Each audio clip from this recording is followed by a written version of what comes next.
Welcome, everyone, to another stream. Tonight we're going to be playing some NES games. Again, very lazy with my stream topics these days, and I've been in the mood to play NES this last week and a half or so. I've been playing a lot on Twitch. I actually brought the AVS out to my big screen TV, and I've been playing it on the couch as well. And so we're gonna dabble with a bunch of different games here. Lots of comfort food types of games for me. I'm gonna be playing a lot of stuff I'm comfortable with. This is gonna be a fairly predictable stream if you've been following my channel for any amount of time. But we're going to start off with Super Mario Bros. 2, or Mario USA, as it's known as in Japan. And, yeah, we want real comfort food when it comes to NES, this is it right here for me. This was a big game for me growing up, and we're not going to play through the whole thing. We're going to just do, like, warp zones, so this will take, like, 15 or 20 minutes, and then we'll just switch over to another game, and we'll just do that until I get tired and can't stream anymore. So this could be a long one. I mean, it could be a short one, but it could also be a long one. Haven't had a really good, like, 10-hour stream in a little while now, so... Actually, I don't think I have. But, actually, no, one of my Dead Cell streams recently was, like, 10 hours. I couldn't stop playing the game. That was a lot of fun, actually. You should check out that archive if you haven't seen it. But yeah, welcome, guys, welcome. I see Trev out there. What's going on, Trev? I see Scott. I see Darren's Den. Welcome back. I see Tidbit Retro. Welcome. He says it's never a bad idea to play Mario 2. Exactly. We have Super Jeff, welcome back. You still have your AVS as well, very nice. I love my AVS. I will be rocking this thing until it no longer functions. But yeah, I see Carl out there, I see Crestline, I see Throwed Genji, welcome everyone to the stream. I see Michael, welcome back Michael. But yeah, looks like that's everybody. I see Raiden Lord just popped in, welcome back. Carl says, nice, the Doki Doki Panic ROM hack. Hey Gotcham, hey Nikon. Yeah, you know, what's funny about that, Carl, is that I think this is a way better game than Doki Doki Panic. I've tried to go back to Doki Doki Panic, and it's interesting to see where this game came from, but this game is a lot more polished and a lot more just, like, nice and straightforward, and it's better to look at. It's an all-around better package, in my opinion. And the Mario theme actually works really well for this game. I mean, this was, for us in North America, when this came out, like, all we had was Super Mario Brothers. Like, this was a huge, like, increase in, like, just everything. Like, physics, you know, sprite size, you know, color, all that stuff. It was a major advancement for the NES at the time when it first came out. And, yeah, fantastic game. So, hey, Calamity, welcome back. And Mario, Calamity says, Doki is a weird game. It is a weird game. Really, you feel Mario is the least used character by most people who play this? That's funny, because Mario is my main character in this game. I mean, I play all the characters, but, you know, like, I prefer Princess on some of the ice levels, but I usually just play as Mario, because he's really fast. He's got that Super Mario World kind of, like, feel to him, where he's fast and snappy. Hey, Don, welcome back. Alright, speaking of which, let's go ahead and just pick Mario, and we'll go ahead and, start off. I left it on the character select screen there because I had it playing on the title screen for a while as I was preparing my stream, and it was just getting kind of tedious, so... But yeah, I'm sure most of you guys have played this game, so I don't think I really need to explain stuff, but what was really interesting about this game is that you do have throwing mechanics, where you didn't really have that in the first Super Mario Bros. Outside of, you know, like using the Fire Flower, but you didn't pick up stuff in that game. And we've got these little bonus areas. You can pick up, you know, the plants from the ground, and in the bonus areas you'll get coins, and then you can play a little slot machine game at the end to earn extra lives. You get a couple continues in this game. Yeah. So getting the extra lives is kind of important, though, if you want to try to get through the whole thing, especially if you're playing through the whole game and not just taking advantage of warp zones. There's a bomb. Alright, we're gonna come on up here, and from this area we can actually take a shortcut to our boss fight, and so that's what we're going to do. Like I said, I'm not doing a full playthrough of this. I think I did a full playthrough, probably a couple months back. I think I did like a Super Mario Brothers stream, where I played through the first 3 games. And I think I did all the levels in all those games. I think I did all the levels. I went through every world at least. I think in Mario 3 I may have actually skipped a couple levels, because in Mario 3 there are lots of optional stages. But this I'm pretty sure we played through start to finish, and that was kind of fun. Yep, here's Birdo. Just grab its eggs, toss it back, smack it in the face. And we grab this orb thing, which opens up this eagle's mouth. Hey, Pizza Roll, welcome back. Great Gamer says, Mario's my main character in this game too. Nice. Calamity says he mostly played as Toad. Yeah, what I like about this game is that every character has different abilities, so to speak. Like, Luigi is kind of floaty, but he jumps really, really high. Which is actually really good for skipping certain sections, like I'm going to do on this level. A lot of my gameplay is really predictable if you've watched me for any given amount of time. So, this is going to look like other playthroughs I've done before. Because I definitely do a lot of the same stuff when I play games like these. So there is a key you're supposed to get, but one of the things you can do is just use Luigi and just skip it completely. And there's actually a little trick there where I can make a star appear, and then I can just kill Birdo in one hit. But I'm not going to do that. I'm going to go ahead and just do it the regular way. Birdos are definitely harder with Luigi, though, because, again, he's floaty, and it takes him longer to pick up items. So you have to, like, really be able to time it just right with Luigi. Also, I think you can actually... No, I thought you could actually go inside that. There's some parts of the game where you can, like those blue blocks. You can actually, like, walk right in front of them. But yeah, Princess is overpowered in some ways, but she's really fun. As you guys will see, we're gonna go to the set of ice levels, and I really like using Princess for those levels. It makes them way easier.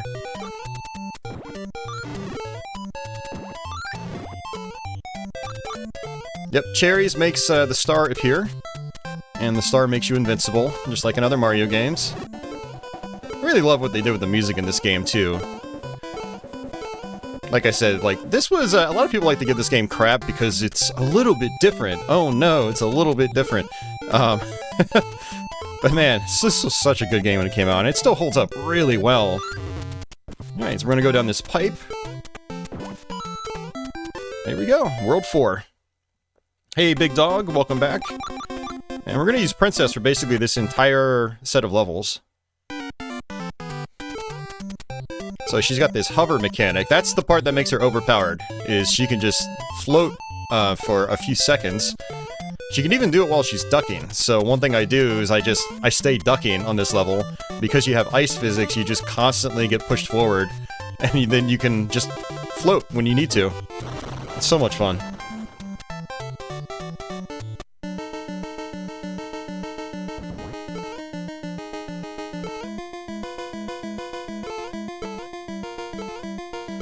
Yeah, one thing that was really awesome is Super Mario 3D World for the Wii U, and now, subsequently, the Switch.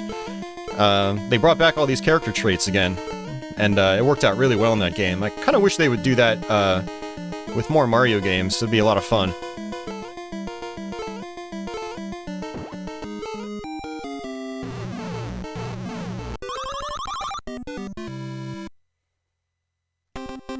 Alright, we're gonna do Princess again. Hey Francis, are you planning on doing Bucky O'Hare as well? Definitely not. No, that game is brutal. I tried learning that game like a year or two ago actually, and might have even been on a YouTube stream here. We were, I think, doing an NES Variety stream, and I think I actually played it. Yeah, that game is rough. Rough. So no. I'm gonna be doing mostly games that I know I'm capable of doing okay at. By the way, we need to take this potion to another pipe so we can use a warp zone. Like I said, we're just gonna warp through the game. But Princess is really good for this because you can just hover from water spout to water spout. It's really cool. And go down this pipe. World 6. Alright, so we're in World 6, I'm gonna go back to Mario.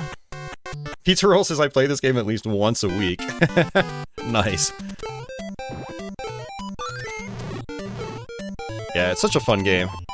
And again, like, the physics are really nice in this game. Again, Mario actually feels a lot like he does in Mario World. Oh, that's not good.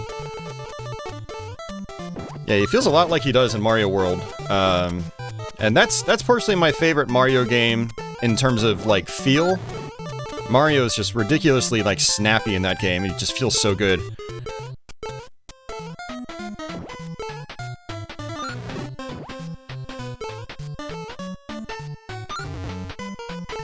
Okay, well that's kind of not good. I don't know, let's see. And there's nothing there. Whoops. Alright, let me jump on top of this guy, because I'm gonna need to get rid of this dude. Still no heart. Hearts appear when you kill a certain amount of enemies. But, oh well, not a big deal. Now, we do actually have to go down one of these pipes, and I always forget which one it is. I think it's one with, like, a lot of sand in it. Yeah, probably right here. Yeah, there's gonna be a key. Yep. Mario's digging capabilities are pretty decent as well. He's, I think, the second best in terms of digging, whereas Toad is the best. Toad is the fastest digger. And Mario's just a really good, like, well-rounded character. There we go. Which Mac Venture game do I prefer, Deja Vu or Uninvited? I prefer neither. I prefer Shadowgate. Oh.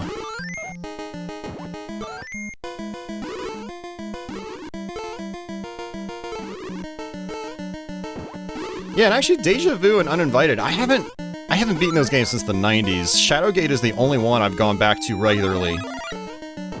Hell, that might even be a fun game to play later tonight. I haven't played it in a very long time.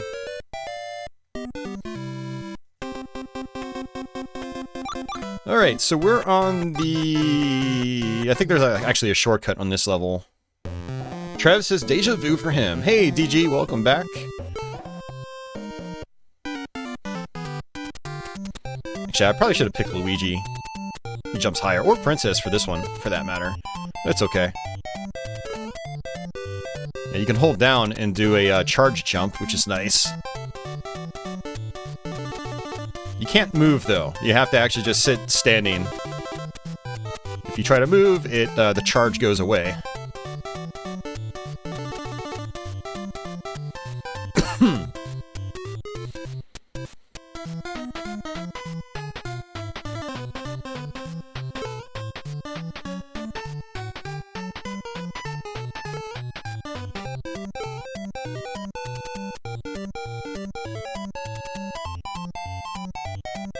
Alright, I think that's it. Nice. I love the different, like, the variety in the areas you go to in this game. I like that some levels are, you know, dark sky, some have, like, sparkly stars in the background. It's really nice.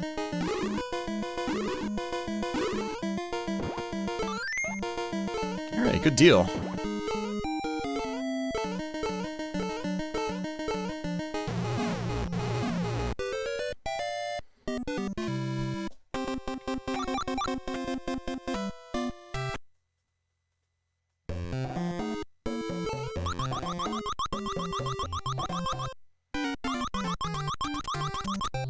Princess Tomato 2. I've never played that one. What is that about, Trev? This is the shortcut I was talking about. I just realized you can actually hold down the run button here and you'll actually go through a little bit faster. That's nice.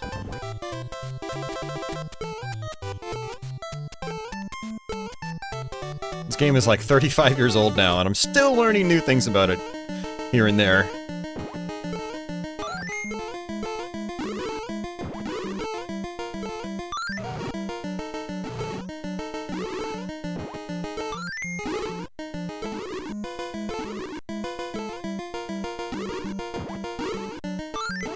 Nice. Alright, boss time.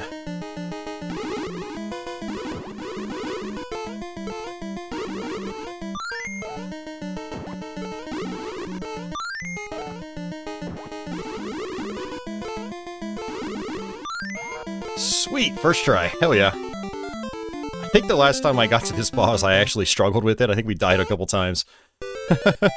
I only have 3 lives. I've only gotten like 1 or 2 extra lives in this game. And they've come from like the actual levels themselves and not the slot machine.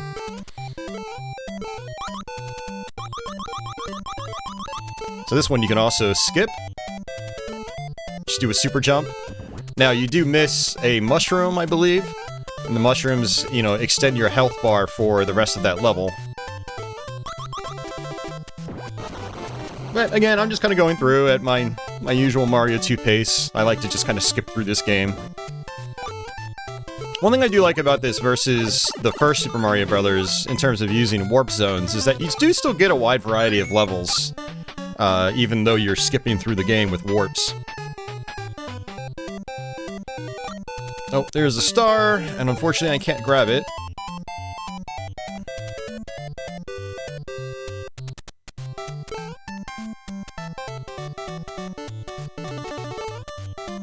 Oh, I knew that was gonna happen. I didn't... Ugh. That little star ninja guy, I thought he was gonna run right into me, so... That's rough. Alright. This is actually one of the harder parts in this whole game. But having played this game a ton as a kid, I did get used to it. I'm gonna go ahead and just use invincibility frames here. Ooh, look at that! The strats! Oh, man. Yeah, I took a hit, but hey, I passed the screen. So... I wasn't sure if my invincibility frames were going to, last that long. Yeah, that's one thing some people forget you can do in these old Mario games, is you can literally just take a hit and then run through stuff. I mean, that's a valid strategy in even the first Super Mario Bros. If you're Big Mario and you struggle with Bowser, just take a hit and run right through him. Yeah, it's a part of the normal game logic, so... Oh, I knew that was gonna happen. We're taking notes here in chat. Right on, Scott.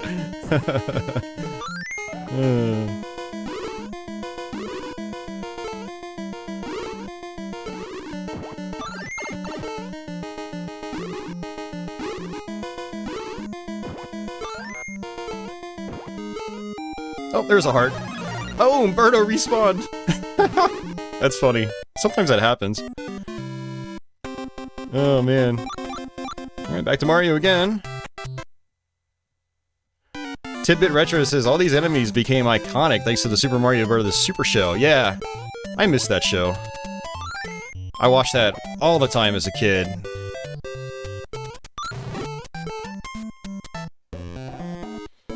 Alright. This is a pretty long level, with a lot of twists and turns. Oops.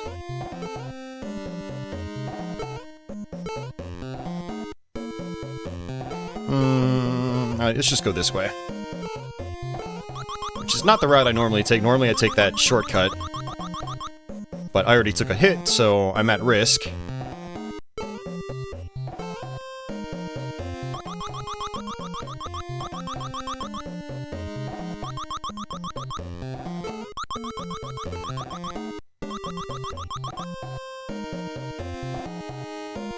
Yeah, one of the things one of my best friends at the time, and I would look forward to is every Friday they would do Zelda episodes. So we always looked forward to those.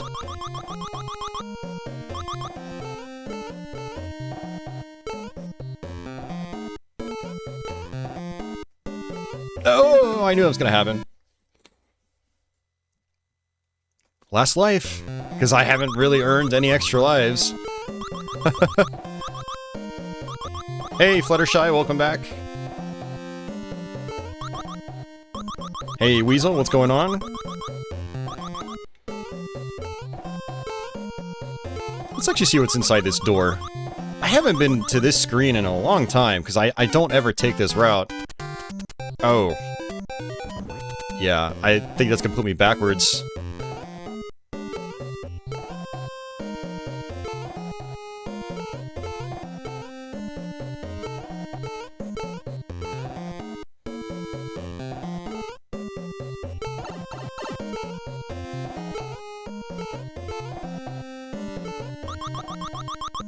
Alright, well, this is getting kind of down to the wire.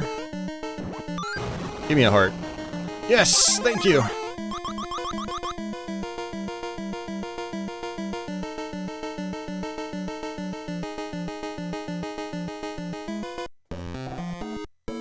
Another Birdo.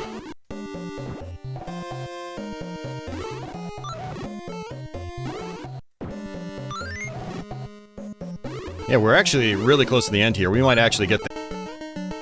I like killing these guys with the key. Just take your time.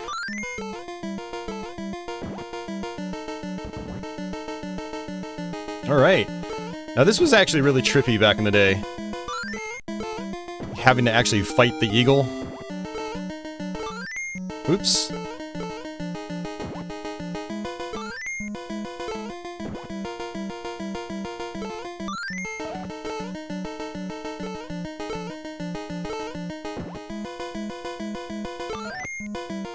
Oh! Got him. Alright, this is gonna be a little tricky. I've got no hit points.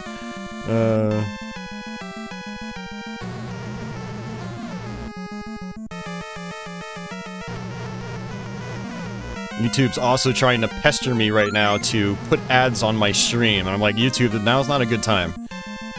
I'm at the last boss in Mario 2 with no lives and no health. I think he takes like 6 hits. He takes a lot more hits than other bosses do.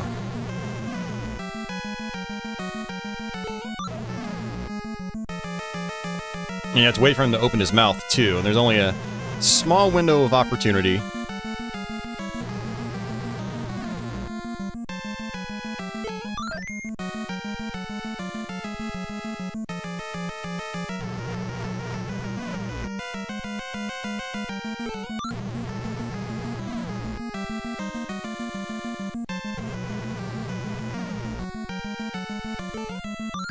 Oh, I mistimed that.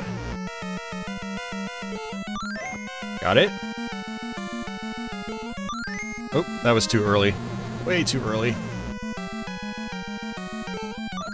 Oh, we did it! Yes!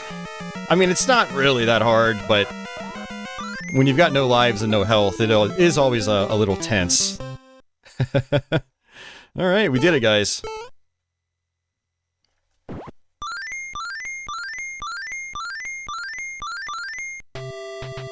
Hey, Freddy. He says, I've been playing some Arctic Thunder and Gauntlet Dark Legacy on the original Xbox. Nice. I need to try Arctic Thunder. I need to actually look that up and try to play it.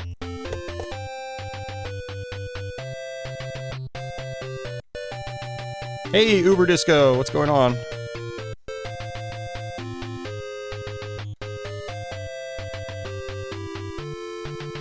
Hey, Zanctum. Welcome back.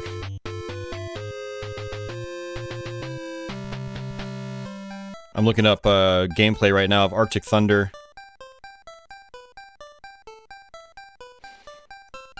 Wow, the PS2 version's really choppy.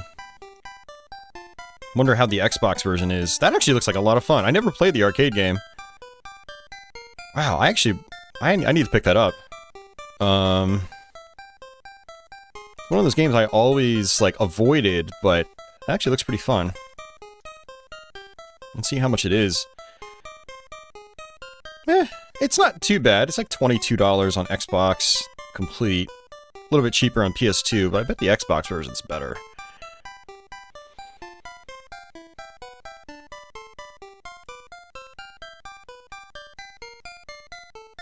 Watching some smooth NES moves and ghost stories with Blaze. Nice. She just got home from filming.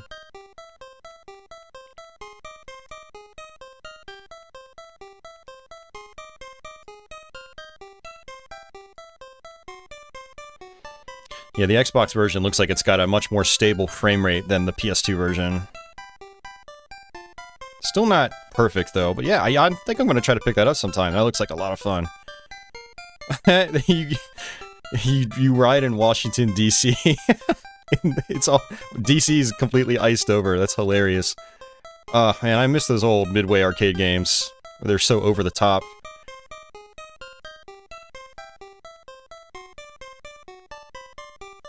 Oh, man.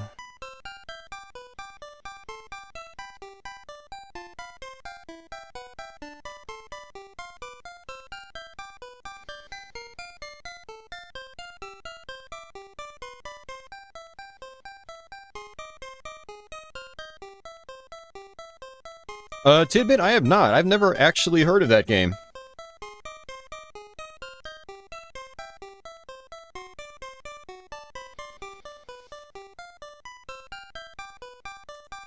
Now I want to go to sleep. Thanks, Mario.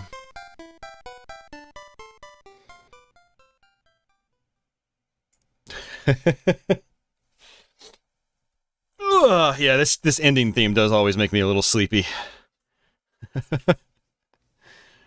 Alright.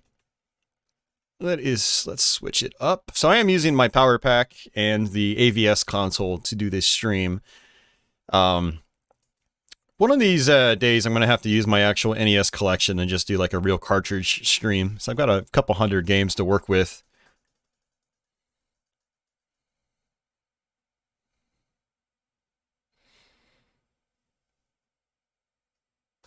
Yeah, I don't think we played through this on stream in a little while. Oh, the AVS is great, Uber. Yeah, it's fantastic. I love it. It's been a true workhorse for me since I've had it, and I've had it for 6.5 years now.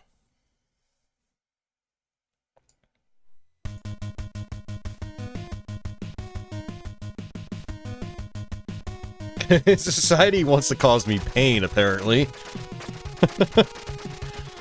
Yeah, that's well, never say never. That's probably going to be the only Mario game we play on stream, because I actually have played a lot of the Mario games recently. I think I did like all 3 just not too long ago, so definitely not going to do Super Mario Bros. 3 tonight. Maybe you might be able to talk me into the first Super Mario Bros. Because it's so easy, like a good quick pick up and play kind of game.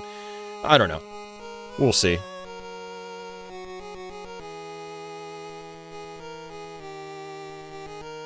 DG says, I knew it. I know, I told you I was gonna be predictable tonight. Wrath of the Black Manta. I need to put more time into that game.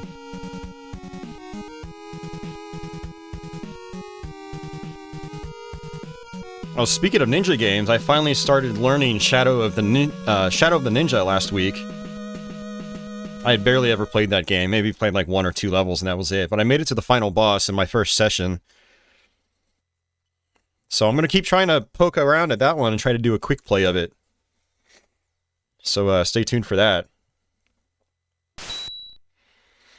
Freddy says Arctic Thunder is a blast. If you love chaotic over-the-top arcade games like Hydro Thunder or some cruising games, then Arctic Thunder will definitely be for you. Yeah, I love those games. Great Gamer says, I love Ninja Gaiden, so no complaints here.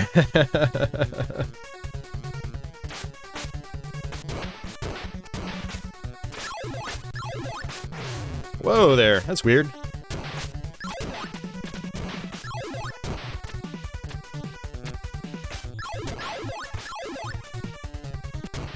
If you guys want to see the cutscenes, let me know. A lot of times I just skip through them just for, you know, time reasons, but, ooh, completely missed that. But if you guys want to see the cutscenes, I can let them play out.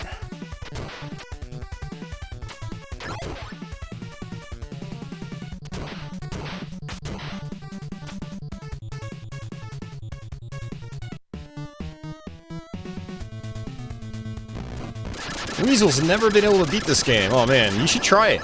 It's a good challenge. It's a good feeling when you actually beat this game.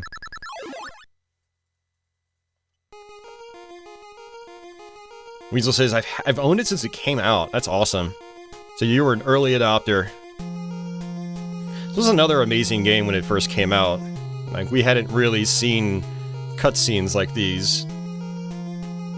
And I'm not usually one for, like, old retro game stories, especially in, like, my platformers. But I thought the story in Ninja Gaiden was pretty cool. I think it still holds up pretty well.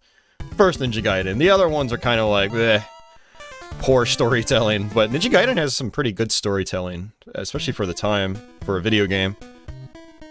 And, like, the soundtrack really helps with the mood and stuff like that. Scott says the 4-1 cutscene is the only one I want to see. Hey, Sonny, welcome back. He says that intro used to blow my mind when I was a kid. Yeah, it's a really good intro. DG says, I'm totally up for the cutscenes. Get the full experience. Yeah, we'll do the full experience because I don't usually show them off because I like to just get through the game as fast as possible. Oh man, Travis has got to follow this up with Batman for some more wall jumping action. Yeah, I could see myself playing some Batman later. Weasel says, I've gotten to the second form of Jackio a few times and never got past that. Okay. Yeah, that's usually the roadblock for most people. It's actually not that bad of a fight, though, if you follow a couple of specific strategies. I have actually a quick tutorial video from a long time ago. So if you're ever curious on how to beat that boss consistently, then just check out that video. It also really helps to have like a flashcart where you've got like save state support, and then you can just practice the boss over and over and over again until you're really comfortable with it. And then you'll start beating the boss consistently. That's one thing I do with like really tough games where like you get limited continues and you know, it's like, God, I gotta play through an hour-long game again just to try that boss I'm struggling with, so I have no shame in save state practicing just to get up to speed faster, because life is short. One of my best accomplishments from this era, though, was beating Battletoads, and I did it legit. There were no save states involved. So that was a struggle. But after that game, I was like, you know what? Life is too short. I'm gonna save state practice, like, really tough parts.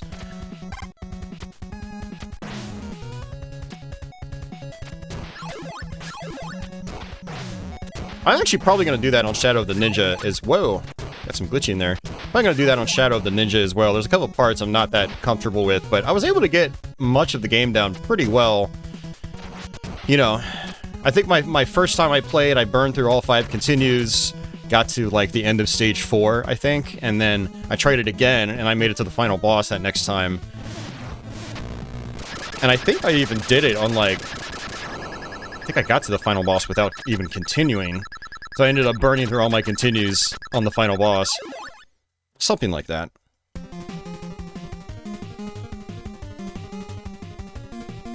Grey Gamer says, I'd love to see at least one Kunio-kun game. Yeah, we'll see. I'm not as comfortable with those games as I am like Ninja Gaiden or something, so we'll see. Maverick Mentality says, I beat Ninja Gaiden 1 and 2, but still haven't beaten Part 3. Part 3's, I think, the toughest of the trilogy.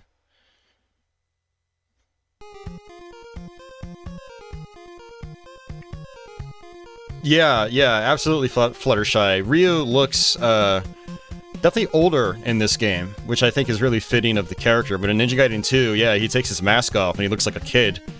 Kind of a weird, design decision. He still looks badass on the front cover, at least.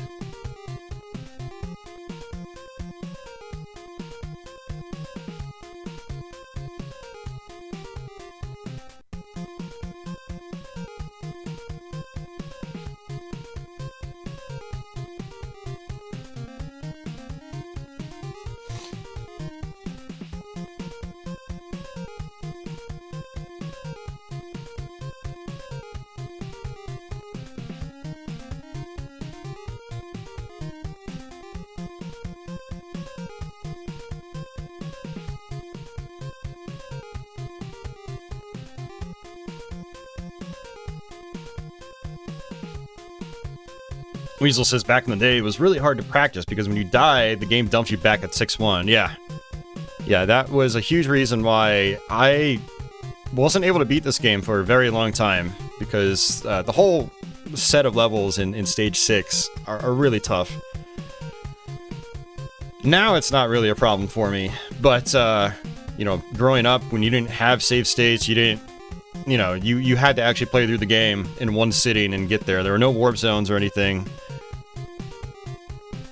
Not really any crazy shortcuts or anything.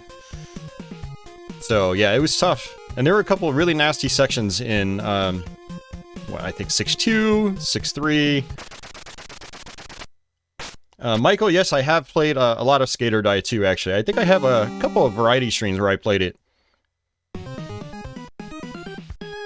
Hey, Ego, this is our second game. We played Super Mario Bros. 2 to start off.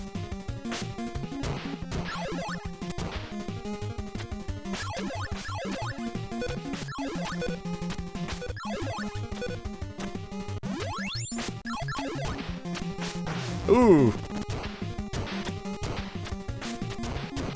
These hitboxes are getting me.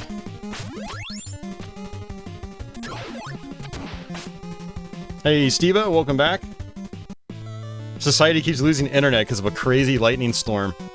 I thought we were going to get some pretty heavy rain today, but it ended up dodging us completely. Oh, crap. Not good.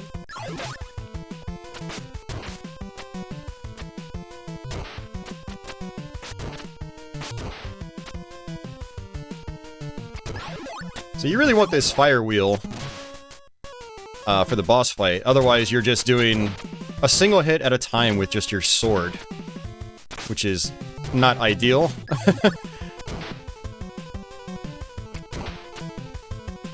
Alright, let's play it safe here. You just wait, jump, attack bird, that's it.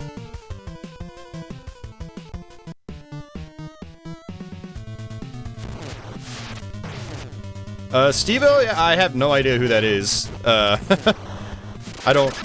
know what's funny? When it comes to classic video game development, I don't really know names of people.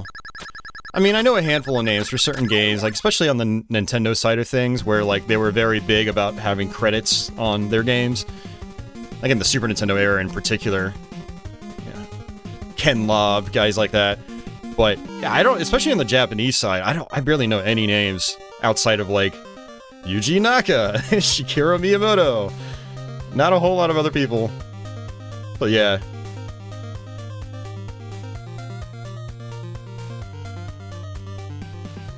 Deborah says, guys, guess what? I was at a garage sale, found some sealed Wii games, and you got Mario Galaxy. Very nice. Nice finds.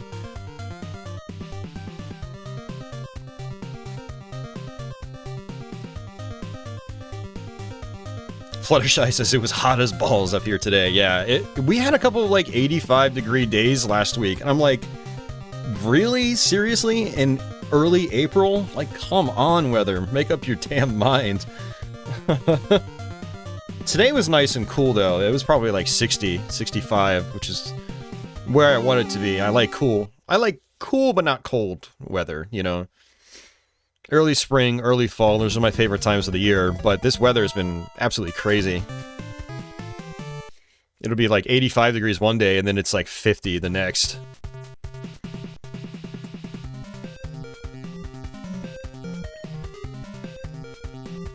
Yeah, Freddy, I have multiple playthroughs of that on my channel, if you want to see me go through it.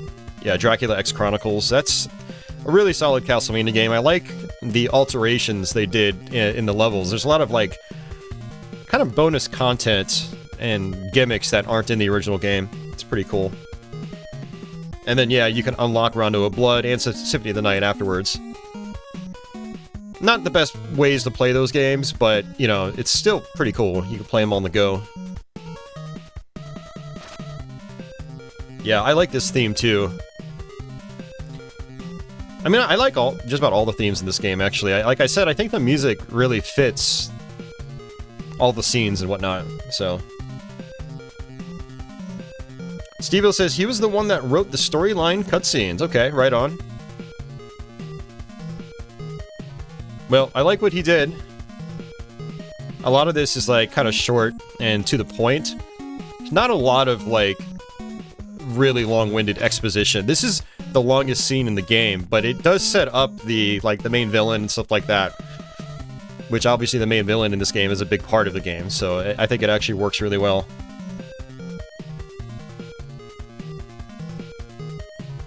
Ninja Gaiden 2, its story was just really... It felt really kiddie. And then,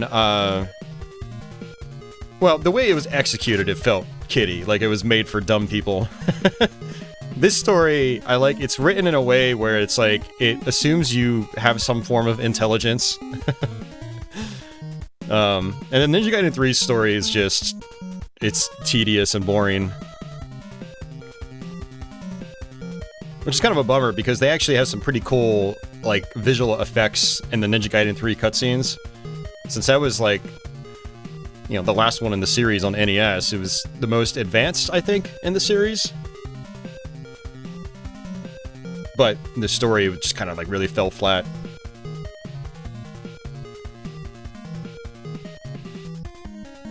Scott says, Ninja Gaiden 3 had a story? What? Right, Scott? I use the patchy fat for, like, sarcasm. She looks kind of like the Kappa dude on Twitch. I started incorporating Fat Patchy for sarcasm.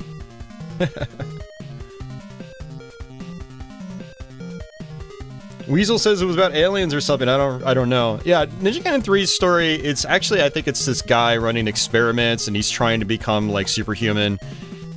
And then this guy we're talking to now, he actually returns in Ninja Gaiden 3. And yeah, because he's actually nowhere to be found in Part 2, now that I think about it. I don't think Foster's anywhere in Part 2, but he makes a return in Part 3, but the story's dumb. Don't don't watch it. Or watch it, and then don't ever watch it again. Don says, and then there's the Ninja Gaiden games on Xbox, yeah. Oh! I need to go back and, like, learn those games. I haven't beaten Xbox Ninja Gaiden since, Jeez, I want to say it was like 2009. It's been a long time now.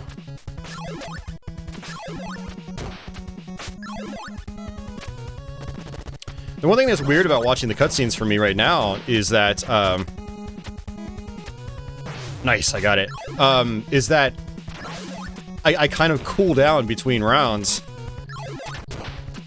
It's like the second I start back up on gameplay, I'm rusty. Because normally I just skip through the cutscenes and it's just level, level, level, level, level, and it's just bam, bam, bam, one after another. So actually watching the cutscenes kind of throws me off here.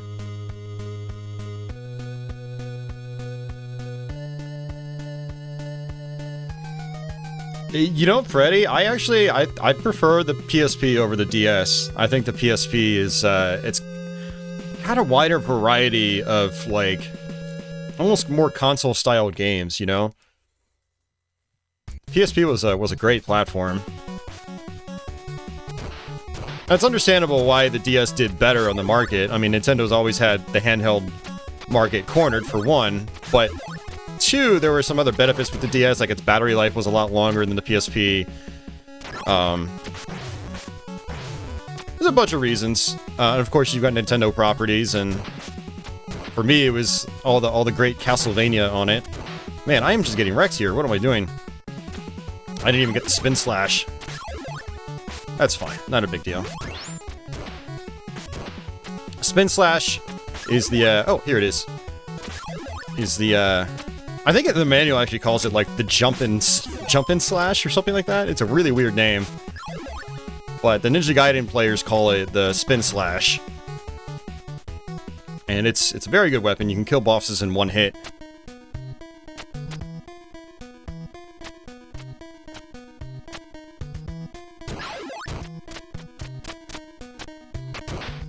A lot of people really struggle with the wall jumping in this game. All you have to do is just hold down the A button, and then just, you know, move the D-pad to the opposite side, depending on which side of the wall you're hanging on. So you can actually, like, rappel up really fast. I really like it. Ninja Gaiden 2, it feels pretty cool because they... Oh, I didn't mean to do that. Okay, we're gonna have to do this boss normally. That's fine. Yeah, I actually like the more mechanical nature of the wall jumping and wall climbing in this game. There's more skill involved, you know? Which makes the game feel really good to me. We do have a fast jump slash, if you can do it just right. Yeah, if you had the spin slash, you could just kill this guy in one hit. Only one of them will take damage, so it's the one that starts on the left-hand side. There we go. Hey, Phoenix, welcome back.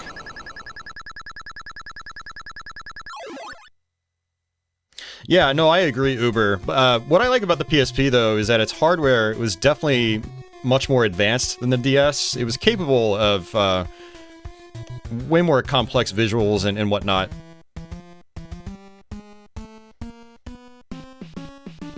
And so we ended up with stuff like Ultimate Ghosts and Goblins, which is an awesome game.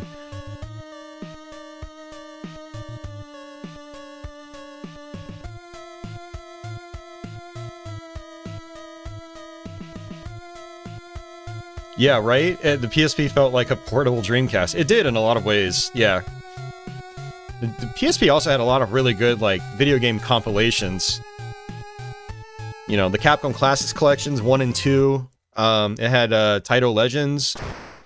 It had a Namco compilation that's pretty good.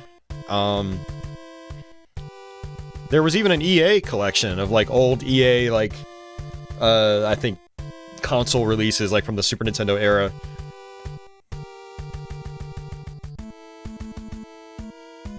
What else was there in terms of compilations on PSP? PSP is also loaded with, like, really good puzzle games, which have always worked well on handhelds. You know, Lumines 1 and 2, you've got, Gunpei. Gunpei was actually on DS as well, but it was very different. It was very, like, trippy looking on the PSP, and I really liked it. Yeah, there's a lot of other, like, block dropper types of puzzle games.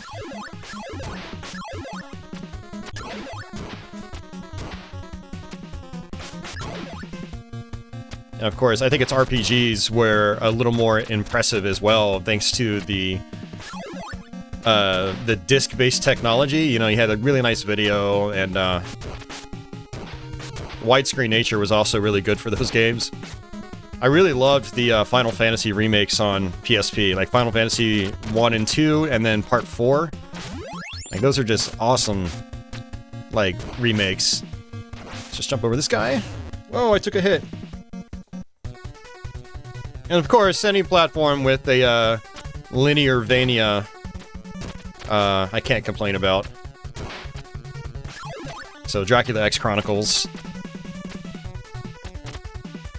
I don't know, I guess I would just say, like, you know, it's definitely a preferential thing, but the PSP's library definitely caters more towards my tastes.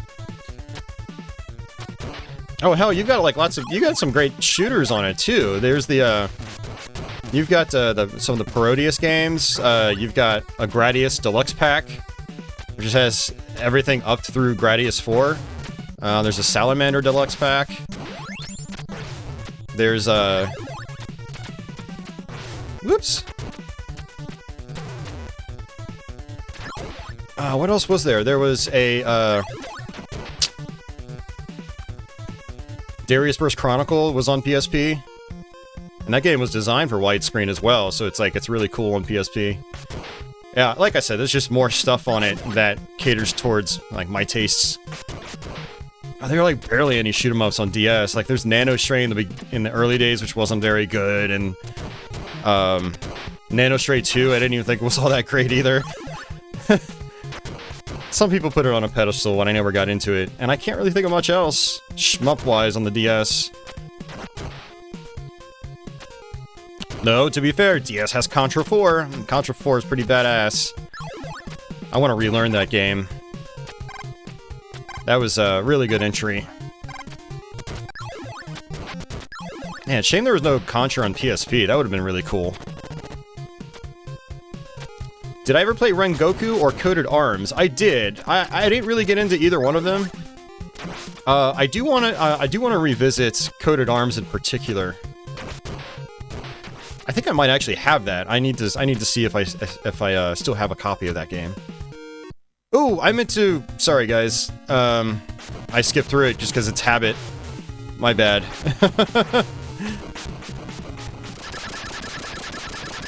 So I guess we're not actually getting the full experience. Sorry about that. Muscle memory kicked in. All right, I'll let this play out. Yeah, yes. Restart. Restart the whole game. All right, I'm gonna. You know, I don't even. While this plays out, let me just look in my closet.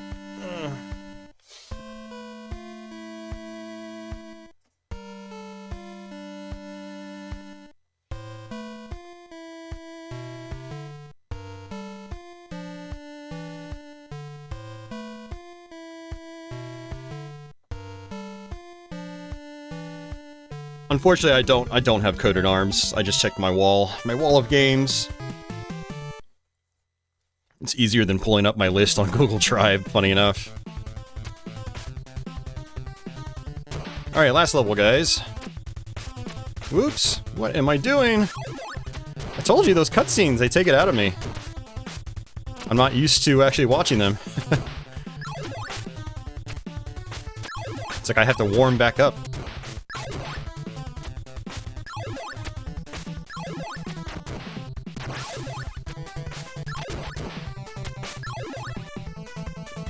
Alright, so this is definitely the hardest section in the game. Hey, Stexor, welcome back.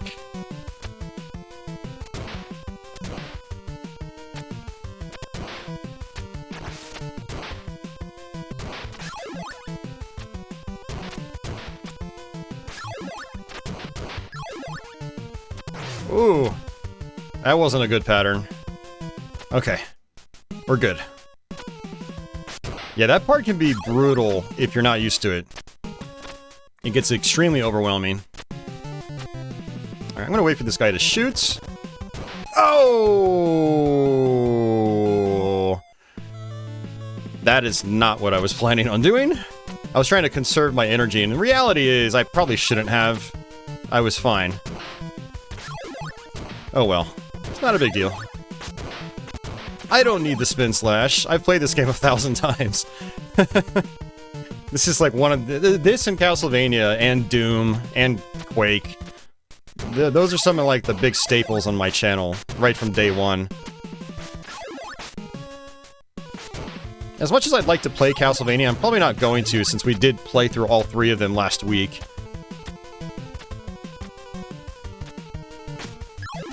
Unless I could try something different, do like an all stopwatch run or something like that.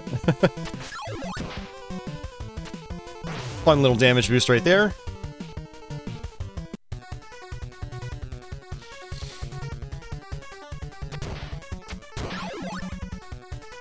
But we do at least have a spin slash down here. I like this speedrun. Oh, I messed that up. The speedrun strat here where you... Oh my god, keep getting it wrong.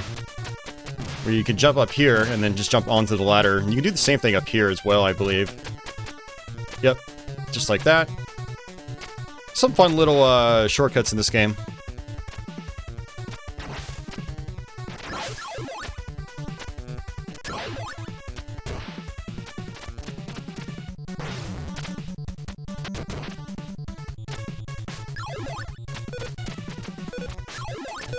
Whoa there.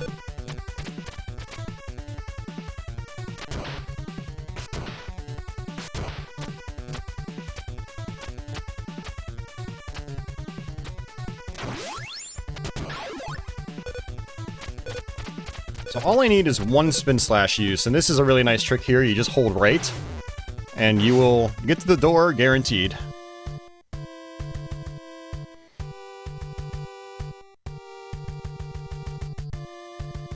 Oh, nice, Uber. Hell yeah. Dude, that's... I don't understand how you do that. That last boss in the Turbo Graphics version is so weird to me. But that's a great accomplishment. That is not an easy game. People say the NES Engine Gaiden's hard. That PC Engine version is rough in terms of difficulty. Because you don't have as many, like, things working for, you know, like to your benefit in that game. A lot of the physics are totally different. And so, like, there is no spin slash where you can kill bosses in one hit, you know. Or even be completely invincible when you use it. I mean, I think you can actually get knocked out of it in the Turbo Graphics version. There's a lot of stuff like that. You're telling me Jackal 2 on NES is harder? No, man. Jackal 2 on this game, its difficulty is way overblown. And I think the reason it's so overblown is that back in the day, it was really hard getting to this point, and you had to do it in one sitting. We didn't really have a lot of perspective on it, and so you'd get to the boss, and you'd be stressing, you wouldn't be trying to figure out the pattern. But when you know the pattern, it is so easy. Like, I'll show you guys how to do it. It's stupid easy. Also, let's...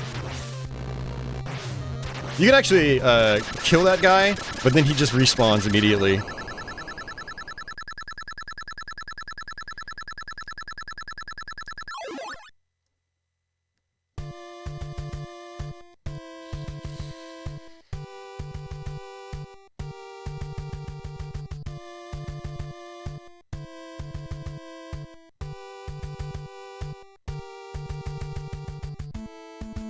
Darren says, do Castlevania, no death, no damage, whip only, no jumping. Well, that's kind of impossible. We would definitely get stuck.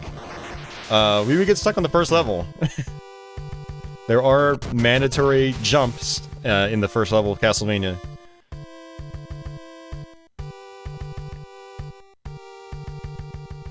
Oh, they really want you to play out the dodge in this one too, Uber. Like, just watch. I could sit here all day. And here we go. So you literally just sit at the bottom. Yay. Yay. Yay.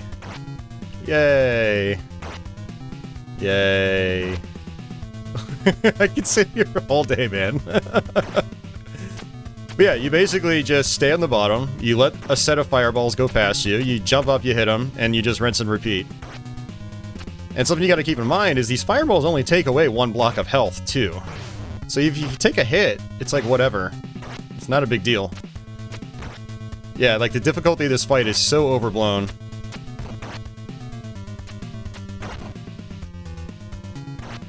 You know, it's not like you're dodging 1,000 bullets like in a, you know, a bullet hell shmup. And if you have the, if you're good with the faster slash, you can do that too to get a couple extra hits. The idea is you don't want the fireballs to go sideways. When they go sideways, that's when they start coming after you. All you have to do is you just let them go off the screen. Oh no, I took a hit. Oh, woe is me.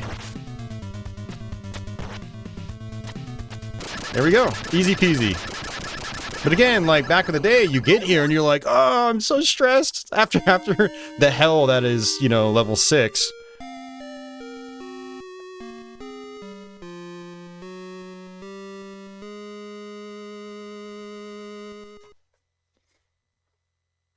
Ooh, a pacifist run in Castlevania. That could be interesting, society. I don't know if I've tried that before.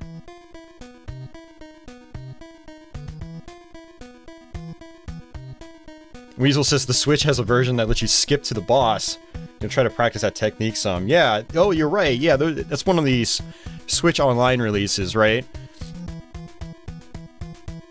Yeah, seriously, just go to the boss and just practice it.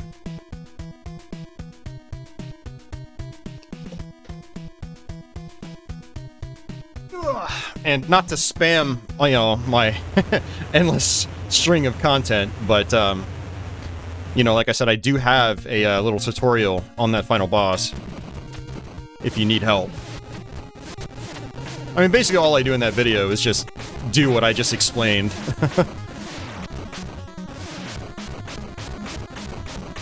Honestly, this is a little bit more challenging in my opinion, because you have to actually... They call them shrimp. These fireballs that come out are completely random. So, like, you have to really be on your toes on this part. Whereas the Jackal fight, you don't. It's a really simple pattern that you can just, you know, just play around. But this fight, it's like, you do have to actually think about what you're doing.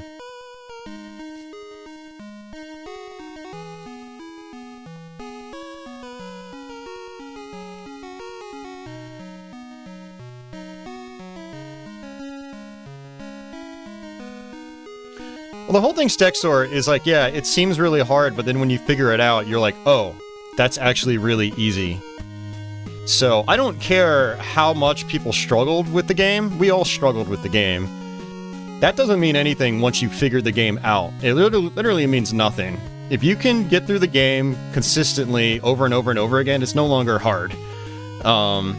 It's just, it was hard to learn. But once you get it, that's it. I mean, Ninja Gaiden is one of those kinds of games, like, once you've got it, you've got it. And you can just rip through the game consistently. It's one of the things I love about this game. And, quote-unquote, NES hard games, a lot of NES hard games don't have a lot of randomization. They're difficult to learn and overcome, but once you do, you can just rip through them over and over again. It's good times. And that's why I think the difficulty in that boss is completely overblown, because once you figure it out, it's... you start thinking to yourself, why did I even think that was hard to begin with? It's one of those kinds of fights.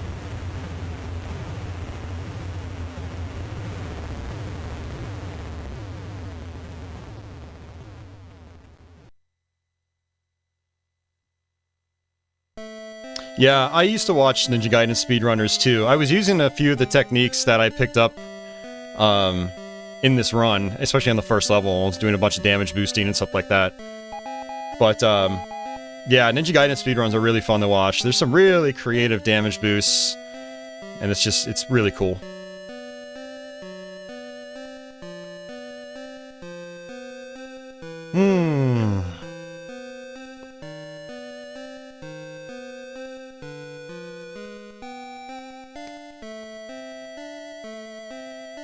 Yeah, Arcus' speedruns, yep, I watched a bunch of his, yep.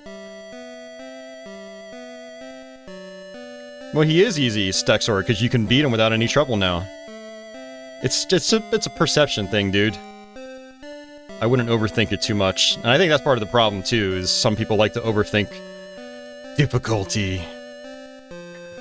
It's so hard, yet I can sleepwalk my way through it. And then, is it really hard? It's just hard to learn. And once you learn it, you're done. It's easy. So... I mean, that's like everything, no.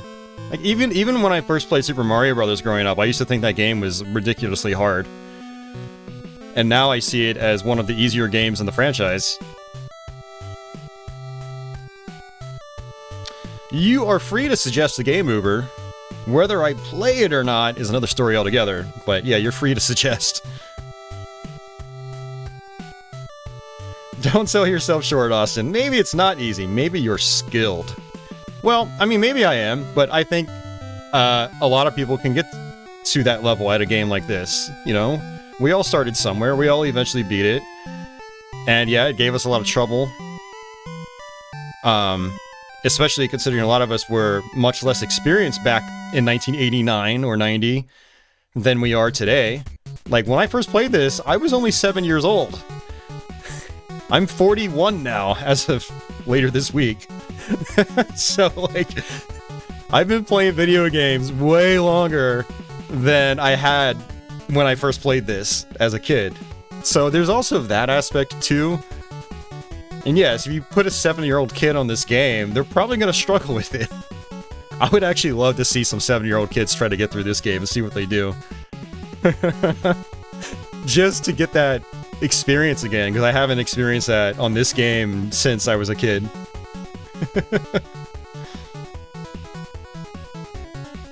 Society is really trying to torture me. Oh, Uber says Crisis Force. Nah, probably not Uber.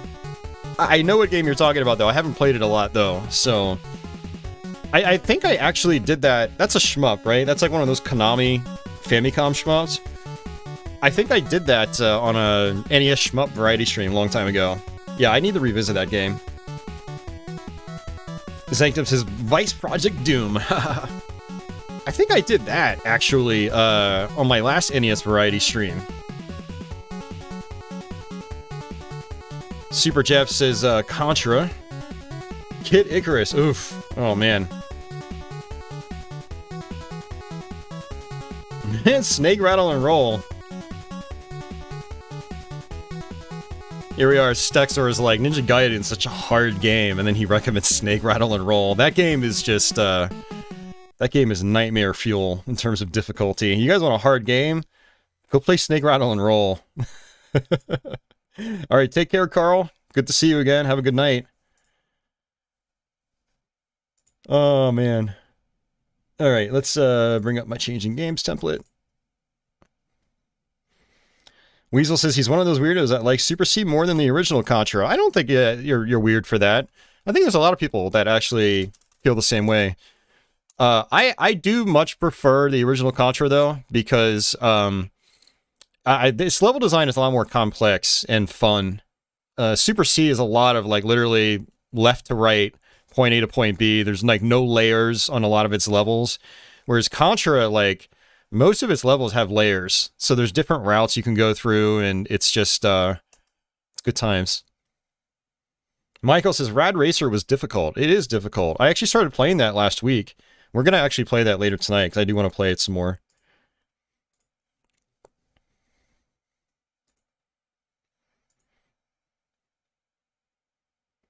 Snake Rattle and Roll is hard, but it's one of the best games in the system once mastered. Oof. That difficulty in that game is not anything like Ninja Gaiden's difficulty, though. Snake Rattle and Roll is like, it's one of those games where you get the idea the developers hated the players. It's that kind of difficulty. It's on a totally different level than Ninja Gaiden. I mean, honestly, I was trying to put time into Snake Rattle and Roll last year, and like, I'd say Battletoads is actually way easier than that game. Snake Rattle and Roll, one of its issues too, though, is that it has that perspective problem where sometimes it's just hard to really understand where you are position-wise. You're like, oh, I can jump to this area, and you try it and you die. You're like, you die because the game makes it think that you can jump over there, but you actually can't. It doesn't want you to. There's a lot of stuff like that in that game too, which you don't have that issue with something like Ninja Gaiden or Contra or whatever. Oof, Society says Cobra Triangle is another one. Yeah, that's a really tough one. That game gets brutal later on in the game. 3D World Runner. Steve was playing it earlier today, and it was very hard to play. Yeah, I never beat 3D World Runner, but I did actually buy that game. Back in the day, you had these like budget NES releases at places like Kmart. They would come cartridge only in this special packaging. And so I actually bought 3D World Runner from one of those deals, and so I actually played it quite a bit after I bought it back then, but I never did finish it. It was pretty tough. Trips is Contra Force. I want to learn Contra Force. Alright, let's go ahead and jump into it, but I do want to learn Contra Force. It's not what I would call a good Contra game, but it is kind of an interesting game in its own right. It has a Gradius-style power-up system. Yeah, we'll do a run of Contra 1, and then we will switch games. One of my goals tonight, which I didn't really tell the chat, was to originally try to play, like, comfort food styles of games. Games that I just enjoy playing, you know, to feel good. So, that's why I started off with Mario 2, actually, because that's a very comfy game.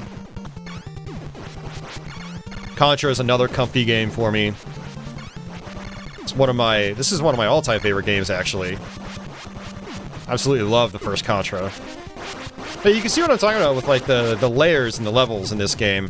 You don't have nearly as much of this in Super C. And Super C is still a phenomenal game, too. I highly recommend it. But I do prefer the first one because it's more variety.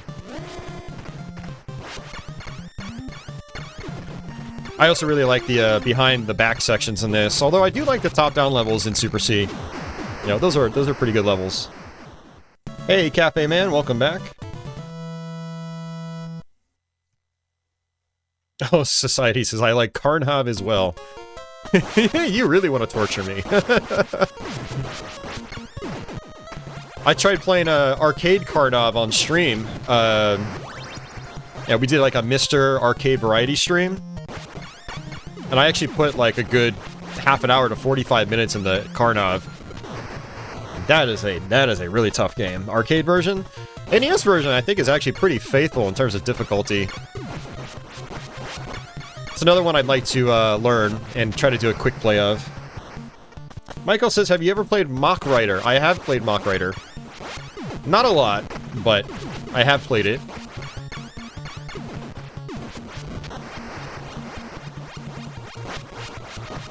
Scott says, oh, bah. Arcade Carnhob is terrible. I was having fun with it, but that's a brutal game. A lot of those arcade games are very, very mean. Carnhob Arcade is the sheer definition of mean.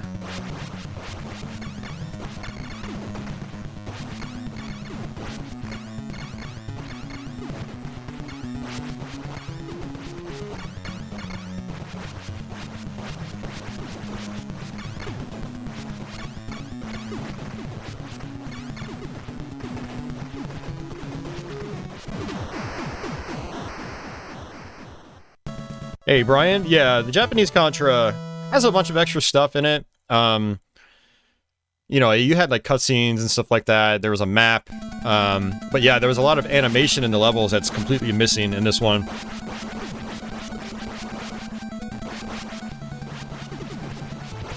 I played through the Japanese one not too long ago, and I was honestly kind of not impressed with, like, the cutscenes and stuff like that. I thought they actually dragged the game down. Because, like, the pacing in this game is just so good.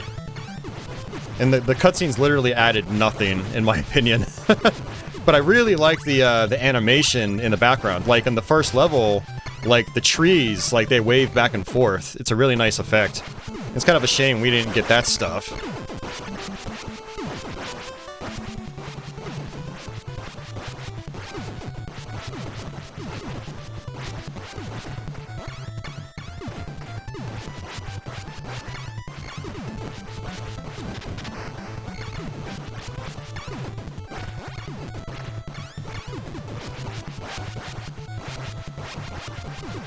One thing I want to do on stream here eventually is try to do a max out the score on Contra run, or stream, sorry. I don't remember how long it takes. I do recall it taking quite a while, like probably a few hours. But that's something I'd like to get captured on stream. That could be really fun.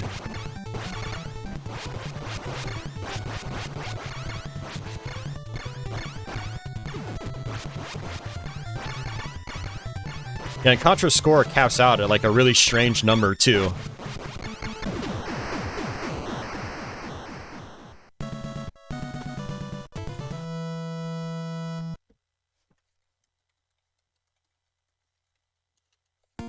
Alright, so NES, yeah. So NES Contra, it's 6,553,500 points. It's such a weird number to end at. It's probably just because of, like, you know, math, but it's kind of interesting. And I don't remember how long it takes to do that, but I did it a couple times back in the day.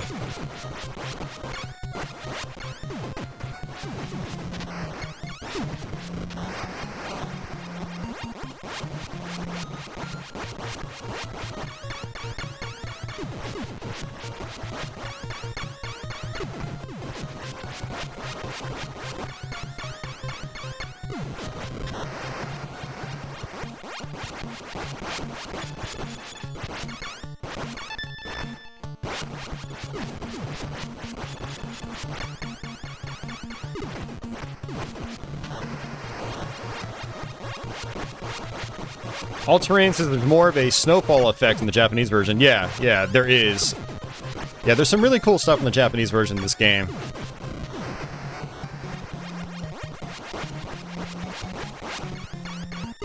Stexor, I think it only raises in difficulty once or twice. I think that's what happens. But it will loop infinitely, yeah.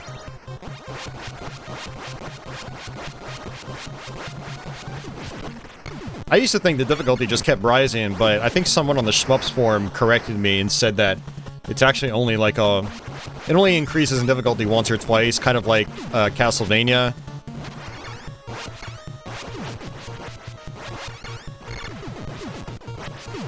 The loops on this game are definitely harder than Super C, though. I will say that.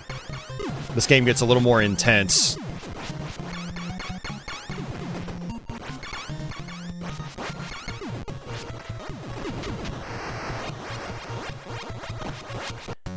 Michael says, Knight Rider was another hard game. Yeah, I never played that one. I assume Knight Rider involves driving.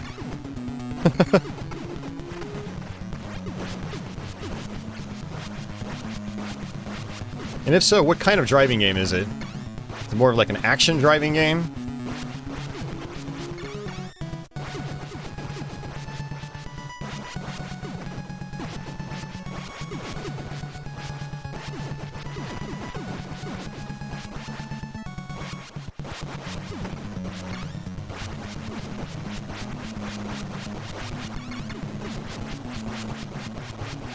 Weasel says Castlevania 3 Loop 2 is awesome. Yeah, that's a good challenge. You want a good challenge? Yeah.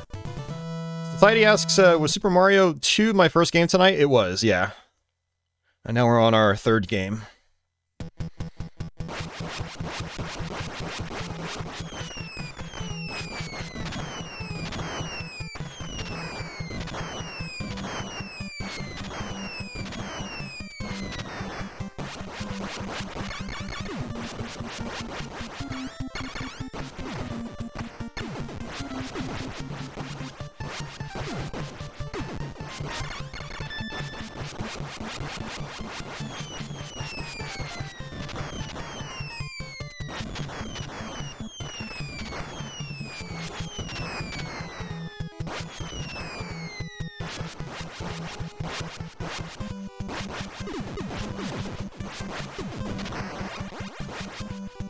Whoa, that was close.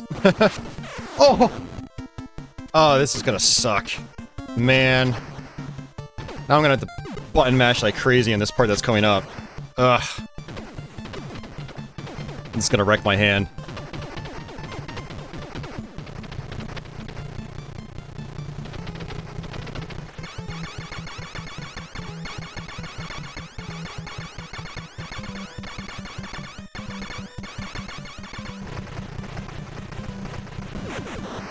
All Terrain says, I found Knight Rider difficult, but fun too, for a short time. Okay, I'll have to try that.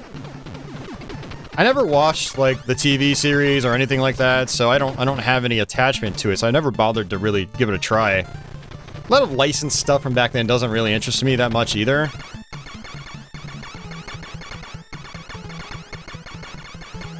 Well, some of the licensed stuff. You know, obviously the Disney Capcom stuff was great, mostly.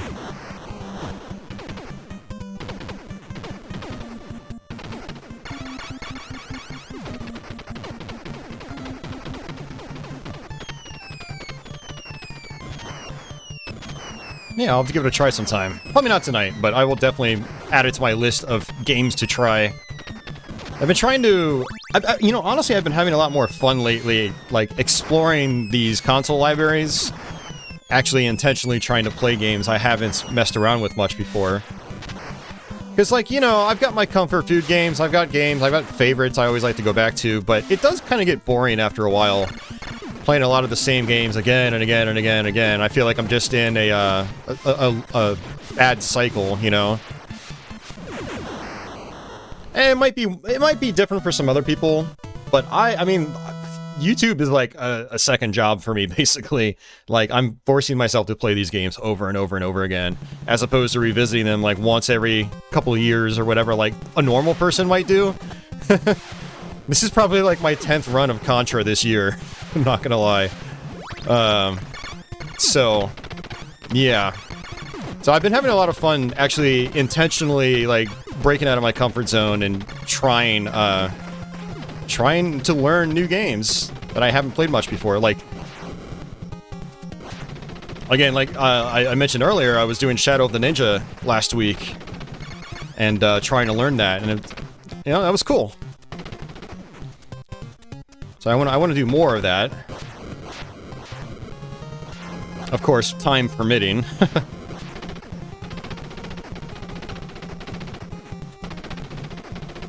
Stexer says, not gonna lie, there are some LJN games he enjoys. Yeah, me too. I mean, LJN is just a publisher. Not everything they published was garbage.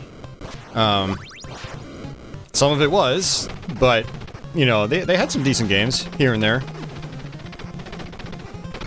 I mean, Friday the 13th, I really like that game. I think there's a lot of interesting strategy to that game. I mean, Nightmare on Elm Street as well. I mean, that's a really cool game. Very difficult.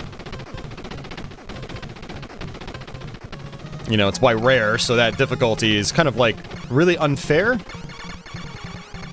Something like Ninja Gaiden is quite fair, actually.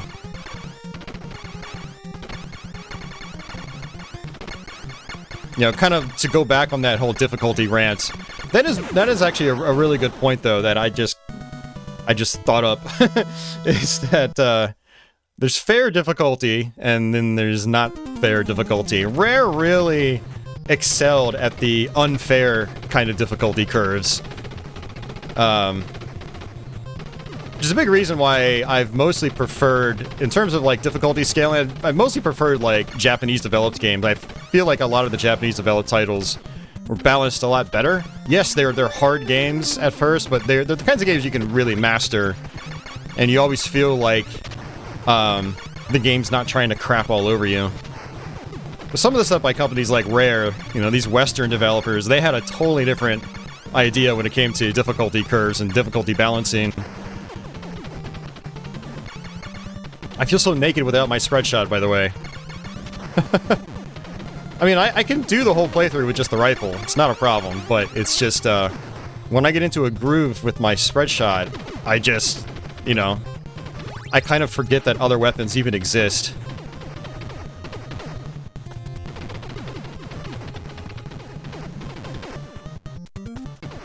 But we should get ourselves another spread shot here, hopefully, if I can get this right. That's machine gun. This will be spread. There we go. Nice. Ah, I don't feel so naked now.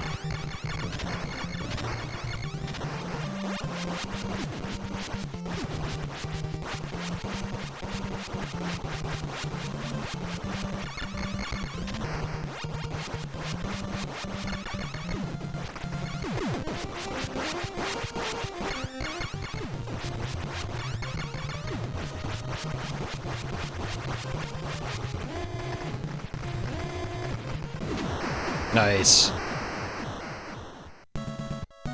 Stexer says, if you want the most unfair, unbalanced gaming experience, try the last level of Driver on PS1. Worse than anything Rare's ever made. Hey, Andy, you missed Super Mario Bros. 2 and Ninja Gaiden. That's it. And most of Contra.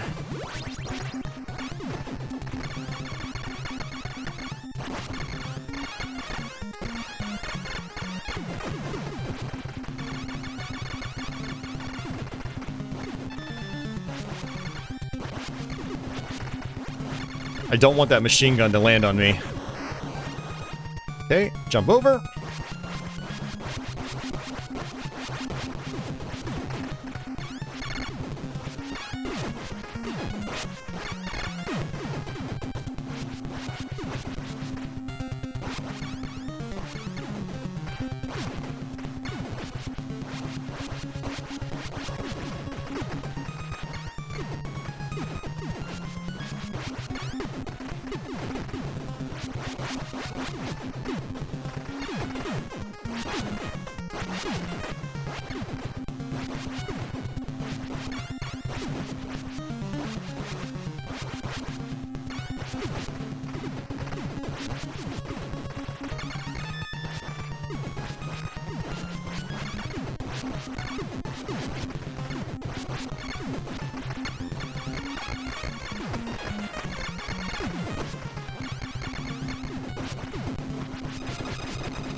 Oh, why did I do that? I shouldn't have jumped.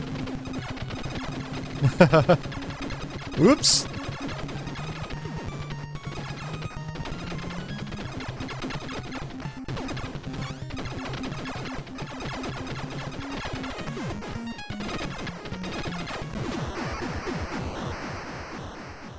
Michael says Time Lord was a difficult game for him. That is a very tricky game.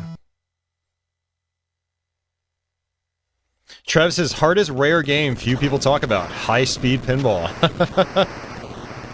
Oh, man. Yeah, Rare, with those pinball games, they added in their own gimmicks. It wasn't just a conversion of the arcade pinball game.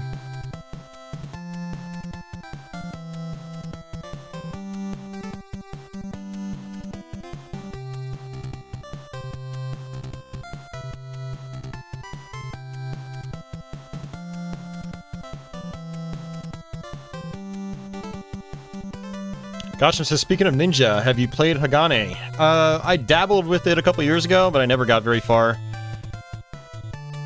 That's one of those that I get asked about a lot, and I still haven't gotten around to trying to learn that. Seems like a pretty cool game, though.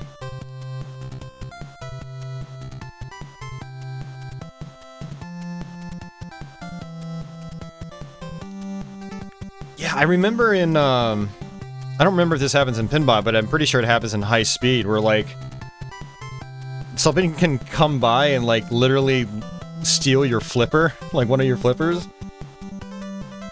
Like, there's so many weird gimmicks. How long did that take to play through it? I don't know. 20 minutes? 25, maybe? It's not very long.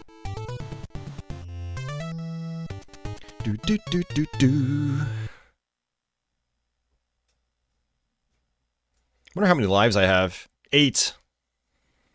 Yeah, you earn a lot of extra lives in a single run. Alright guys, I'm gonna actually step away for a quick minute. I've got this this headache I've been dealing with for the last couple hours. I'm gonna take some Tylenol. And I will be right back, and then we'll switch games. But I'm gonna go ahead and just leave this up so you can see something and hear something.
Alright.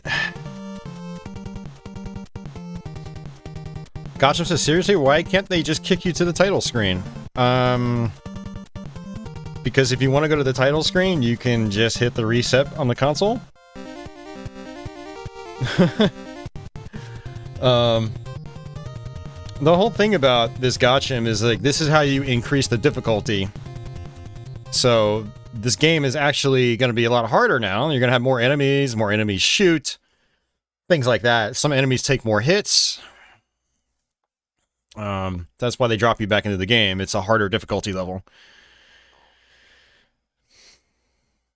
Andy lives in southeastern Minnesota. We got dumped on with 6+ inches of snow today, and it's the middle of damn April. It's funny how the weather is working, Andy. It's like I was talking earlier this week, we had 80 plus degree days in the beginning of April. Like, are you serious? We're supposed to be having like nice 60, 65 degree weather. Nope, we're getting yeah, you guys are getting snow in April, and we're getting like summertime weather.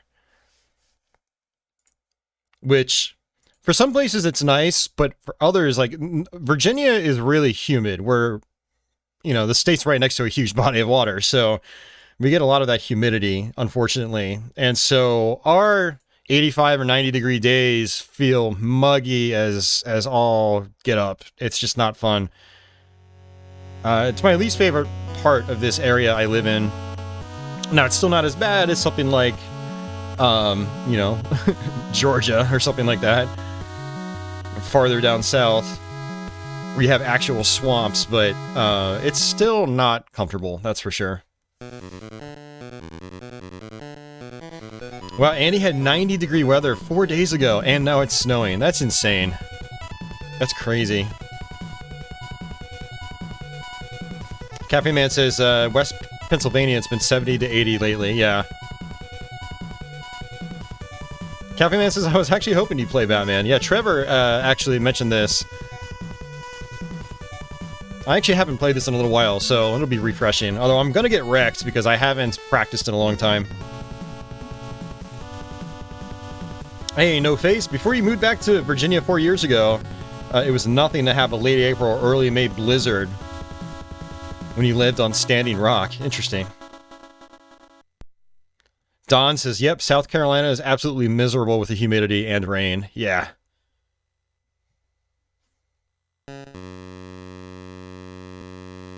Sexor says in the Netherlands it's usually mid-50s in April. Pretty comfy temperature. Yeah, I like mid-50s. I like light jacket weather, where I can just pop on like a light hoodie, and I like it. I also like t-shirt weather like we had today. I didn't even need a jacket.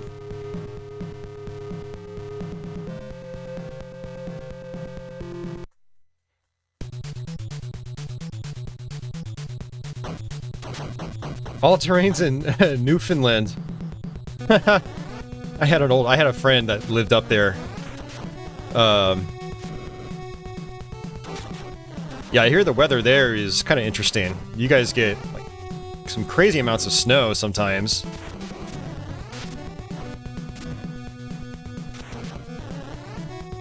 Sometimes the weather changes on a dime. It could feel like 4 seasons in one day. Yeah, that's what I heard.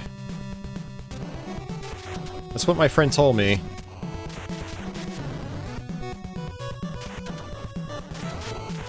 So Batman, you can hit select and use different sub-weapons. Enemies will drop ammunition. Oh, you hit start, actually. Select is pause, but yeah, it looks like I've got 50 ammunition. You can get up to 99. The fists are arguably the best weapons in the game. Because with the fists, you're actually invincible when you're punching enemies. Well, you're not invincible. It's more like you don't get hurt by the enemies when they're blinking. So you can just sit right on top of them and just punch them all day long. Like, even some boss fights, the strategy is to literally just let them go through you, and you punch as they go through you, and you won't take any damage. Now, you do have to do it skillfully. You know, it's not just a freebie. But, yeah, the punching is, like, really good in this game. Did I already mention we're definitely not going to beat this game? Because like I said, I haven't played this a lot recently. Oh, I hit the A button by accident. It's definitely one of those games where the difficulty feels a little unfair sometimes. Specifically on boss fights. The levels themselves are all, I think, pretty fair. But some of the later boss fights in particular can be, like, really mean. In particular, the Joker. The Joker fight is, yeah, I had to save state practice that fight when I did my last playthrough of this. My last playthrough, I think I did, man, it's been probably 4 or 5 years now. But I did a pretty solid Let's Play on it, where I had a nice smooth run.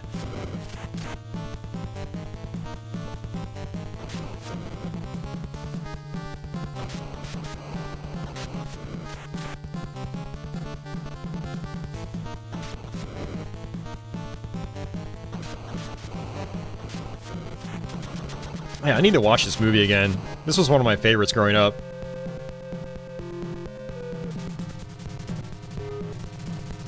The winter of 2020, you dubbed Snowmageddon.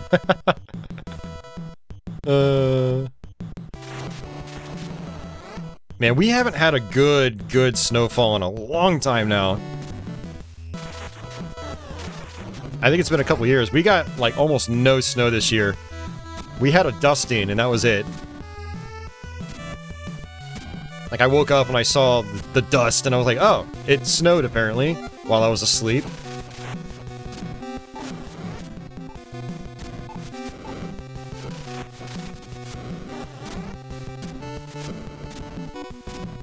The boomerang is a really useful weapon because it only uses up 1 ammo count. And, so it goes through walls. See, kind of like that. Super handy.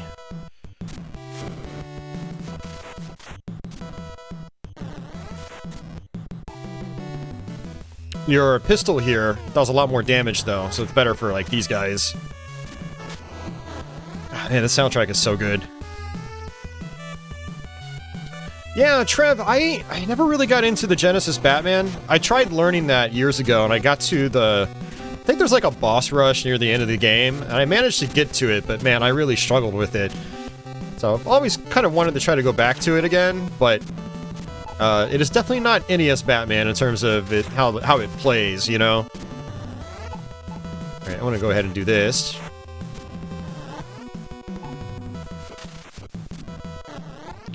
Genesis version's got some good music, though, that's for sure. Sunsoft was on fire back then when it came to game soundtracks. Like Batman, some of the stuff in Batman Return of the Joker, Gremlins 2. Obviously, Blaster Master has a, you know, nice soundtrack here and there.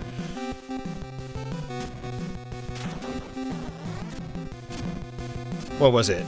Gimmick? I think Gimmick? That was Sunsoft, right?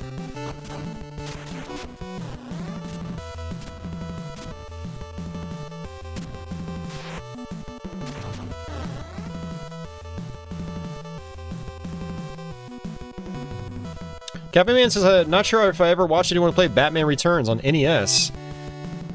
I streamed that one a couple years ago. I don't know if you were, if you were there when I did it.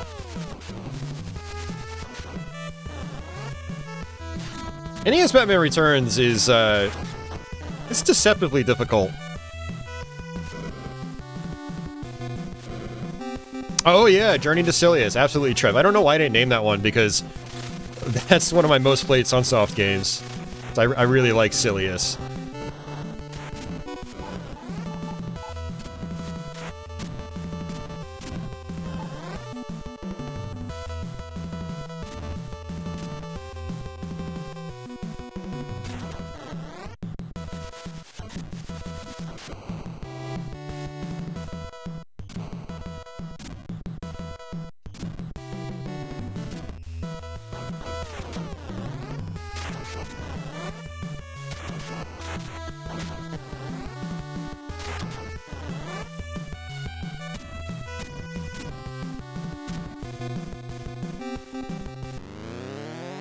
Alright, we're gonna use the pistol.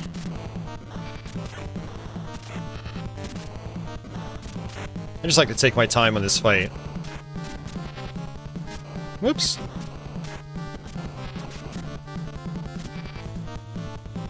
And we're gonna keep using the pistol. It only uses 2 ammo.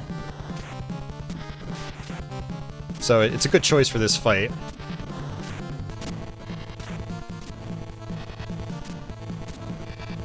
Now, if I remember correctly, I think I can just get underneath this thing. Whoops. Yeah, like that. Yeah, it's been a while since I've done this. Andy says Blaster Master is probably my favorite Sunsoft game. I just wish it had passwords or battery saves, yeah. Hey, Carlos, welcome. Yeah, the music in this game is awesome. Alright, so for this part, it's really important that you just slowly inch the screen over. Otherwise, these guys go completely out of control.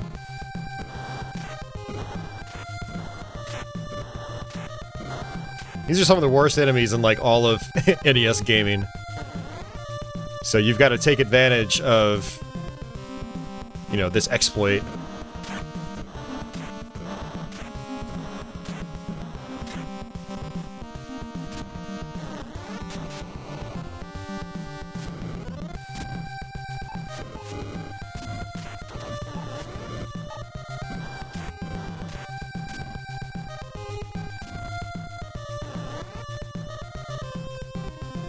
I think there's another one, like, right over on the other side of the screen. I don't remember. Like I said, it's been a while.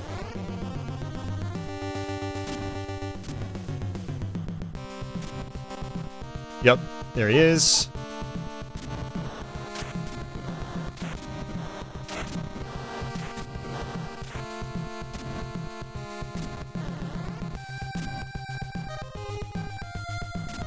Yep, there's the other one.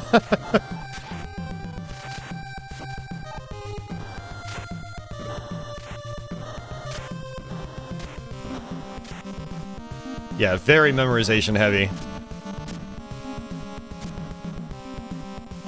I think that's it. Yeah, that's it. Okay, great.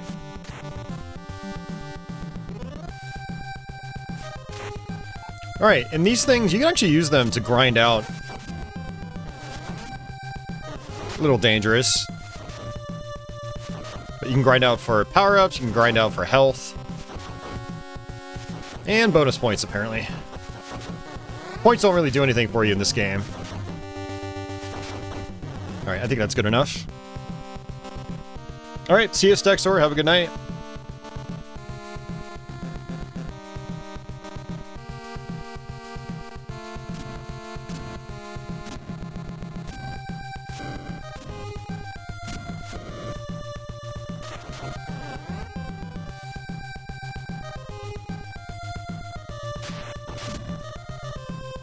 Yep, there's one of those guys down here.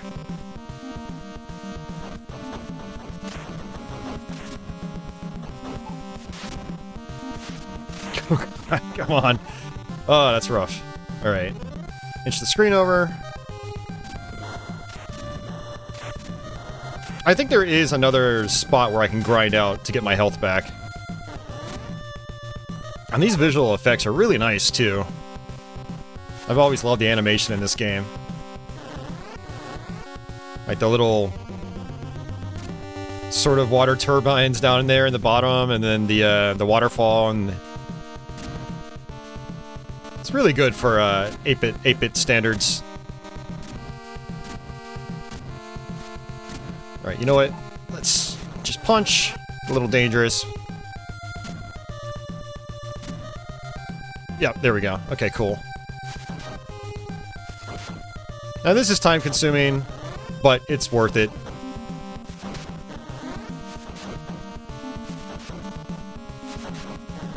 I want to say you get unlimited continues in this game. I don't remember, but still, I think you have to do the whole level over again.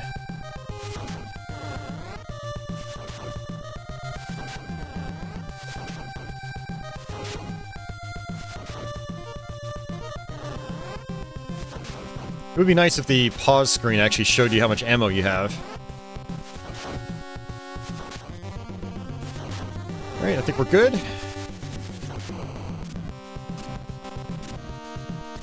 But yeah, as you can probably tell, you can wall jump in this game.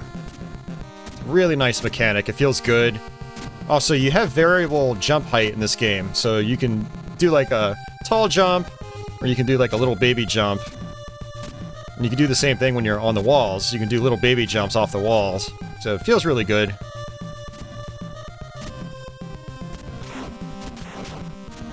Alright, if I recall correctly, I think I'm going to end up wanting to use this weapon. Yeah.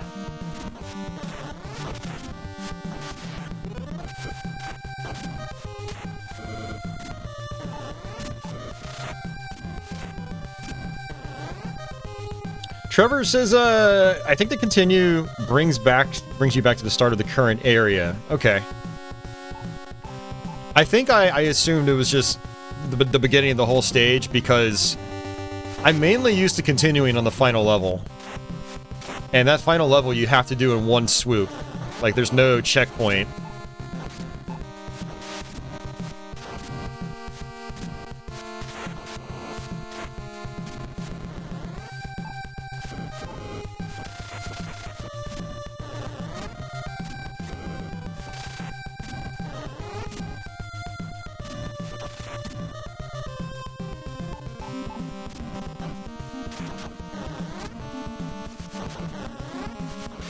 Probably want some ammo.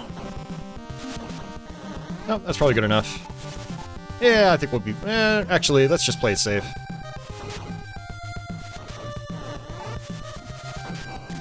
Oh! Michael says, Total Recall was a difficult game. That is one of those very unfair games.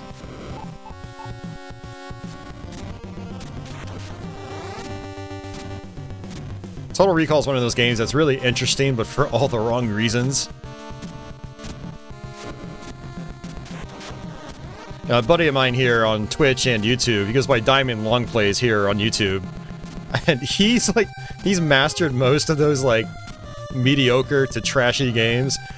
And it's funny, it's fun watching him, like, play through those games, 'cause I'm like, man, you've got some serious patience, dude.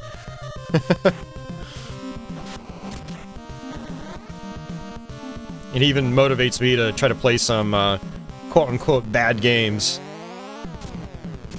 Alright, so let's see if I can remember this.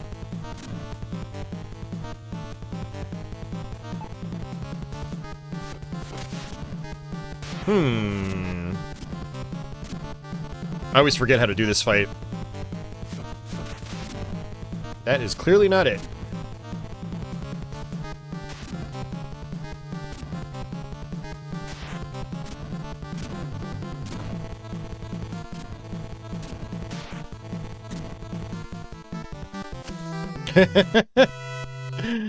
Oh, man. Hey, JD, welcome. I seriously don't remember how to do this.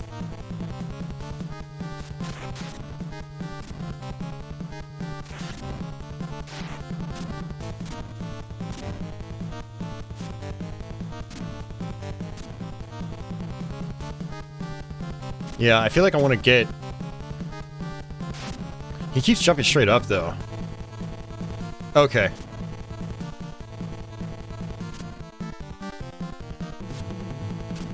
Yeah, I think that's basically it.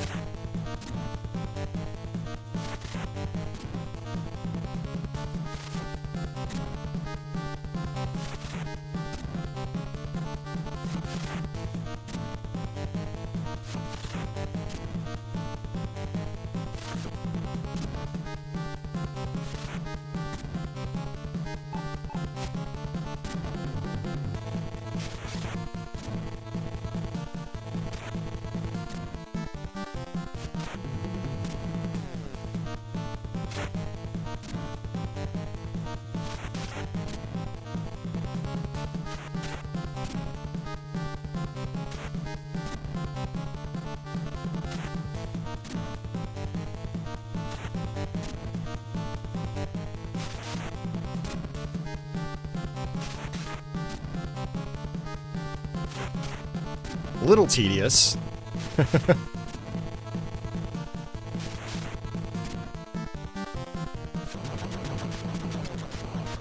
Sweet. Well, we figured it out on our first try. That's good. And he says, if you want to see an unfair NES game, play The Adventures of Bayou Billy. F that game. Oh, man.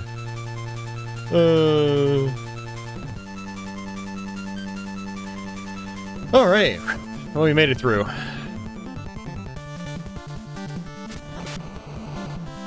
And more of these guys.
I had a feeling there were more of these guys.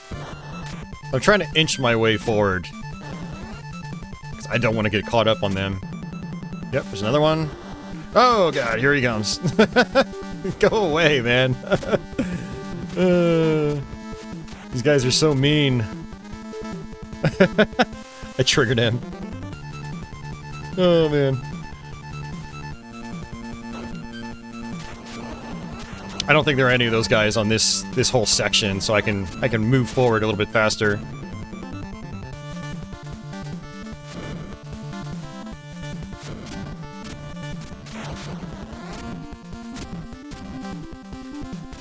A lot of wall jumping on this level, too.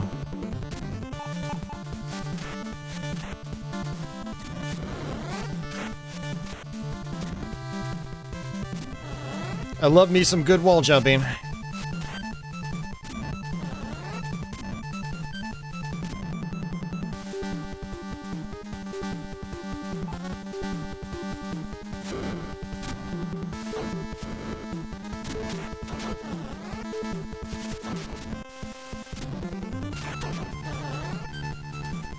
And they did a really good job at mixing up the colors on this game. You don't really appreciate it until you start, I don't know, looking at some other NES games that are a little more drab looking. And the NES color palette is not huge, you know. So there's, you know, just really creative use of colors. The devs, you know, it's clear they relied on, like, focusing on different, like, colors on, you know, as screens transition. So, like, this screen uses a bunch of different colors than what we saw on the previous screen, and it looks varied. It's like there's a lot of variety. It basically just goes to show you could make really good-looking games with even a very limited color palette. Hey, look at that fire. It's nice. I'm a sucker for this kind of stuff.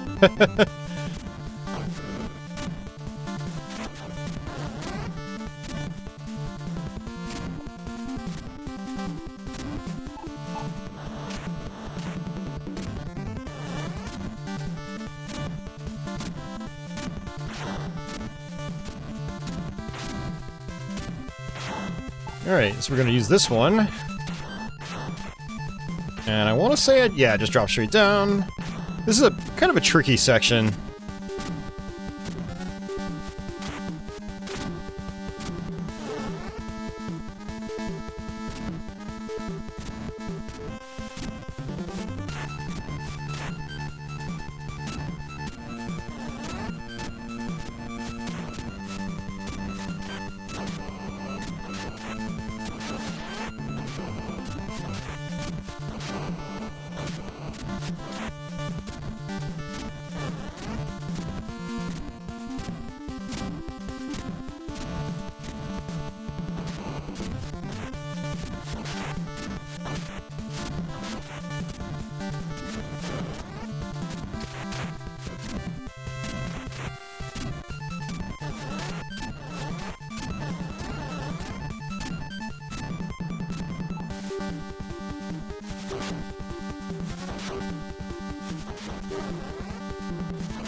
I don't really need to worry too much about ammo on this boss. Although I would like all of my health.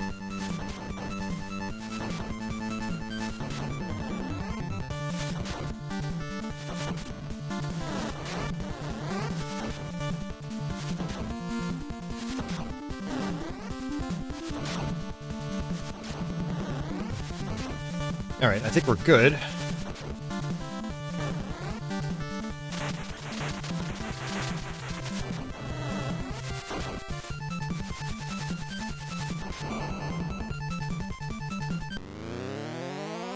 Alright, so I want to say I come up here.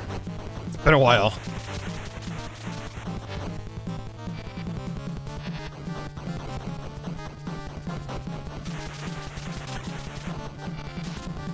That's fine. 2 hits. Not many invincibility frames. Alright. I want to say I do this. Or not. Maybe I just... Oh. I just punch. Okay. Whole fight is just punching. Sweet. Don says, I was thinking the same thing. This game looks very colorful, but at the same time keeps the gothic look of the movie. Yeah, it does a really good job of that. Hey, Mike, what's going on?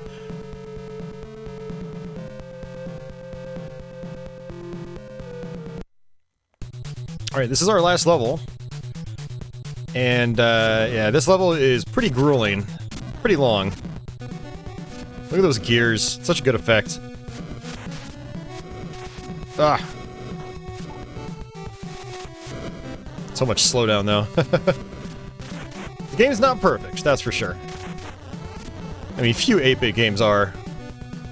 There's only so much the hardware could do, you know?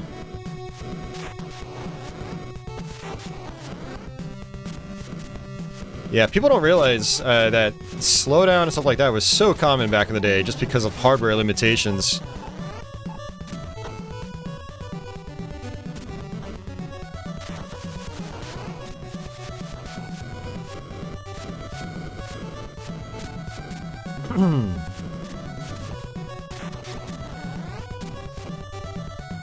Alright, these are a little tricky to deal with, but you want to punch them as you go up.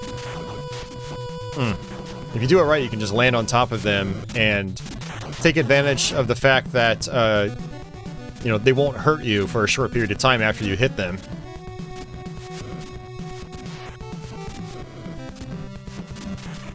See, like that. It's tough to do consistently.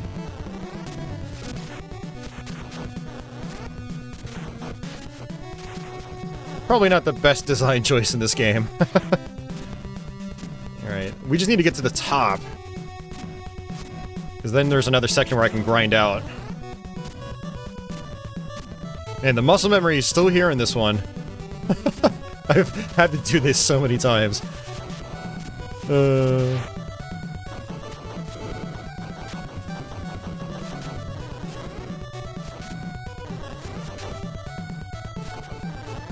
You know what? Let's just get to the boss. Because then I'll at least be checkpointed at the boss. Well, I don't know. I do have... Let's see.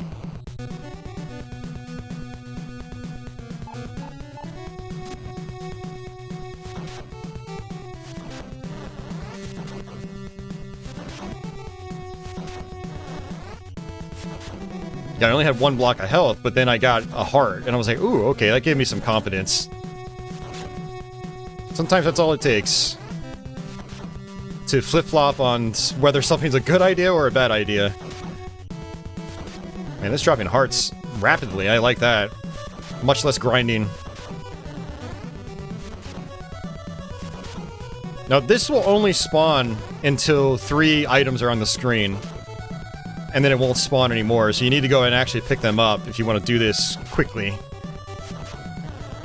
I'm grabbing them just so I can make these things spawn faster. There we go, we got it. Awesome. That was worth it. Oh! You bastard! Alright, whatever. I didn't realize he respawned. I was looking down at chat.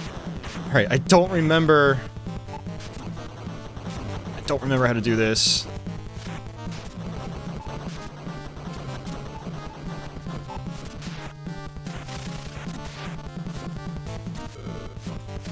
You can kind of get him into a rhythm.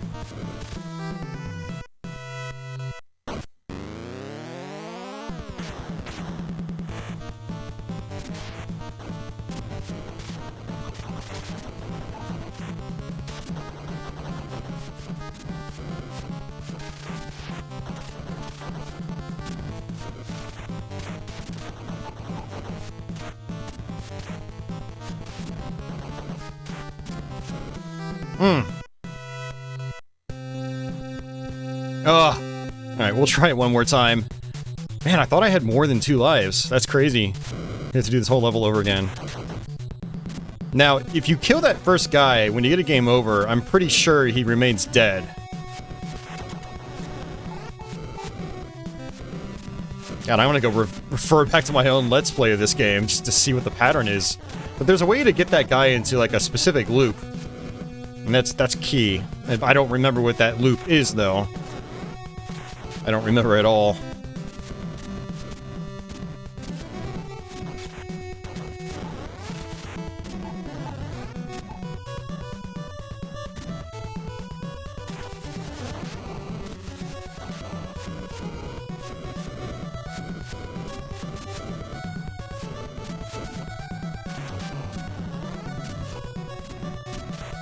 Oops. Oh well, that's fine. I mean, that's another strategy too, is just like skipping those things completely.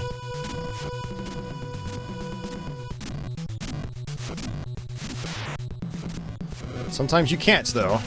Oh, come on.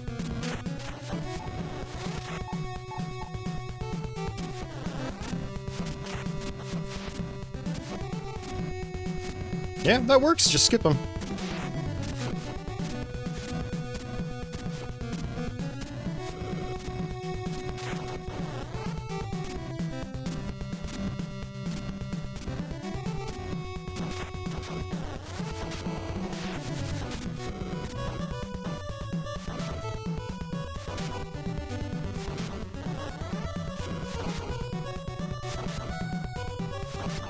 I do really wish that you could earn extra lives from points in this game.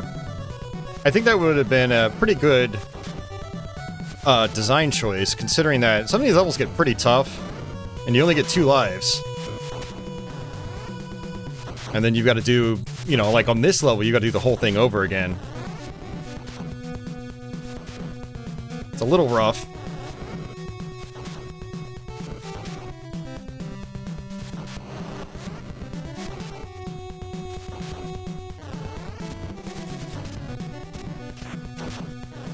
Whew. Andy says, a friend of mine had this game back in the day, and he gave up on that boss. Yeah, I think a lot of people did. I know I did back in the day. Michael says, I've had a hard time beating Joker in Batman Return of the Joker and NES. That fight's actually not too bad, Michael. I have a Let's Play of that if you need help with it. DG, yeah, it's bonus points. It's just points, that's all it is, yeah.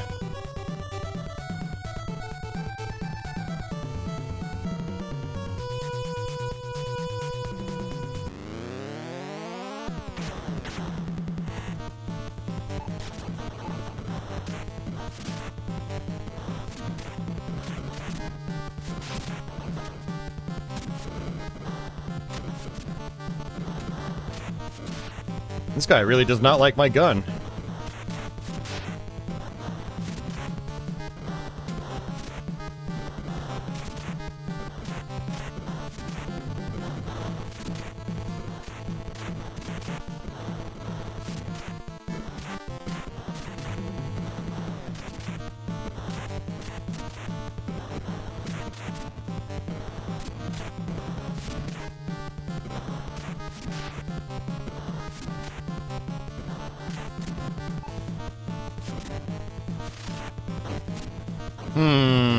This is going to end poorly. Oh, we got it! Oh, man. Whew. I'm gonna laugh my ass off if we actually beat this game. I haven't practiced it in so long. The Joker is, like, really tough, though. You gotta get in and just punch.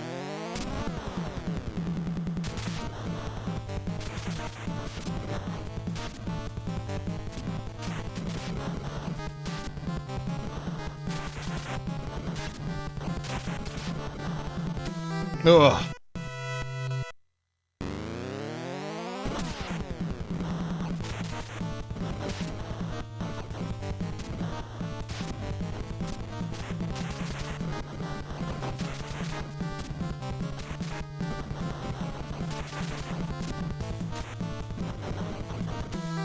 Oh, he got too far back. Oh, all right. We're getting so close. We have to do this. We have to make this happen. It's good practice for this last level, too. Maybe I need to do an updated quick play of this game. Ugh. I'm completely out of ammo, too.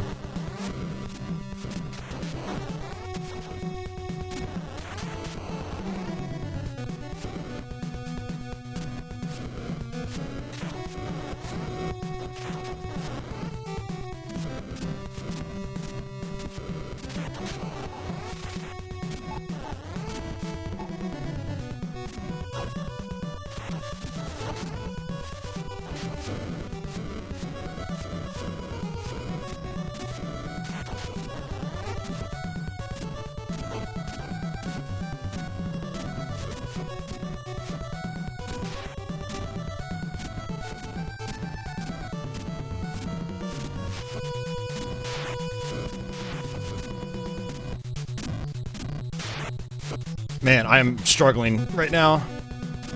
Oh, I despawned them. That's a new one.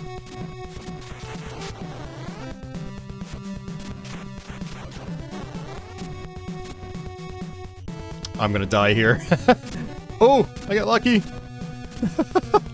This is kind of tense. Huh.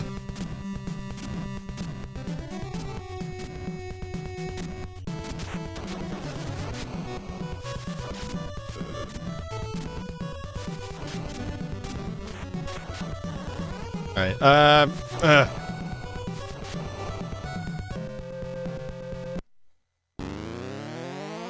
Greetings, Bat Brain. Ooh, he's doing that right away, huh?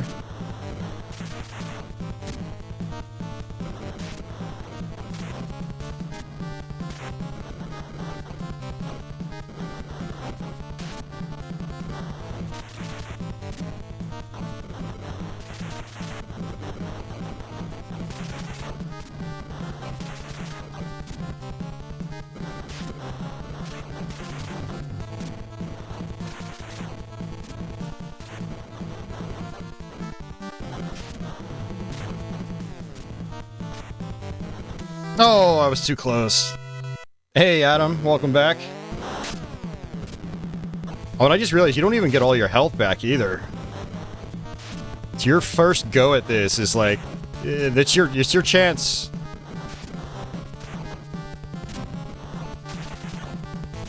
Oh, I'm completely mistiming everything, and we just have to do this level over every single time. All right, last try, guys, last try.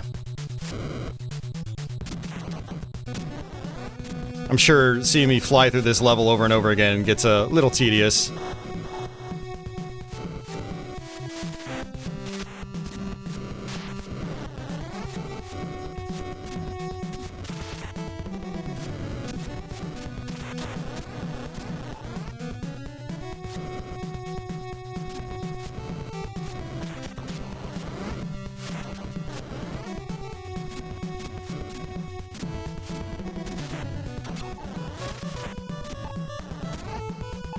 The level's actually not as long as I remembered.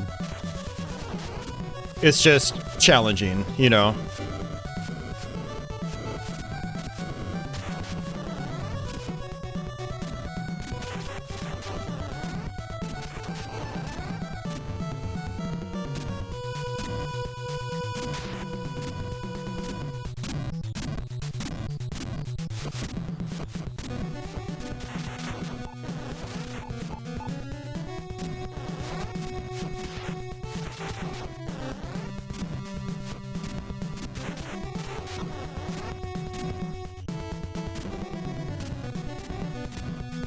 Yeah, so ideally I get this on my first try, because I'll have a full health bar.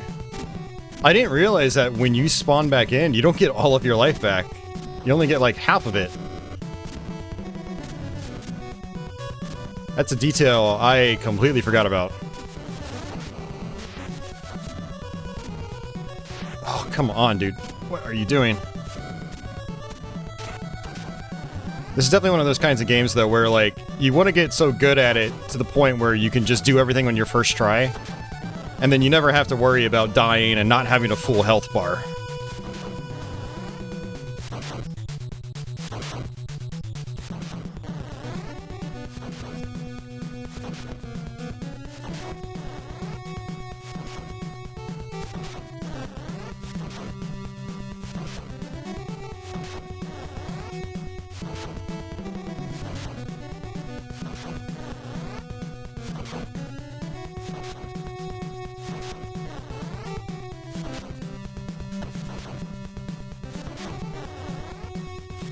Alright, give me some hearts. I want some hearts! Those aren't hearts! Oh! That was just mean.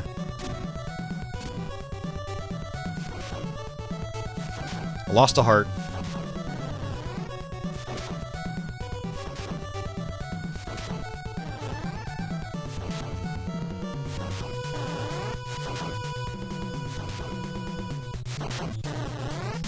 Alright. Alright, so I have to jump over his first projectile.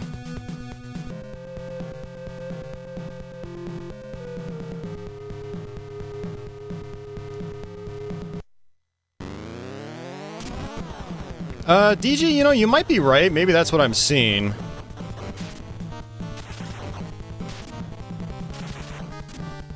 Yeah, I didn't even realize it was doing that much damage. Holy crap.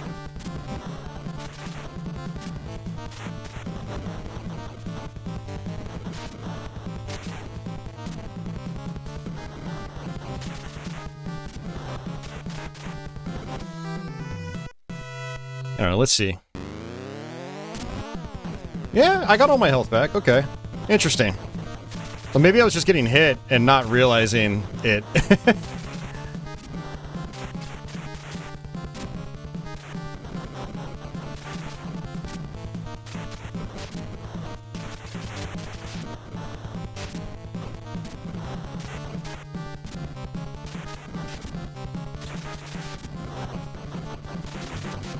We got him. I was tanking, but we got him.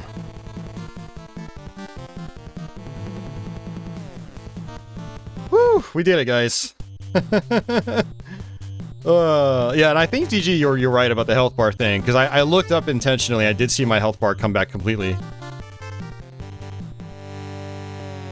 Whew.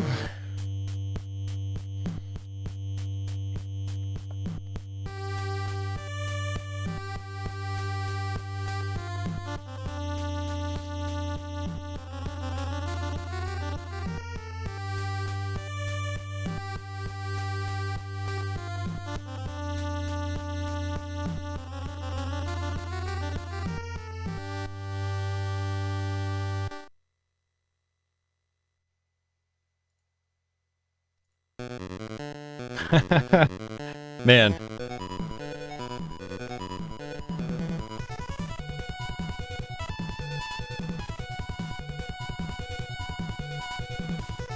Oh, man. That's cool.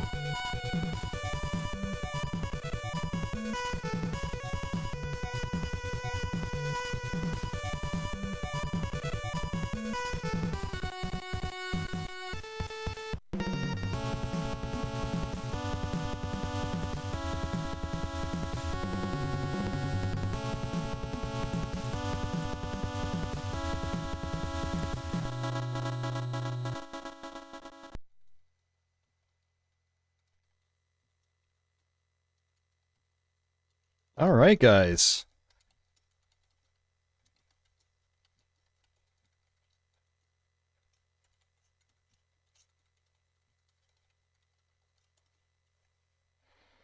All right, that was really cool. That actually feels pretty good. I haven't beaten that game in a long time. You know, we were able to figure out those patterns at the end, which is cool. Let me bring my... Where is my template? There it is. Oh, man. Yeah, that's good feeling. Batman on NES, it's a tough game. Some of the bosses are pretty mean. Let's mix things up a little bit. I did tell you guys I was going to play this, and so we are going to play it.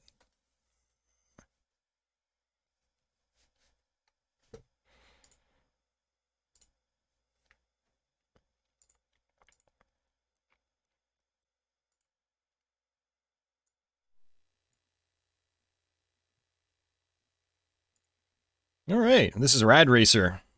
I actually started playing this again because Seb, aka Half Blind Gamer, who pops in here occasionally, he has a Discord and they're doing like high score stuff occasionally, and this was the first game, and I was like, you know, let me give it a try again.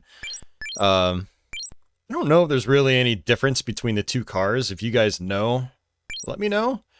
But yeah, this is an old Squaresoft game. It's actually really fun, really fast. You do have to brake a lot, though. You have to really, you know, take some of these turns easy.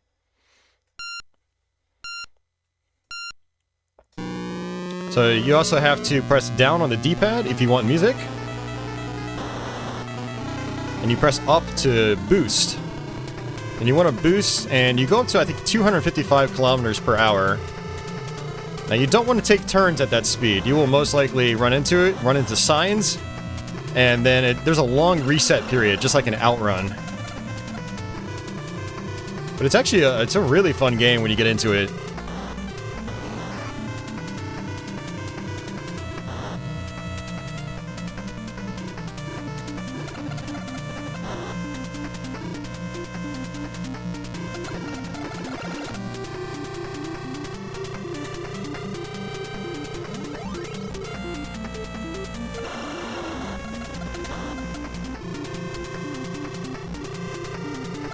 Yeah, I've been playing this on Twitch, actually, the last couple weeks. When I do NES Variety stuff, I will fire this up and play it. It's been a good time. We also played Rad Racer 2, which looks better, but it's not as well-balanced difficulty-wise. It's a very hard game. Like, I struggle to even get past the first level in that game. Ugh. And even these cars can be dicks as well.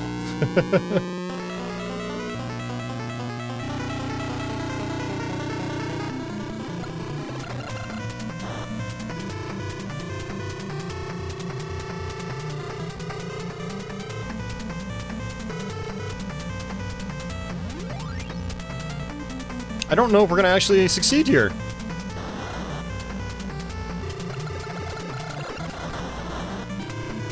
Yeah, wrecking in this game is a lot like wrecking in Outrun, where you get majorly punished for it.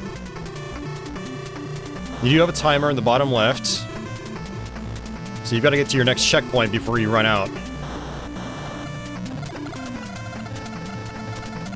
Now, one thing that is cool is when you run out of time, you do have a, sort of like a gliding, like you can still coast a little bit, which is cool. Whereas in Outrun, it's once the timer's over, that's it.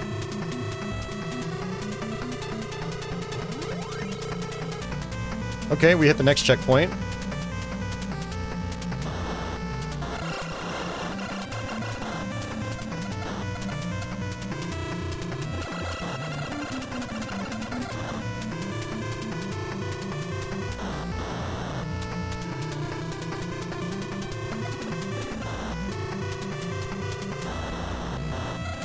It's such a fast game, too.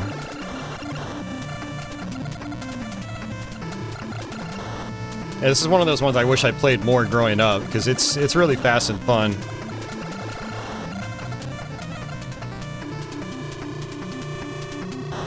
Got it. Nice. Hey, DG, thank you very much for that. This is definitely appreciated the NES Variety and hitting both Ninja Gaiden and Batman. It was fun to be 8 years old again for a bit. Heading out, have a good one. Yeah, thanks, DG. Have yourself a good night if you're still there. Carlos says, I'm glad I stopped in to witness you beat that game. It was fun. Yeah, hell yeah, thank you. Andy says, is this the game with the cheesy 3D glasses? It is. You can actually hit select and, yeah. So Trev says there is no difference between the cars. It's just aesthetic. Okay. Cool. Good to know. Cafe Man says play Highway Star. It's a great Deep Purple song with this game.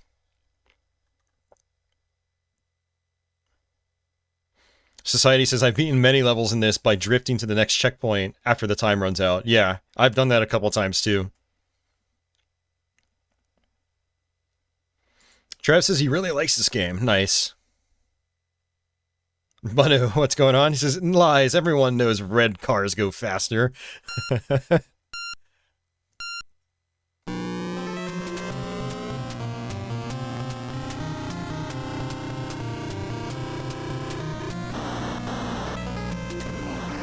Okay, cars. That's mean. They're not letting me pass them.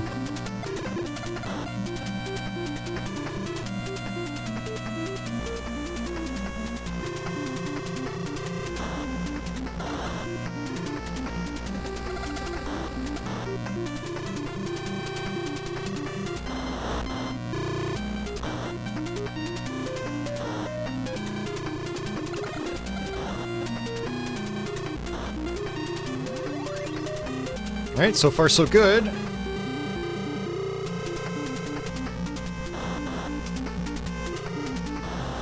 that's not good. Now, if you're really heavy on the D-pad, you'll be constantly switching the music by accident, because the down position changes the tune.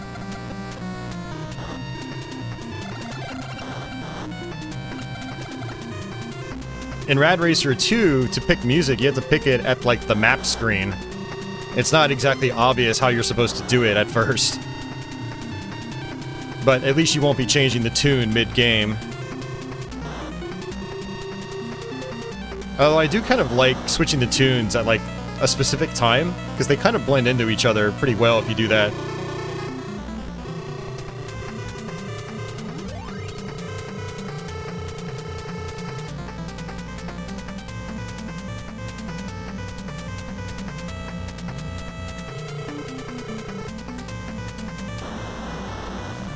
Oh, that was mean. You can also see there's a S and G in the middle. That's basically your distance. So we're a little over halfway through the course. And that wreck might actually just do it for us. That might be it.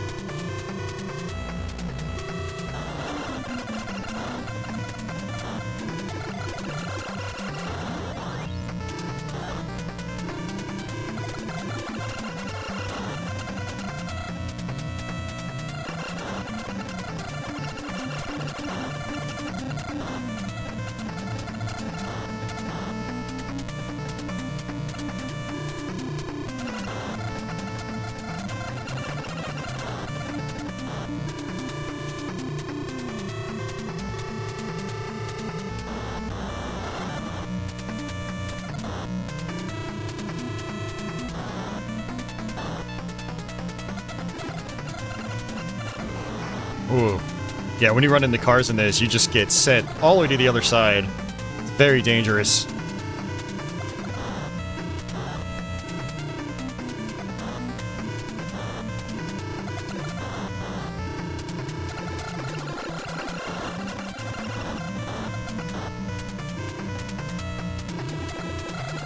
Almost there.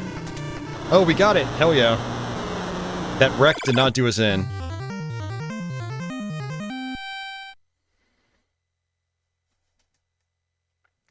It is select to switch to 3D, yeah. Cafe Man says, those car patterns remind me of 2600 Enduro. Yeah, Enduro is a great game on 2600. That's one of my favorites. Whenever I do 2600 streams, I always have to play that game. Which, we're gonna have to actually do that sometime soon on the, I have the Hyperkin Retron 77.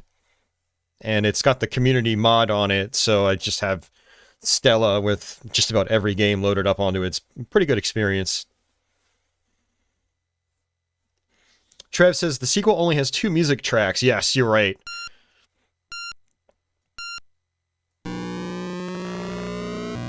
And also, it's missing a lot of sound effects if you have music playing.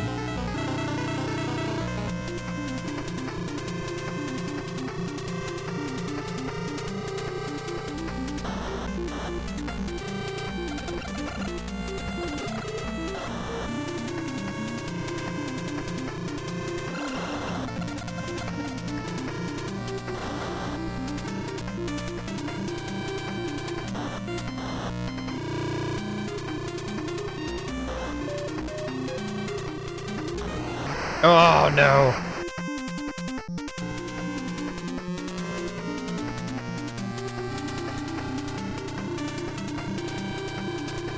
Yeah, not a good start. Yeah, I'm almost out of time. I am out of time. Oh, that was rough. Yeah, that wreck was not nice.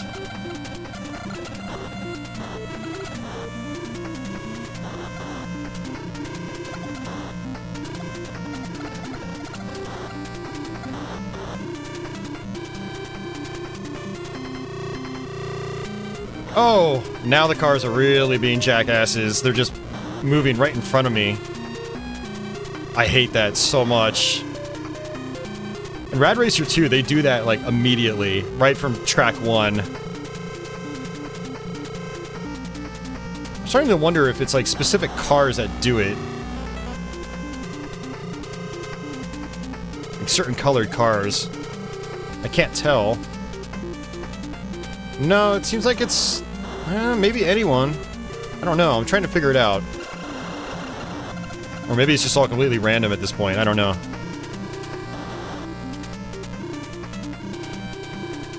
I'm sure some of you guys out there know. Some of you guys have played this game way more than I ever have. I'm just kind of getting into it for the first time. I think I was talking about it on Twitch the other night. I did... pretty sure I did rent this game once, growing up. But that's pretty much the extent of how much I played this game. Despite having it in my collection for a long time as well.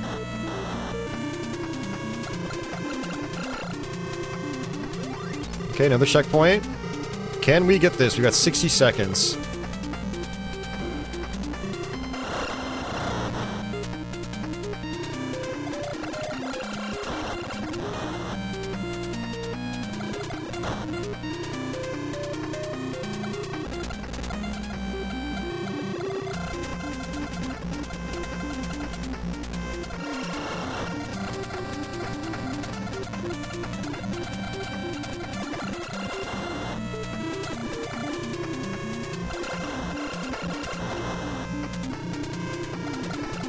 Yeah, like I said, even though this is an arcade-style racer, you really have to brake in this game.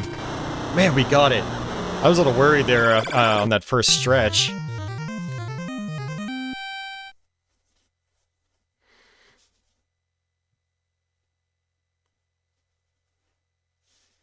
Trev says, I actually like the music killing the engine noise in the sequel, but I can see why others don't. Yeah, that kind of... When we were playing that on Twitch, I was like, oh man, this is like Lotus on the Genesis, you know, where you either get sound effects or you get music. There's no combination. And for these driving games, I have to have like engine sounds and stuff like that. Otherwise, it just sounds empty. It just doesn't sound right to me, you know. The engine and like, you know, road squeaks and stuff like that. It's such like a big part of the driving experience. Like even if you hop in a car, you hear the engine and, you know, and so when I play a driving game without that sound, it just doesn't feel natural to me. Like there's a disconnect. So some people just don't like engine noises in their racing games. I know some in particular can be irritating, but you know, it's definitely something I've got to have. But I also love my music, like especially in the arcade style driving games. It's one thing if I'm playing like a simulation racer, but a game like this, if playing this without music just feels weird to me. Like I need, maybe Outrun trained me to have this perspective, but like, you know, I can't play these games in silence. It's just weird. All right, later, Cafe Man. Have yourself a good night.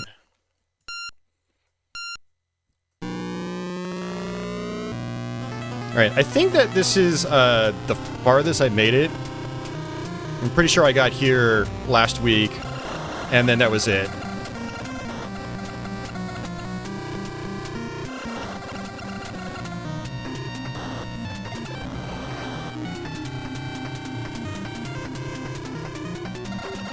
It's like these first sections are oftentimes like the more difficult ones because you have much less time to start with, it seems like.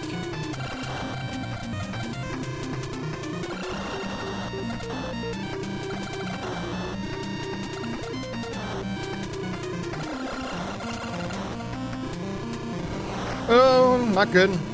Okay, we got it. That's good. Well, I didn't get that much more time back, though. Still only have 40-something seconds.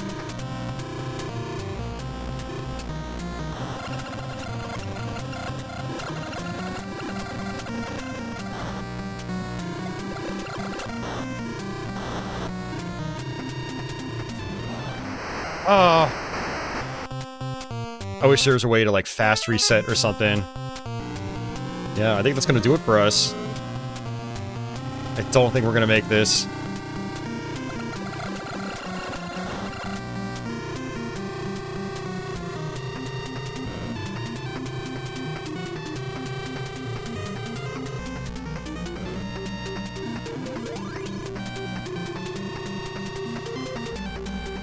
Oh, we actually got the checkpoint, surprisingly. And this is a big course, too.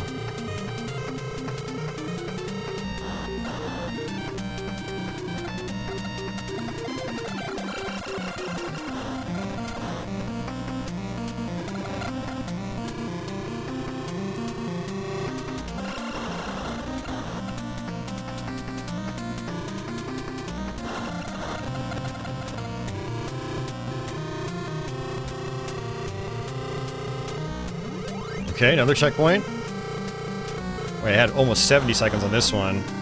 I don't know if that's a good or a bad thing.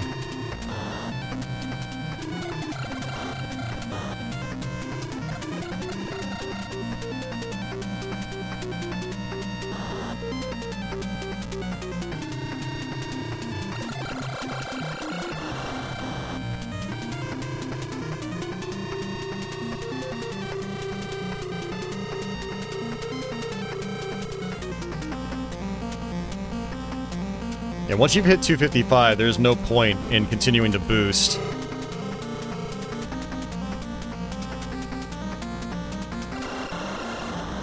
That was really close. So many close calls in this game. This was one of the fun things about it. It's like you're always on the edge of your seat. I'm surprised a game from 1987 can still do that, you know. It's a real gem. And it's also what separates like this from a lot of other driving games from this time period. Especially like if you compare it to this like Master System stuff. There's just yeah, it gets so tense and it's really cool. All right, so course number 5. I don't think I've been here before. So hey, Yu-Gi-Oh dude, how are you doing? Think you could stream a board game format like Clubhouse Games? It could be interesting. I don't play a lot of board games though, so it's like I don't know how good of a stream it would be. You guys would honestly just see me suck pretty badly over and over again. But I think I'd also have to have some friends, yeah. Leo says, I can't play the Lotus games on Genesis with the music only enabled. Yeah, I mean, I love the soundtrack in that game, or Lotus 2 in particular, but it's just so weird not having sound effects. Leo and I were talking a couple weeks back on Twitch about how we'd love to see some kind of like ROM hack of that game, where I was thinking hack it to where it could take advantage of the Sega CD, so you could have just like CD audio playing on top of your sound effects. Because there are games that do that. And so what you could do is you could basically rip the soundtrack from the cartridge. Like, I actually got full recordings of the whole soundtrack, and I could just burn them to CD and then play the game's music with the sound effects combined. Like, that would be awesome. Oh, man, Victory Run is a really hard game, Trev. I think Victory Run is a lot more janky, though, which doesn't help it. That's a really challenging game. I think we did that on our TurboGrafx mini stream. Hey Tony, thanks for joining back up. And sorry, I actually have not had my speakers on apparently, so sorry about that. But yeah, thank you Tony for joining back up. I appreciate that. Let's spam some patch emotes. Haven't done any spamming of patch emotes in a little while tonight. There we go. All right, let's try this stage 5. I mean, I think this is as far as I've made it.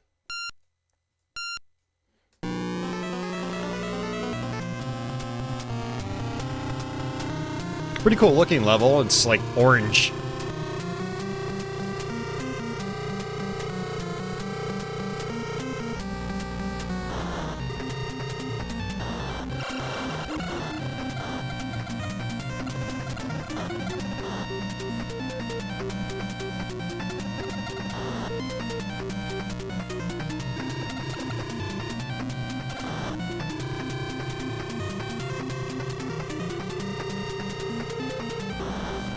Oh, that was a dick move. We're not gonna get this. That was a super dick move. Come on, come on, come on, come on, come on. No, game over. Oh, we were so close. That one wreck did us in completely. That is rough. Tony says, I haven't played this game in such a long time. It still looks really fun. It is really fun. I've been hooked on it the last couple weeks. It was a good attempt, though. So, this is the eye candy level. It wowed you back in 87. Nice. Oh, man. Yeah, that's tough. Oh, man. Still good progress, though. You know? Even the computer sucks at this track. Oh man. Yu-Gi-Oh dude says, I'm good myself. I've recently played Pole Position for my PS Vita when you had Namco Museum Volume 1, and I still got it. Nice. XJ, this is Rad Racer 1. Yeah, that was the first one.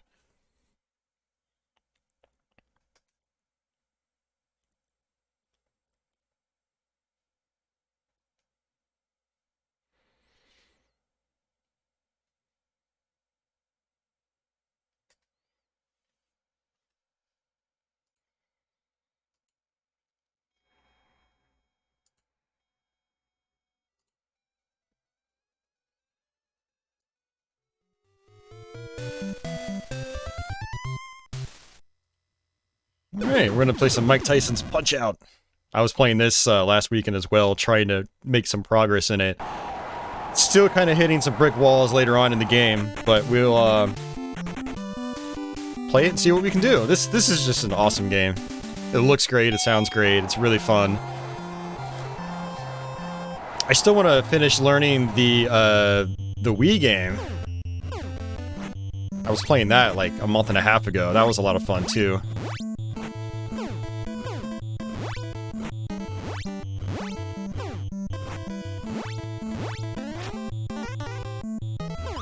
Yeah, you can knock him out instantly. There are a lot of gimmicks to the fights in this game, which is clever. So for anyone that's never played Punch-Out, I assume most of you guys that are familiar with NES have played this game. It was really popular back in the day. And even non-sports fans really enjoyed this game. Such as myself. But you have these hearts up top. Whenever you block an attack, or they block one of yours, it's basically like stamina.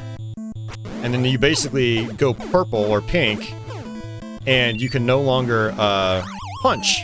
So you have to actually just dodge, and you'll get some hearts back.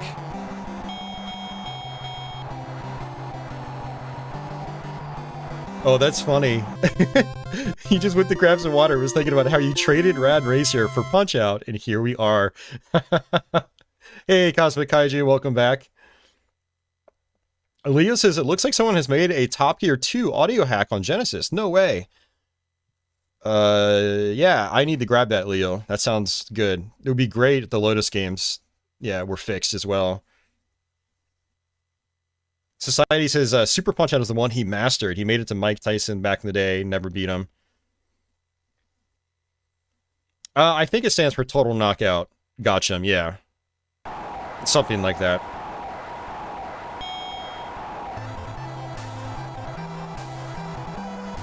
Sonny says, I'm 42 and still have nightmares about the Great Tiger.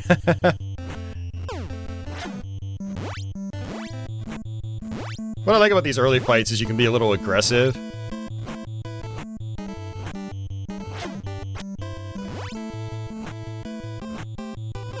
There we go. Oh.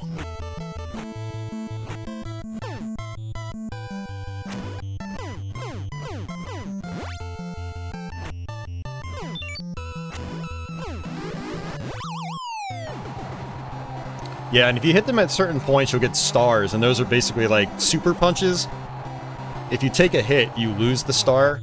So ideally, you want to not take a hit when you get them, because they're really powerful attacks.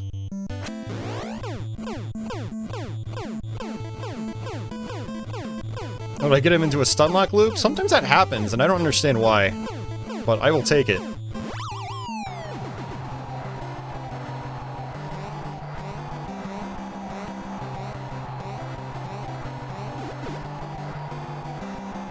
Yeah, you might be right, Tony. It might be technical knockout. Oh, Society said it too. Okay. Total knockout sounds cooler, though.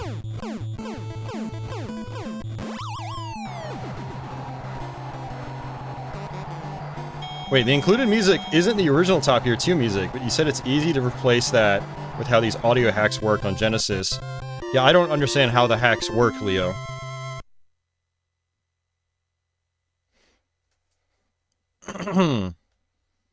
Oh yeah, no, I know that, Society. Yeah, TKO means there's no counts after after someone gets knocked down 3 times. Yeah. Now later on in this game, you're not going to be knocking these guys out. You're not going to be getting TKOs because the fights just get a lot harder and it's harder to punish the enemies. But in the early part of the game, you can really just like steamroll these guys in one round. Knock them down 3 times and you win automatically.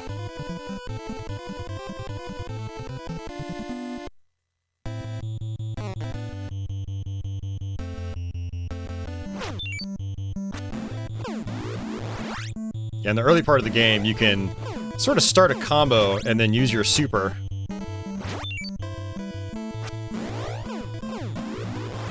But later on in the game, they kind of wisen up to it and they will start dodging your super.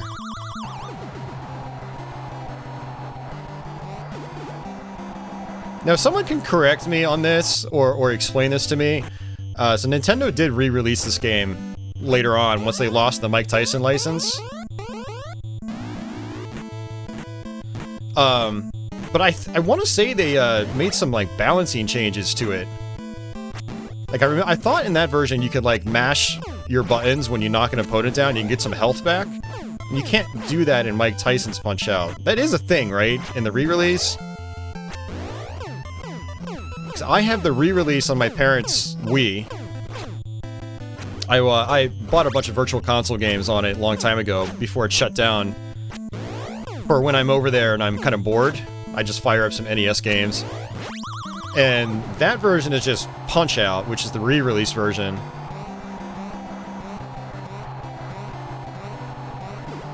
J Number says it's a feature in this game as well. It's not doing anything, though. Like, when he gets knocked down and I'm mashing A and B, I'm not getting any health back.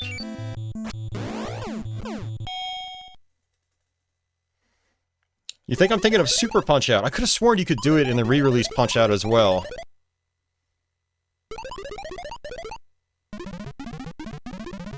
Big Dog says it's in both games.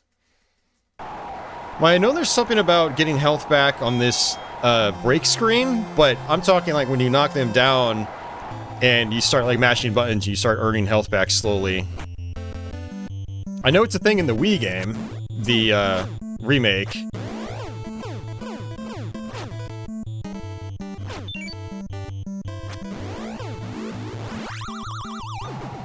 Keep pressing select.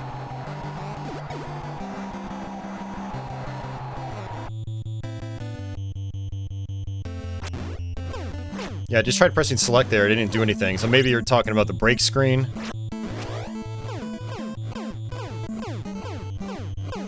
And he says the select trick only works once per fight. Okay. Good to know.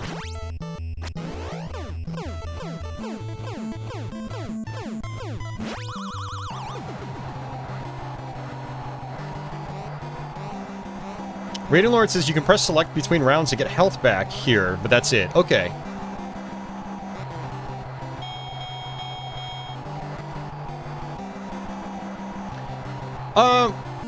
Well,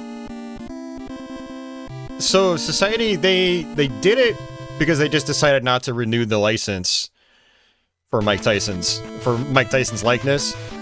Could have been because of all the crap he was involved in back then, but we don't really know.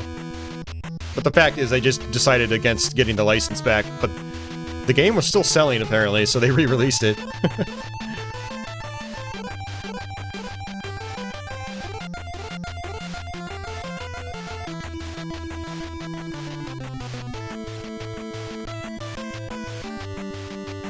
Yeah, see, now I'm gonna have to fire up the original, the re-release Punch-Out and see if what I'm thinking of, if I'm remembering things correctly. It seems like a lot of people played this specific version. Not as many people, I think, played the re-release. By the time the re-release came out, it was like, you know, I think Super Nintendo was already on the horizon, if not already out.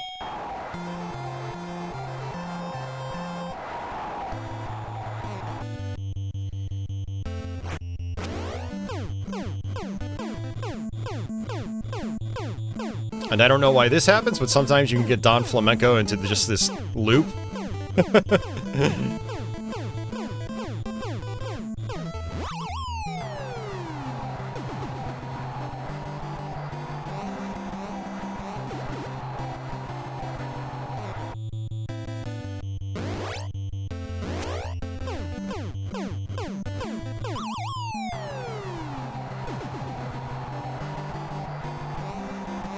Trev says Buster Douglas beat Tyson around that time. Maybe it was a factor.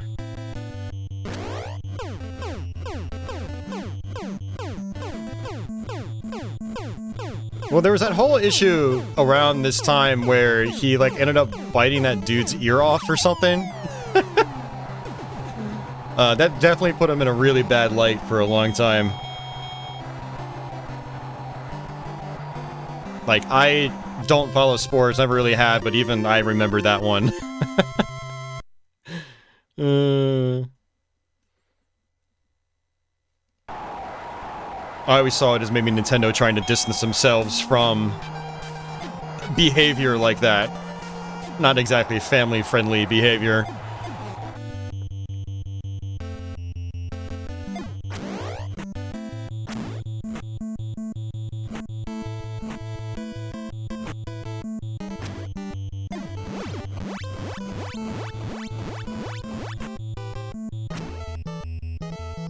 You have to smack him in his mouth.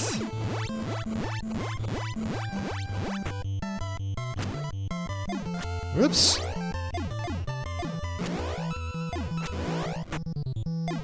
He certainly hits hard. But what I like about King Hippo here is that it's kind of a gimmick fight. You knock him down and he can't physically stand back up. So he's down for the count.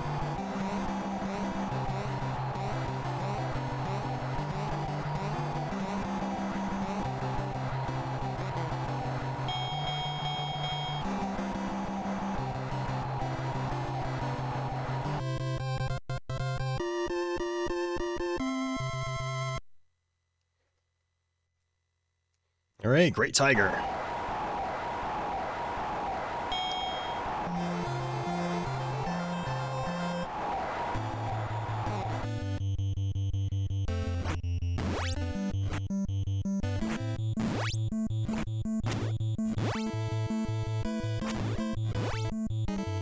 Now you have a lot of hearts on this one because he's got this teleportation move later on that you have to block. And so that'll eat up your hearts quite a bit.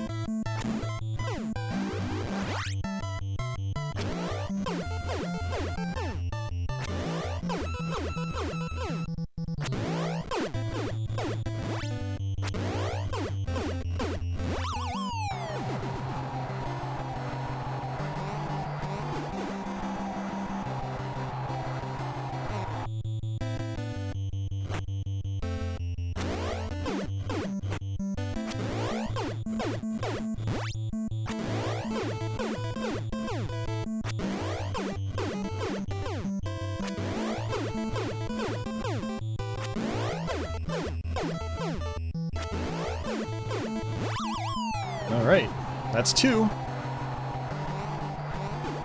Definitely not going to get a TKO on this one. He's trying to get a lot of health back. Yeah, that's most of his health bar.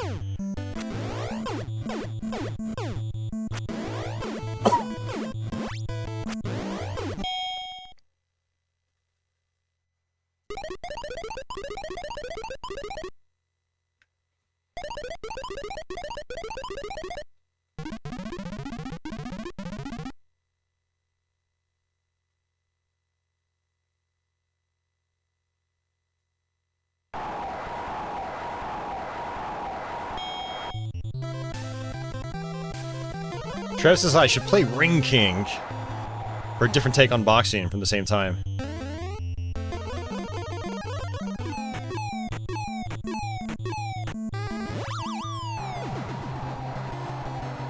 Yeah, I mean, are there any other what you would consider to be good boxing games from this time period?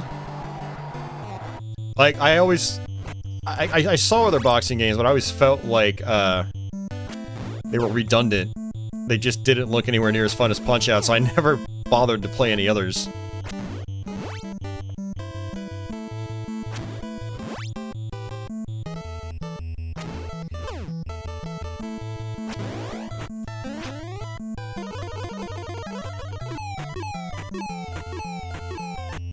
I have not played Power Punch 2, but I know exactly what you're talking about. Yeah, it doesn't look great.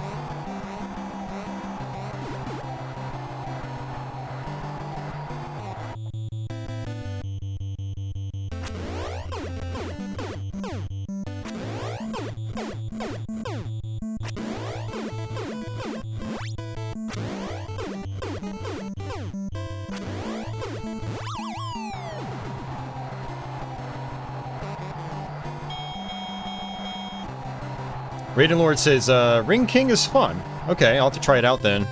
He says, Super Punch-Out is great, but not as good as this one. Yeah, I always kind of felt that way about Super Punch-Out. It's a fun game. I think I own that game, actually. But, yeah, it just it feels different. And different types of sound effects and stuff like that. It's, I like the viewpoint of this first game as well.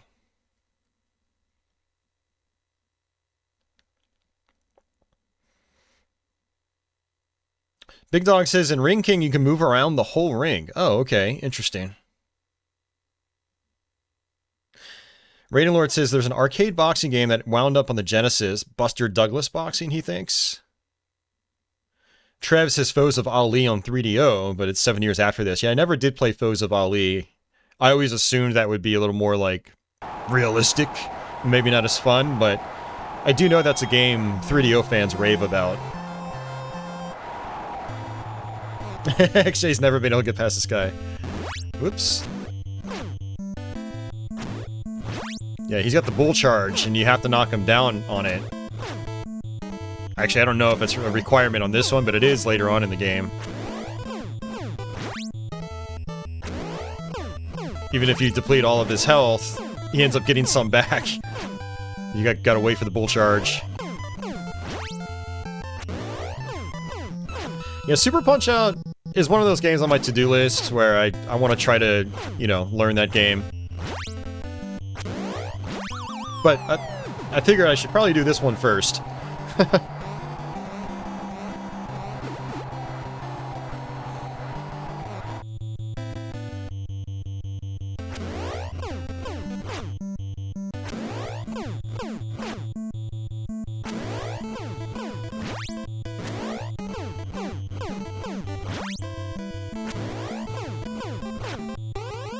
Here it is. Got it! Tiny says, once you learn Super Punch-Out, it's really fun. Raiden Lord says Super Punch-Out is way easier than this one for the most part. Oh, interesting. Alright, see ya, Yu-Gi-Oh, dude. Have a good night. Enjoy your gaming.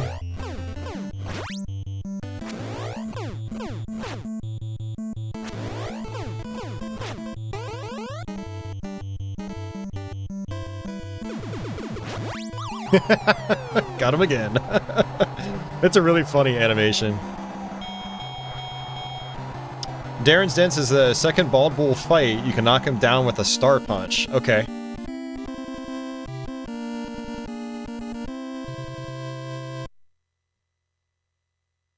Trev says, Foes of Ali on 3D is great. Great fun, but yeah, it's much more realistic. Okay, yeah, I'm not sure if I'd get into that then, but I do want to try it eventually. I need to get an optical drive emulator for my Japanese FZ1. I was doing it a couple weeks ago, and honestly, the image just looked so disgusting on my FZ10. My FZ1's disk drive is busted, so I can't use it without having like an optical drive emulator. But my FZ10 doesn't have the 240p switch on it, and the way the FrameMeister deinterlaces 480i content, it just looks gross. I just wasn't having any fun with it. So I need to get an optical drive emulator in my Japanese FZ10, or FZ1, sorry, with the 240p switch.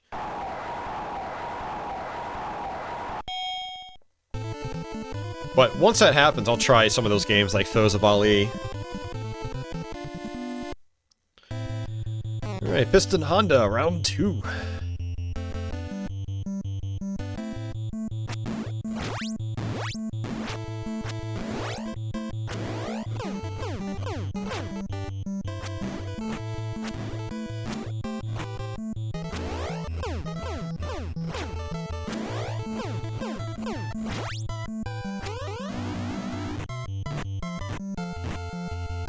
Oops. Not a good start.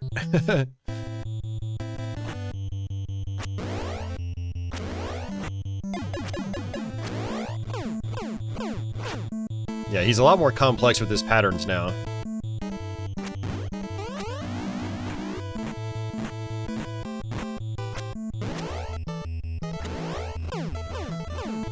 Alright, who's gonna get knocked down first?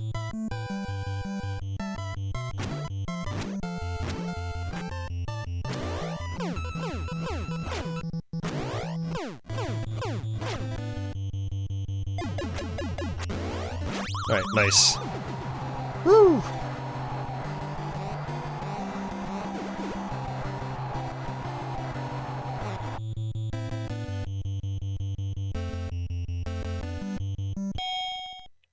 He's like looking down.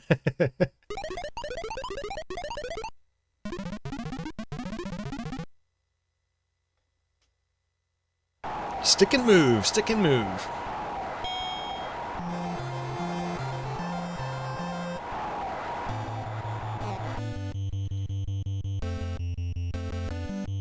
Yeah, so the select trick did work.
Ah.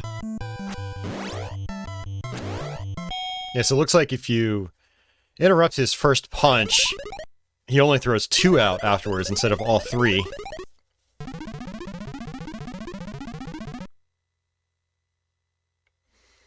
So there's a catch to the select trick. It's like if you keep pressing it for a long time, your health actually starts to decrease. Wow.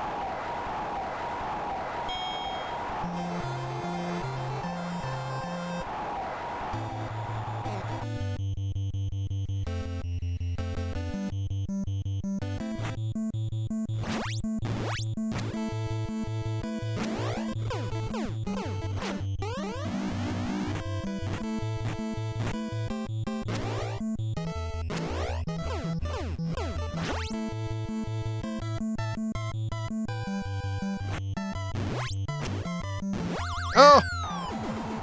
He did all 3. I thought he was just gonna do 2. Oh well. Oops.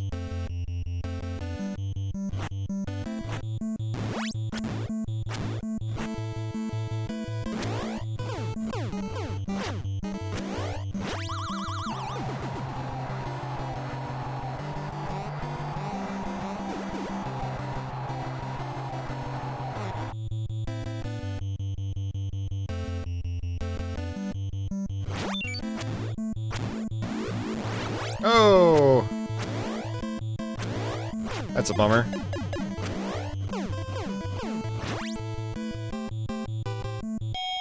Oh, this is gonna be a ruling.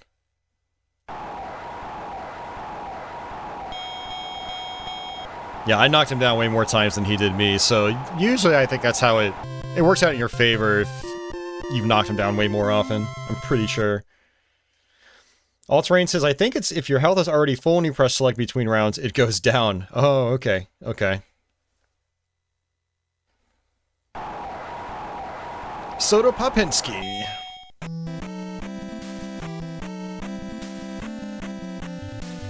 It's tiny legs. I think last time I played this, I actually got knocked out of this guy.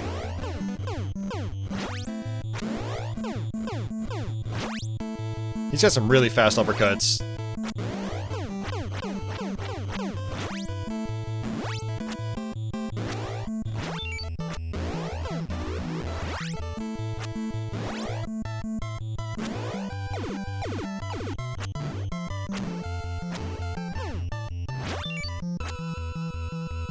Ugh! I'm really bad at predicting these patterns.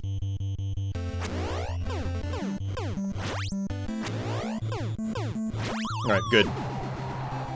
Yeah, Vodka Drunkinski is his original name.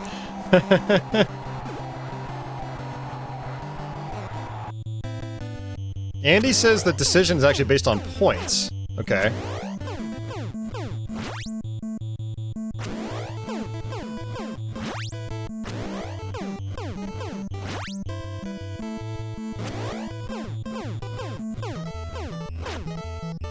Ooh, that was close.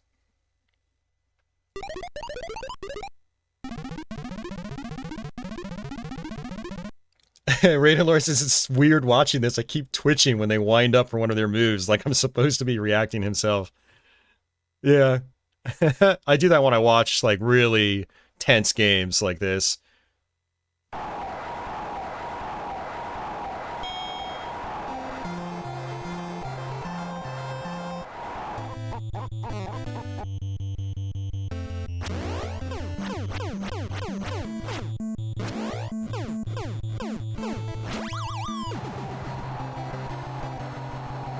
Ghetto Prince says get him. I'm trying. I'm trying.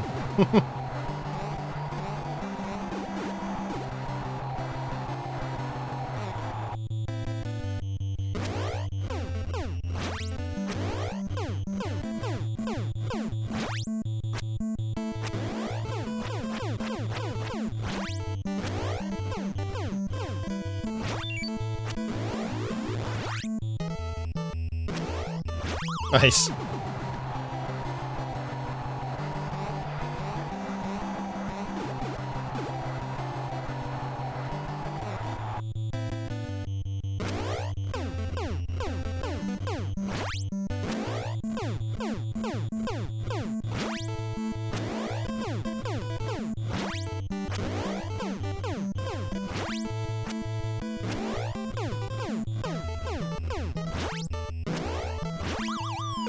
Alright, I think that's it.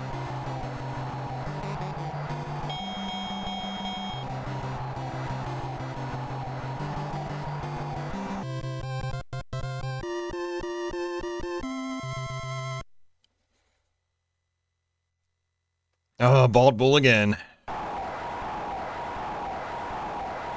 Hey, Jason. Jason says, I can get up to Mike Tyson, but I always lose to him. Alright, later, Trev. Have a good night, man. Sleep well.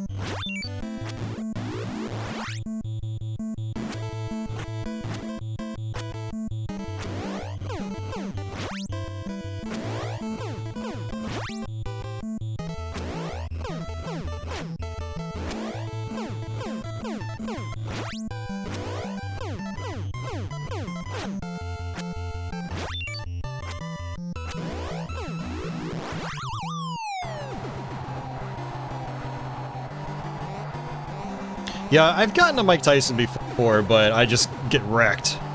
It's definitely one of those fights I need to eventually, like, save state practice just to figure it out.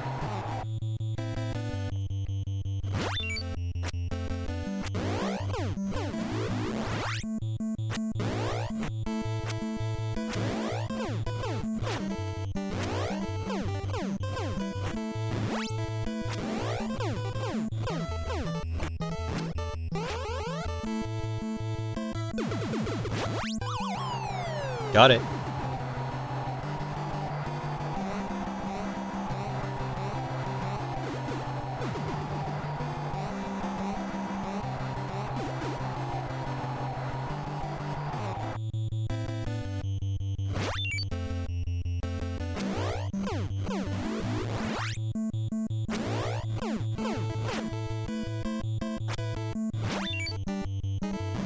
Ooh, lost my star.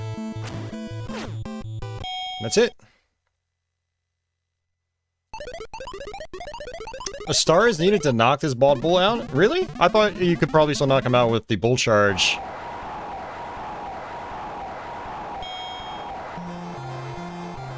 Alright.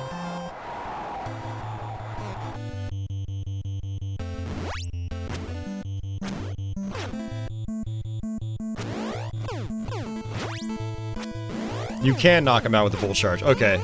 That's how I assumed he had to beat him.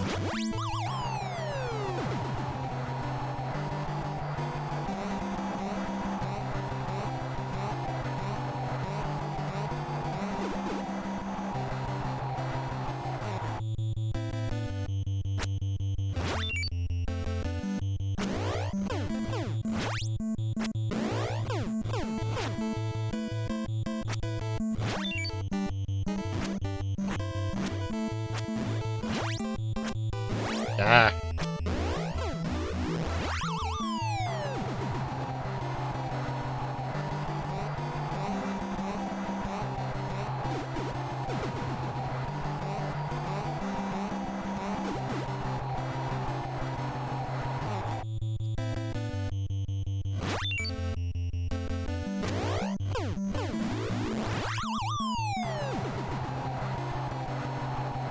TKO.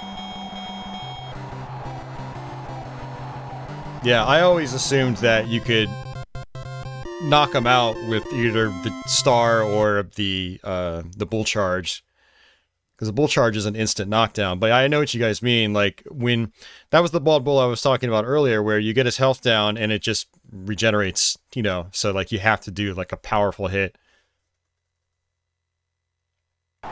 Don Flamenco number 2.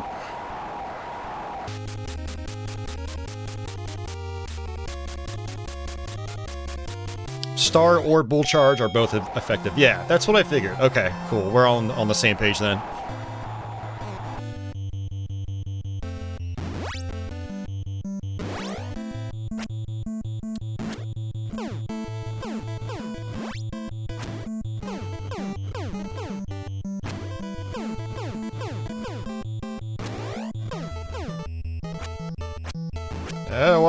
What am I doing? I hate dodging preemptively. That's a bad habit to get into. You can get really punished for it. You're better off reacting to what you see.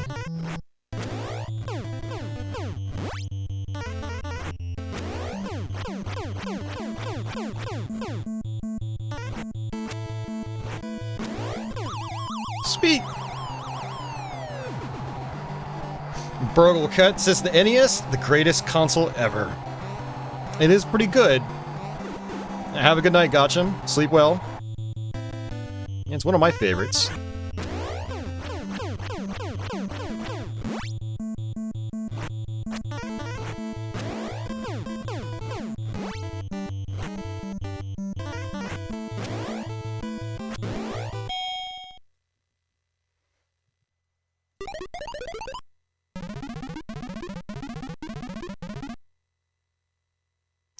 Carmen, my love, I dance so sweet for you. Adam Sandler as Don Flamenco. That would actually be kind of funny if there was a Punch-Out movie and Adam Sandler was Don Flamenco.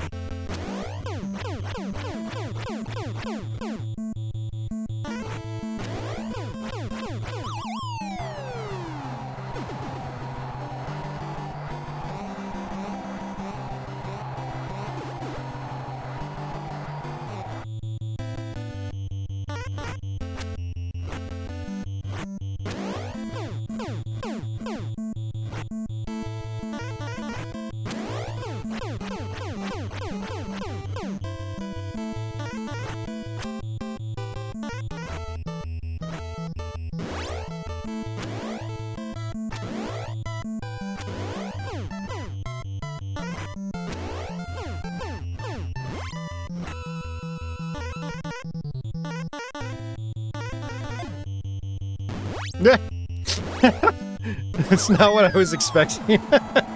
Oops. Oh, that was bad.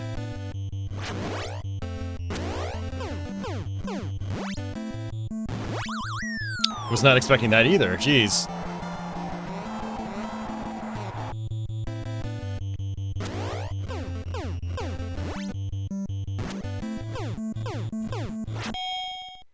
I'm gonna have to get some health back on this one. Jeez.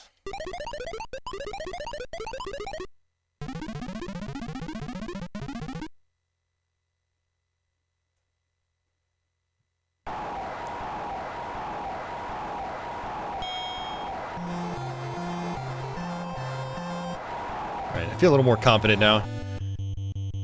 Yeah, one more knockout on that last one, I would have been done. Would have had to use a continue. If I remember right, this was, you get, like, one continue, and if you fail again, I think it's game over. Serja! Oh hey, catching an actual stream for once. Nice. Welcome.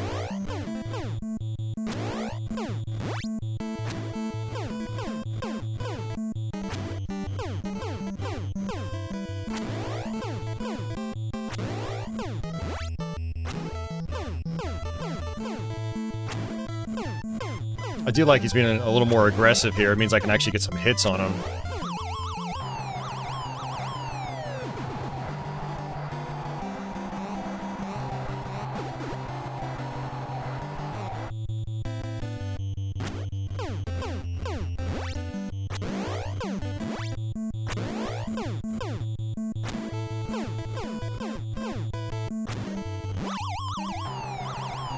I've been a background companion at work lately. Enjoyed some Castlevania and Zelda 2 recently. Hell yeah.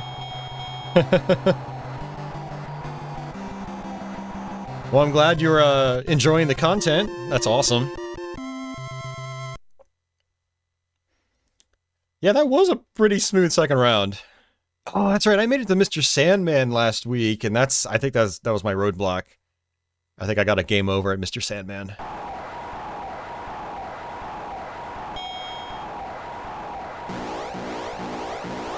Yeah, he's got like ridiculous fast uppercuts.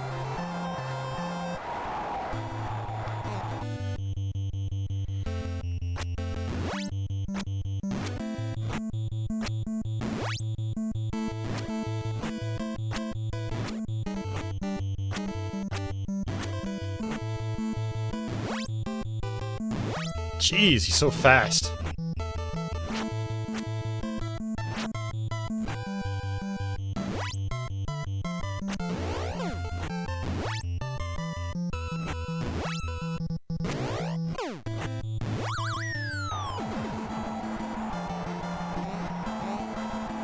Yeah, that's rough. That's right, I have to hit him in the stomach, I think. So one, there we go.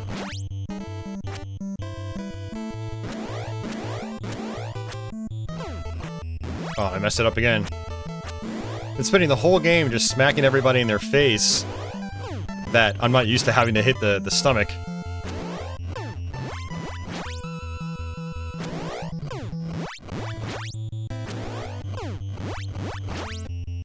Definitely a very different song and dance here, that's for sure.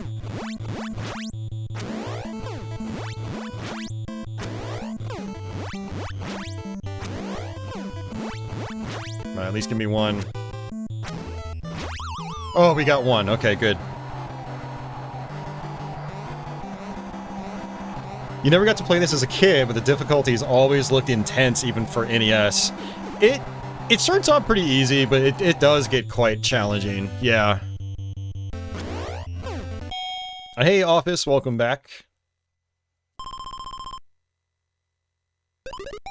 It's the game's way of saying, okay, you've had your fun. Time to crank it up. Oh, man.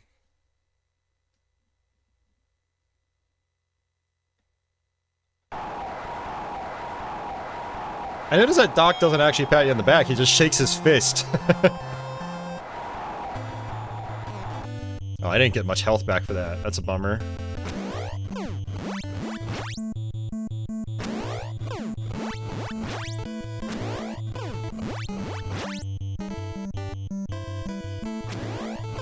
My little stomach punches are barely doing anything to him.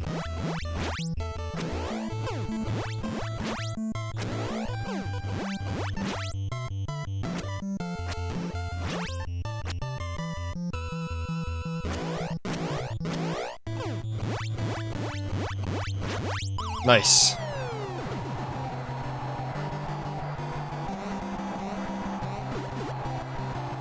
He's rubbing your shoulder? I don't know, Eddie. He looks like he's doing like an old man fist pump.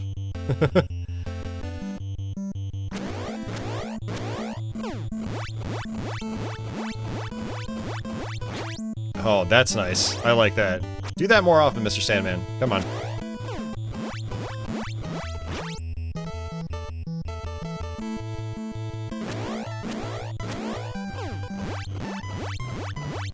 Yes. He's pulling a Houdini on you. Yep. Oh!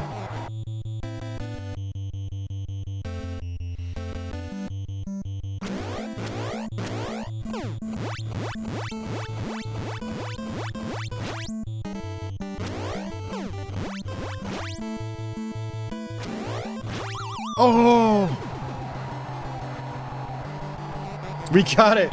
Wow, we got a TKO. Oh, that's great. I thought I was gonna get a game over on that fight. That's... after all the hits I took in the beginning. Whew.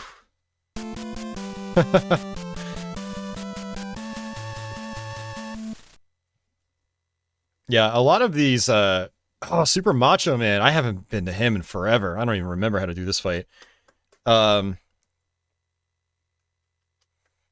Yeah, some of these fights are so tough, like they end up getting drawn out to the end of round 3, so to get a TKO, it feels pretty good. Yeah, with 1.5 real seconds left.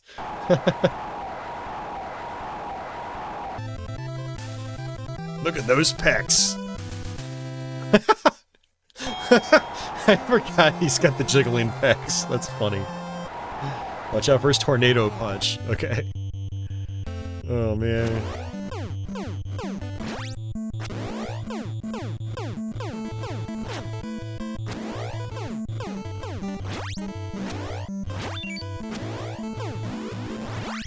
Oh, he didn't dodge it. You got lucky.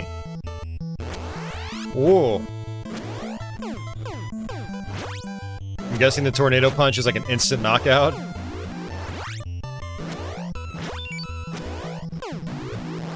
Yep, he dodged it.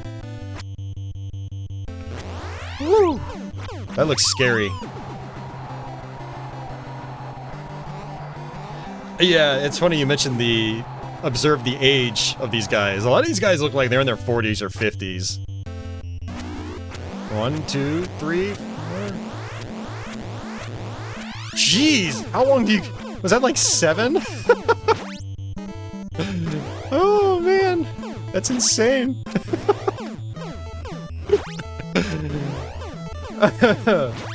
My God.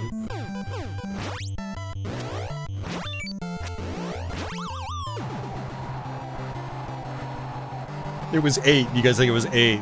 I kind of expecting him to do an attack like that where he does multiple spins, but not 8. Oh! Yeah, it is instant KO.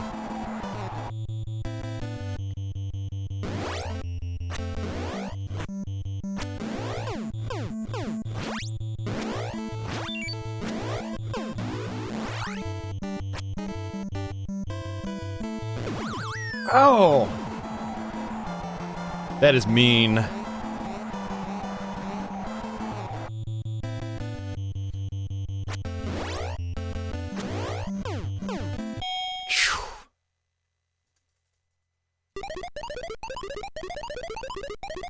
And he says he always does between 3 and 7. There's no way to tell if he's gonna do the 3 or the 7. Okay. My body is just so totally cool. What looks cool is your gray hair. Yeah, actually, it's funny you mentioned that, Andy, because Doc just said, look for 2 types of spin punch.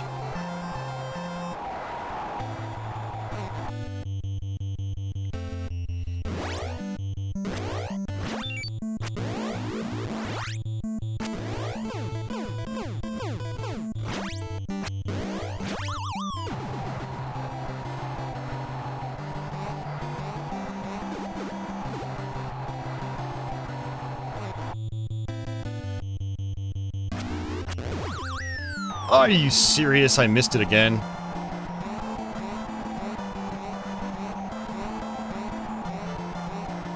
Wow, it's not gonna let me get up. Okay.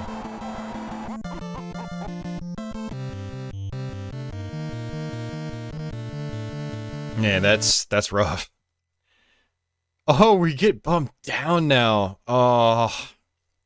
I'm gonna play Don Flamenco again. Oh, and I guess we're gonna have to do Mr. Sandman again, too? I think we did Don Flamenco before Sandman.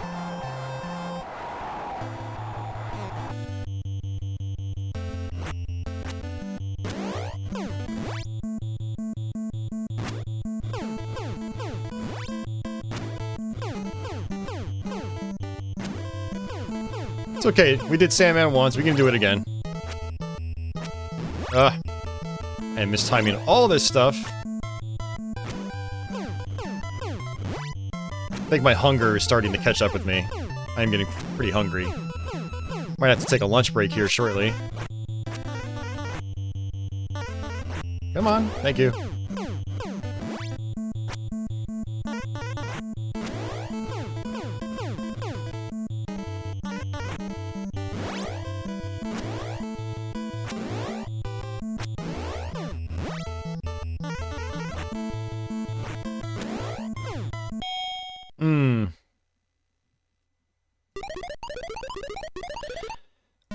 I mean, XJ, I think it depends on the part of the game that you're at. Like, last week when I was playing, I lost on one of these fights, and when I continued, I just went right back to the fight.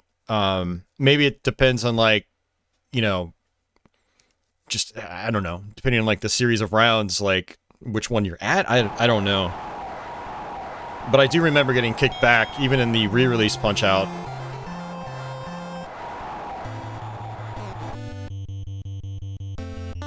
I just realized I didn't use my select trick.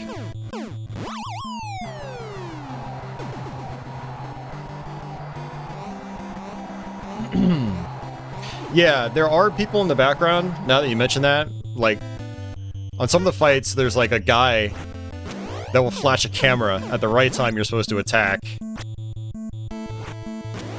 There's a lot of interesting stuff in Punch-Out.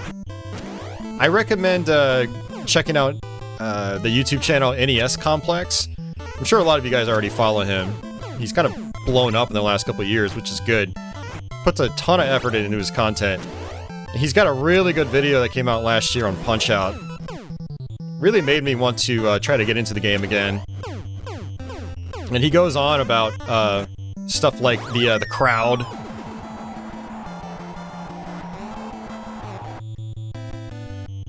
Yeah, lots of programming trickery in this game. It's pretty neat. Nintendo was really, like, thorough with their games. Zelda, Punch-Out.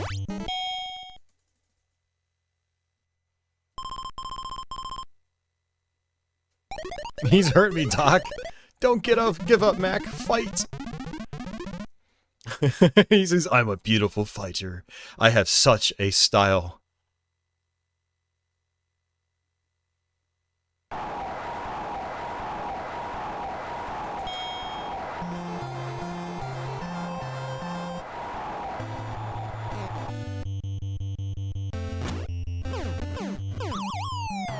There we go.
Alright, there we go. Got it.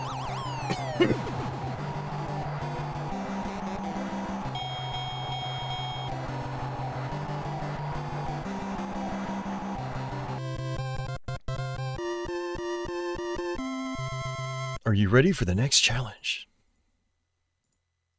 Should be, hopefully. I don't know, we'll see if we can do this a second time.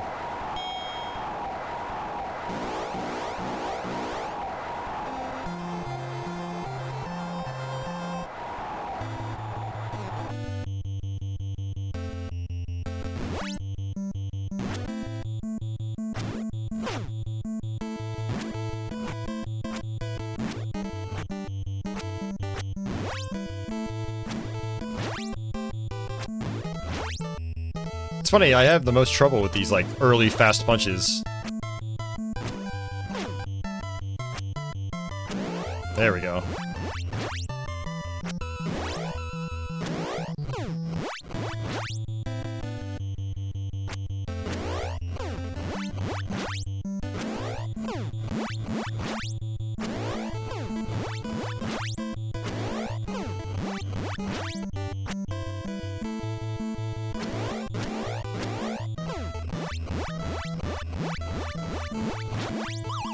Sweet. I'm definitely getting worn out. This game is an endurance battle, and I'm definitely getting tired. Like, my energy's not there to react.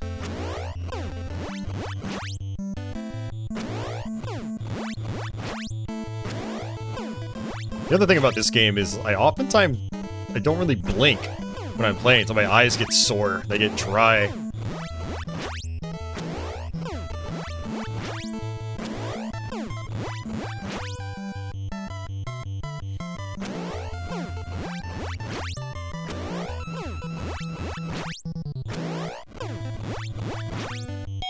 Alright, sweet. Fluttershy says those early body shots are really the hardest to dodge because they have the fewest startup frames. Yeah, they're super fast.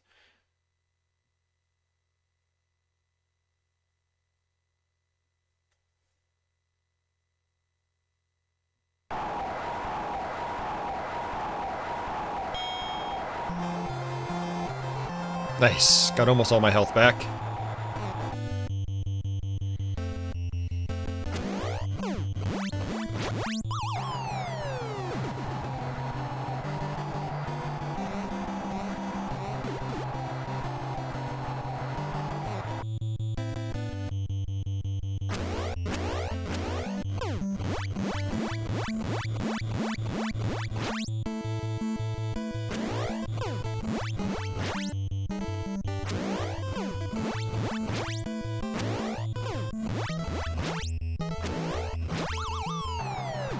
Alright, just need one more.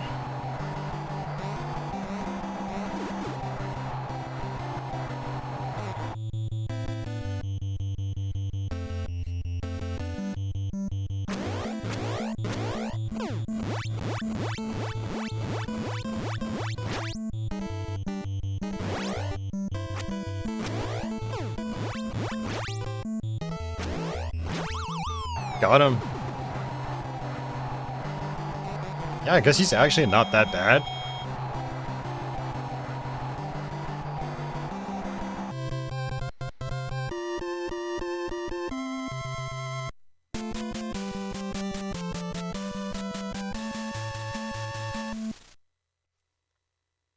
Alright. Let's try this again.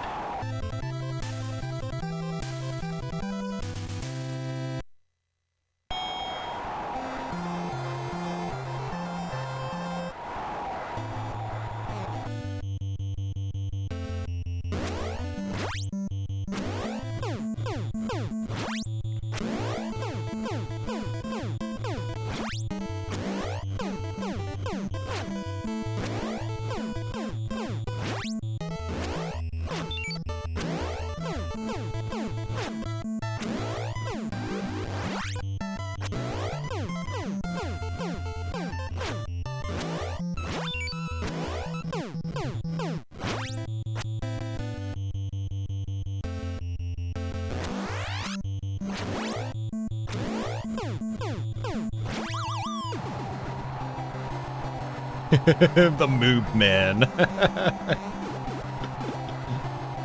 About to be Moot Man. I hope so. I'd like to see past this fight. Ah, crap.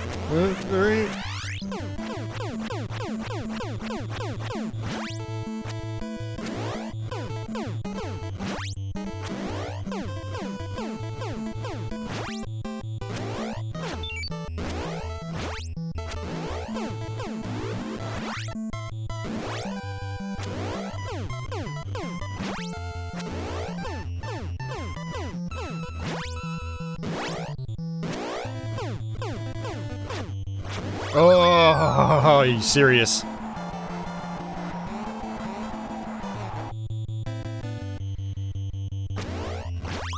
Alright, there we go. Whew, man, that's rough.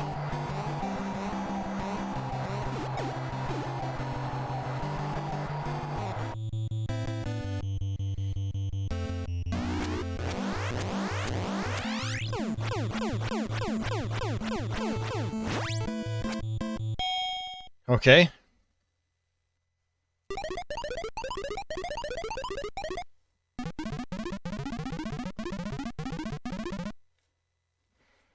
Well, that sounds like a good strategy, Raiden Lord. Yeah, get their health down low, so at the start of round 2, you can get some quick knockdowns. Yeah, it's a good idea.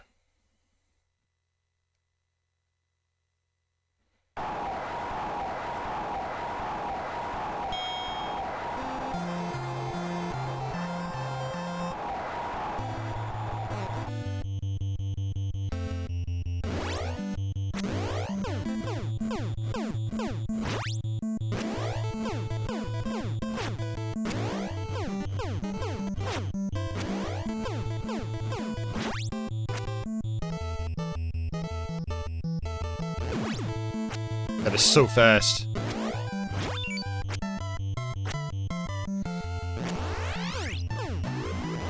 Oh, come on.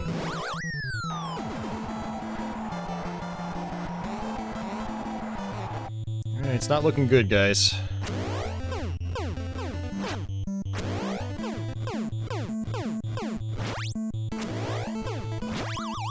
Okay.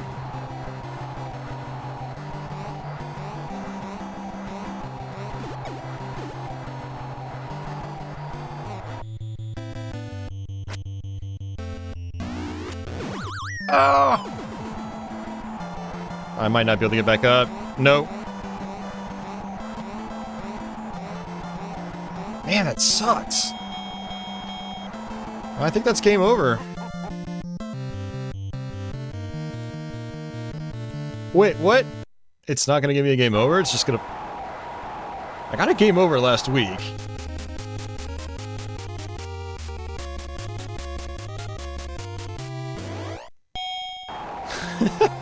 It's just sad having to play the same guys over and over again.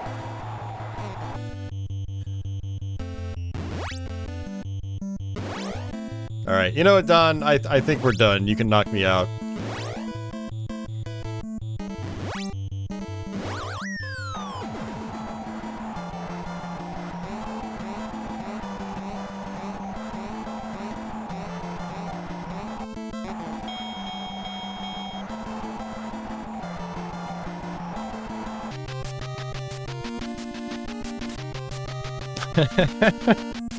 Wow. Yeah, I just got tired of fighting those same guys over and over. I would have kept trying, but I didn't want to go through those guys again. Yeah, that tornado punch that's tough to avoid. Well, I'm glad we tried. I'm glad I was able to play that on stream. That was pretty fun. I still want to eventually try to learn this game. So the question is, how many more levels were there? Was he like the second to last boss, or is there another rush of bosses like a Popinski version 2? Or was Mike Tyson just right after Macho Man? Yeah, I don't remember how long this game is. Macho Man is second to last. I had a feeling I was pretty close to the end. I definitely wanted to try Tyson.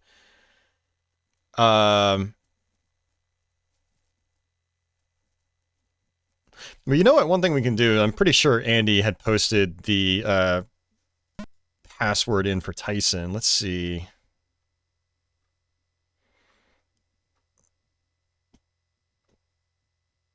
Alright, 007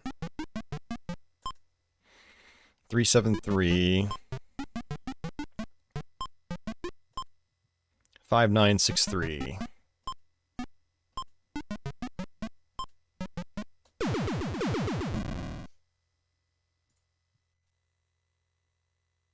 Alright, well, let's give this a go. Oh, man.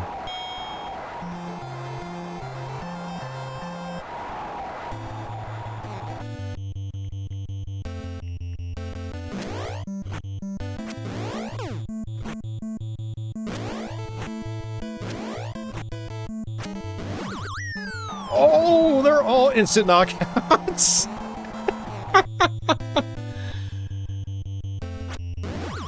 That is funny.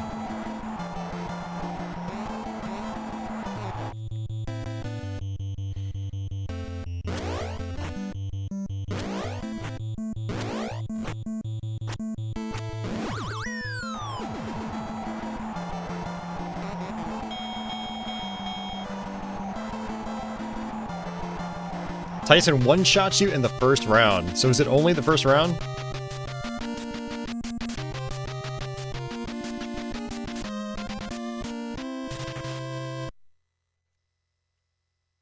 Ah, come on. What was it? 007...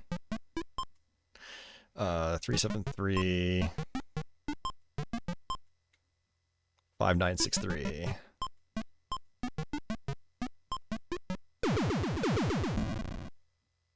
And he says the first 90 seconds of round 1.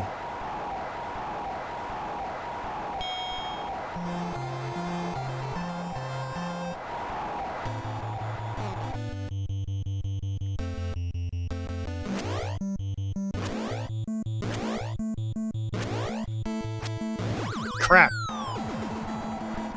That's what I get for trying to dodge early. Shit, I did it again! I did it again. You need to react. You need to watch and react.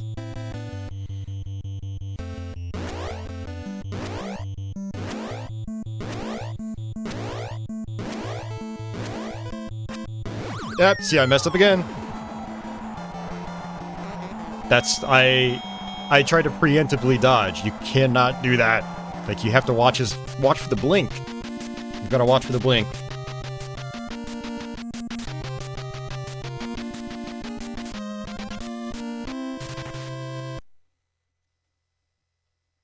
Oof, that is rough.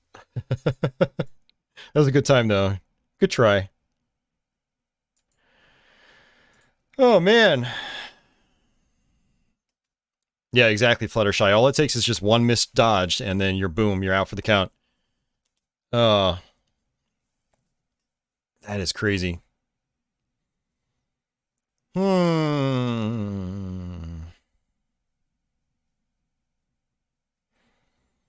Let's see. What do I want to play before I take a lunch break? Trying to think of some other predictable games to play. That I can do in one sitting, anyway.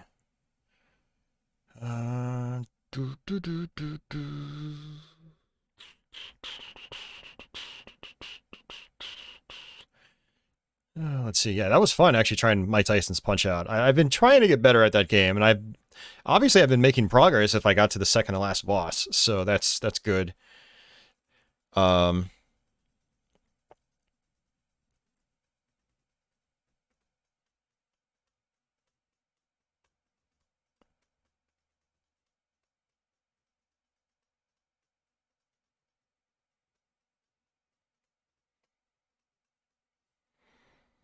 Well, this one isn't all that long. So I think this will be a good one, and then I can take a lunch break afterwards. Man, I could even just stop the stream, but we've got a pretty good turnout tonight, and I like it when we have good turnouts. So as long as I've got people here hanging out with me, I'll probably keep going. I'm actually officially on vacation as of today. So for the next week and a half, I'm off work. So I've got all the time in the world right now. Fluttershy says he's got to get to sleep. Ooh, Jackal is actually a good one. I will... Actually, that's a good idea. I'll play Jackal probably after Mega Man.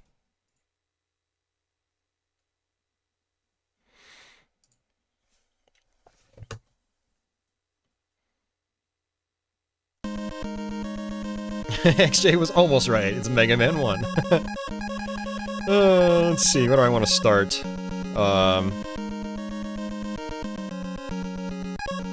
was gonna say, I can try to challenge myself. I don't trust myself. Commando. Commando, that's a tough game. I don't know, we'll see how I feel. Codename Viper? Yeah, that's actually a pretty cool one. I played that for the first time like a year or two ago. I think on one of these streams, actually.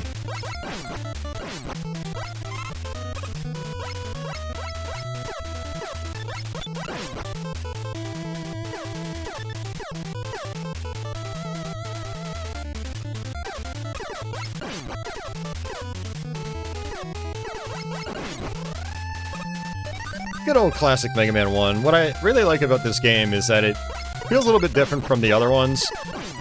And it's also the shortest of them. Like, you can beat it the fastest. So it's good for streams like this, where, you know, it doesn't take me an hour and a half to go through.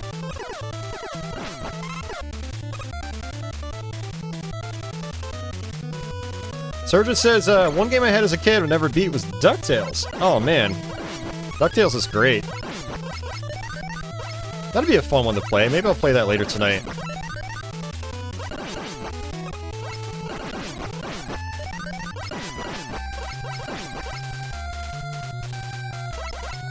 Yeah, I don't think I've actually beaten DuckTales in a while. It's a pretty, comfy game. It's not very difficult. Especially compared to Punch-Out.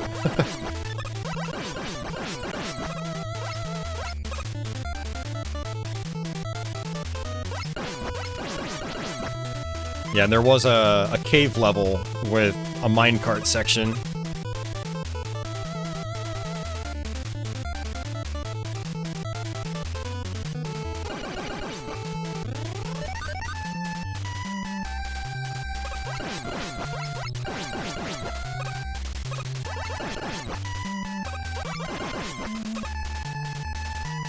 The Goonies.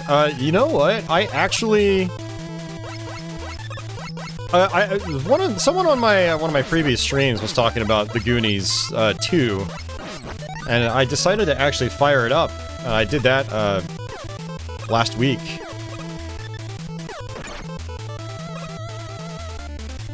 Made some progress in it. It's kind of interesting. And then I fired up the Goonies 1. I was like, oh, this game's really fun. Simple arcade-style game, Goonies 1.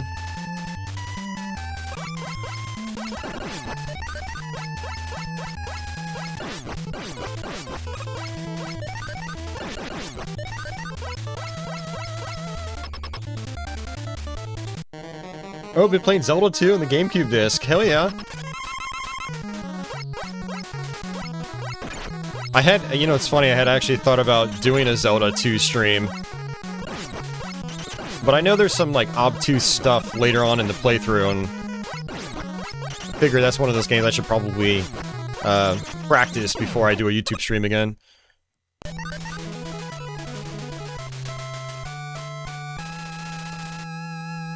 Rating Lord was lucky enough to have Goonies 1 on a Play Choice 10 at the ice cream shop in town as a kid. It's interesting, I didn't realize Goonies 1 was on those, because that was a Japanese-only game. We didn't get Goonies 1 over here.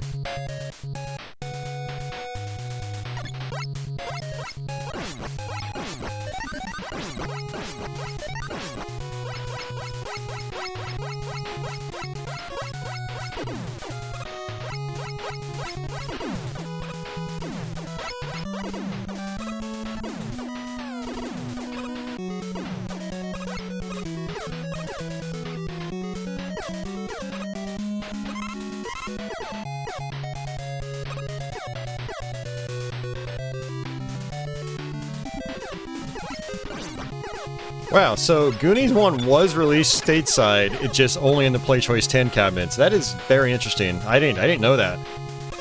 That's really cool. Oh there.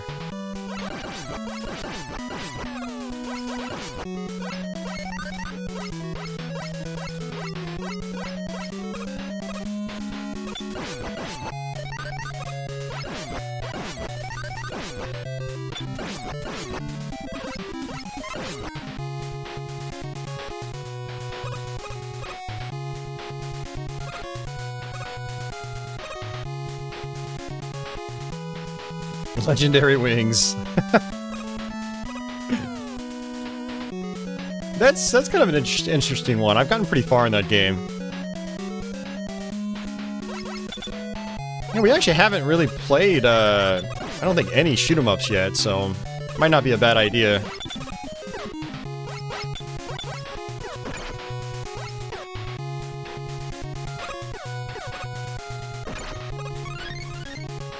Grab that extra life. Why not?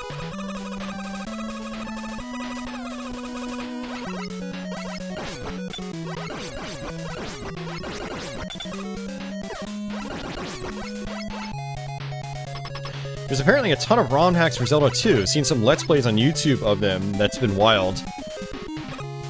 I should probably check some of those out. One area I don't have a lot of experience in is actual ROM hacks, just for any game. I should start exploring some. I think the only ones I really explored are Castlevania. And to be frank, I wasn't really a fan of most of them. Well, I know there's like Mega Man ROM hacks, there's Mario ROM hacks.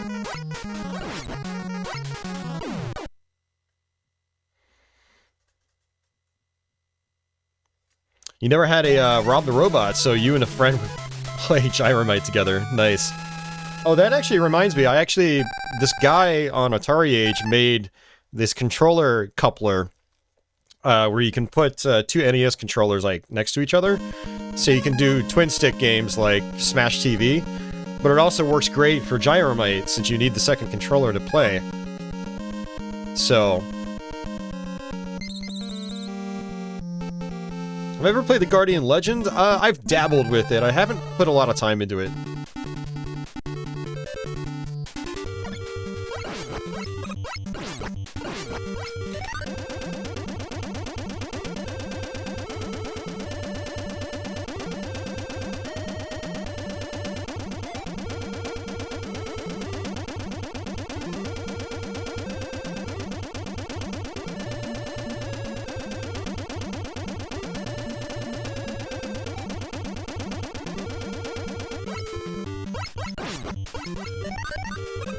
Everyone's favorite section on this level.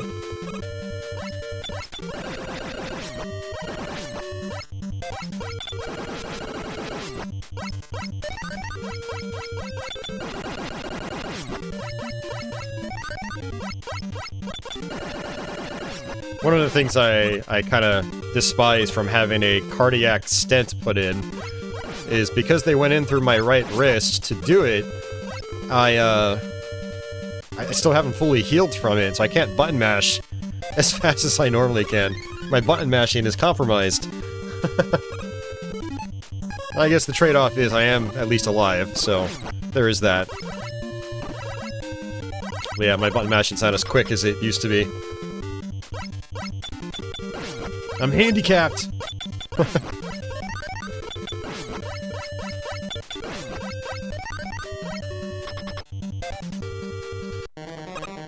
Some good ROM hacks are Open Beats of Rage, if you heard of them. Yeah, I've heard of that a long time ago. Just haven't bothered to really look into them. I have a couple friends that are really into those.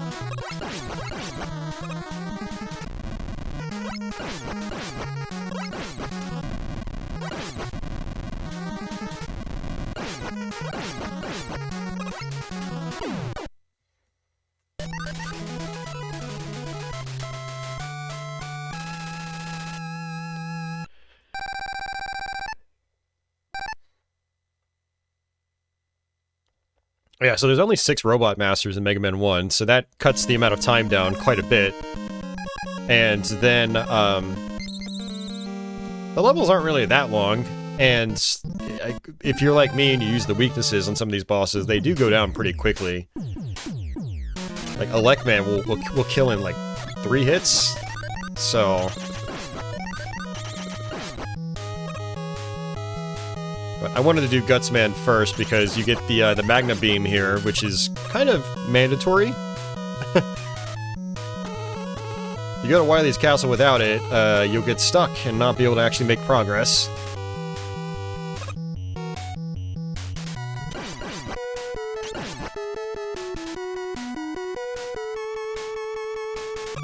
Good old Mega Man 1, really slow climb cycle. That was one nice thing they did with Mega Man 3 is they increased the ladder climbing speed. Whoa, that's garbage. That was garbage.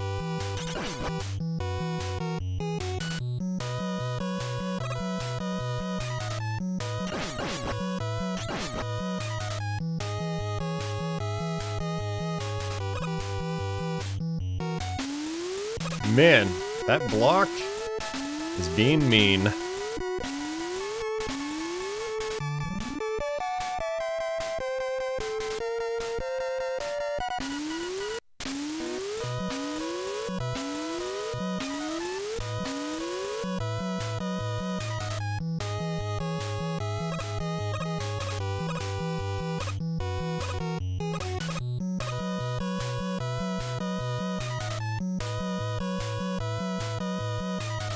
Alright, let's go ahead and use just that.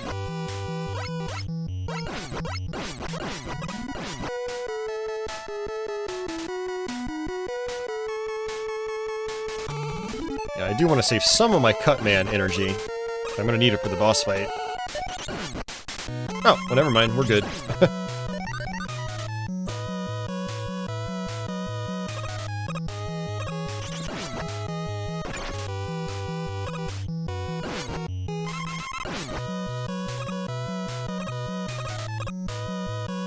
Yeah, we can use Gutsman to break through these walls. We can also technically use Elecman's weapon.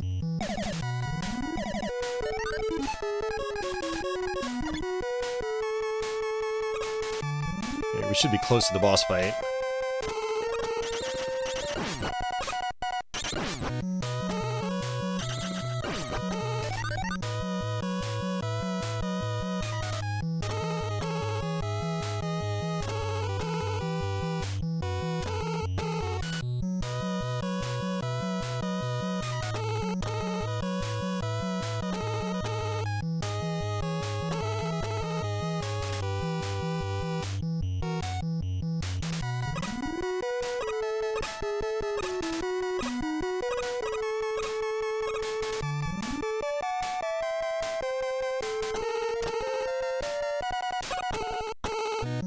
Alright, last stretch.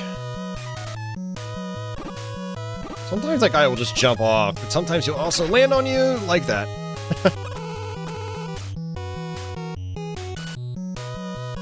And actually, I have a fun strategy here. See ya!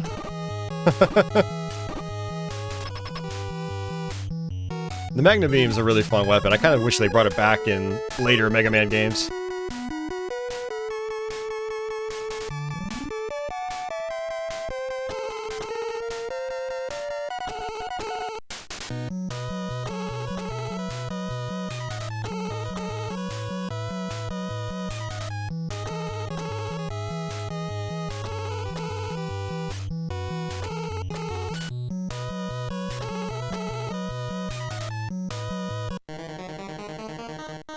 Actually, you know, I've always wondered. No, that doesn't do much. I had to try. Oh, so close. I had to try it since we were here. Oh, man.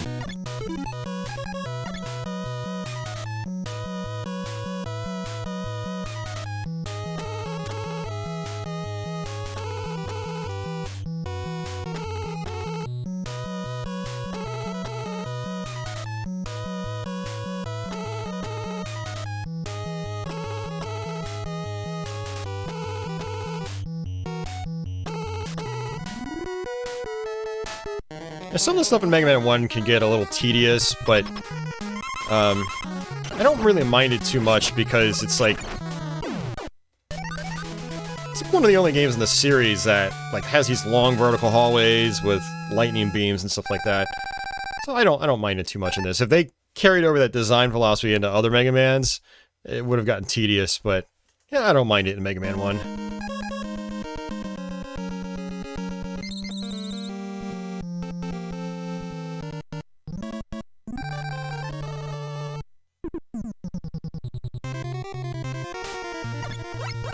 Oh yeah, I would imagine the beams being annoying for the speedrun too, yeah, for sure.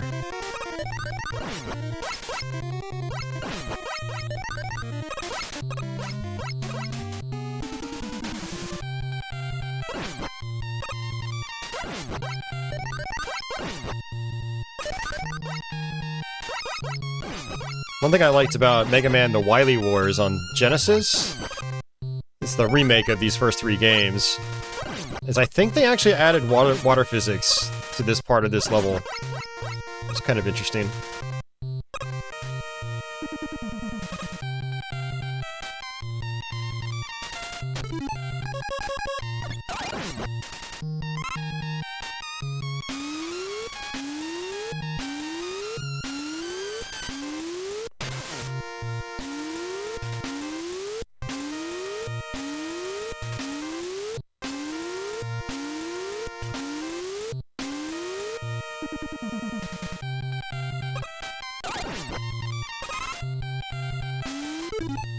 Yeah, let's go ahead and do this. I think I did this on my last Mega Man playthrough here on YouTube. Just Magna Beam my way up.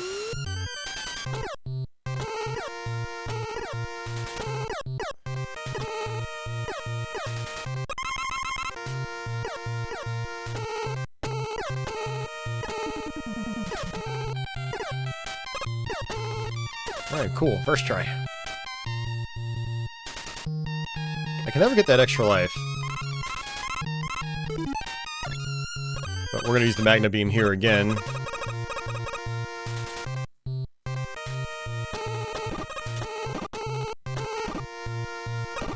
I love being able to do that. That's so cool.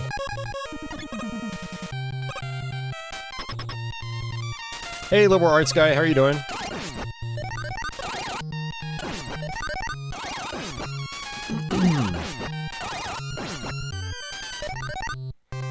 I'm gonna go ahead and use the weakness on this boss, which is the Elect Beam. I can have some real fun here. Use the pause trick. I completely forgot about that. This is the only Mega Man on NES with an actual pause function. They got rid of it in later games. So not only do you hit start to bring up your menu... Oops! Oh, that sucks. I forgot you can re-enter levels. I don't think there's a way to exit the level early. Ugh. And I don't really want to get a game over.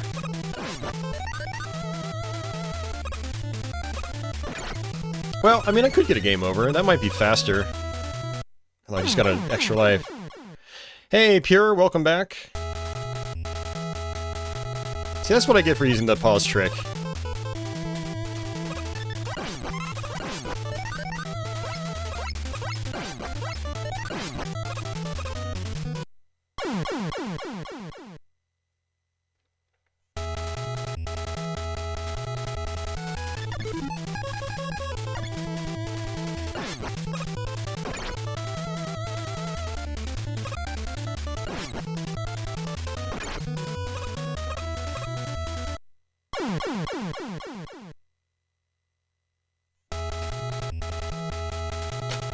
Can't believe I have to do this.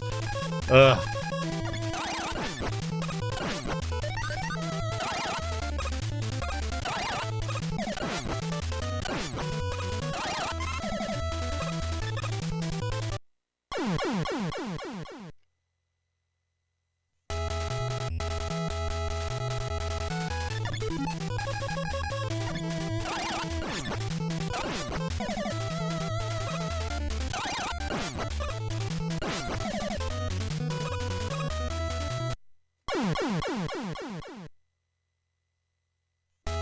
Yeah, that's the first time I've accidentally gone into a finished level in a long time. I can't remember the last time I did that. I just wasn't paying attention, I was looking at chat. Go me.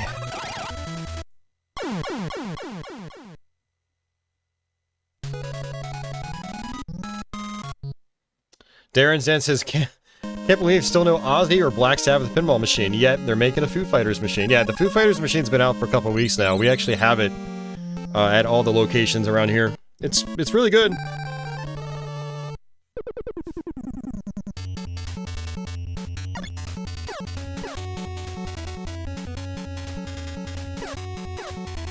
Oh, sorry to hear that, Low Arts guy. That's a real bummer.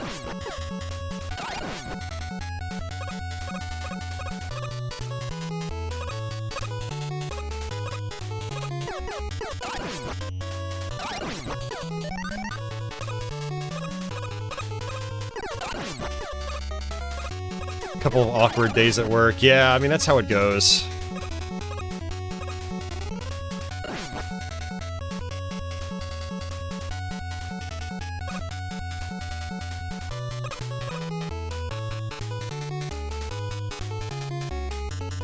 Alright, we're gonna do the Magna Beam here.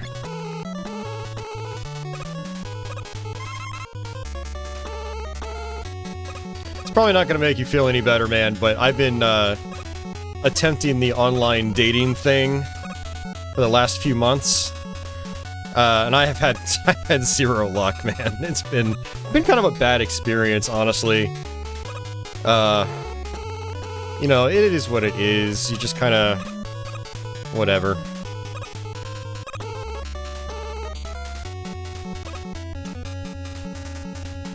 A little jealous of one of my friends, though. My friend that got me onto it, he's found some success recently. I was like, man, you bastard.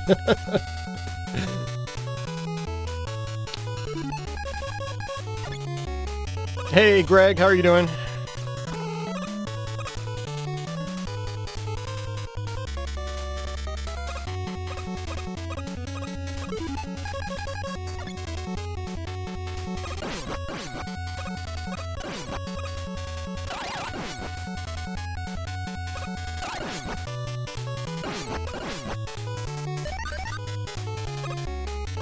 Alright, so we are going to use Iceman's weapon on... Actually, forgot. I keep forgetting there's long hallways.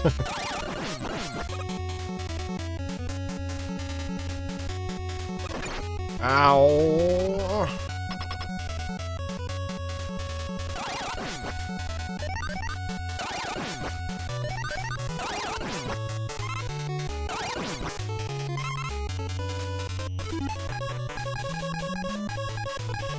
There we go.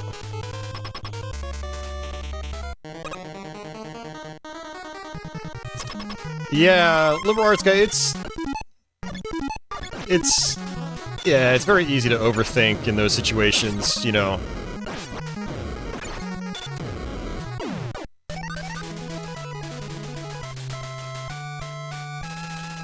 Yeah, you just kind of have to let it go, you know? But it's hard. It's really, like, for me, like, I really, really overthink in those situations.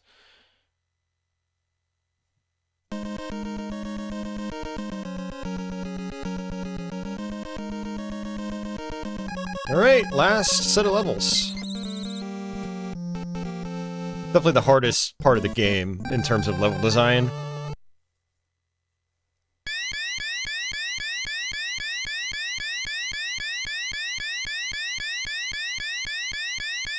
Darren says the movie Christine would be perfect for a pinball machine.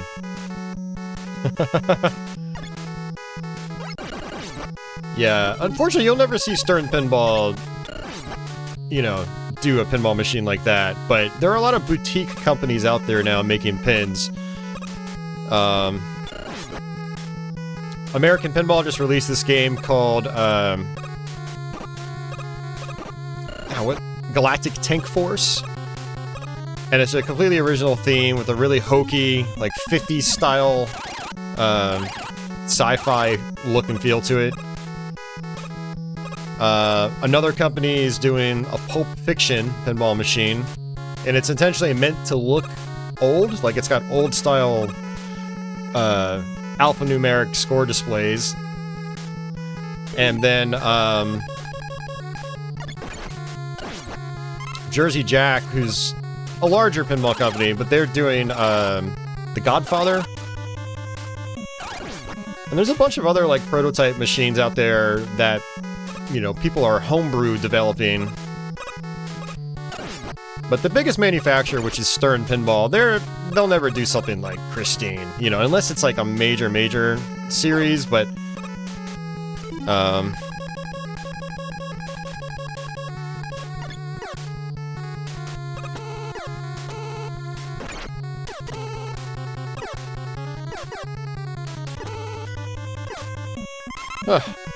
this is one of, like, the most stressful parts in this game right here.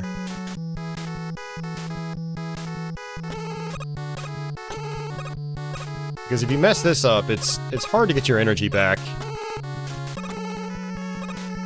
There we go, we got it. Awesome.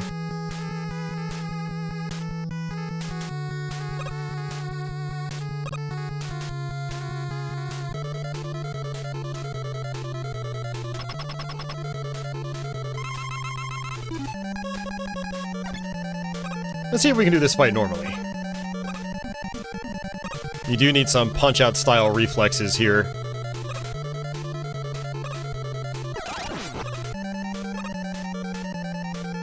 But the pause trick is great for this fight, because it's a long fight.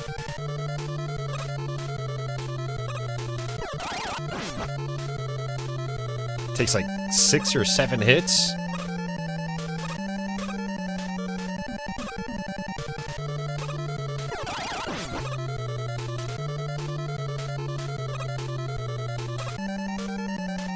You can do a big jump there.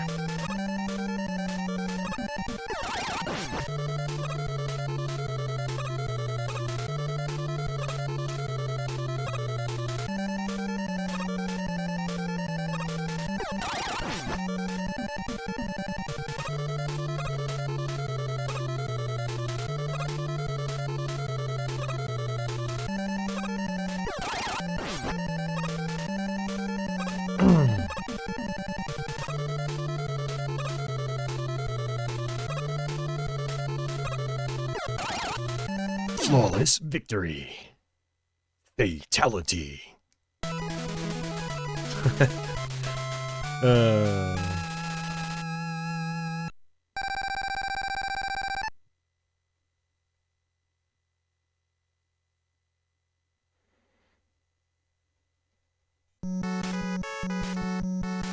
Did I see the trailer for the new Toxic Crusaders beat 'em up? No, I did not. That's news to me.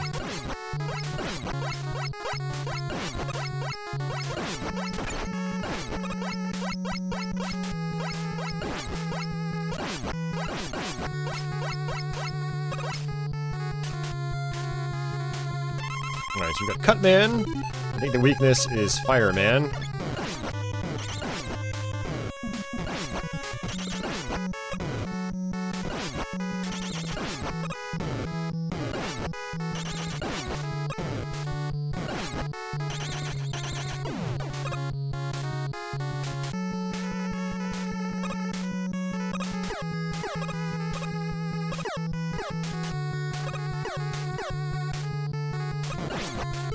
And I think Electman is coming up.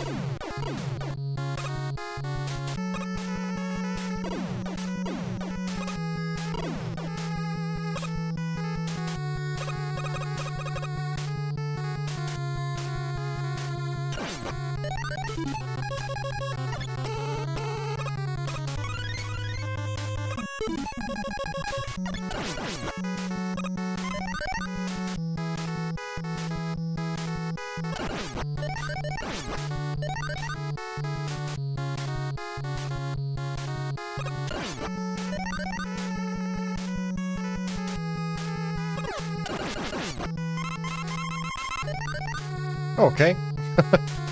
That worked out.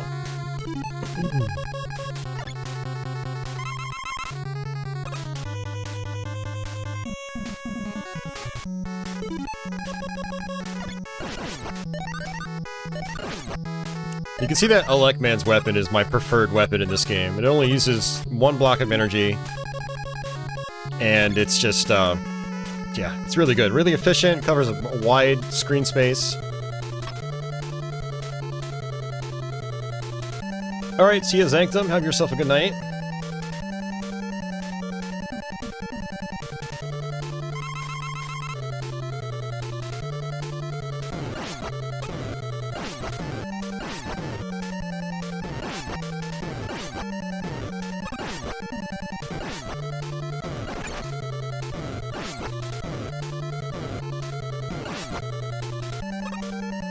Oh, ow.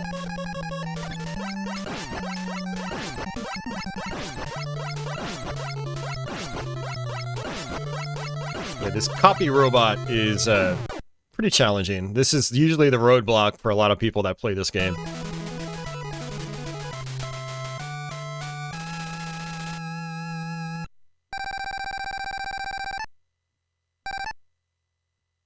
Yeah, no saves with the NES, no saves. You had to beat the games in 1 run. But oftentimes you had to go to sleep and hide the on light. Yep.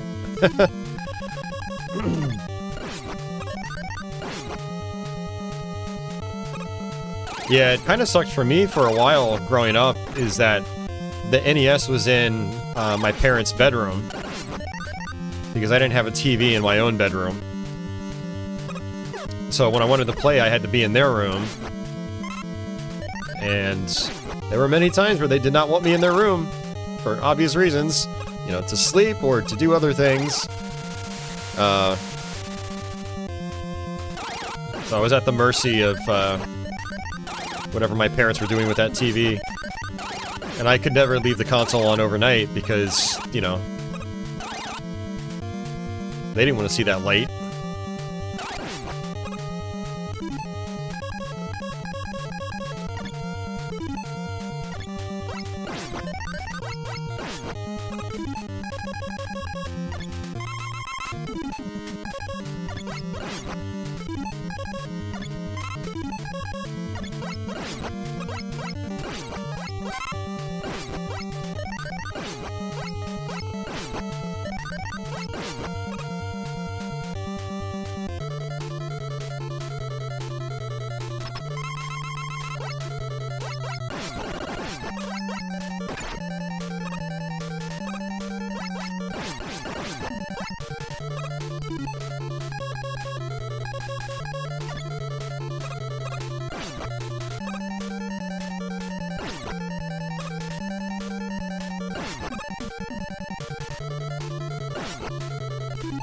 Probably a bad idea. It's okay, I'll just tank some hits. Tank, tank, tank! Ow. That is a nice thing about having a big health bar in this game, is you can just absorb hits and not really worry about it. NES and their doppelgangers. Yeah, that's right, there are a couple of games with doppelgangers on NES. I know this is one. Castlevania 3 is another big one.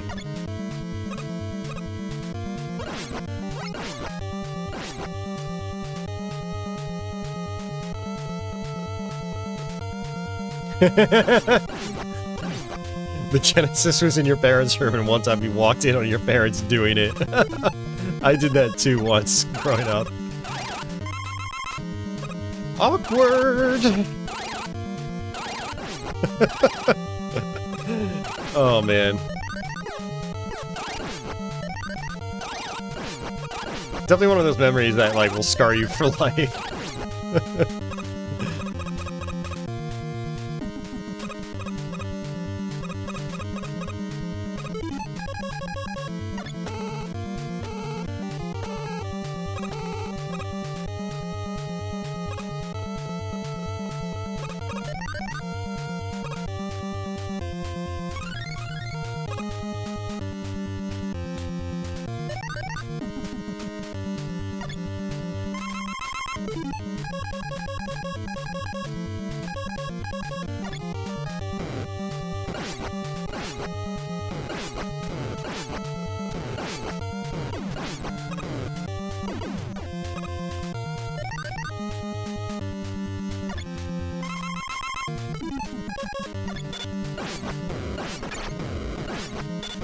Yeah, it was cool getting your parents to play NES with you, but for some of us, it was really hard. What was kind of sad for me is my parents actually seemed to enjoy video games when we first got the NES, but they bailed out of it pretty quickly, unfortunately.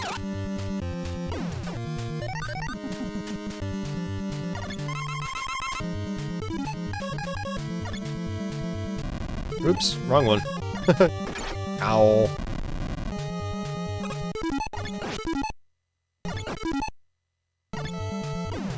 Screw you, Guts, man. That was a cheap shot. Alright, see you up here. Have a good night.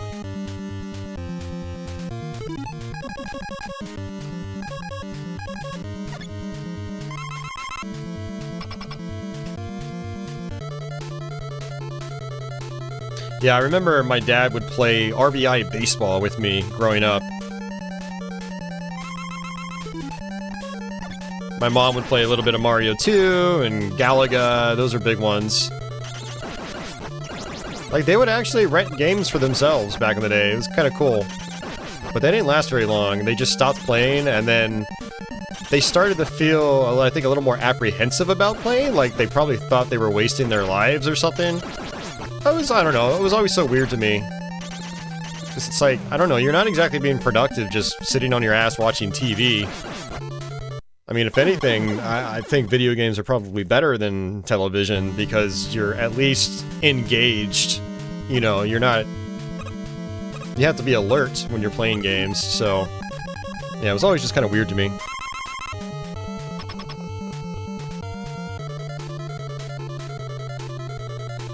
Milo! Hey, Milo! Unfortunately, my webcam broke last night, and so you guys can't actually see Milo. But he's right in front of me now.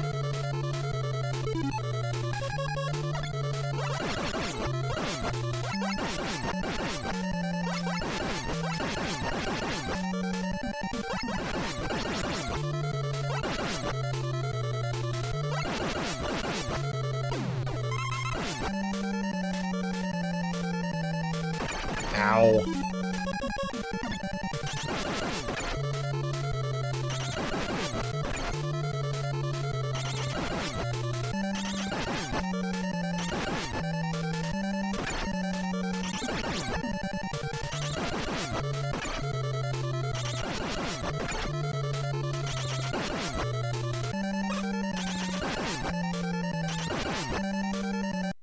Oh, so close. Alright, see ya, Adam. Have a good night.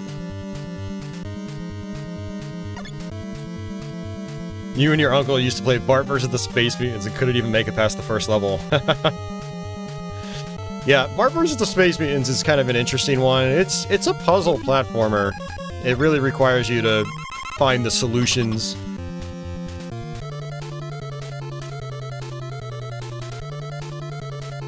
Oh man, it sounds like it's raining hard outside.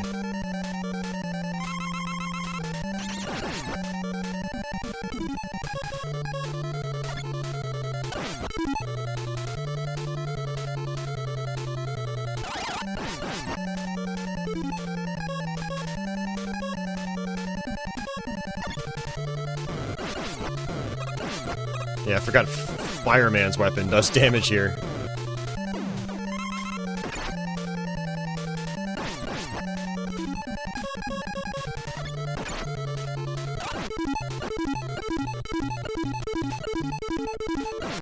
I think last time I tried that, we glitched out the game.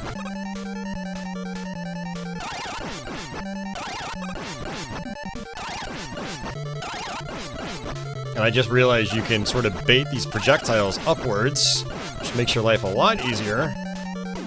I wish I knew that sooner. Alright, we did it.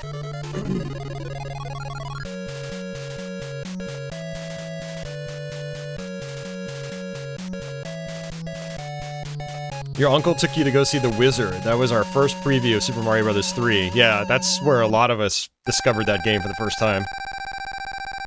Like, we knew it was coming, but we had never seen, like, any screenshots or video or anything. It was pretty mind-blowing.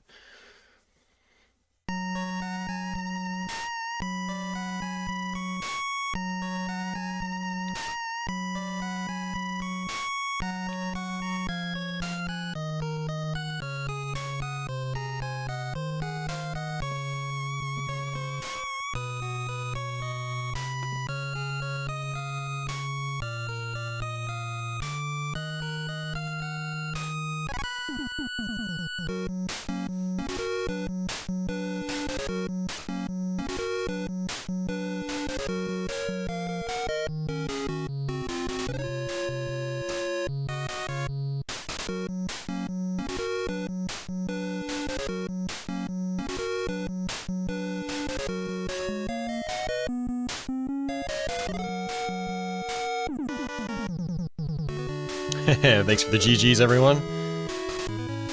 Yeah, that was a fun run.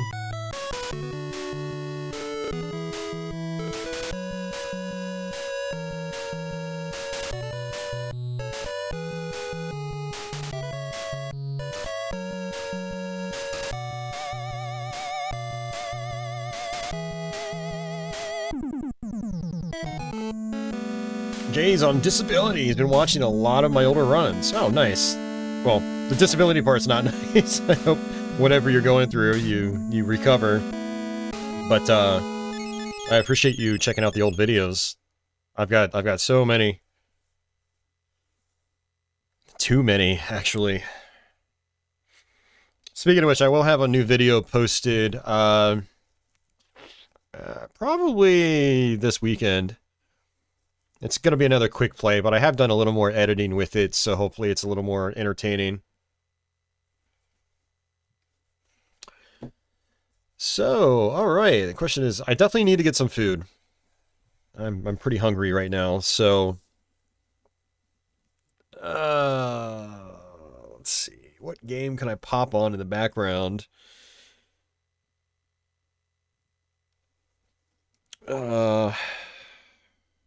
Just for some music. Just for some backing audio.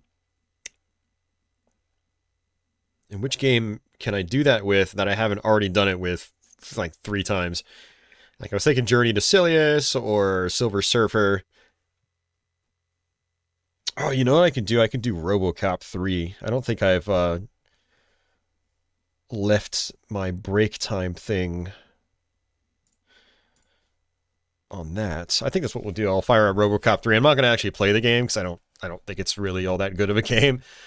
At least I don't really care for it that much. I know there's some fans of it, but this is some of like the best music on the NES. So yeah, the Liberal Arts guy, we actually went through Batman start to finish. We actually beat the game. Yeah, guys, I'm going to take a break.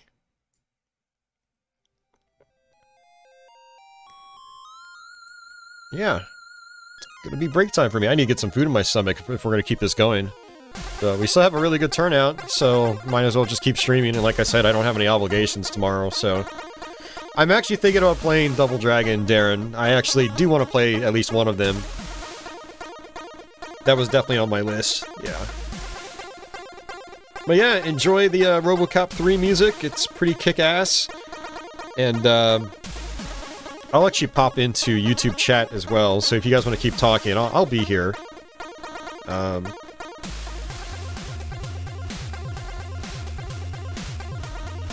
Oh, let's see.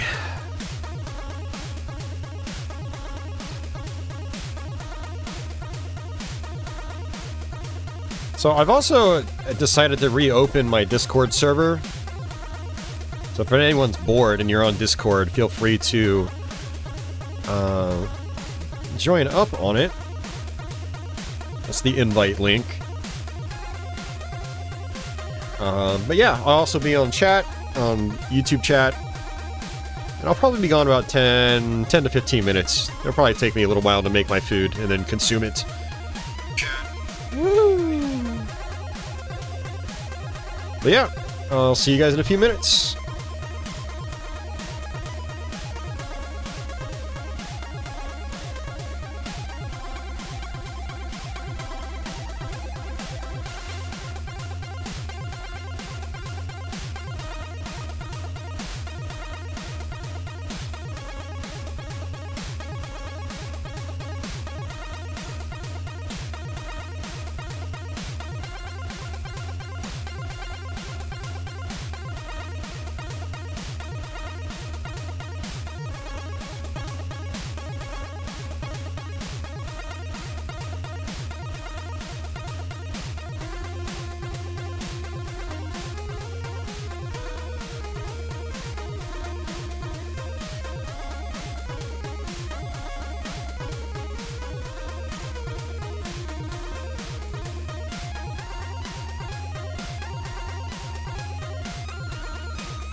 Alright, we are back.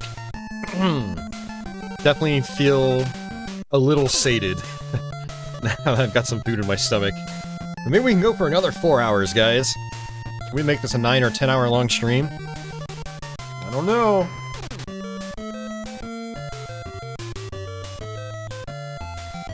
Alright. Mode A. Yeah, this is one of my favorites on NES. I just like... It's a good, quick pick-up-and-play kind of game. It doesn't take very long to go through. Technically, I think it only has 4 missions. And if you know what you're doing, you can rip through it pretty quickly. But we'll see what happens. You get 0 continues in this game.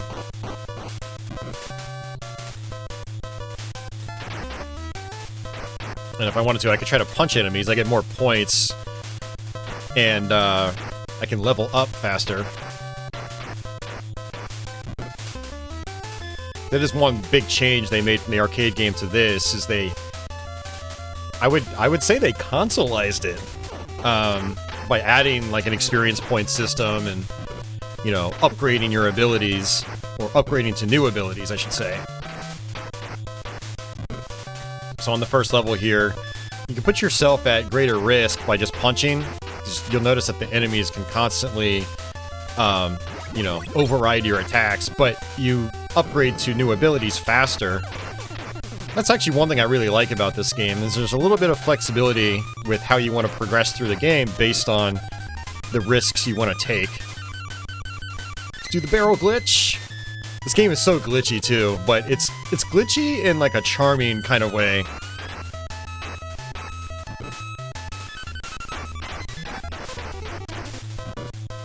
Woody says, gotta love the 8-bit rendering of the Empire State Building in the background.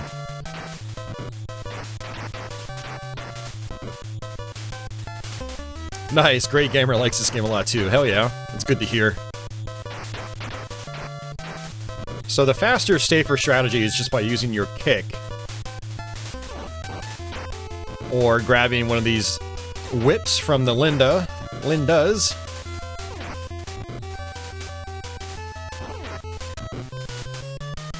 This is another glitch right here. Like I said, this game is really glitchy, but it's great. Alright, got my jump kick. That's A and B together.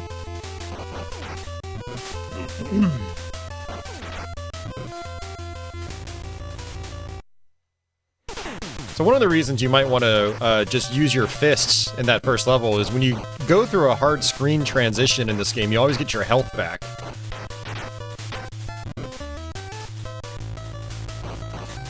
And this is the Abobo. You can try to knock him off that conveyor belt. What I do is I just try to attack him normally, because then I'm getting more points for leveling up my abilities.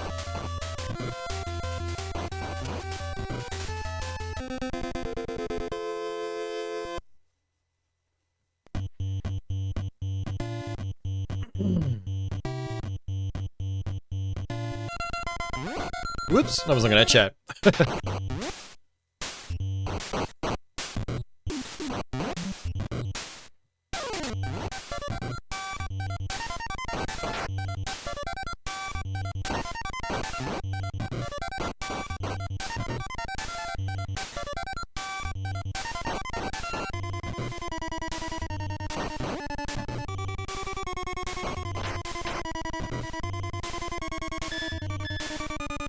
This guy's gonna have dynamite. You don't want to get smacked by that. That'll do a lot of your health. You know, I honestly always forget what the new abilities are in this game. Past heart number 3, because really all I care about is heart number 3. Which is the jump kick. Everything else will come with the rest of the playthrough. But I do like to get that jump kick as early as possible. The other one I care about is the elbow. The elbow does a ton of damage in this game. Okay, it looks like I got number 4. Heart number 4 is the grab, which is also really good. There are some moves I don't really care about. Like, I don't care about the roundhouse kick. Not the roundhouse kick. The sort of whirlwind kick, whatever you call it. It's like the last one you unlock. it would be special, but enemies, they just duck it, so it's almost pointless.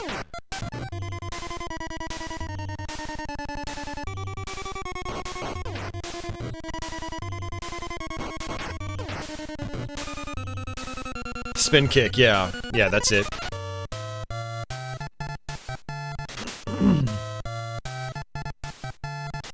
Now, I explain this in every time I play Double Dragon, but you can either knock this guy off the ledge, or you can just kick him over and over. I go for the kick, so I can get those extra points.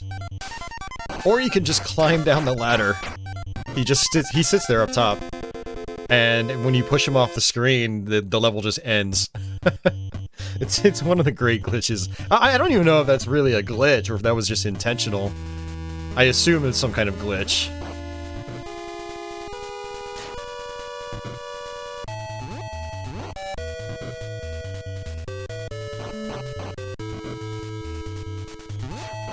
I like the guys with the knives because you can just knock them out and then toss them back. The knives do tons of damage in this game.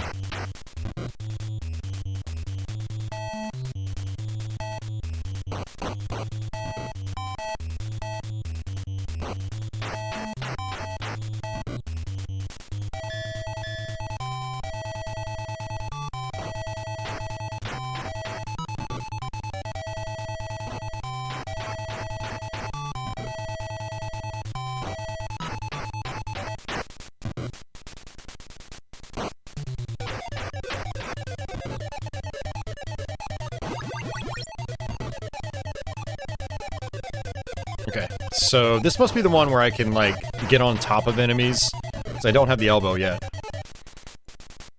I'm actually surprised these guys aren't really overriding my attacks at all. Usually they'll do, like, a long kick, like a leg sweep kind of move, and it'll usually override whatever you're trying to do. I got pretty lucky there. Alright, this is the infamous jump. Despite being a martial arts master, you cannot swim, apparently. So, going in the water kills you instantly. And again, you don't get extra lives in this game. You're stuck with your three main lives, and that's it. So you gotta go through the whole game without continuing.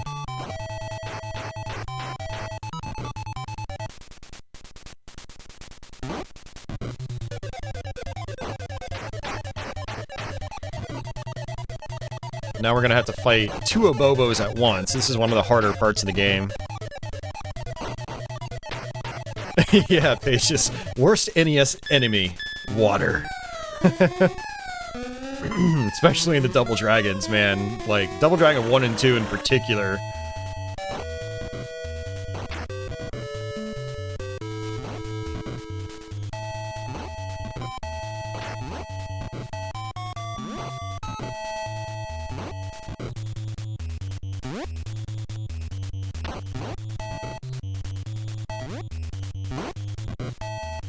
Jump kicking is a good strategy against these guys. The only problem is you are timed. You do have a time limit.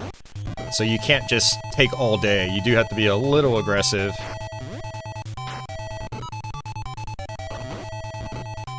A lot of times what I'll do is I just do a kick into a jump kick. So a little 1-2 punch.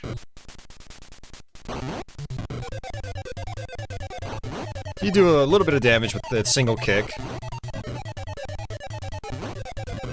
But when you just try to jump kick, they do have a tendency of ducking the jump kick. And if they do that, they can usually just smack you.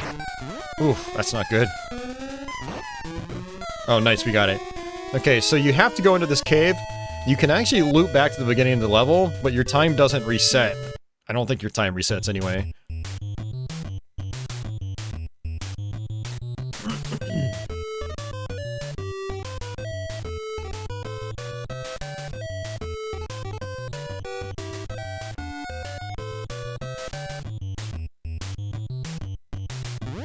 Worst enemy ever. Office says Gravity, the ultimate video game foe. This is true too. Especially in Double Dragon. You really feel the gravity in this game. Like, you can actually slip off ledges in this game. and your guy just like slowly drifts off the ledge. It's like you really feel him fall. Yep, so we got our elbow, and like I said, we're doing tons of damage with it. Look at that.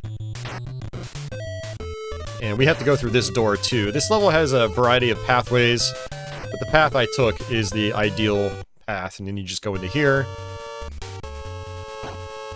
Uh-oh. Uh-oh. Okay. Thought that was gonna hit me. Was not trying to grab onto him. I did it again.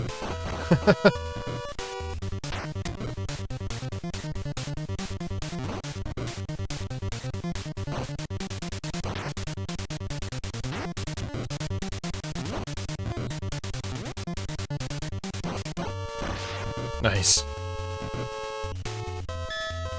Alright, this could be a pretty tough part. But here we go. Here's like the gravity I was talking about. Whee! But yeah, you can easily slip off these ledges. It's very harrowing, that's for sure. Double Dragon is one of those series where like they implemented a lot of platforming, and the platforming does not feel good. But you have to live with it. It's a part of the challenge.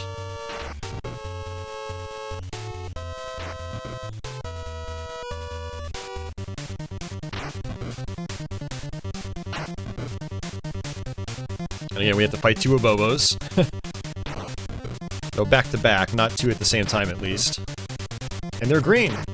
There was a green Abobo in the arcade game, so it's cool that they brought that to the NES. So for this part right here, we just have to kill a bunch of Lindas. And there's a bunch of different caves here. What you can do is just kill all the ones out of this single cave. They will stop respawning.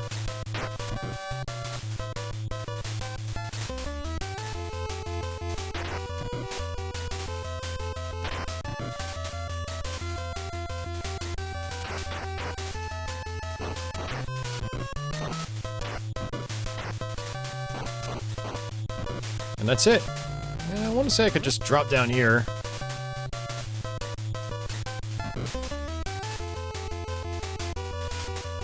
Linda's the original Karens.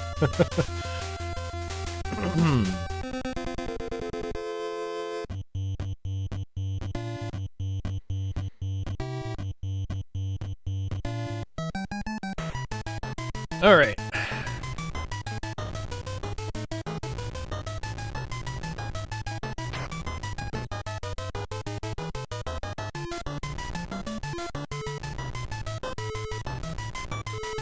Wow, that was good.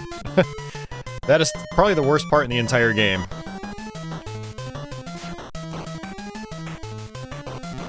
See if we can just knock these guys off. Whee!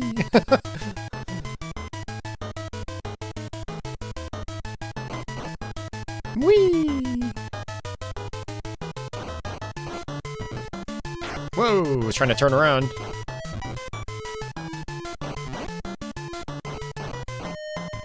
Ow, that hurt.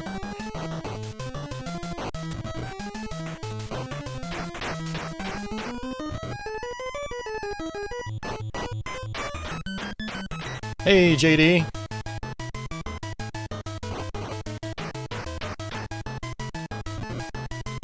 This song is jamming.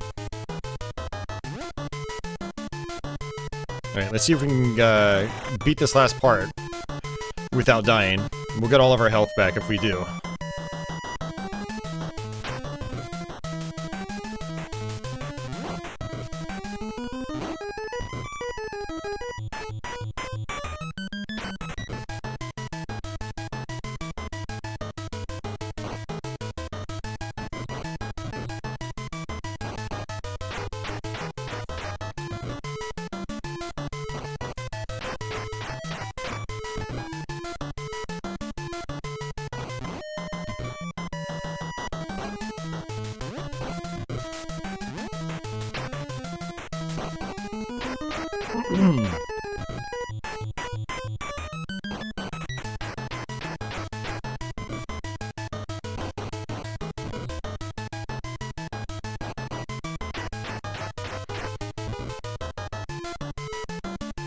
If you play this with 2 players, after you beat the main boss, you have to fight each other. Oh, I didn't know they did that in the 2-player mode here.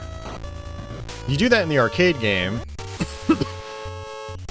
I didn't realize that they still did that here. So this game doesn't have 2-player simultaneous play, and it's always one of the big complaints people have with this version. I didn't realize they still had that gimmick at the end. That's really cool.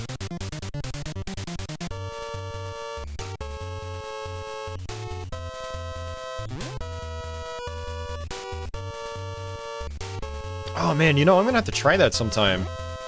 I'll use my controller coupler and I'll just play as both players. I'll get to the end of the game with both players. And then I'll test that out, because I've never seen that before. That'd be really cool.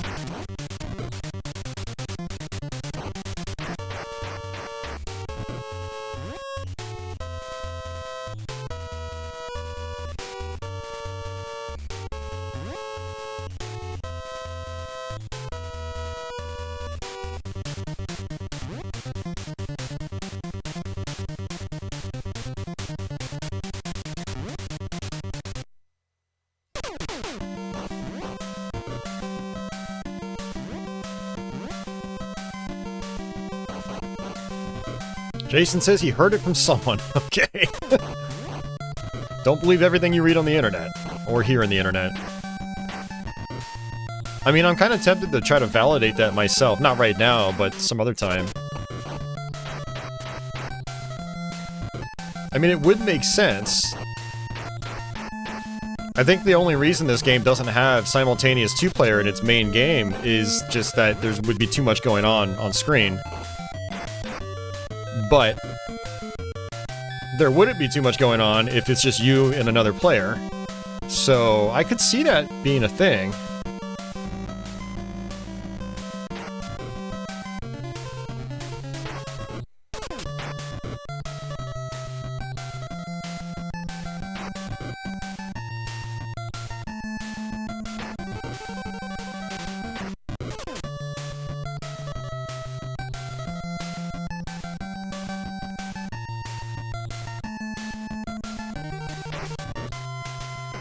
One thing I've always liked about Double Dragon, at least the NES versions, is that the enemies look kind of sinister.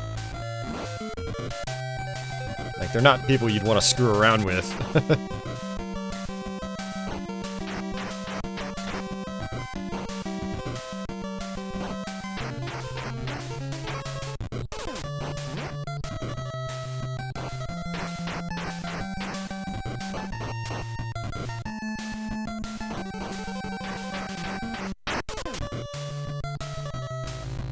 Great Gamer says that only happens in the arcade version.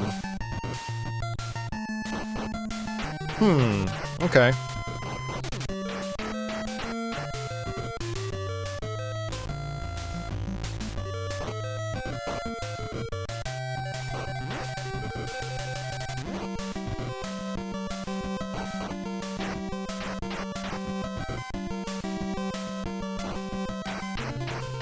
I still want to try it anyway.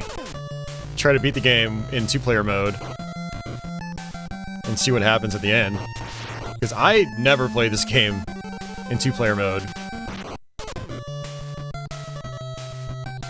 Which is basically, it's like Super Mario Brothers, it just alternates.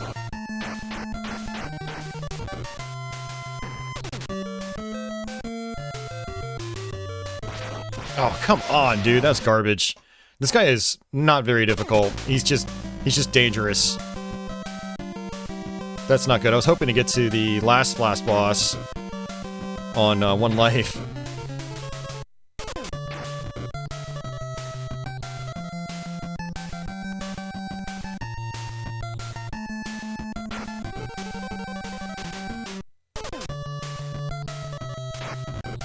So Bobo just wants to keep glitching out.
Huh, okay. Whee!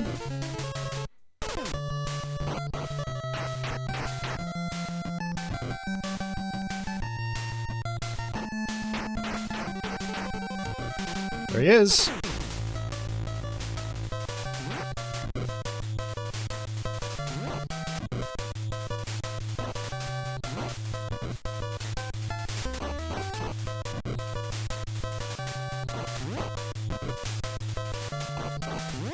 Okay, could you please stop doing that?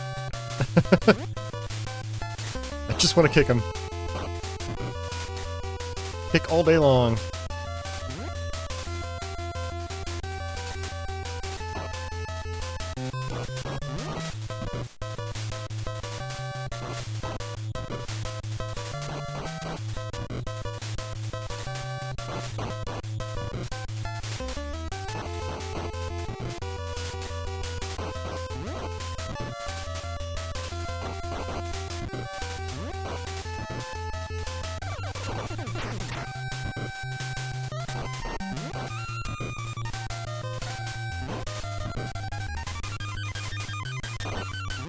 Yeah, you're at the mercy of the timer in this fight, too. A lot of times I don't even lose all my health, I just run out of time.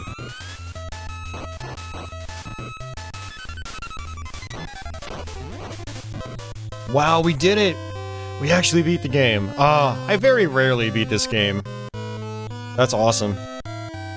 Woo! Yeah, it's funny, we were bashing the spin kick, but it was actually working on him. Oh, man.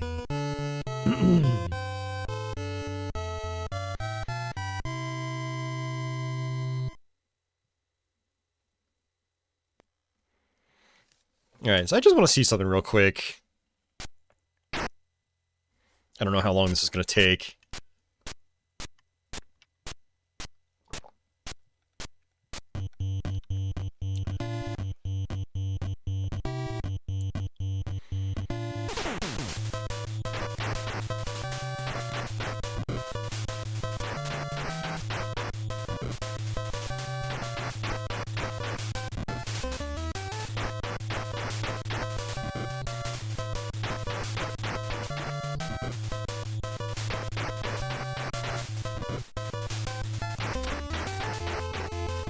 Man, these guys are pretty generous right now.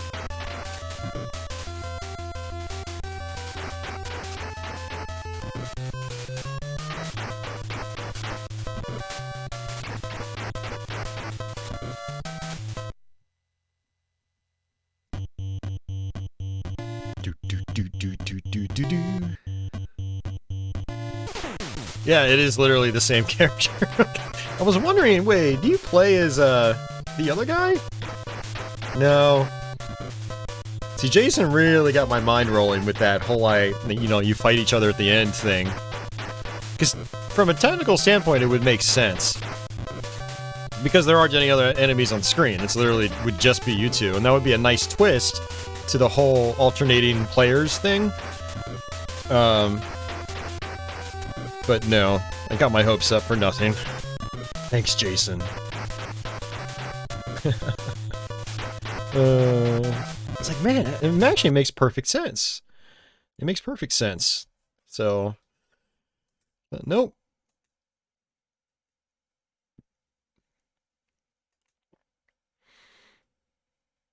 Well, since you guys all seem to love Double Dragon 2, we'll play that too. Although I'm not going to do... Well, most likely I will not do nearly as well in that. Although I'm going to play it on the medium difficulty, not the highest.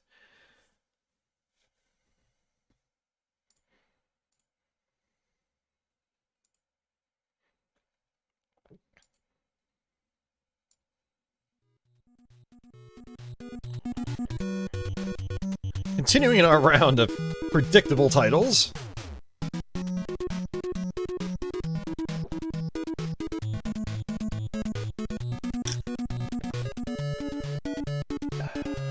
Alright. Yeah, I actually grew up with this one. I got this for a birthday one year, so I played it a lot growing up. Controls are a little different, though. They reverse them, kind of like in the arcade game. where, depending on the side that you're facing, the buttons do different things.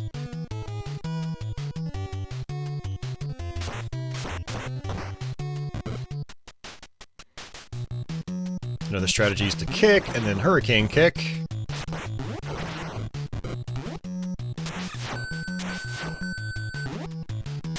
That knee is so hard for me to do consistently. Especially when I need to do it.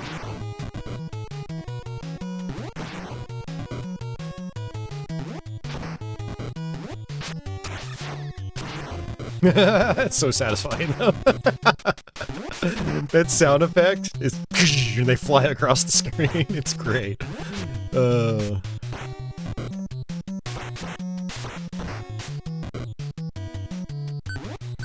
You can also mash punch as you wake up. Where is it? Why isn't it doing it?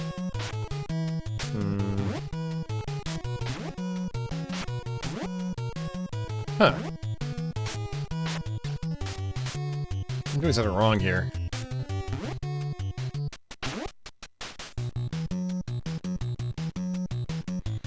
Yeah, you're supposed to be able to do like a rising uppercut.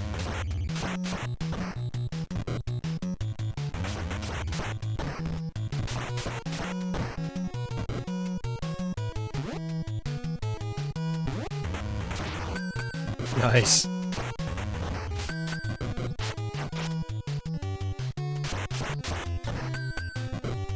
The punch is really good in this game. It's like the exact opposite of Double Dragon 1. Double Dragon 1, the punch is almost useless. Unless you're just trying to grind out for more points in the early game. The kick in this is still okay, but it's good for stunning enemies and then doing a hurricane kick. But you don't want to use the kick for damage in this game. Very different from the first Double Dragon.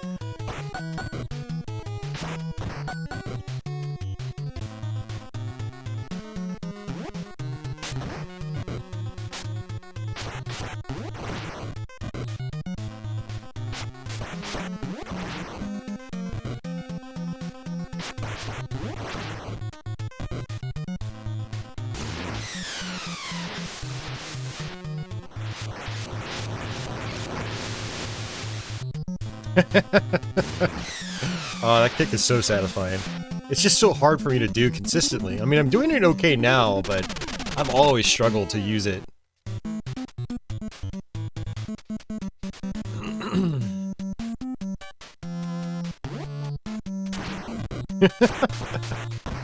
That's insane. Oh, man.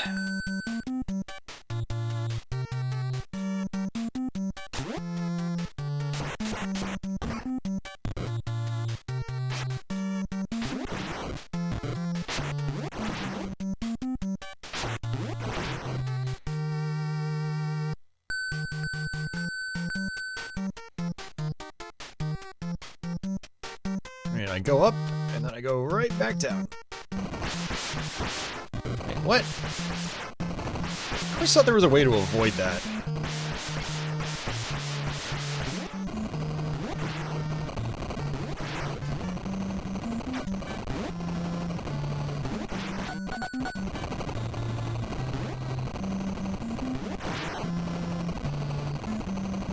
Alright, sweet.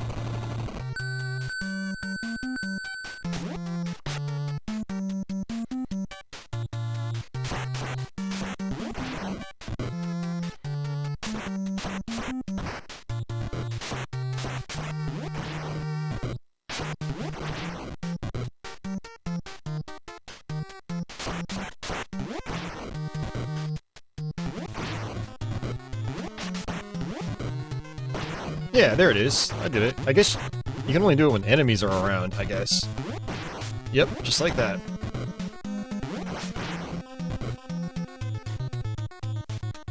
That can be a tough fight. If they get you, they can kind of get you into a loop where they're just shooting projectiles and knocking you right back down. Have I ever done Rampage? I have never beaten the NES Rampage. From what I understand, it's a ridiculously long game.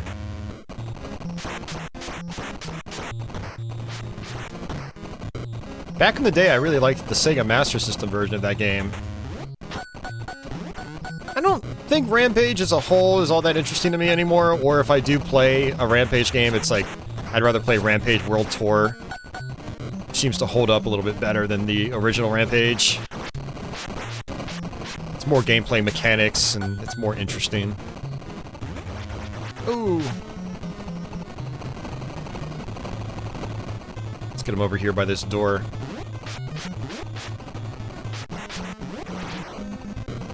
Whee! Yeah, get by that door. Oh, man. Get out of there. It's so much fun. Raiden Lord says, I beat Rampage once as a kid. Never again. It took hours. Yeah, that's what my friends told me, too.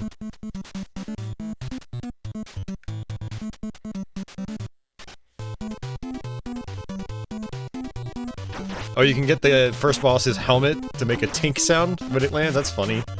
It's a nice little touch.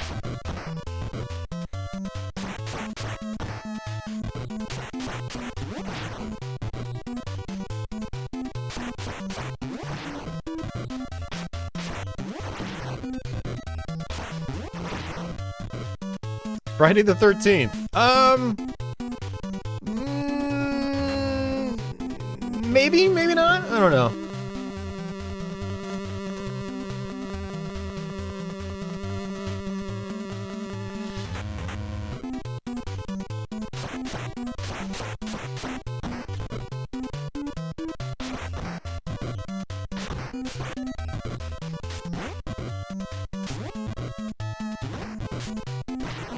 There we go.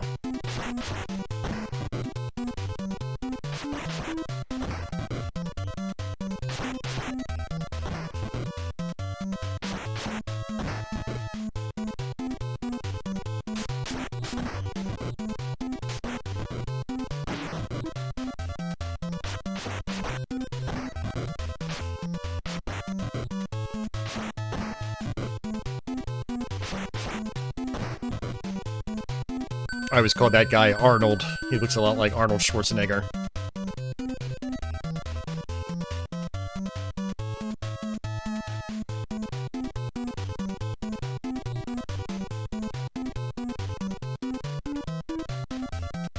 And Maurice, welcome.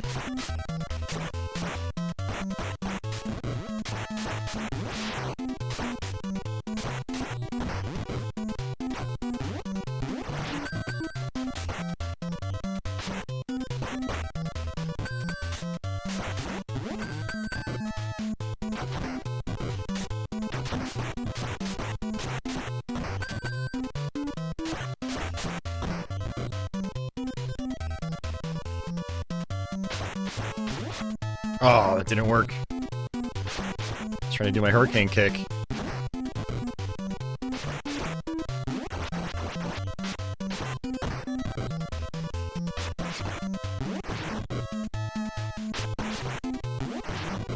There we go.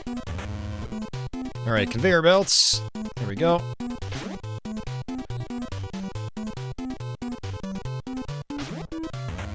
Alright, got it. Whew.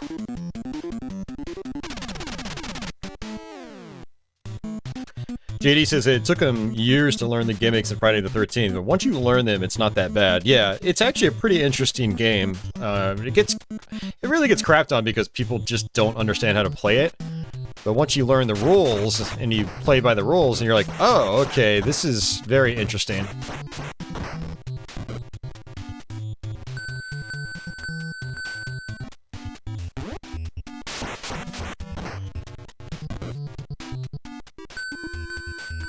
Yeah, Jason's third round is crazy. I've never beaten the game because of that round. But they say you want to try to fight him outside. Alright, see you, office. Have yourself a good night. Sleep well. Alright. More water nonsense. The collision on those platforms is a little janky too, so it's very easy to fall into the water even though you didn't technically fall into the water.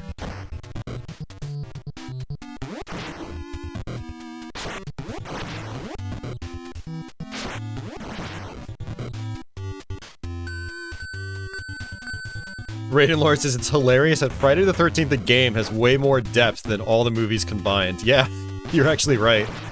There's actually a lot of depth to Friday the 13th NES. It's, like I said, it's interesting.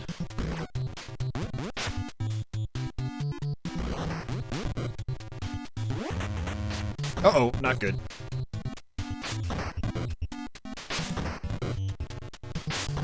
Seriously, dude? Come on. When all else fails, punch. You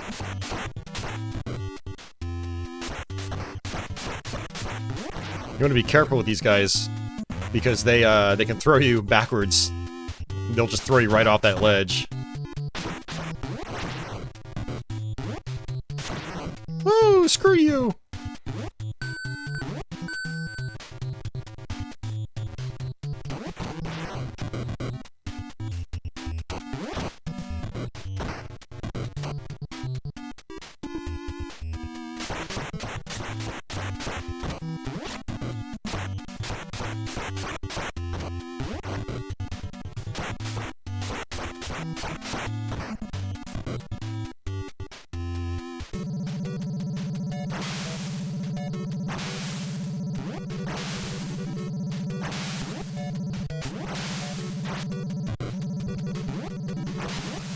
Nice, first try. That's awesome.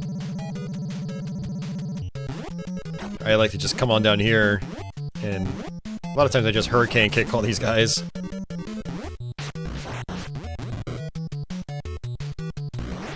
Just like that. They won't duck it, since you're below them. It's a really nice trick.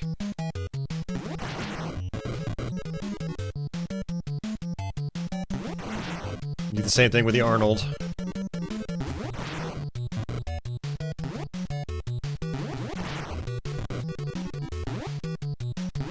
It's a pretty good looking game, actually. I always forget how decent it looks.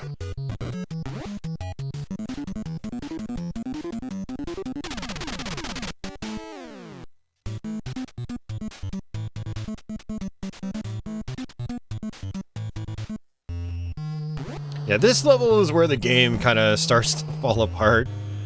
It's, this part can be kind of nasty. I don't even remember how to do this, honestly.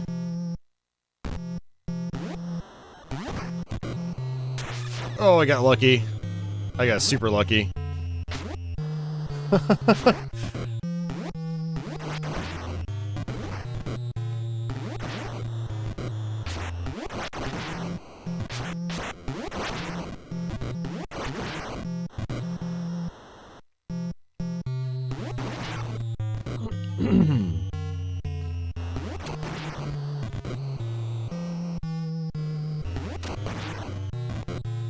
Yeah, Jason asked, has anyone seen the Double Dragon movie? I have not. I always heard it was awful.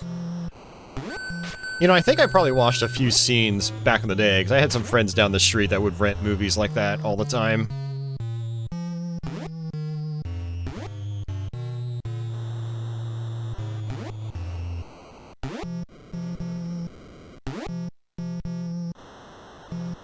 Oh, you gotta be kidding me. Why did I do that? Ugh.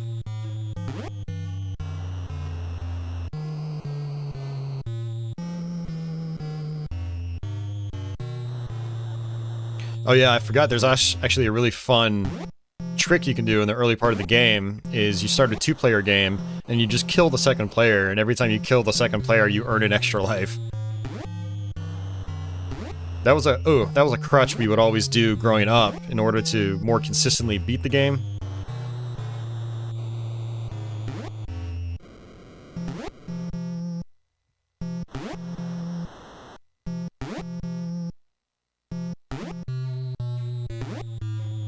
And if you miss that jump, you'll go right into that middle pit. You honestly don't think it's as bad as people say it is? Okay, interesting.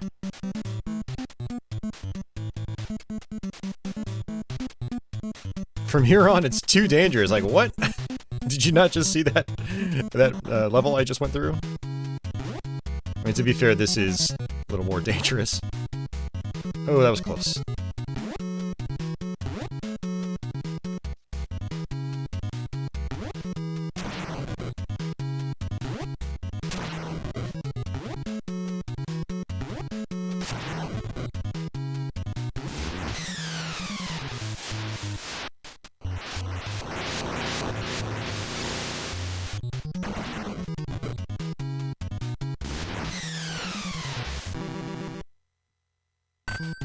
JD was right. It makes a little tink sound if you pause it. That's great. Yeah, I never knew that, JD. That's cool.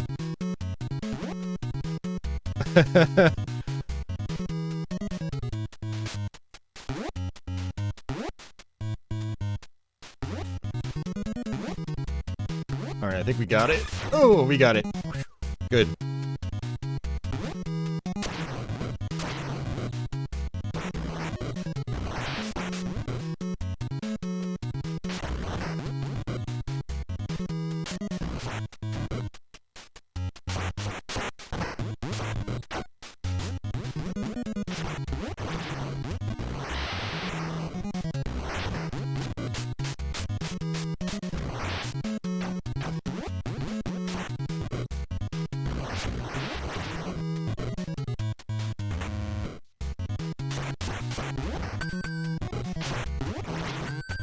Nice. I'm glad we actually got past that level. That's good. That's often... You know, these past two levels are oftentimes roadblocks for me in this game. The final level's not too bad, at least on this difficulty. It gets a lot harder if you play it on Supreme Master, or whatever it's called. And then the Japanese version on the highest difficulty is even harder than ours. The AI is, like, really aggressive.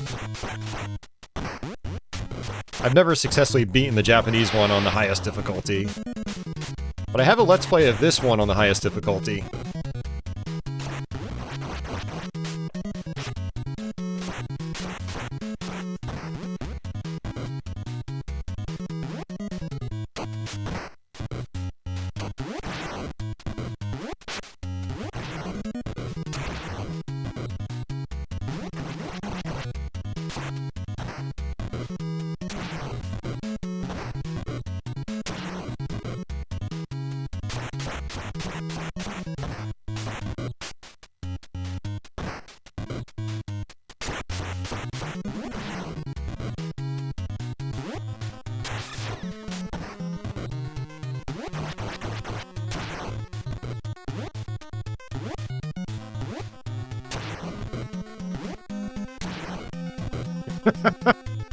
So powerful.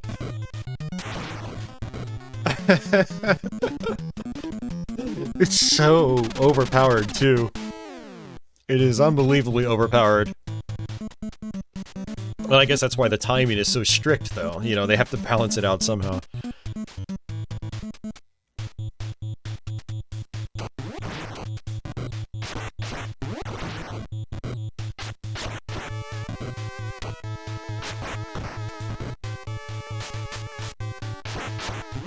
This is our last level, guys. Yeah, that's something I need to do more often. You can get really close to the guys and do like a knee and then a punch. I think it's probably more important on the higher difficulties. Oops.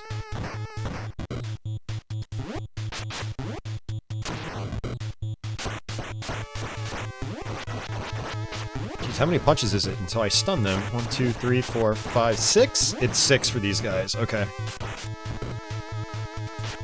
Or I can just do 2 kicks.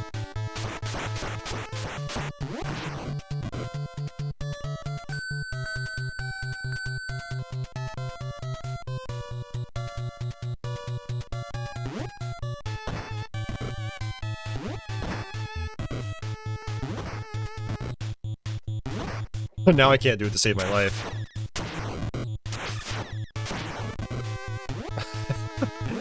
Oh man.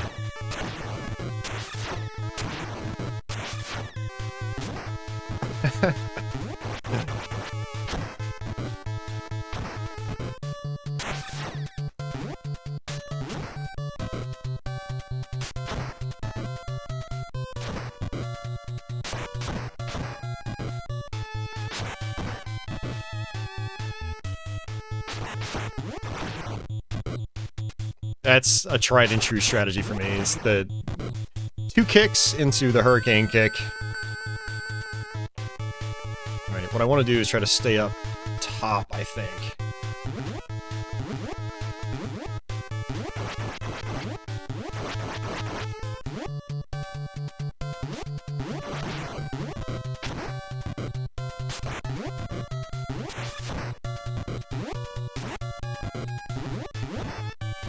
Yep, I'm dead.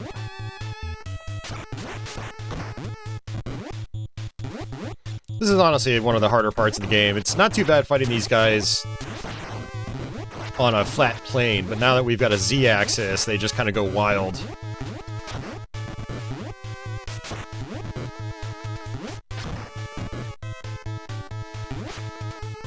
And there's a bunch of them, too.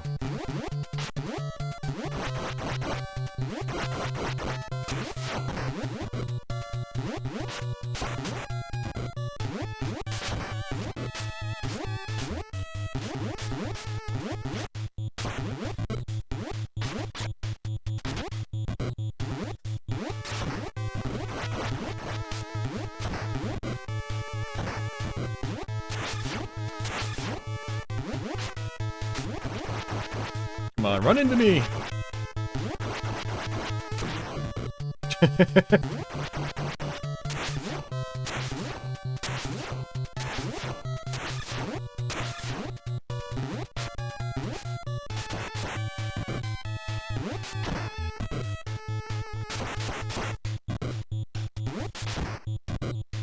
There we go. All right.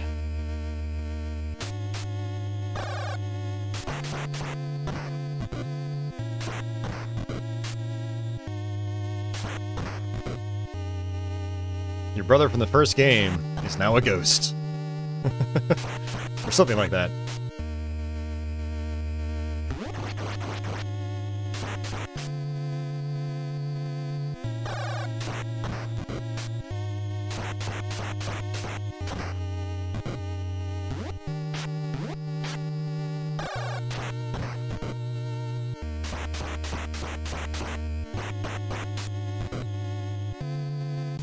Well, that's it.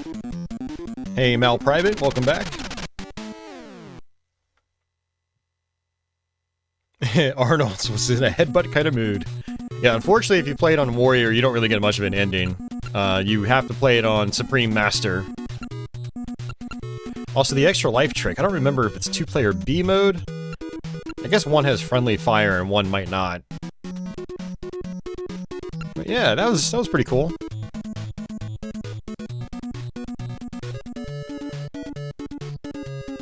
Alright, well, you know what? I decided while I was playing this that we're gonna go ahead and just do Double Dragon 3 as well. Since we're at it.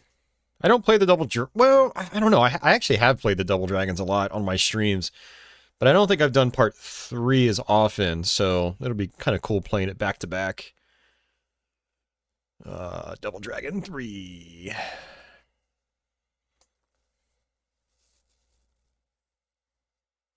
JD says for the extra life trick, it is game mode B. Okay. Yeah, I vaguely remembered something like that.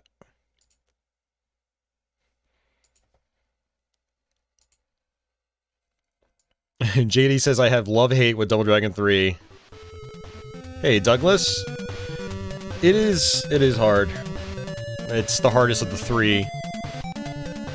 At least by default. I mean, Double Dragon 2 on the highest difficulty, especially the Japanese version, gets pretty challenging too.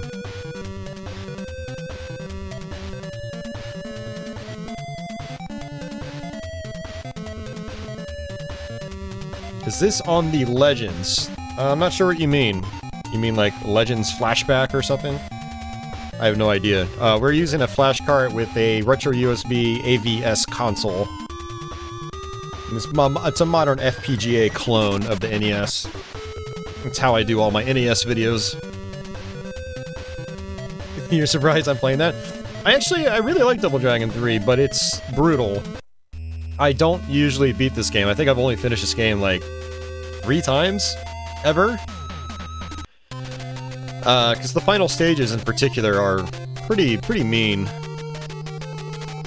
The final boss in particular. What I like a lot about this game, it's not as complicated with its level design though. It's usually just like big long hallways with enemies and then that's it.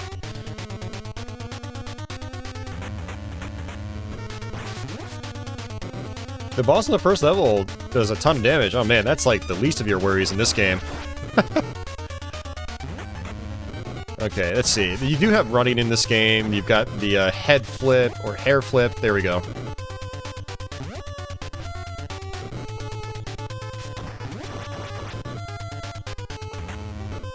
Okay, it's double tap to run.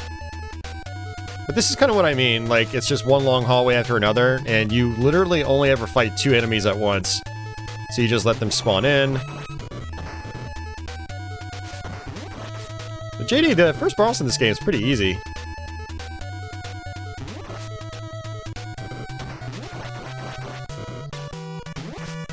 And for those of you guys that haven't played this, I will show you why. Also, weapons aren't all that useful in this game. They're not that powerful, so you're better off just doing regular melee attacks.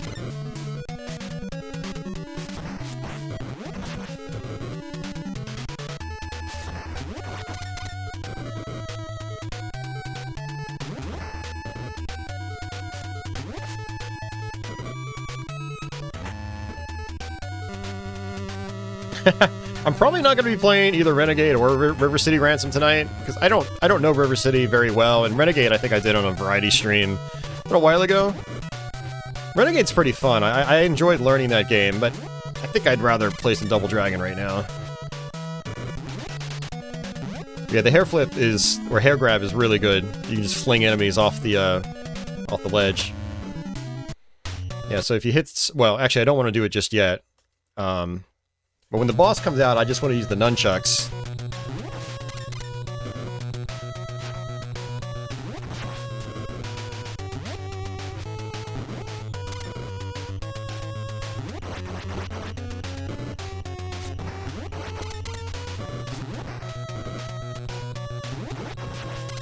Yeah, your weapons also disappear with the enemy that brought them in, so it's like they're extra redundant in this game. I really like when beat-em-ups allow you to carry a weapon through the whole level, and you could do that in the first Double Dragon in the arcade. Alright, so boss time. Use the nunchucks. They recharge after every level. Boom, there's 1. And there's 2. And there's 3. And there's 4. And he's dead. Easy peasy. Alright, see ya, Sergio. Have a good night. Yeah, thanks for hanging out. I appreciate it. Good luck with your continued playthrough of Zelda 2. Yeah, Malprivate asks, have I missed any Mega Man games in this stream? Unfortunately, yes. We did play through Mega Man 1. Oh, you're just saying those games in the Double Dragon 1 and 2 are the best beat-em-ups on NES. Yeah, yeah. I like Turtles 2 and Turtles 3. Those are pretty solid. Batman Returns is it's okay. I wouldn't call it like Double Dragon caliber, but it's not bad.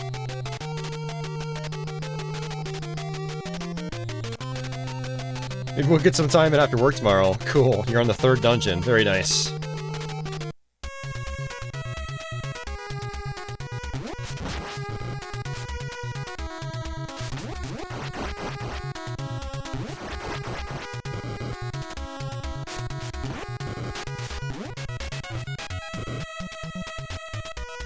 I like being able to jump kick on the walls and fling yourself off. You can also do that with the second player. You can jump kick into their arms.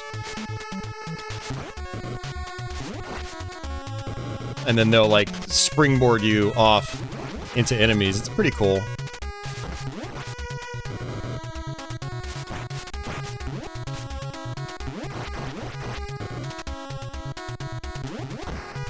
But after this level is where we get our second character. So that's another one of the gimmicks in this game. You only get, you only have 1 life. But you'll have multiple health bars with different characters, and so you want to start swapping around characters. Of course, you can't really do that right now, because we haven't gotten our second character yet. Yeah, this is my biggest complaint with this game, aside from the final boss being, like, way too grueling. This is, like, the entire structure of the game. It's just hallway, wait for enemies to spawn in, only 2 at a time, and then you just do that for the whole game, basically. So it's a little bit of a bummer. Visually, it's not too bad, and the soundtrack is pretty solid in this game. The soundtrack, I would say, is probably the highlight.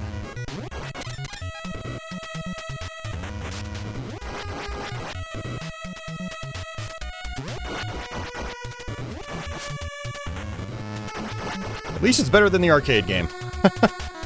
That's kind of an embarrassment of a game. Whoa there. I mean, especially after coming from Double Dragon 1 and 2, the arcade games. Like, those are both still really fun games.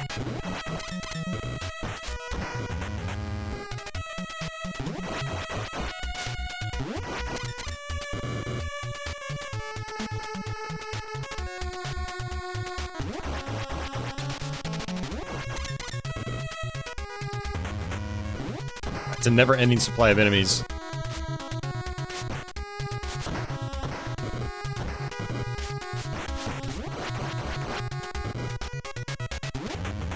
Freebie!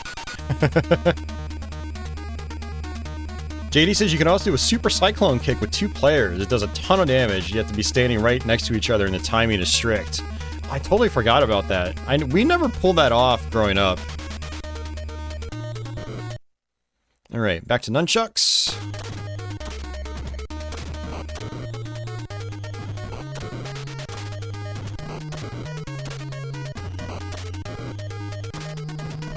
I feel like such a cheater.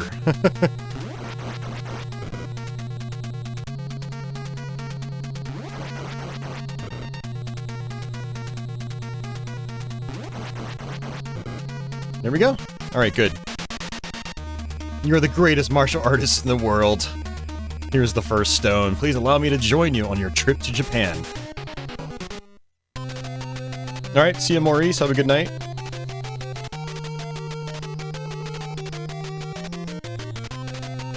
Plus, you love Technos Japan. To you, they were the king of beat-em-ups. I mean, for a long time, they were. Then Capcom put their hat in the ring. And then Sega. And then Technos kind of just, like, went, kind of, like, off the radar for a lot of people. Which is kind of a bummer, because they basically pioneered the genre. Yeah, the Iron Claw does tons of damage. Yep.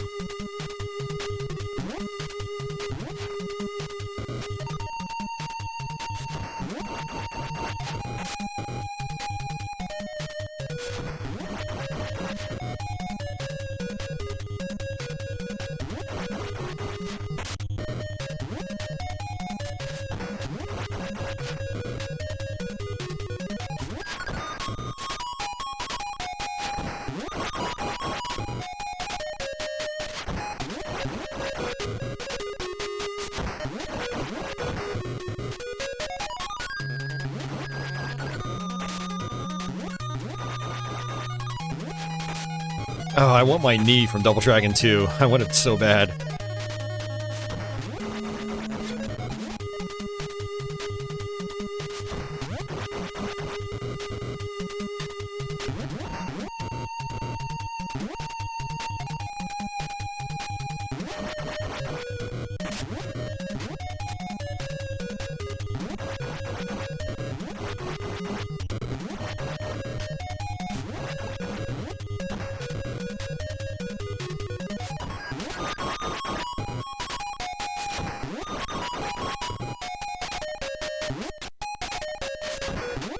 Thankfully, these guys don't hit that hard. But yeah, that's our long hallway. Wait for the enemies to respawn in, kill them all. This does mix things up right here, though. I always forget about this.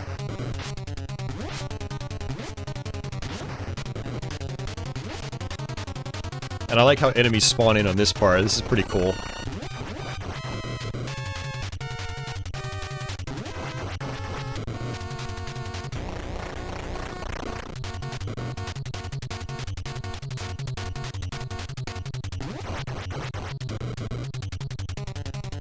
Yeah, unfortunately my health does not refill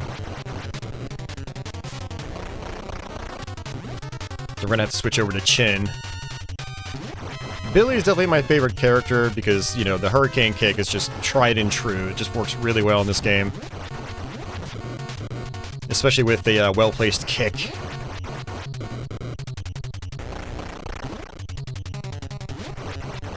Yeah, Great Gamer, I hear you. Technos did keep making some, but some of their beat-em-ups, like in the Super Nintendo era, I wasn't really a big fan of.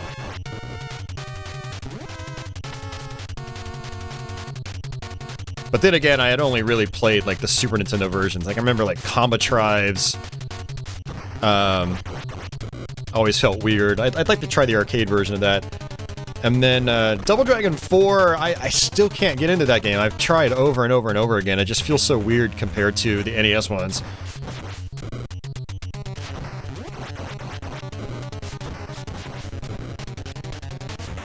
I am going to keep trying to get better at Double Dragon 4. Alright, let's go ahead and switch over to Chin. Were there any more Double Dragon games after 4? There was a one-on-one fighting game for Neo Geo and Neo Geo CD. It's actually not bad. And then there was a Double Dragon Advanced, which is like a remake of the first Double Dragon, but with a whole lot more to it. It's pretty good. It's actually really good. Double Dragon Advance. I highly recommend that one. Not even Super Double Dragon. Yeah, no, I didn't care for Super Double Dragon at all. It just feels so weird to me. And it's also, like, it chugs. It's like, it's got, like, sub 60 frame rate. It's weird. Which you don't expect for the Super Nintendo. Yeah, the combat just never grabbed me in it. It's not as snappy as, like, these games are.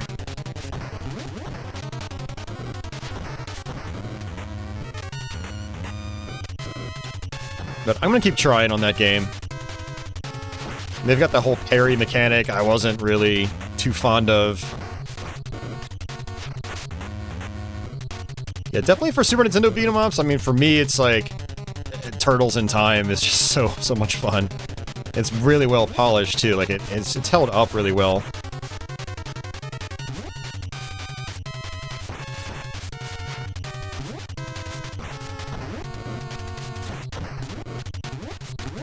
A lot of people consider it to be one of the best beat-em-ups ever. Yeah, I've never really heard that before. I know that, and I know it has its fans, but people saying it's one of the best beat-em-ups ever is, yeah, I don't know about that. I haven't heard that sentiment very often. But we'll see. If I ever do, like, a Double Dragon 4 stream, or some Double Dragon fan watches this archive, and I get some comments in the comment section, yeah, maybe I'll think otherwise. I have talked to a lot of people about Double Dragon 4, though, because, like we're doing right now, and I've definitely run into a couple people that really enjoy the game, but, not a lot of people.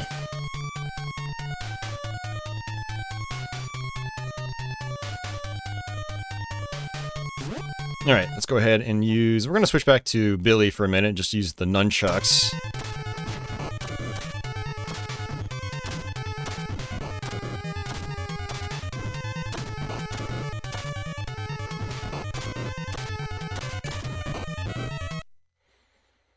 Yeah, and the other thing is, when Super Double Dragon was a thing, I mean, there were so many other beat-em-ups at the time, too. I mean, obviously Turtles in Time was a big one, but then on the Sega side, you had the Streets of Rage games. And honestly, for me, it's very hard to outdo Streets of Rage 2. Like, that game is just an amazing piece of work. Like, so much effort was put into it. And it's just really fun.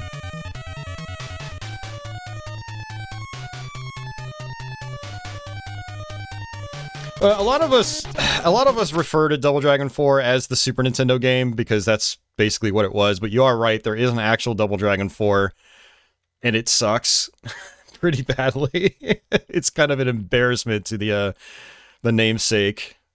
I actually bought into that game, and I was highly disappointed. I felt like I wasted my money, and I don't usually feel that way when I buy games. I'm usually, like, okay with my purchase, but that game, I felt like I just gave somebody $5 for nothing. Like, I was not impressed at all. Now, Double Dragon Neon, that's another one, JD. I don't know if anybody mentioned that. I wouldn't mind trying that again. I didn't really get into it, but I do own it. I would like to try it again. You actually liked Double Dragon 4? Oh, man. I thought that game was it was like a wannabe. It's like they were trying to hit that nostalgia for the classic NES games. The combat was just nowhere near as solid. And it felt like just a cash grab to me. There wasn't like any passion or love put into it from what I could tell. Sonny says the Japanese version of Super Double Dragon is way better than the US version. Okay, I'll have to try that.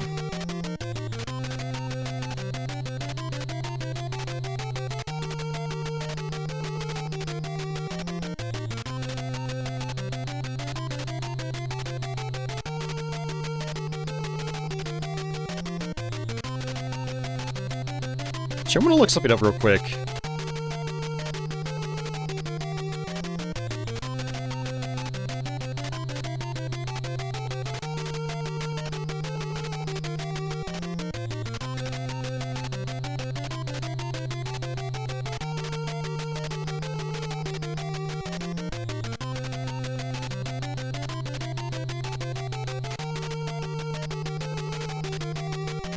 Okay, the label on Super Double Dragon, it does say on the spine, it's just Super Double Dragon. For some reason I thought it was one of those games where there was like an actual like number in it, but it was also still called Super Double Dragon. I need to see if I actually have that game. I don't think I own it. Let me double check my collection real quick. I started buying SNES carts about a year and a half ago. And I do not own Super Double Dragon. For some reason I thought I picked that one up, but I don't have it.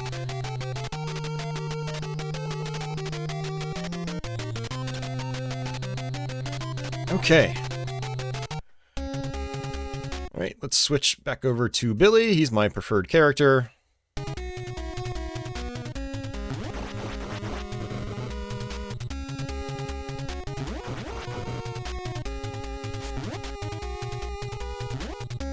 What are you doing, man? He's just running all over the place. What do Italians sound like? What would they sound like in this game?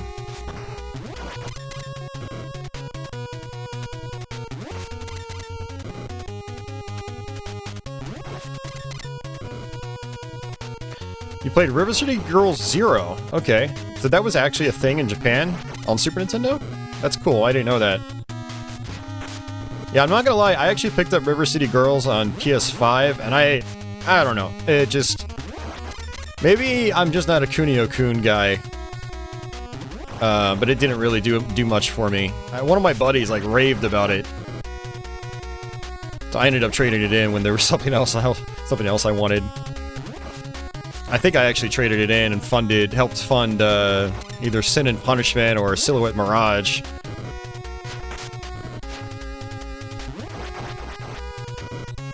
Yeah, I had no idea there was a Super Famicom version. I didn't realize River City Girls went back that far.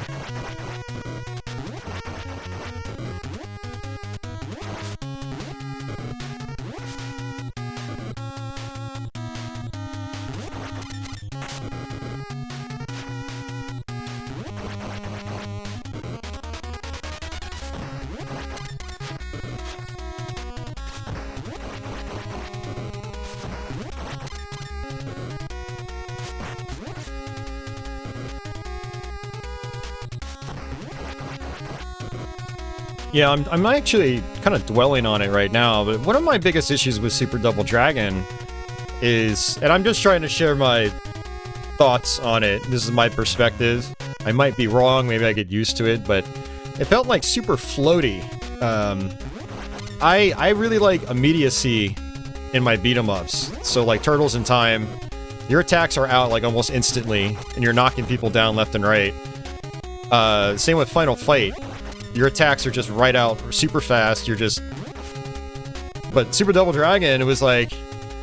all the attacks felt like they were just floating and they took forever. And it just didn't feel the way I wanted it to. Another one I played recently was Scott Pilgrim vs. the World. And again, same kind of thing. All your attacks have so many animation frames, and the time for your attacks to come out takes a long time, and it doesn't feel good to me. Double Dragon 1 and 2, and even Double Dragon 3 here on NES, they have that immediacy. It's like you're punching, and in just like a couple frames, like your attack is out, and you're colliding with the enemy, you're knocking them down. And also the sound package complements the experience. Like, when you use like Chen here, and you do some kicks, you almost feel it. Boom, boom. It feels really good to me. So, and Super Double Dragon just felt like it lacked that. And again, maybe I can get used to it, but I definitely have preferred elements in beat-em-ups that some games do better than others, for me personally.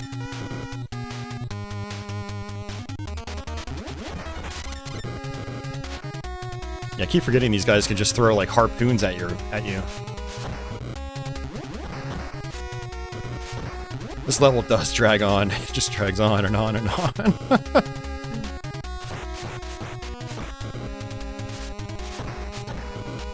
Alright, boss time. So we're going to switch over to our Iron Claw.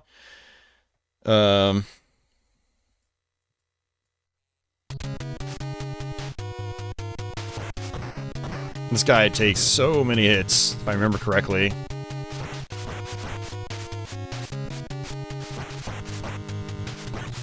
Okay, that's one. Let's go ahead and switch over to Billy, use the nunchucks. Hopefully I don't die in the process. Oh! Oh! Okay, those Iron Claws did serious damage. Hey, Shinobi, welcome back.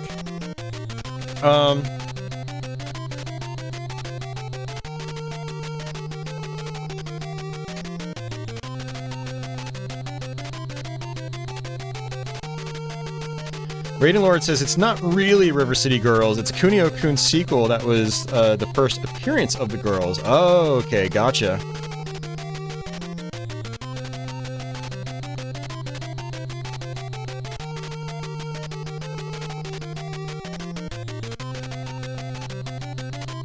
They're playable characters, but they're not the main focus. Okay. Still a decent game, though. Similar to Double Dragon 3 in some ways, how you can swap out characters instead of having lives. Okay.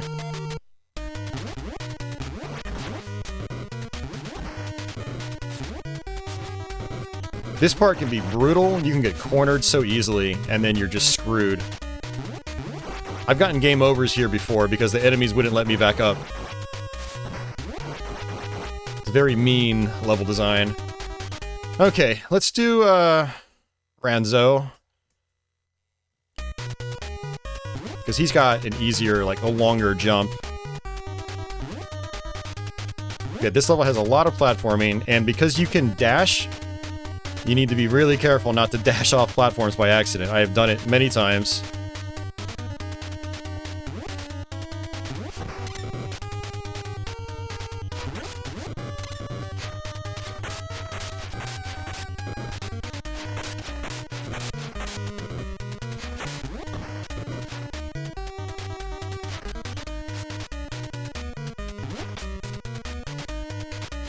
What are punks doing out in Egypt? They really should have come up with some new enemies for this level, specifically. You end up fighting a lot of the same enemies from the previous levels, so that's kind of a missed opportunity. Kind of like when you went to China and you're fighting guys that look Chinese, like maybe you should be fighting people that look Egyptian. I don't know. Alright, let's switch up. I actually don't really like playing as Renzo very much. I just will use him sometimes for the shuriken and, of course, jumping. And also just use them as an extra health bar.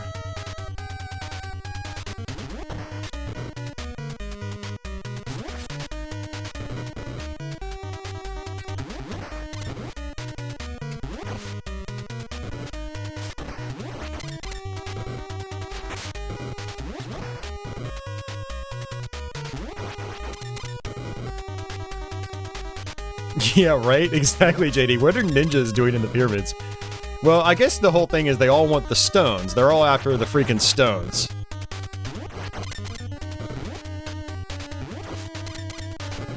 So maybe that's why. I guess that makes sense.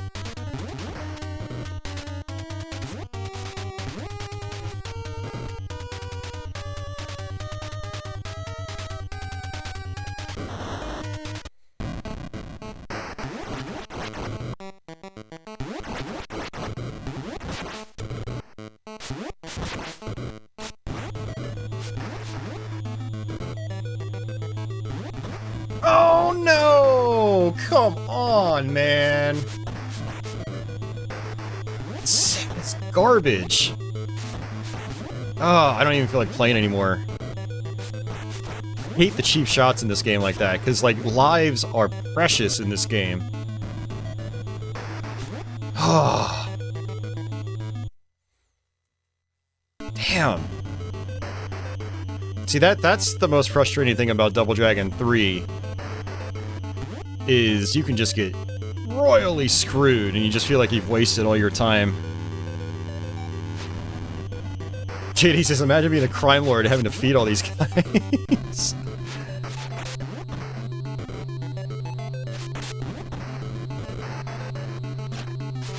And if I magically get to continue, I think I have to do this whole level over again.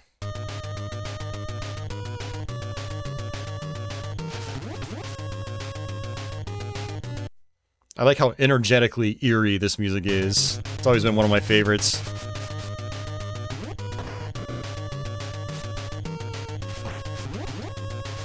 I'm not going to continue, by the way. I don't feel like playing this level again. But maybe we can at least get to the final boss so you can see what it looks like.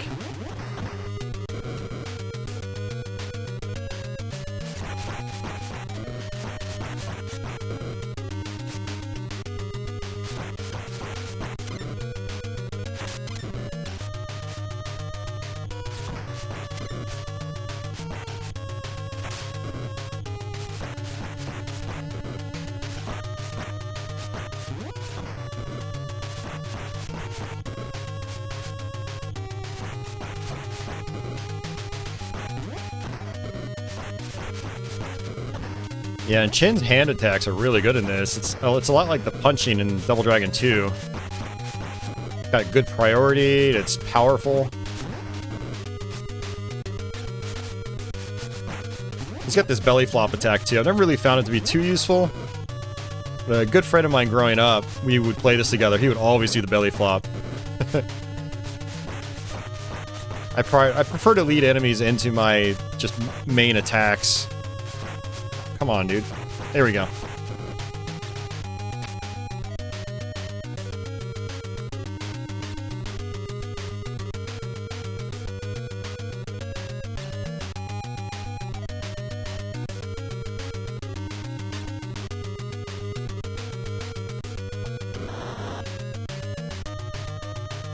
You little midget crime lord.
Alright, there we go. Alright, on to the final boss.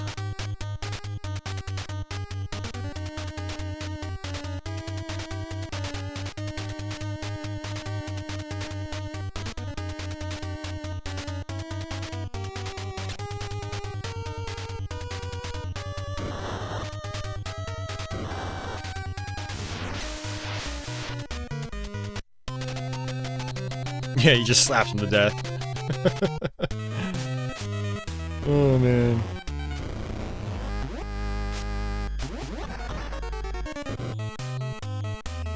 Yeah, so you have to fight 3 mummies.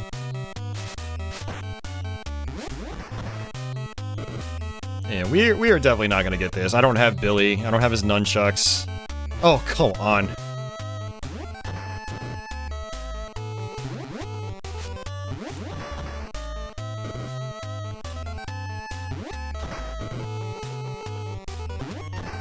Yeah, right? Use the holy water!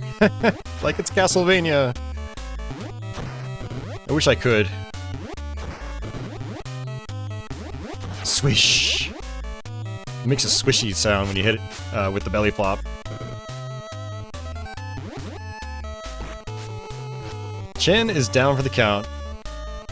That's pretty much it. Ugh. Wow, my sword is just going right through him. It's like the most useless sword in almost all of video gaming.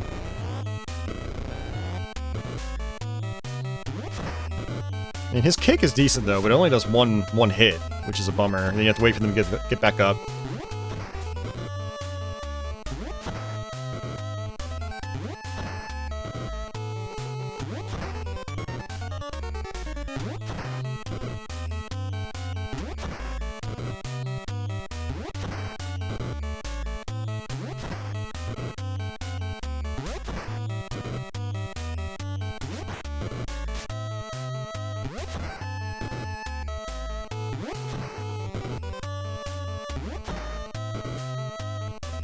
Alright, last one. This mummy's a little bit harder.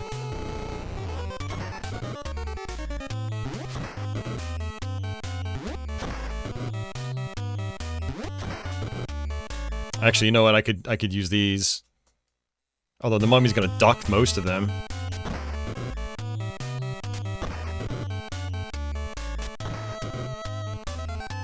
I am doing well, JD, but it's not gonna matter because the next form is gonna wreck me.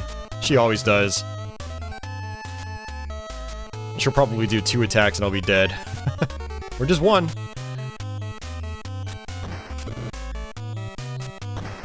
Yeah, let's give you this awesome throwing star, and then just let the enemies duck every single one. And they're so weak, too. There are definitely some questionable design choices in this game.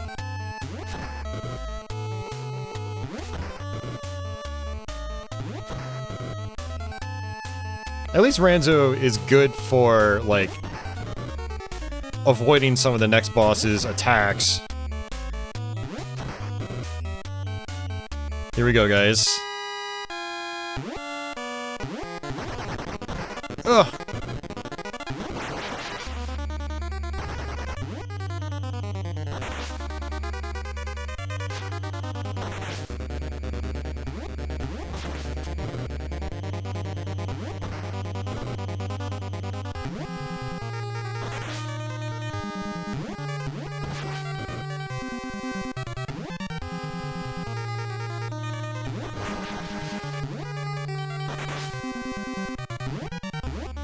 Whoa there, that was close.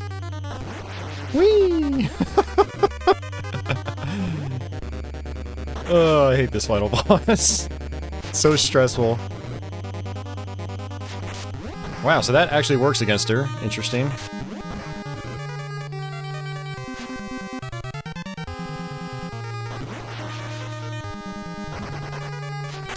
Oh, that was lame.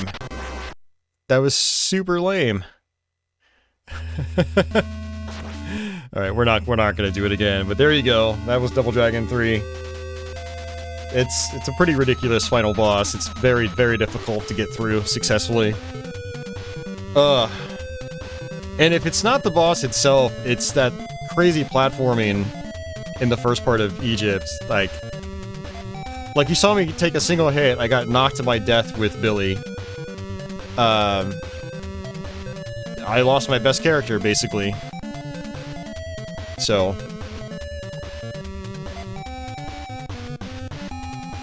I mean, this is a big reason why you guys haven't seen me try to, you know, do an updated playthrough of the game. because my consistency on it is very, very poor. Yeah, she does this attack where she picks you up and throws you across the room. It's a pretty mean attack. Ugh, yeah, it's rough. Where are we at? We're at the 6-hour mark. 6 hours and 15 minutes. Oof, man. That was a lot of double dragoning.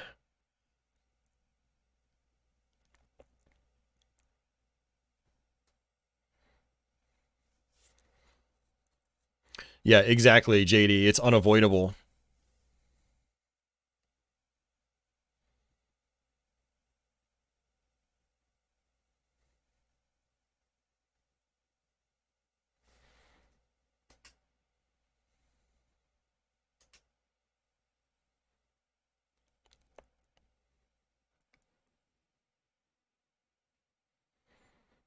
Alright, let's try some Jackal. This was actually mentioned a couple times earlier, so we'll go ahead and play it. This is a really fun game. But I have not played it a lot recently, so I'm probably not going to do all that well. But I had been toying with the idea of revisiting this for a quick play.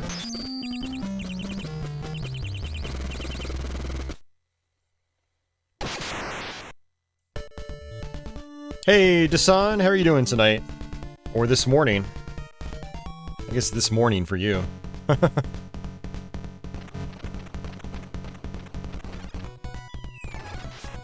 Yeah, so this is a classic NES game. It was really known for being 2 players at the same time. So this is one like I knew a lot of people playing growing up. I kind of missed out on it though. Never really got to play it much, unfortunately. But the idea is just to get to the end of each level, but you want to pick up prisoners of war in the process because they give you points and they give you upgrades.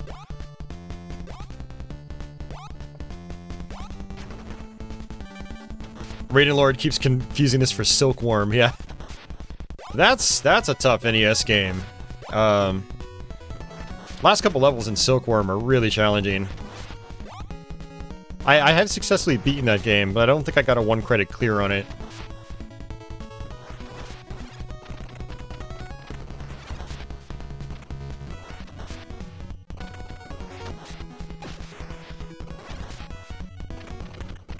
One thing I like about this game is just the interesting dynamic you have where you can shoot missiles in all 8 directions, but your main shot can only go vertically.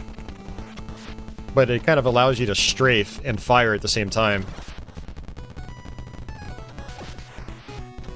Upgraded missiles are really good too, because the flames will go through hard objects. And they're just as powerful as if you hit the enemy directly.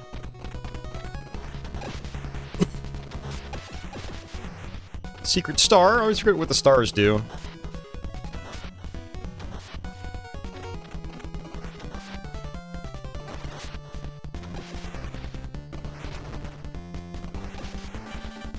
Alright, so the helicopter pads, you can drop off your prisoners of war.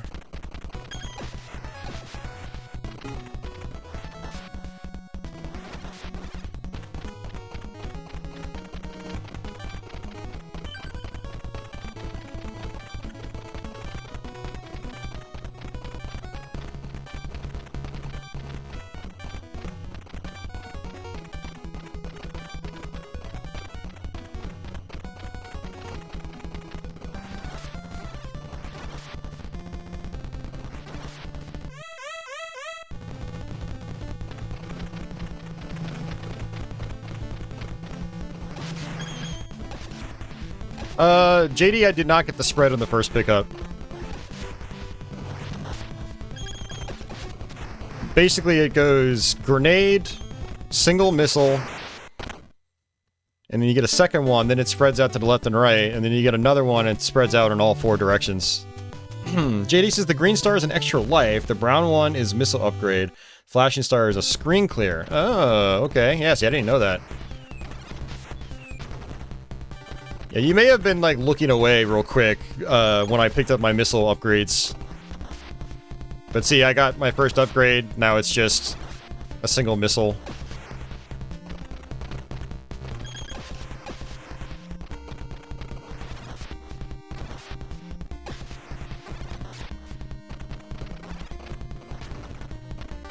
See, here's my second one, now it spreads out to the left and right.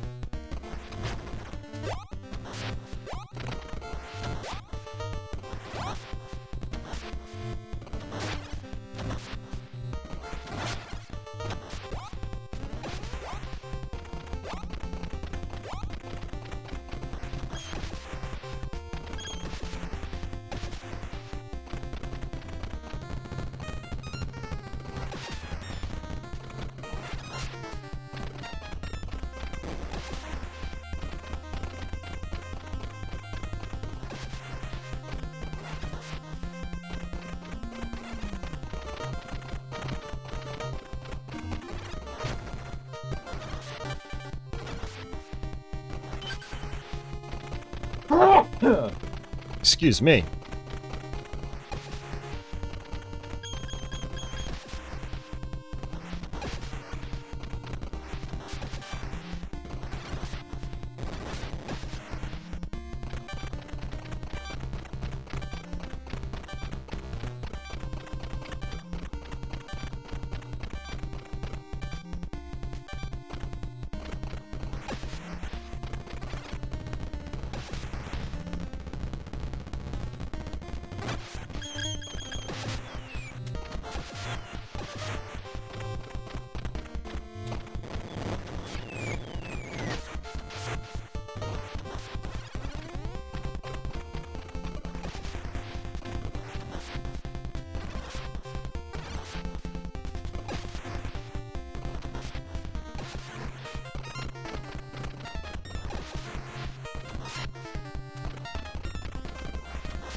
Alright.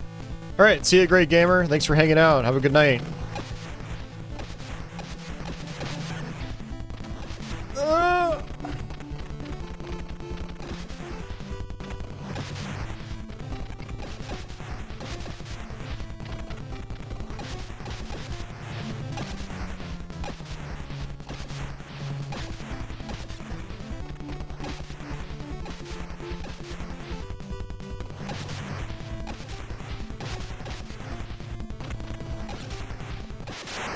Sweet, first try.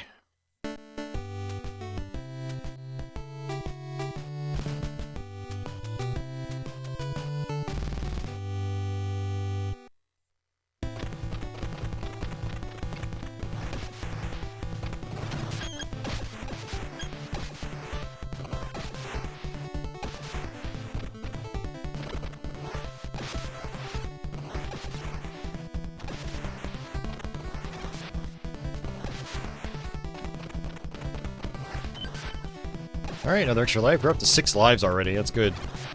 I'm gonna need them. Or at least, I'm pretty sure I'm gonna need them.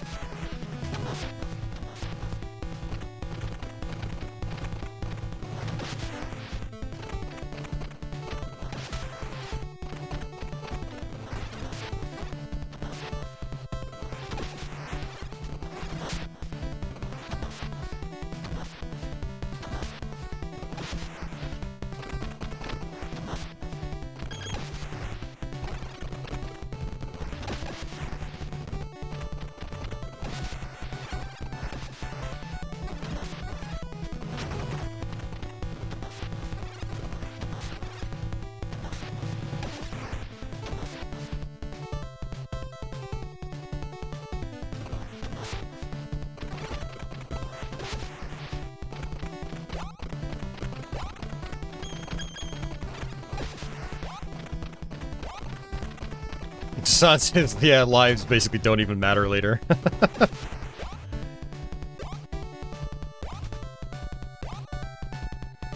Yeah, I mean, the last level in this game does get pretty hard.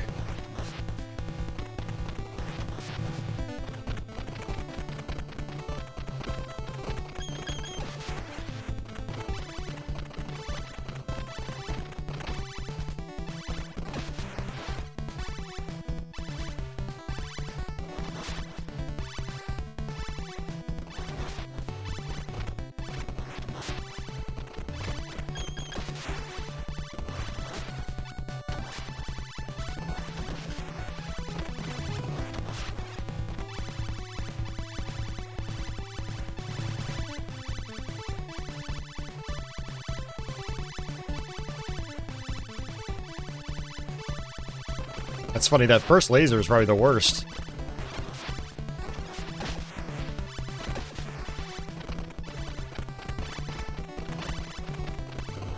Oh yeah, that's one thing I love about this game, Dasan, is that it's the difficulty level, it's very doable. Yeah, like, yeah, you're probably not going to 1cc it on your first try, but it shouldn't take you a ton of practice either. You know, it's got a nice, pretty relaxed difficulty curve compared to other NES games.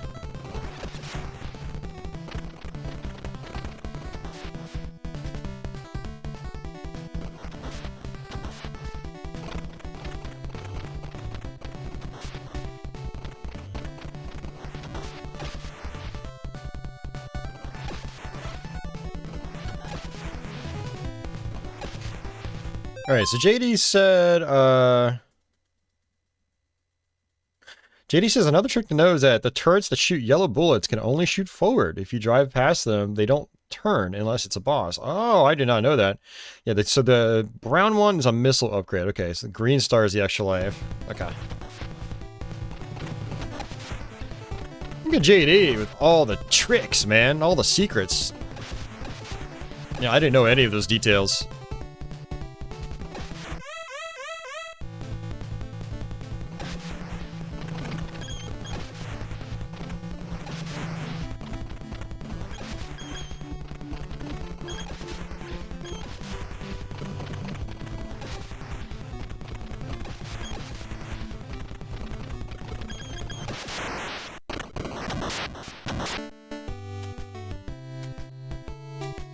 The brown one was the screen clear. Oh, okay.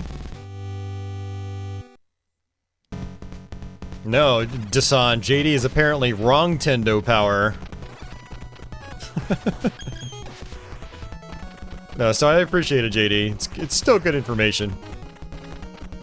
You just had one of the colors mixed up, that's all. Maybe JD's colorblind.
Whoa there. Yeah, that was the yellow bullets that JD was talking about. Yeah, I've never picked up on that before. That's a good detail.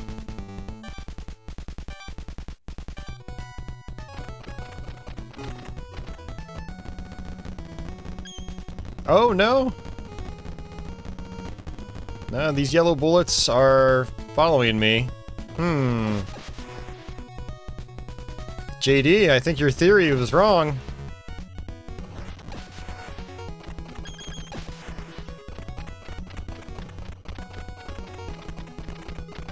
Oh yeah, that would be really cool, JD.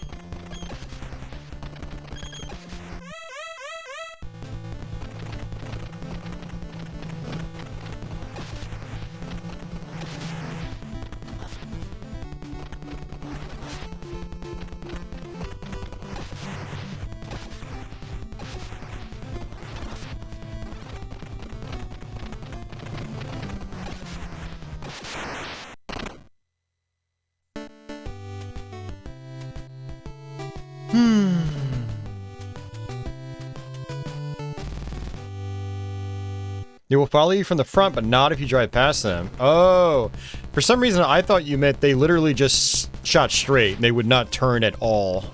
Okay.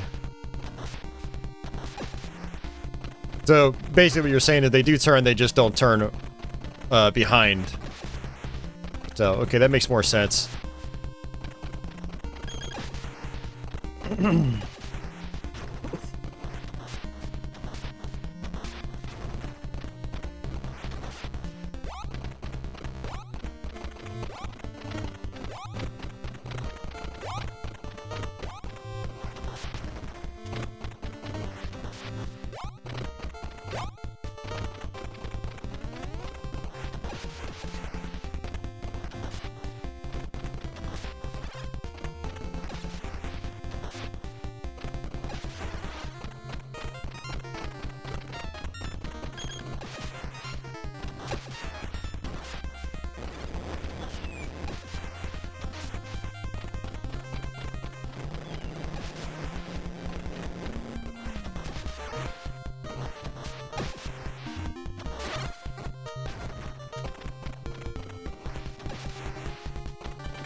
Alright, you're getting close to the boss fight.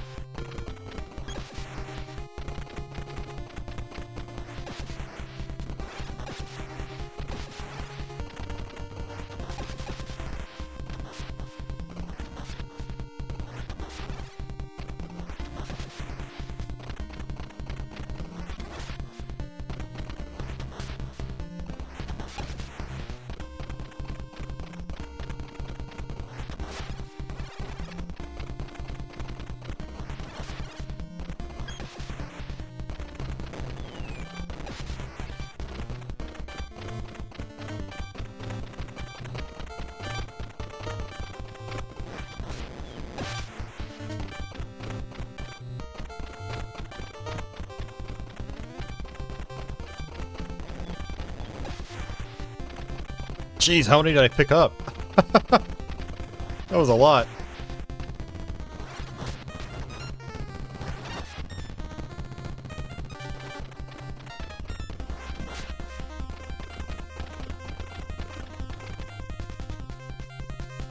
Oh, helicopter's gone. Yeah, lots of guys in such a small Jeep, right?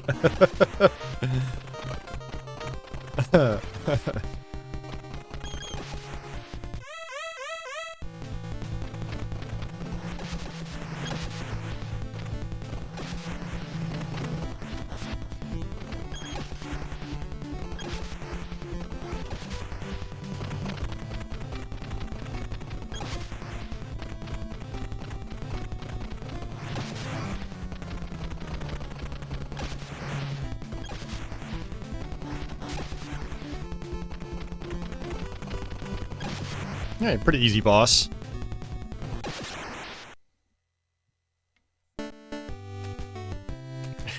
Yeah!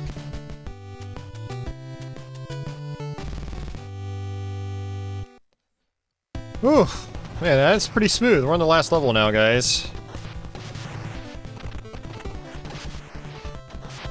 But this level definitely cranks up the difficulty, that's for sure.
Whoa, that's a sniper chopper.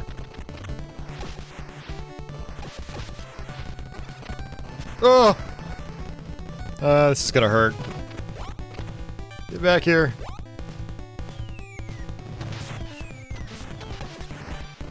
Oh my god. This is horrible. This is horrible.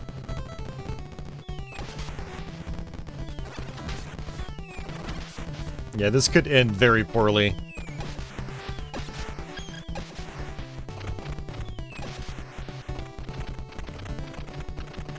Oh, this is what JD was talking about. Yeah, those turrets won't follow you. Okay.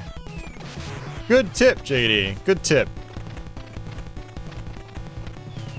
He's Nintendo power after all.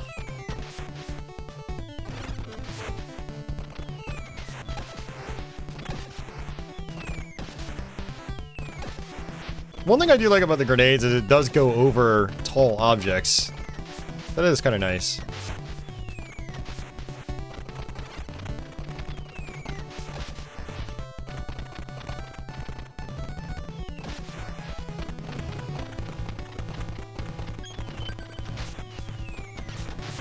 Oh crap! I didn't turn around fast enough.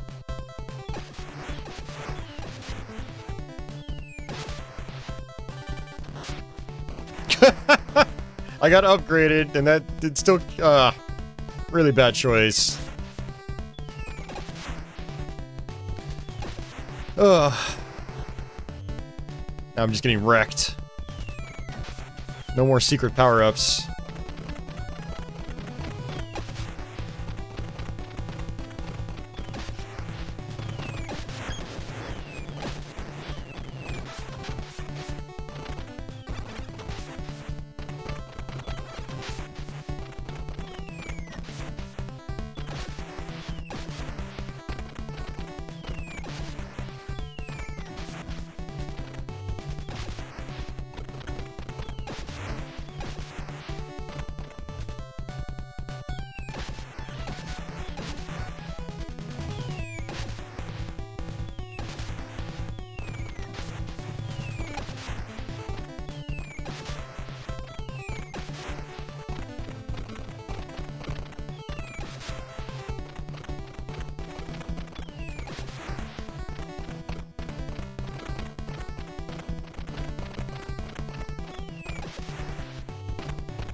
Nintendo Power is out of tips for now, except don't die. That is a good tip.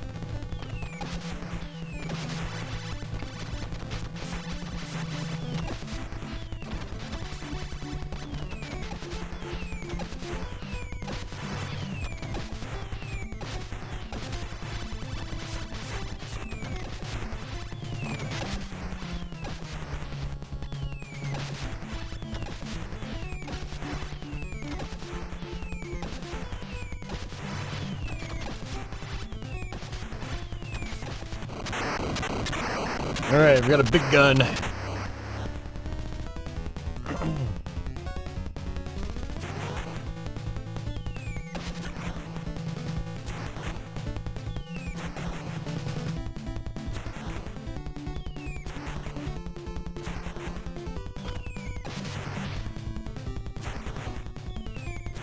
Oops, why did I do that?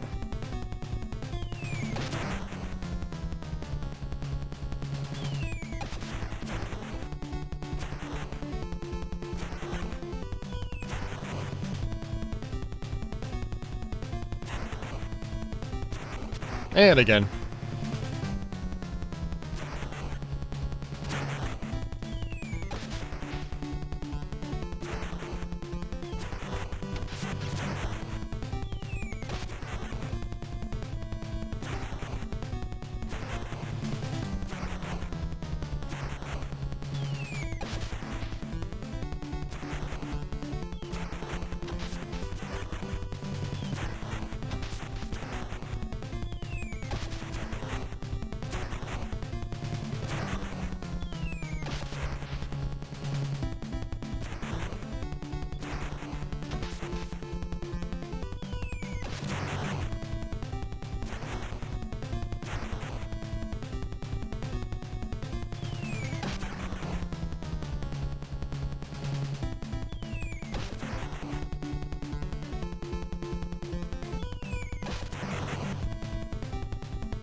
Alright. Whoa, that was close.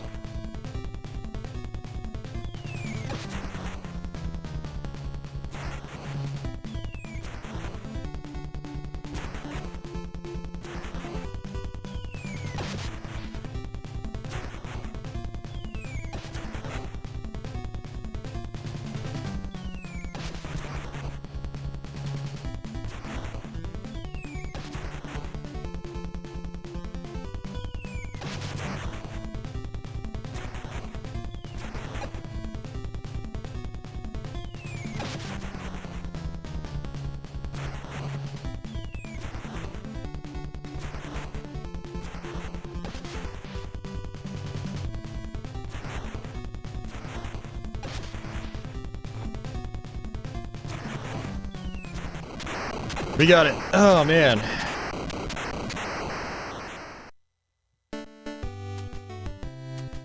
You've been able to destroy the machine gun by itself. You have no idea how to do it consistently. Huh, interesting. Yeah, I was wondering about that, because I noticed it was a different color object. Your mission accomplished.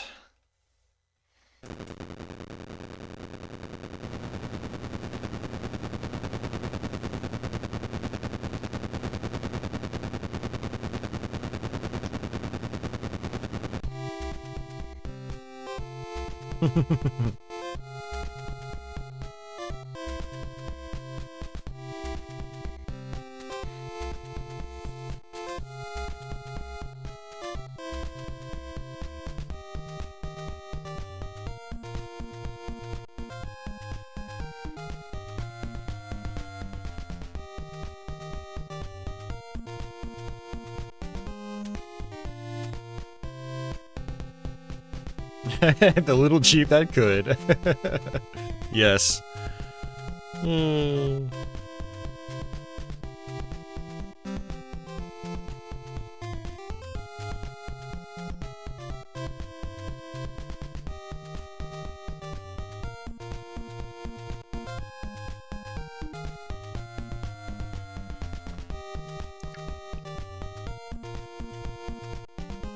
So I think the game actually loops, and I've never actually looped this game before.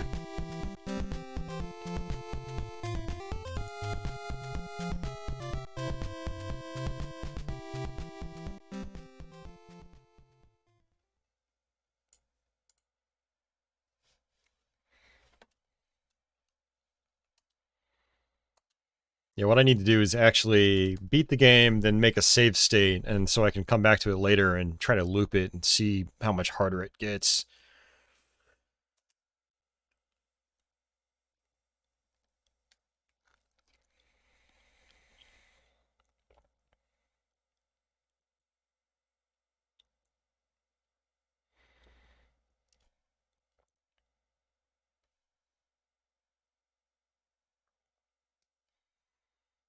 You know, I think I'm going to go ahead and play this too, since I'm not very good at it, but we did get some ninja action earlier, and I do want to kind of practice it again, so...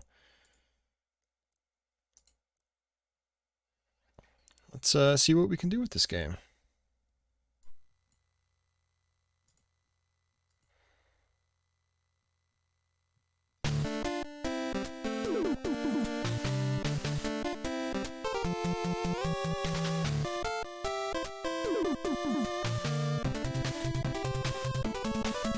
I probably shouldn't spoil this since, you know, I would like to do a quick play on it, but I'm still not that comfortable with it.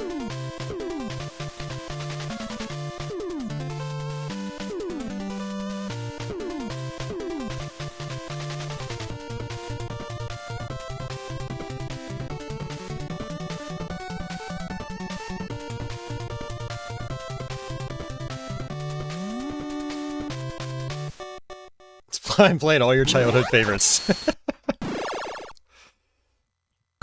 I guess some of you guys would know, is this 2 players at the same time, or is it alternating? Radiant Lord asks, I think the the Game Boy version of this got released as a Ninja Gaiden game or something. Is that right? It is right. It's, yeah, Ninja Gaiden Shadow. And it's, it definitely feels like a mix between this and Ninja Gaiden. Especially when actual Ninja Gaiden music kicks in. It's a good game. I like it. I recommend it. I've noticed that Katie here, she seems like her melee attacks are a little bit faster than Hayate's. So I'm going to play as her. And then I've also found that I prefer using the harpoon shot. JD says it's 2 players at the same time. No way. That's got to be interesting.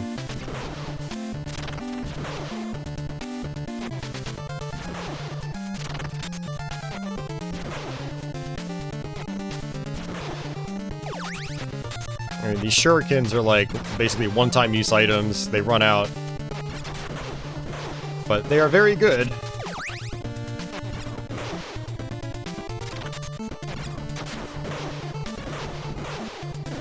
That's a health refill.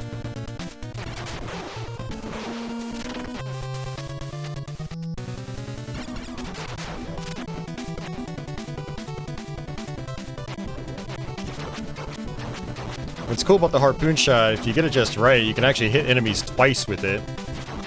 Yeah, just like that. Hey, Sebastian, welcome. Radiant Lord says you only beat this once using save states. My brother and I used to play this off. We would always fight because one of us would run off and leave the other.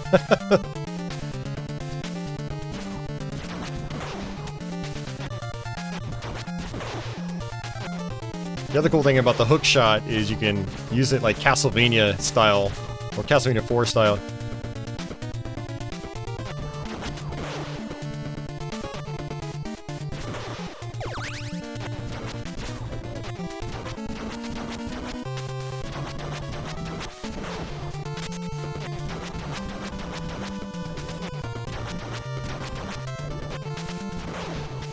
Man.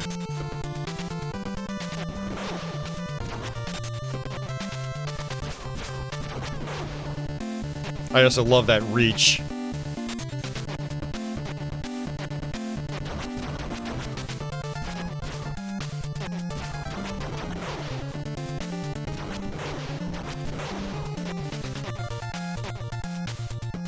Hey, Video Game Obsession, what's going on?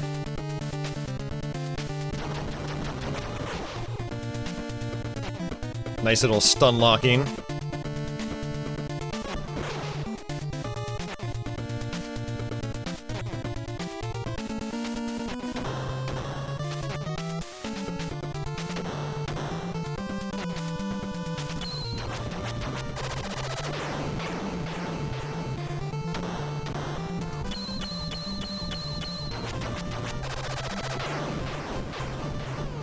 Monkey!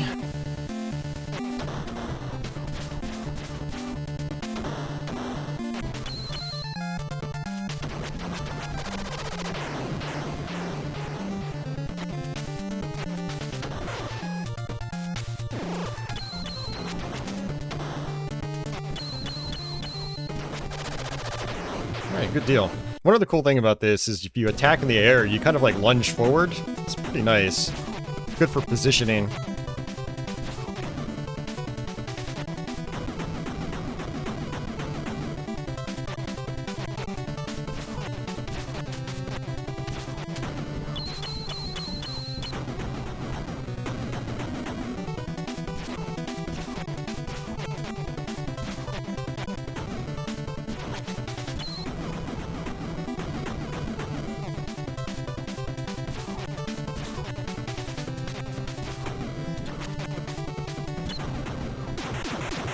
Wow, I didn't take a single hit there. That's good. Sweet! Yeah, this is Shadow of the Ninja. Yep. I started learning this one last week. I had barely played it before, but a lot of people had requested it, so here we are.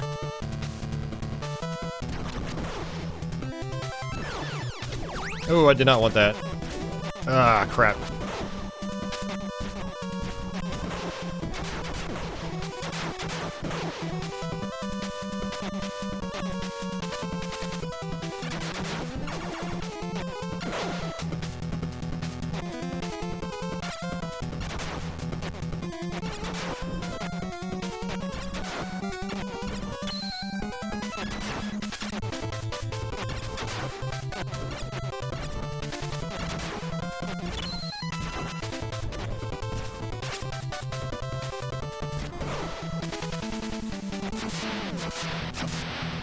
Yeah, I want my hook shot.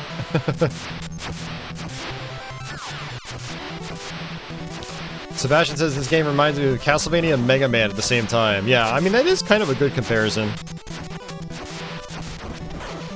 There's definitely similarities to both. There we go. Oh, I forgot about these guys.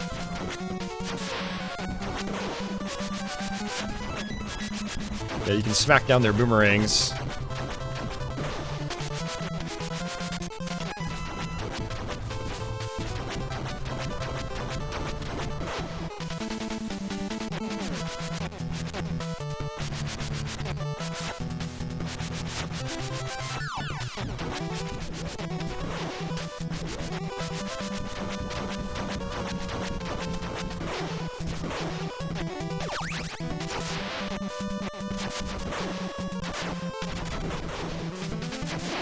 Alright, there we go. Got my health back. That's good.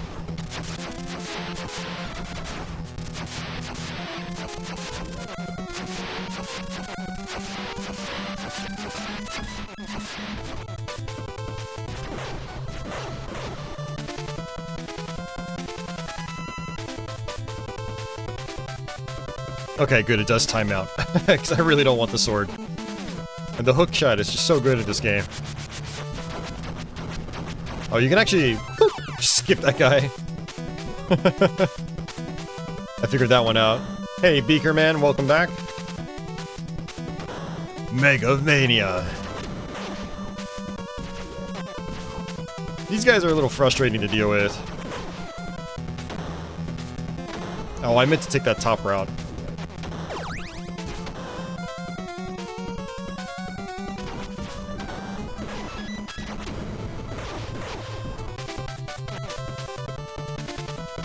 Yeah, I can't get back up there.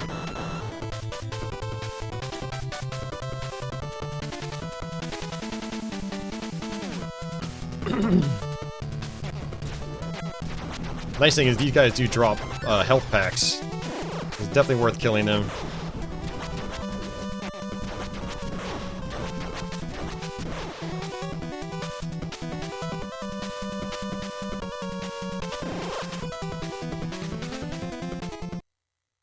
Peakerman's never seen this game before, really? Well, now you have.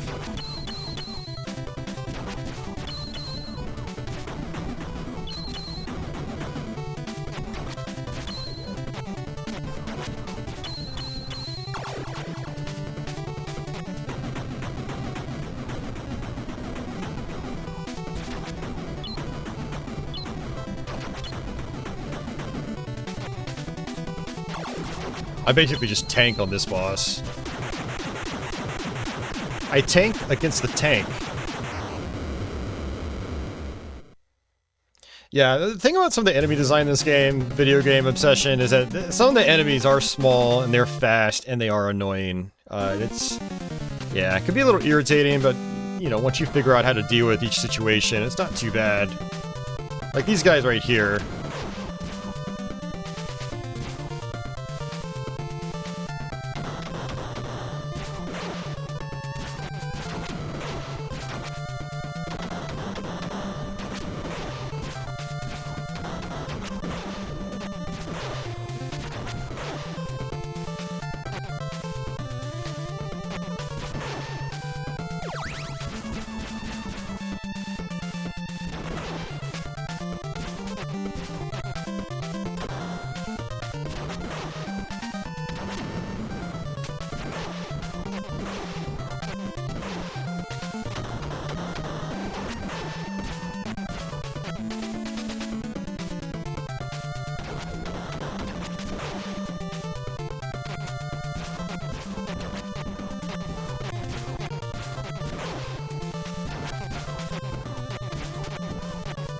Alright, see you, Raiding Lord. Have yourself a good night's rest. Thanks for hanging out.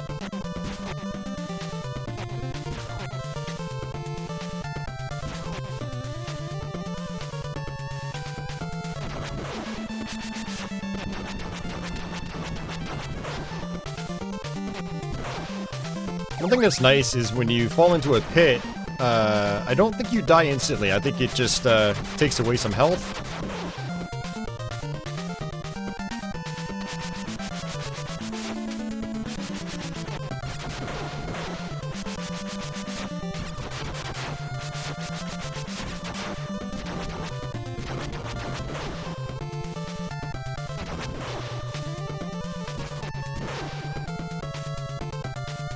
Go ahead and just let it time out.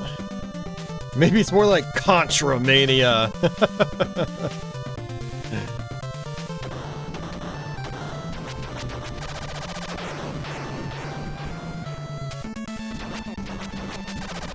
Yeah, interesting. Those guys can actually shoot diagonally downwards.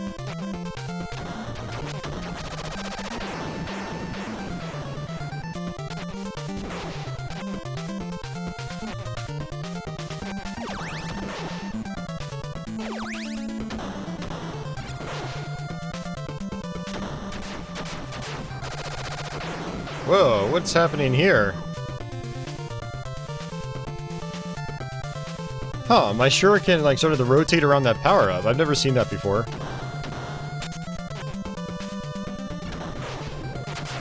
Oh, they can find secrets! What? Okay, that's pretty cool.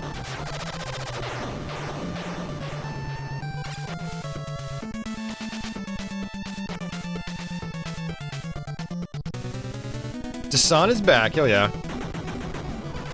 This guy, all you have to do is just keep attacking him, and then you'll eventually start doing damage.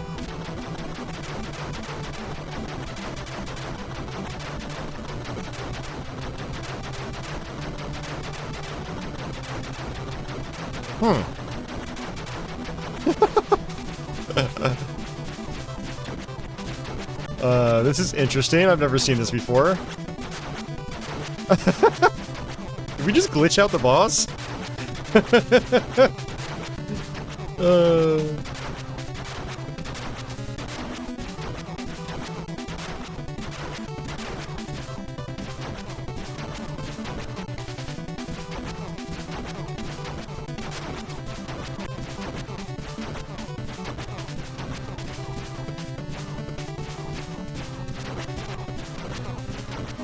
I think we may have just glitched out the game.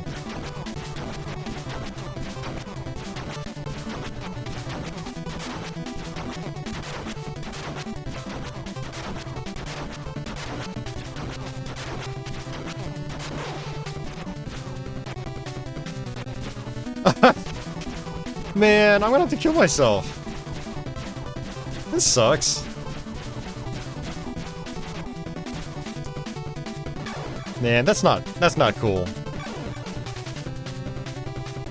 The problem is, like, you only get one life. So we're gonna have to burn to continue. Oh no, it's okay. I was worried it was completely locked up.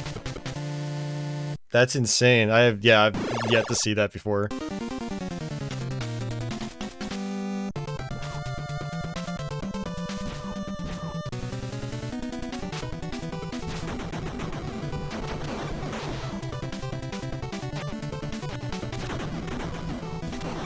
There we go. See, that's what's supposed to happen.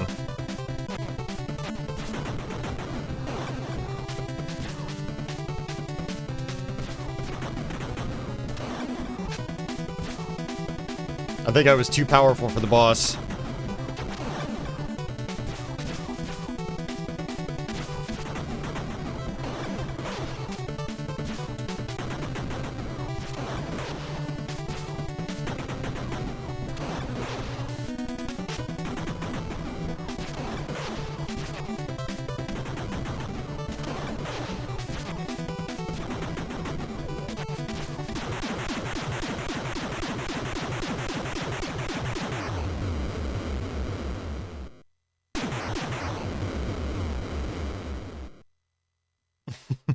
It's crazy that it just glitched out completely.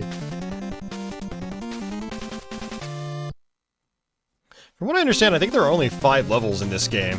Now, they each have a couple sub-stages.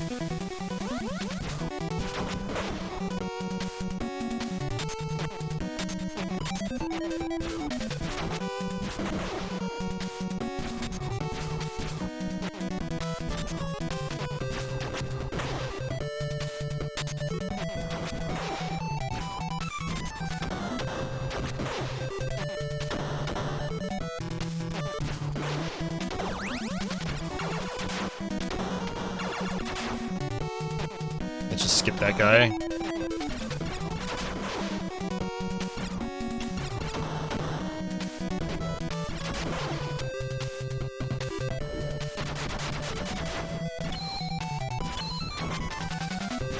These guys take so many hits. These bouncing guys.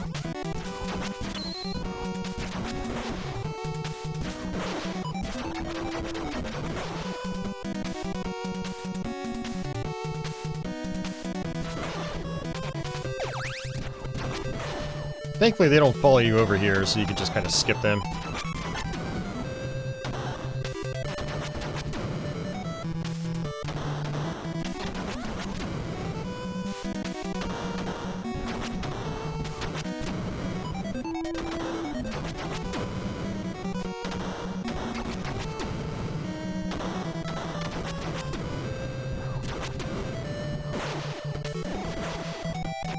Right, these are interesting. These are bombs. They do some damage. It is kind of interesting they only appear like late game.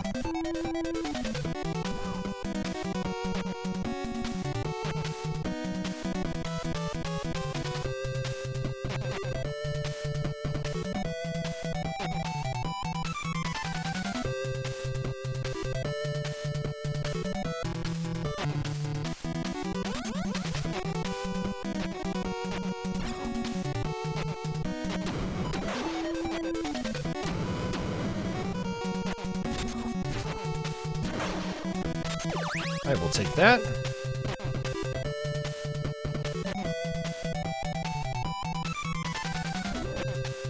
You can see that there's actually not really a whole lot to this game compared to something like even Ninja Gaiden. A lot of the level design is pretty straightforward.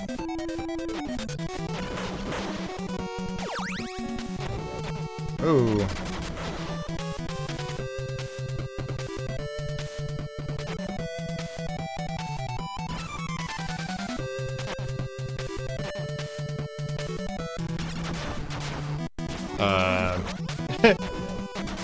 The shuriken wanted to target the moving platform behind me.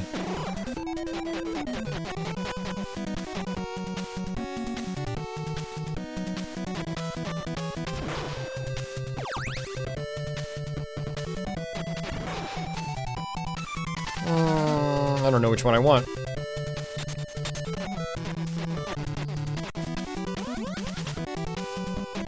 Oh, this could be bad. Okay, good. What? He respawned!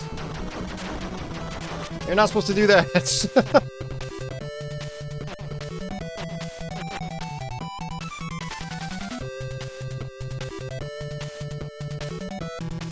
Oh, I can toggle off weapon pickups. Okay, yeah, I'll try that next time.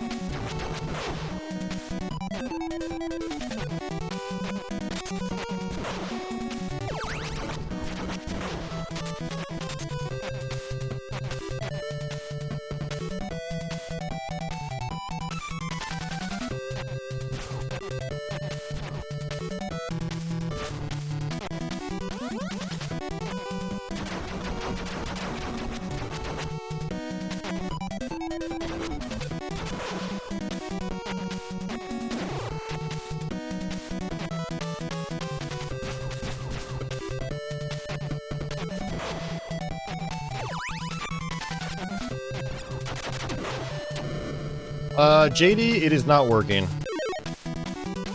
Yeah, you have to use them. It was worth a try.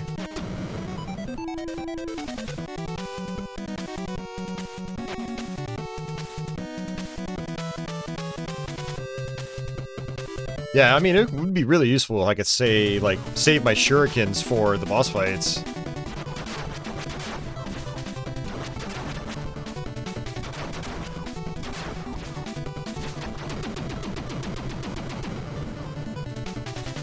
This guy basically likes to dive down at you, and I'm gonna take a hit. Ah. Can't do anything about that. And he shoots lasers.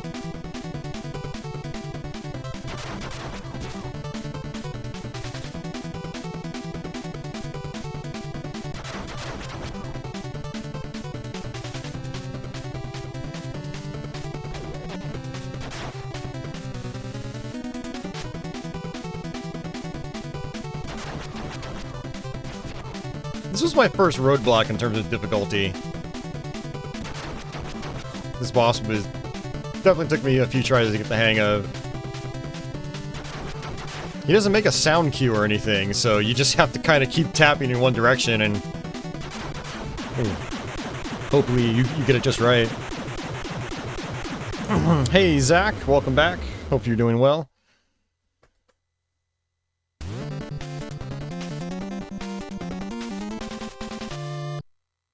Alright, apparently we're on the final level.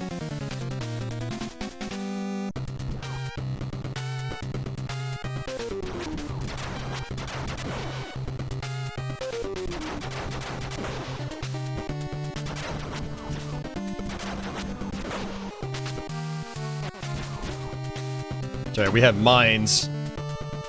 These things are pretty dangerous. And then lots of like lasers and stuff like that. Oh, like there's one.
Alright, good. Got some health back. Yeah, you can see that this level's a little more dangerous than some of the other ones.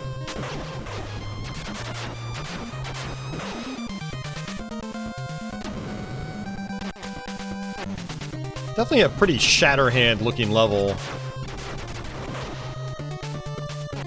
Made by the same company.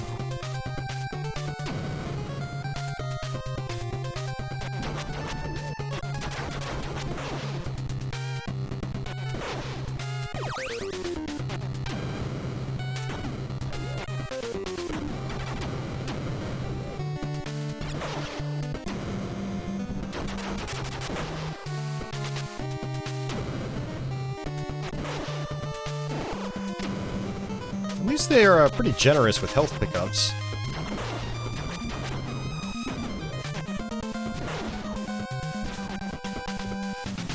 Oh man. Holy Diver Gaiden. Yeah, a little bit.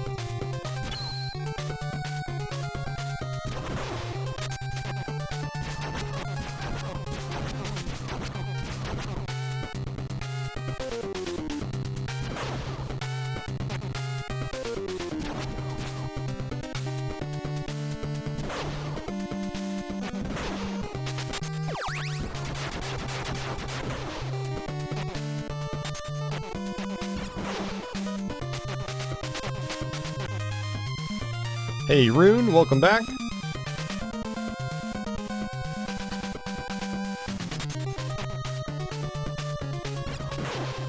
Alright, auto-scroller.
Ah, yeah, it's possible to actually get both those upgrades. I wanted to try that.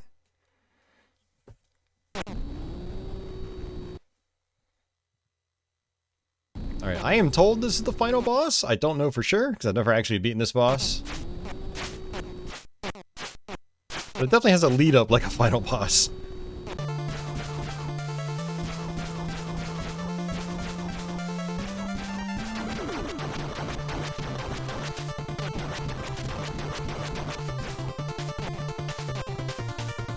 Really, JD? You've never beaten this game? Interesting.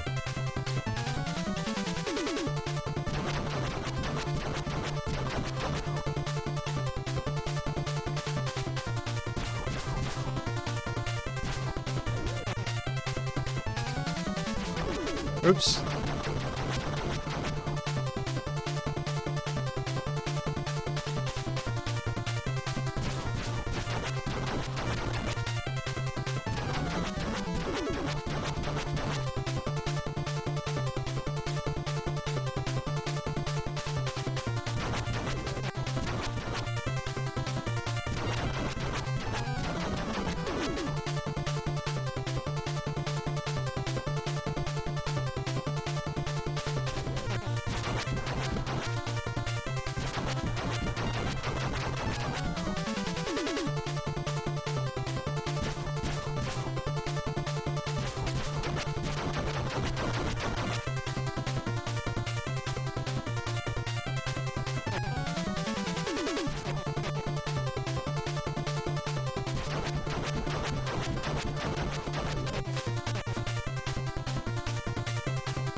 Oh man, did we just beat this game for the first time?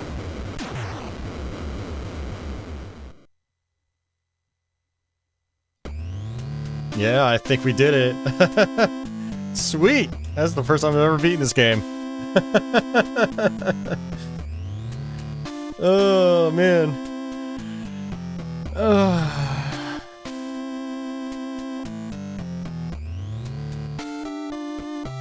Hey, Raymond. Thanks for the GGs, guys. Yeah, I'm gonna have to go back and try to perfect that final boss. I really noticed a pretty simple pattern there at the end, so I think I'd be able to do it much more efficiently with practice.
Yeah, JD, he just kind of does the same thing over and over again. Prepare if the next battle means there's a second loop? I don't know. I guess we're gonna find out. It would be interesting if there was like a hard mode.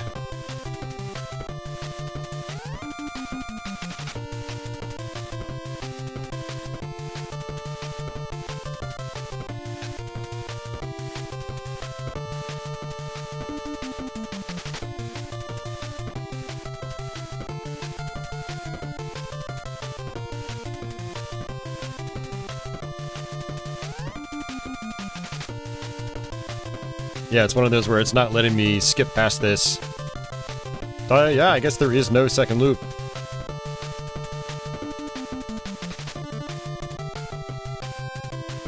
Let me, I don't know, let me go to the cutting room floor. See if there's anything about this game there.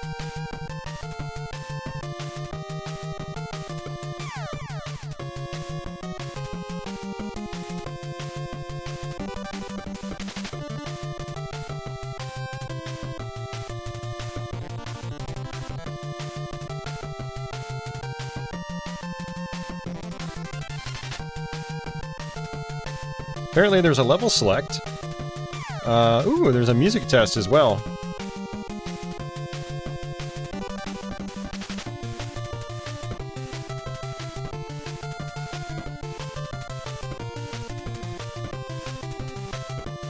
Apparently this was just called Kage in Japan, and it's called Blue Shadow in Europe.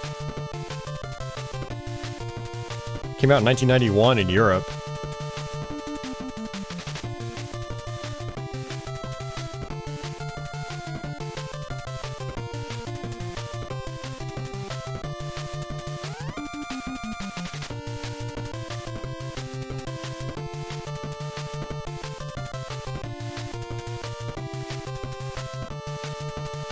Yeah, interesting. Yeah, there's not a lot on the cutting room floor about this game, but there is a sound test menu, which is pretty cool.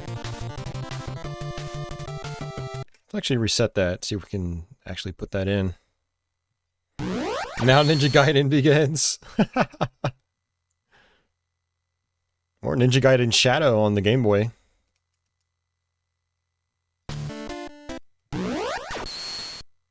Okay.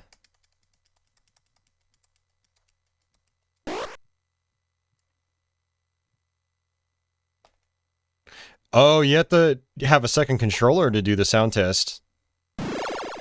You have to press and hold A and B on both controllers, and then press start on controller 1. So that's where my controller coupler would come in handy.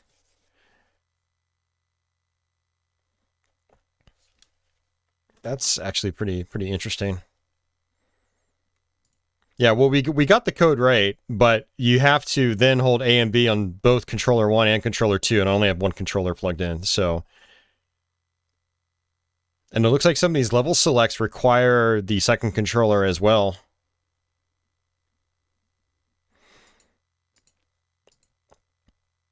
Oh man, I was just thinking about it. Having that controller coupler, I could potentially play the 2-player mode on this and play with both characters at once. Holy crap, I never thought to try something like that.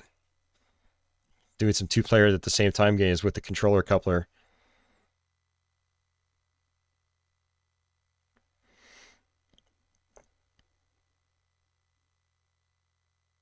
Tyson says that's why there's no point in NES card collecting over here. Probably half the NES library is missing in the PAL region. Yeah, there's definitely a lot missing for sure, but it seems like you guys still got quite a few like good games. I mean, the NES still sold like 4 or 5 million units over there, which is not an insignificant number. I mean, the Master System only sold a little bit more over there, and that's, you know, people like collecting that over there, so...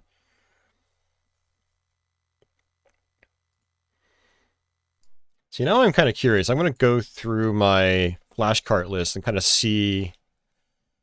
Whoa, this is weird. I ended up... I apparently did a level select to the boss fight? Okay. Oh. The level select code is the same as the sound test code. So you do the level select code, and then you press a button combination. So I held A and B and pressed start, and it takes me to the boss of level 4. This is very interesting. For any of you guys wondering, here I am. I'm at the boss of level 4. So you do the same code for the sound test, but you have to hold A and B on both controllers, then press start on controller 1 to access the sound test. So, okay, that's very interesting. Have I played Werewolf? I played it a little bit, not much.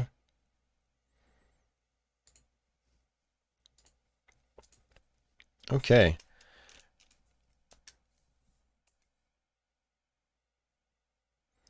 There are, JD, yeah. The cutting room floor actually has all the combinations. I mean, if anyone wants to read up on it, there you go.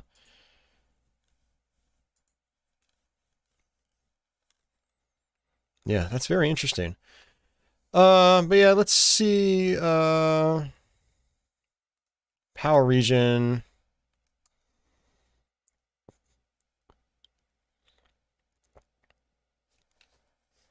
Here, I'll show you guys what I'm looking at. So this is the list of PAL games, or basically games released in Europe and the UK for NES.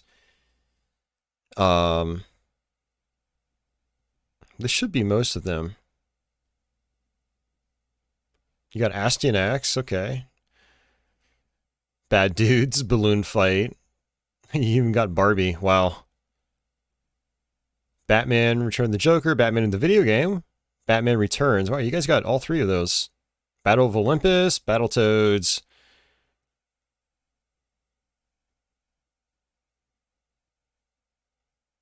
Gold Medal Challenge, Castlevania 1 through 3, Castellian.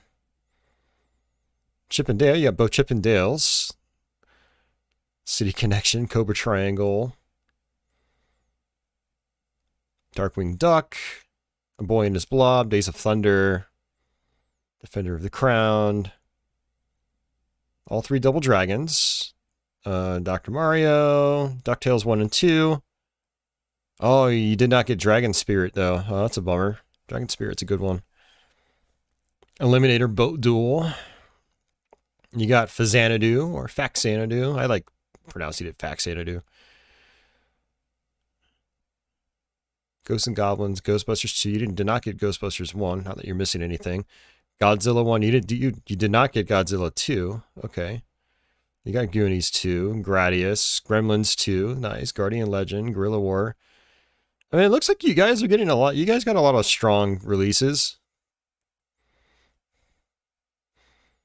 I mean, honestly, Dasan, one way to look at it is you might have even dodged a bunch of bullets by not getting some of like the really trashy titles. Isolated Warrior, that's good. Iron Sword, Wizards and Warriors 2. Indiana Jones and the Last Crusade. Oh, you didn't get the Temple of Doom. That's an Atari port. I don't know if you got Jackal. I wonder if you did get it and it's called Top Gunner over there. Kabuki Quantum Fighter. Home Alone on NES? Yeah, there's actually 2 of them on NES, JD.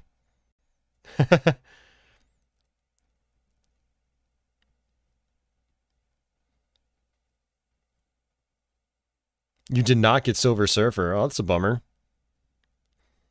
Yeah, TMNT is a different name. It's Teenage Mutant Hero Turtles. And Ninja Gaiden was called Shadow Warriors or something like that. Shadow, that's why Shadow of the Ninja's name wasn't Shadow of the Ninja in Europe.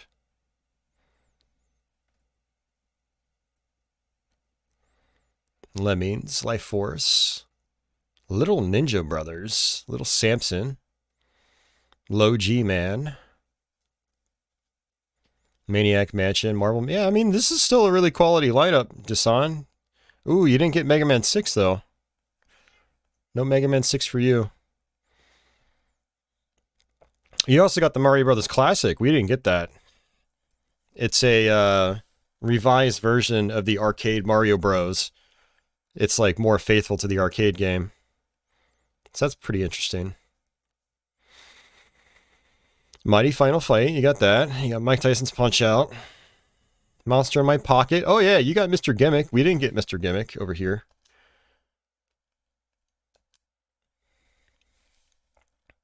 Oh, you got New Ghostbusters 2? Yeah, we didn't get that.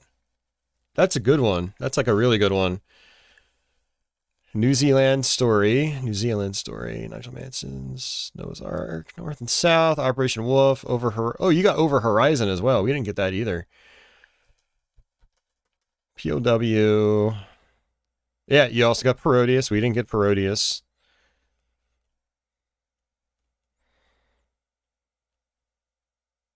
Probotector. Puznik. Did we get Puznik? Yeah, I think we got Puznik here. You got Rad Racer. No Rad Racer 2. Rainbow Islands. Rescue. Road Fighter. We did not get Road Fighter over here. That's the Konami game, right? We did not get that on NES over here. Rodland. I don't remember that either. I mean, you're definitely missing some... Yeah, there's definitely a lot missing. But you still got a pretty good lineup. I mean, there's Shadow Warriors 1 and 2. Or you didn't get Ninja Gaiden 3. You didn't get part 3. Wow, they really duped you guys on that one. Shatterhand is great. You got the Simpsons game, Skate or Die. No Skate or Die 2. That's a bummer. Skate or Die 2 is fun. It's at least got a great soundtrack. Snake Rattle and Roll, Snow Bros. Solomon's Key 1 and 2. I don't think we got a sequel to Solomon's Key over here. I'm pretty sure we only have the first one. Let me check that. Solomon's Key 2. I don't remember us getting that. Oh, did we actually get it? Oh, we did get it. That's right. It's just really uncommon. It came out in 1993 in North America. God, I got to see how much that is. That's got to be an expensive game.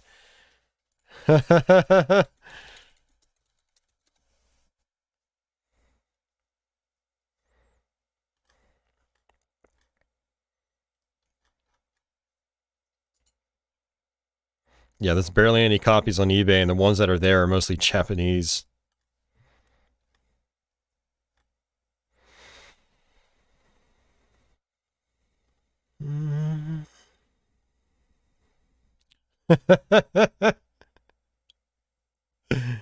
$374 complete in box. Buy it now. And there's not a single loose cartridge only version. I wonder if this actually didn't come out in North America. Unless it's really that rare.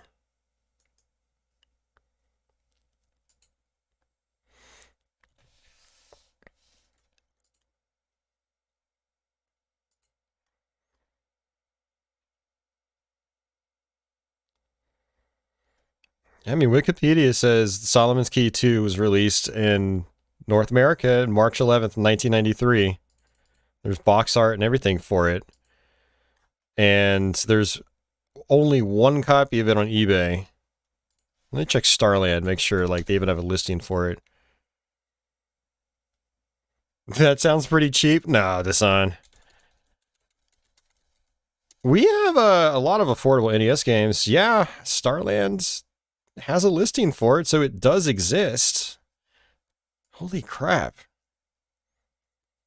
It must be extraordinarily rare because there's only a single copy on eBay and it's not even from a US seller.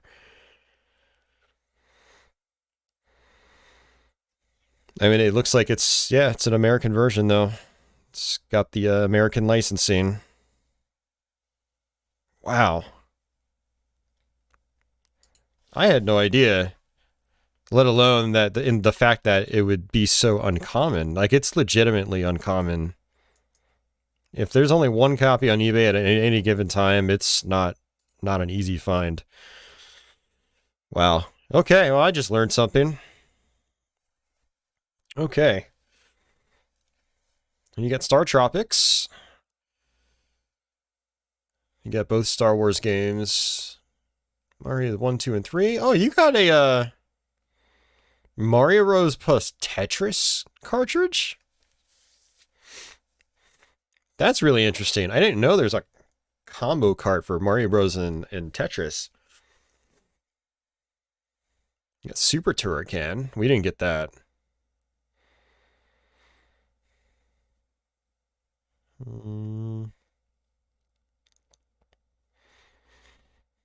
Oh, I assume you guys did not get TMNT Tournament Fighters. Tournament Fighters is a good game on NES. I actually really enjoy that one. Tiny Toon Adventures. Top Gun games. Track and Field 1 and 2. Trog. Trog is fun. Trojan. Turbo Racing. I think that's Al Unser Jr.'s Turbo Racing. Euphoria. We did not get that either. I don't think we did. Okay, so you got all three Wizards and Warriors games, which makes sense since they were developed over there. But you got Zelda 2, Zen Intergalactic Ninja. Okay, yeah, I mean, you're definitely missing quite a bit, but you still got some pretty good games, for sure. Really makes owning a flash cart worth it, right? Considering, like, there's so much that you didn't get over there. Okay. Yeah, JD, Trog is a really fun game. Liberal Arts Guy says, wow, this stream's as long as your Power Slave stream. Not quite. I thought my Power Slave stream was like 9 hours or something. We're at 7.5 right now.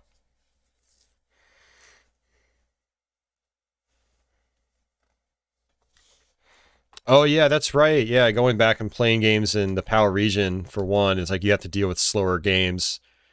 I completely forgot about that.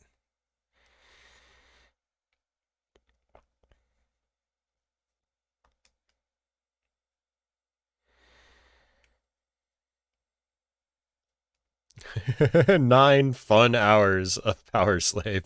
Yeah, I don't miss that stream.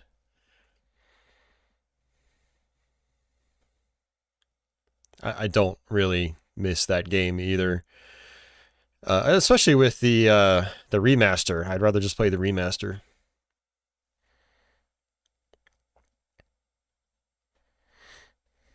$10. You believe that was my longest and saltiest live stream? Yeah, it was pretty salty. My Saturn Quake stream was very similar.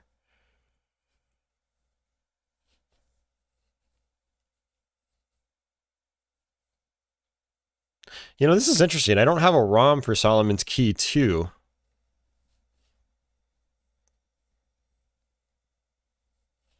So now I'm starting to question if it actually legitimately released over here. Or maybe it was just like they manufactured a few carts and were like, okay. they kind of manufactured some but then decided to cancel the project. I don't know. The Blood one did go longer, Dasan, but that wasn't a salty stream. That was a fun stream. I think my Blood stream was like 11 hours. That game is so long. There's so many levels in it.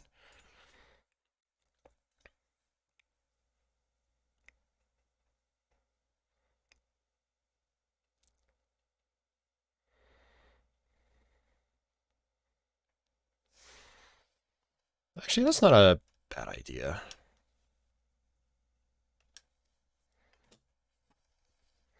We're not going to play this one for very long, but well,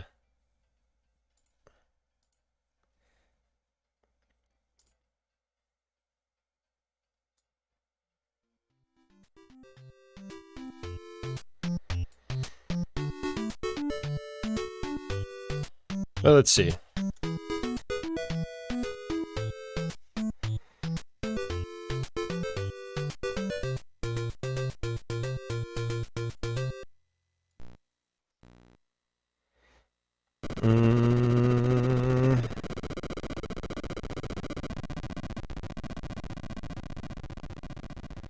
No, my Blood PC stream was 9 hours and 15 minutes.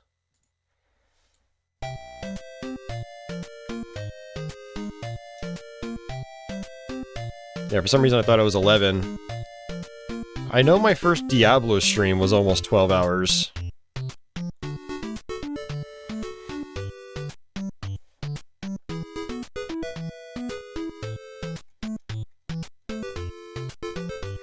Yeah, Diablo's 11 hours and 27 minutes. And then my Hellfire stream was 11 hours and 41 minutes. Ugh.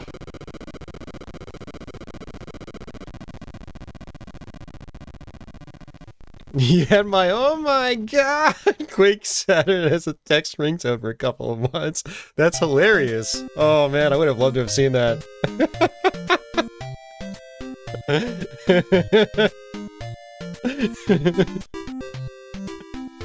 Alright, hold on. I have to pull that up. I think Liberal Arts Guy left a comment at that time. Yeah, he left a time code.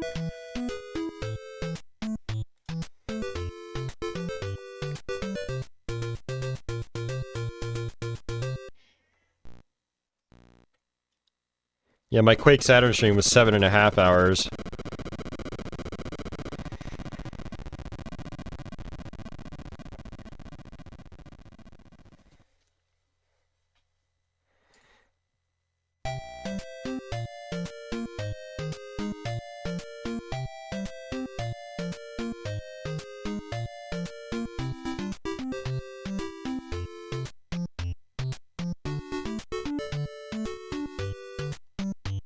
No, I don't think he left a comment with it.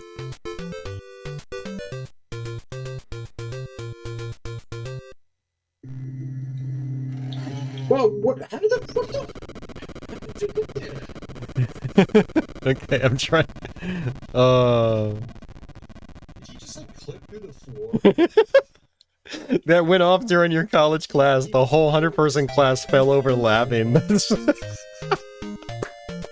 That's brilliant, man. I wish I was there to see that.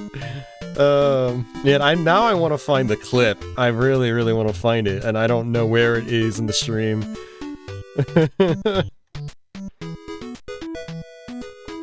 Yeah, I thought somebody had, like, time-coded, like, me just lashing out at the game.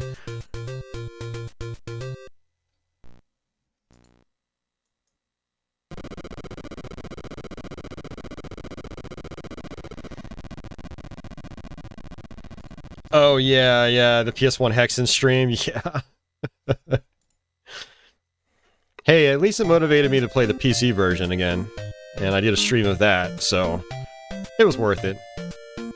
Okay, yeah, I can't find the clip. That would be hilarious. This is around 6 hours and 4 minutes. Okay. Alright, let's play a little bit of Startropics. It's fun reminiscing about old streams and stuff like that.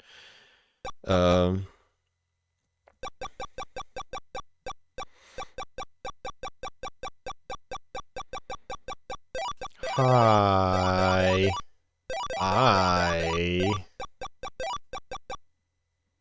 Oh. Yeah.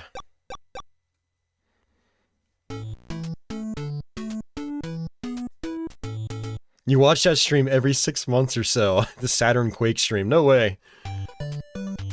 Oh, man. You know, one thing that's kind of nice about that stream now is I don't seem to have a lot of defenders of the game anymore.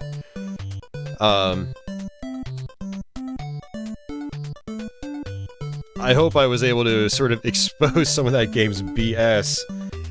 I know some people still appreciate it, but I just, Saturn Quake is just such a mess. It's a Milo, why did you do that? Milo just went up and, like, smacked one of my Switch games off my desk. Ugh. But yeah, it's it's technically impressive, but it's just, it's gameplay-wise, it just feels broken, which is a bummer.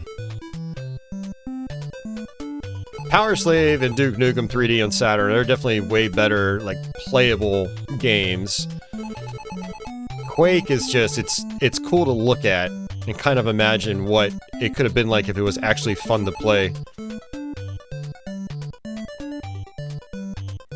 Yeah, I agree, Dasan. I did actually own Quake back in the day on Saturn. You know, I have first-hand experience from when it was brand new on Saturn.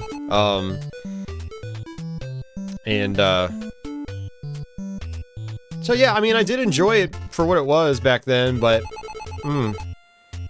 it definitely has not aged like a fine wine. It's done the exact opposite in terms of, you know, yeah, I used to ooh and ah at all, like, the graphics and stuff like that, and I still think some of the graphics are impressive by Saturn standards, but the gameplay is just, it does not play well.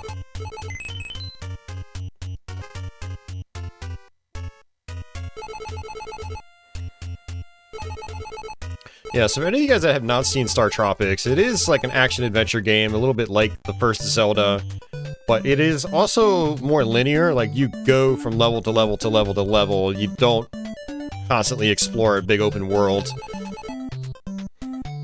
If I remember correctly, I think... yeah, you have to talk to, like, everybody in the town, I think. Where do you come from? Americola?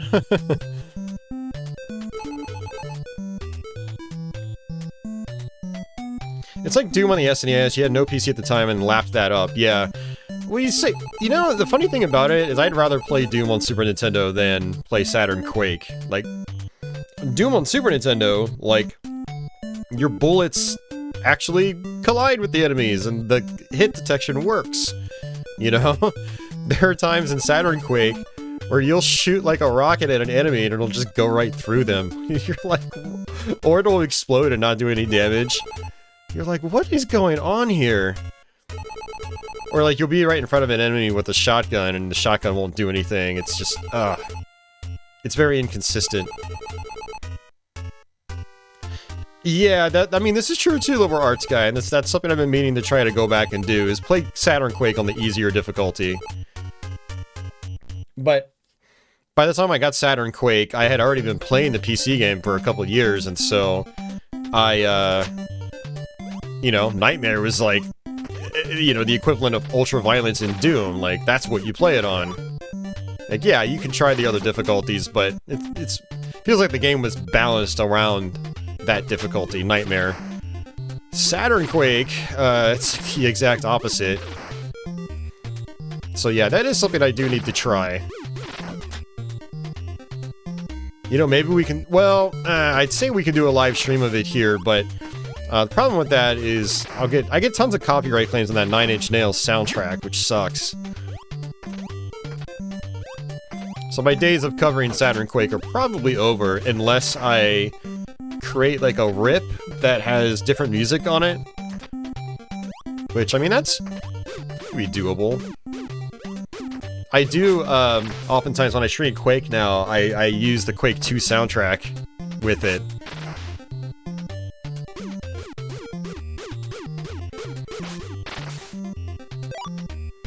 Forget what stars do. If anybody knows what stars do, let me know.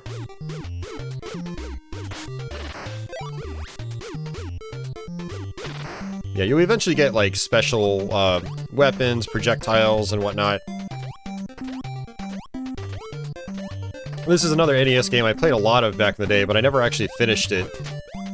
Or I never finished it legitimately. I think I jacked one of my friend's cartridges one day and just played their save data from, like, the final level.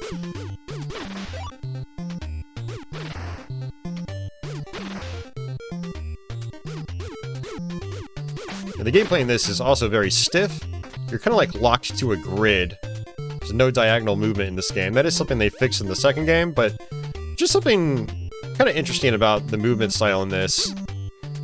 When you get the hang of it, it's actually kind of neat.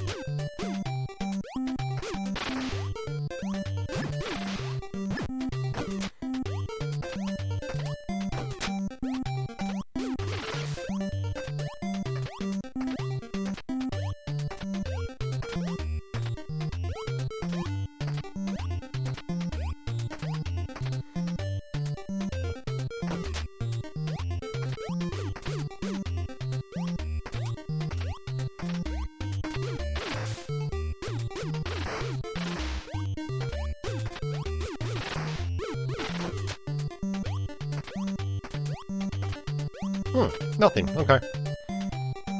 There are, like, lots of secret rooms in this game, too, but some of them are very dangerous, like, to get to. Some of them are just trollish, like, you'll go through a secret door, and then you'll end up just falling into the water and dying.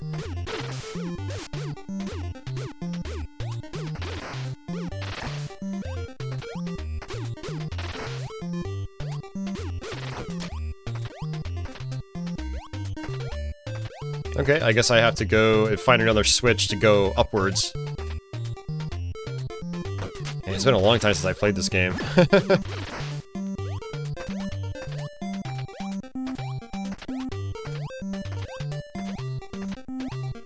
Yep, there we go. Okay. Alright, see you, JD. Have yourself a good night. Get some rest.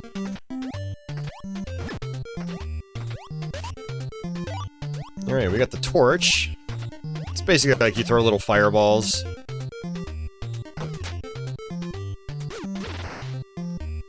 You can get permanent health extends and stuff like that, just like in Zelda. Oh, getting X amount of stars refills your health. Okay.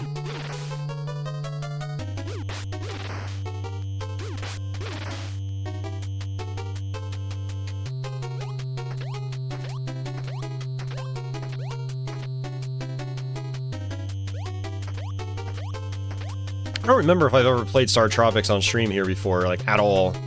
I feel like I probably have, I just don't remember. Alright, more torch. But yeah, like I said, much like a Punch-Out, it's one of those games that's been on my to-do list for such a long time.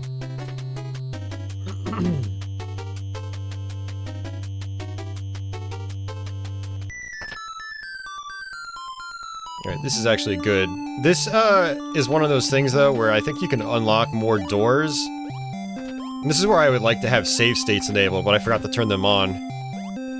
But if I go through here, I think I might die, so I'm not gonna try it. Or maybe there's another goodie, and then it does it again, and if I jump through, I die. I don't remember exactly what.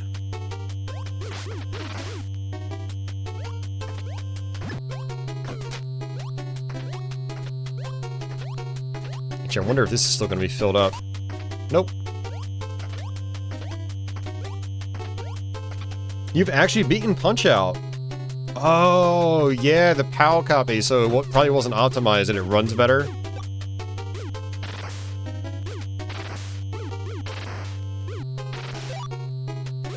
Yeah, we actually played that earlier tonight on stream, Dasan. We got to the second to last boss.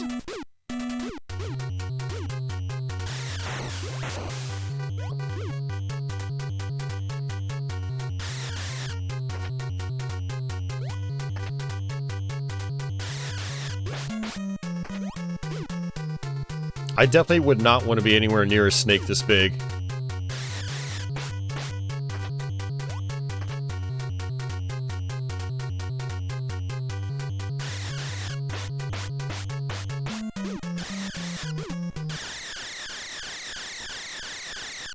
Sweet.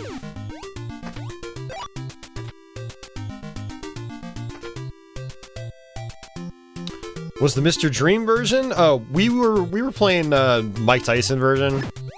So it was Macho Man and then Mike Tyson afterwards.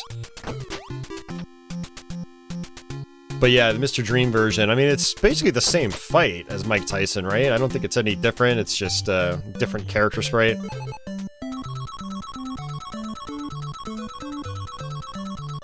Yeah, it's all skill in that last fight with Tyson. Yeah, absolutely, 100%.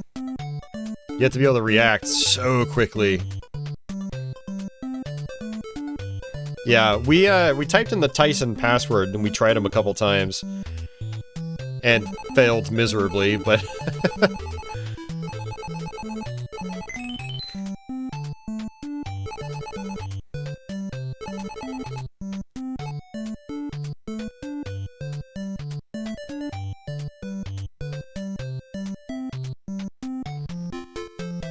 Hey, it's Rob!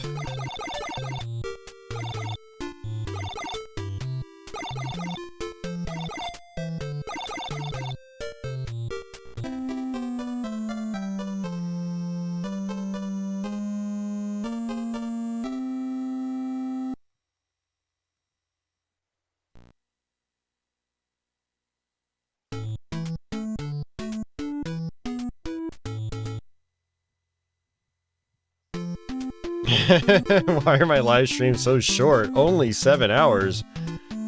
Almost 8 hours, Saboteur.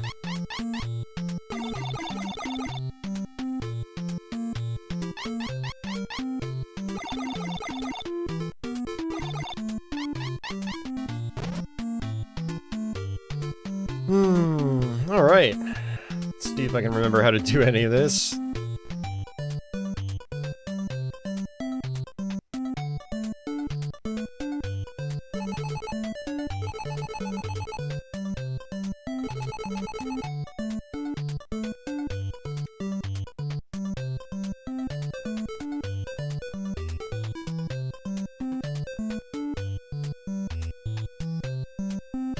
So with the sub, there is this, like, sort of submersion ability. Actually, I don't know if I even have the ability to do that yet. Man, I can't talk right now. Alright, so you wanted me to go to the south house.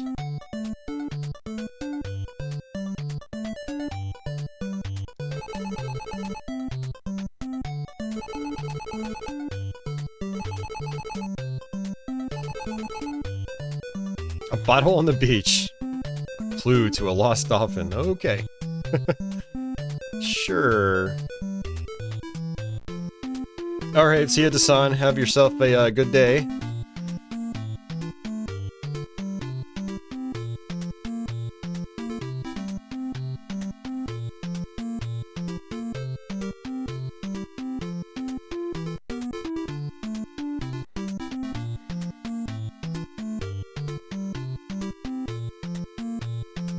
Okay, so that's too shallow.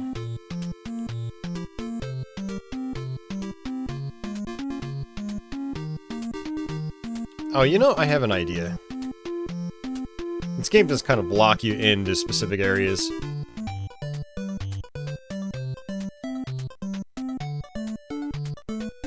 Come on, around here. Yep.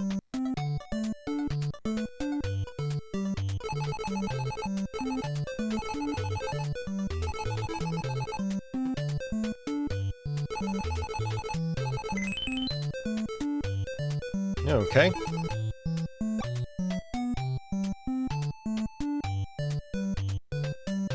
Got our ourselves another ID code.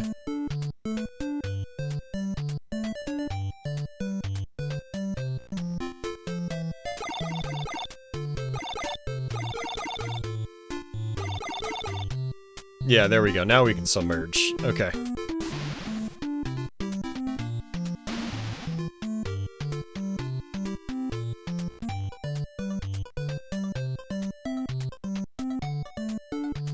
Alright, get a health extend.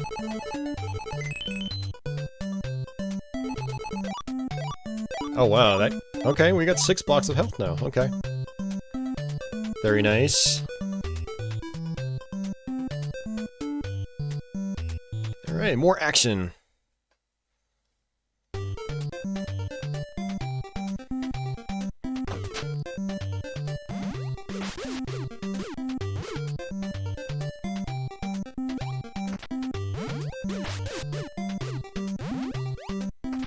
There we got a baseball bat. I think yeah, you can hit select to cycle through.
Yeah, this game does get pretty challenging later on in the playthrough.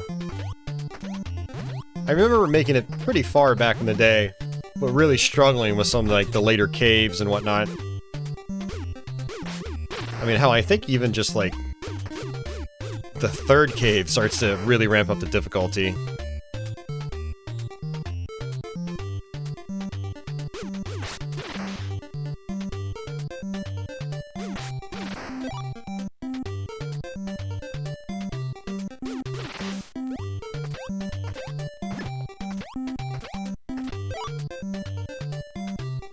I don't need those hearts.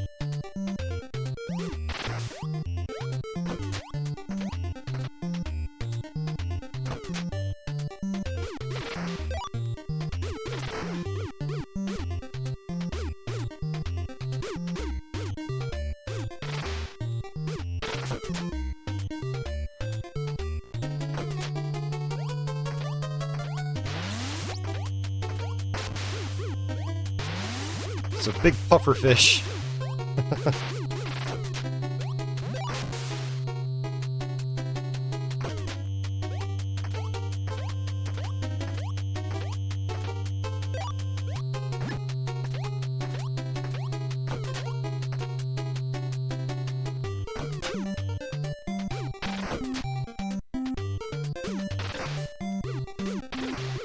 One interesting thing about the movement mechanics in this game is that, like, you can sort of do, like, a little skid and strafe movement. Like, since you're bound to, you know, slots on a grid, as you're moving up to the next tile, you can sort of, you know, do, like, a tiny little strafe maneuver. See, kind of like that. It's interesting.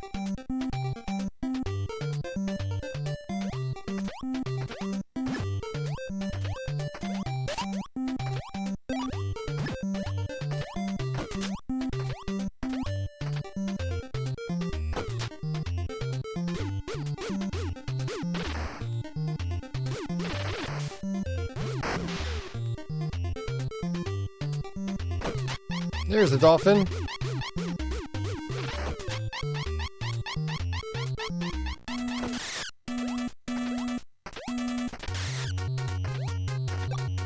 Got a baseball bat.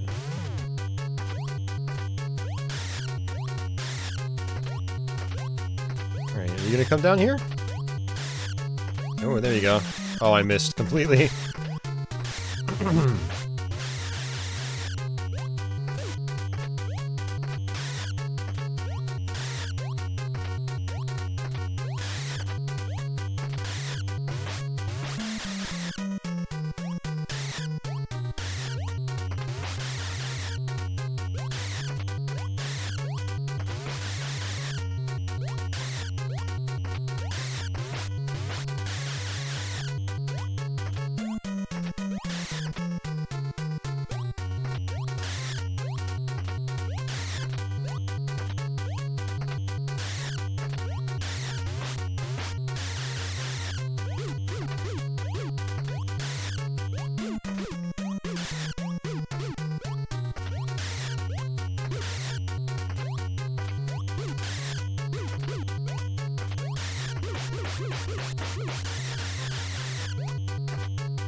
There we go.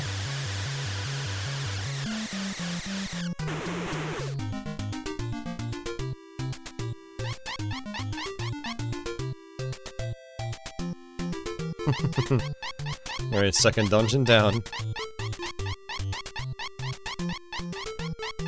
Alright, Flipper.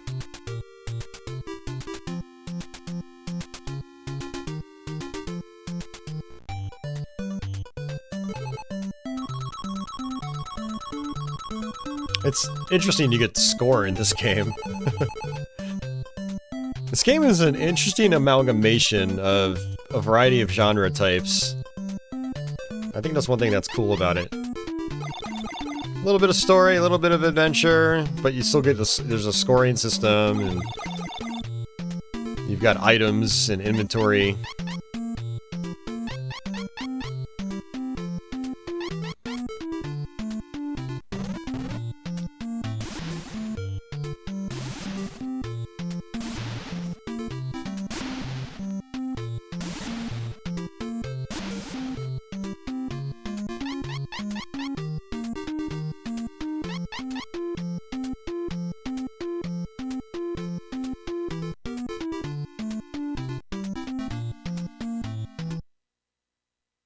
All right.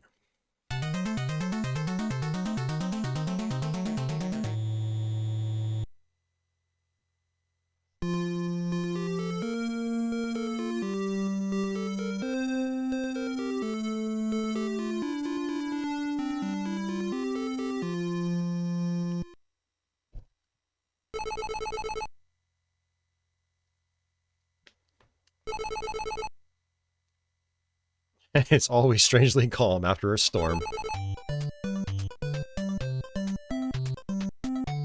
I think we'll get our sub working again, eventually.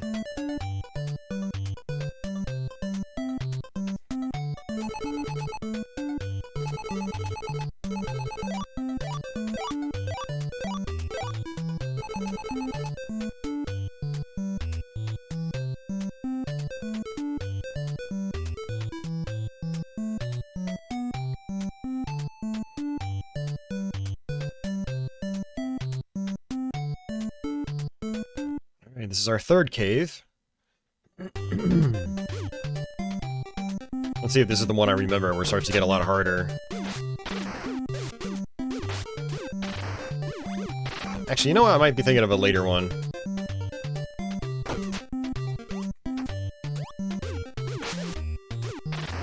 Yeah, one of the troubles I'm having here too is like I'm trying to attack and move at the same time, and really you need to just... You need to be attacking when you're not trying to move. These are bolas. Pretty good, they go all the way across the screen.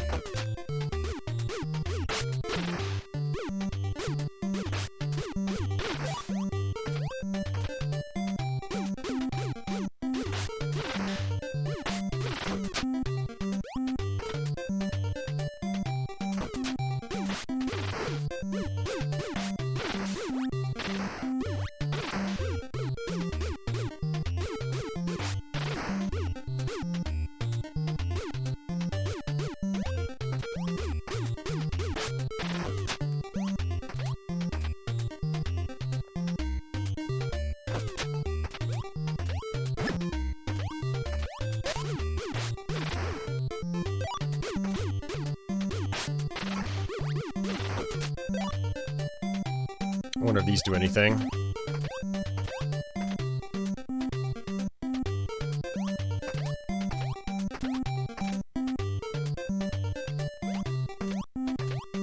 Nope.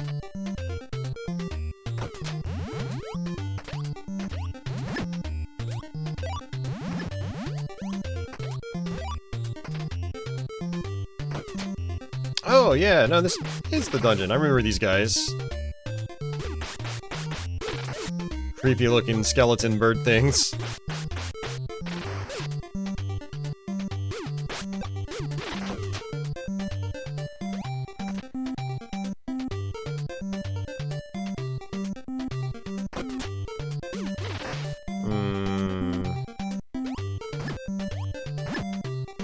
Yeah, that's a little scary. Lights being out.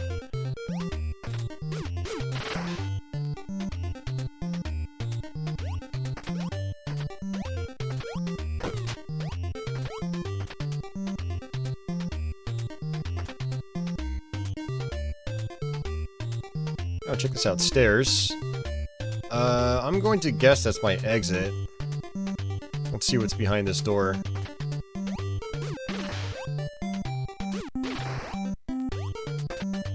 Actually, you know what? Let's try this again. Okay.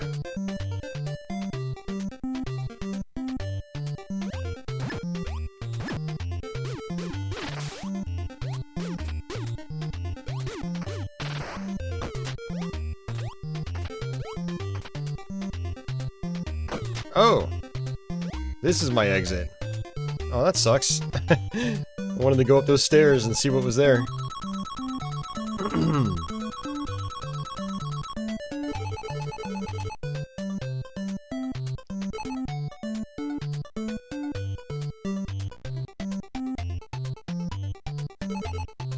Miracola.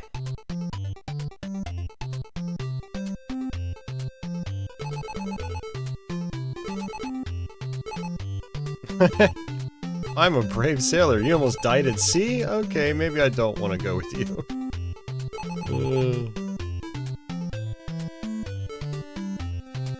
I like the simple humor in this game. It's charming.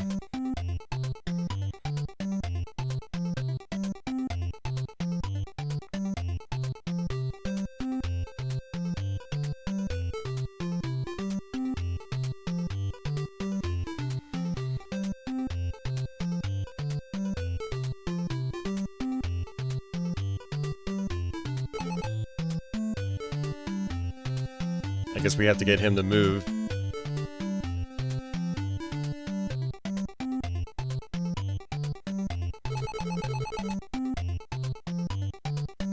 Castle of Shekola.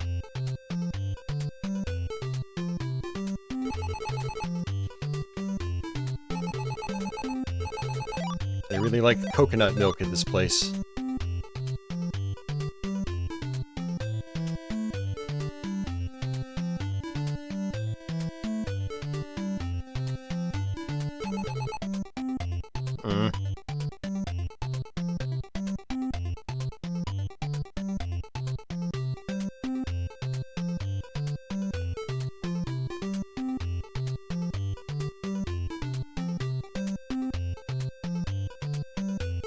I'd like a run button, please.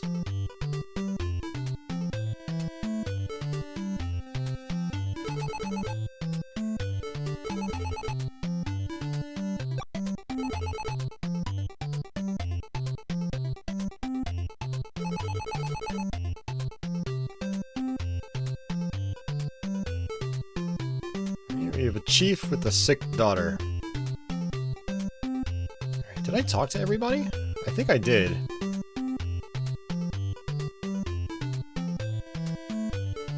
Yeah, there's a gimmick in this game where some of these towns you have to talk to everybody before progress can be made.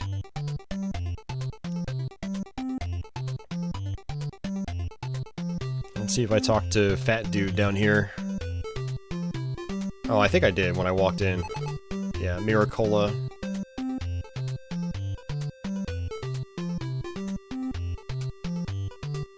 Oh, check that out. Back door.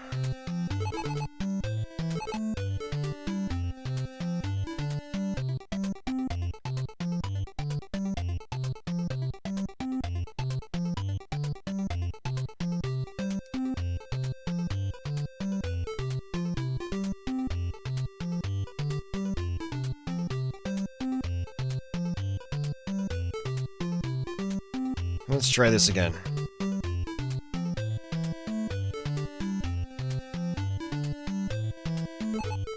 You may enter. Yeah, you've talked to everybody. Now you can enter.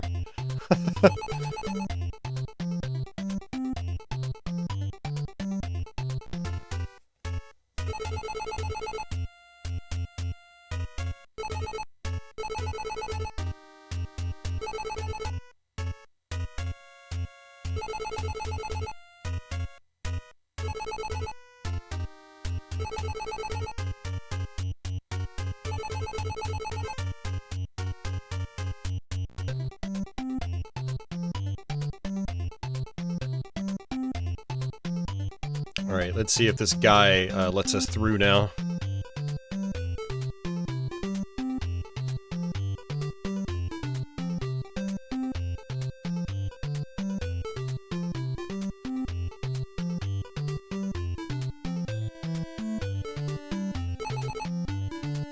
Yeah.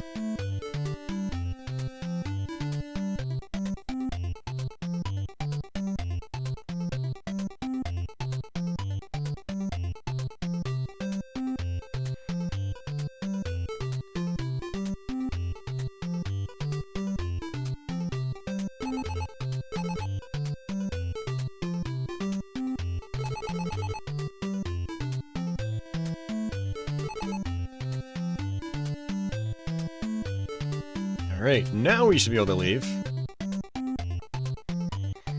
Yeah, some of the roadblocks are a little arbitrary.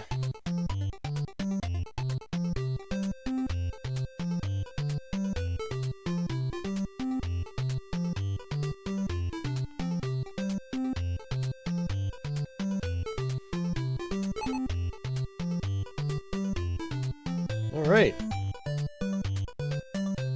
Another cave.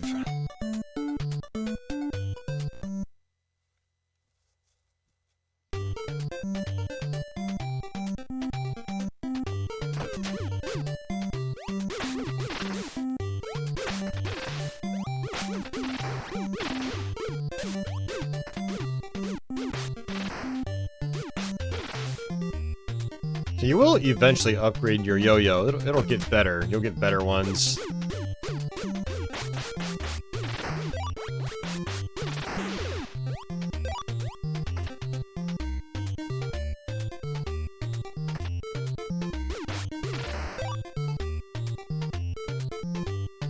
Yeah, I remember all this.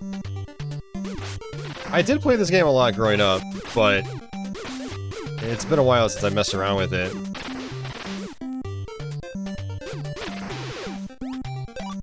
Oh, crap. God, I really don't trust this. Oh.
There it is. Okay.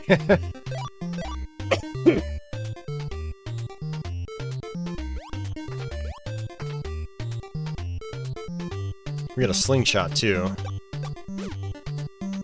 Doesn't seem all that great.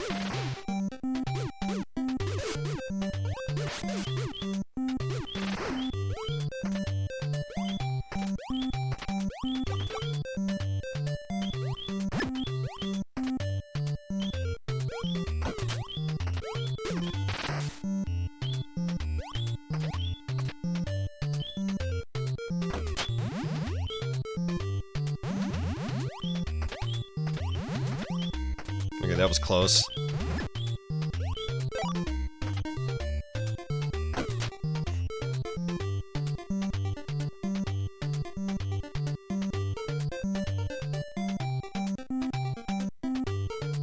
It is nice that you aren't allowed to walk off ledges in this. You have to physically jump off of them. Nice change of color there, too.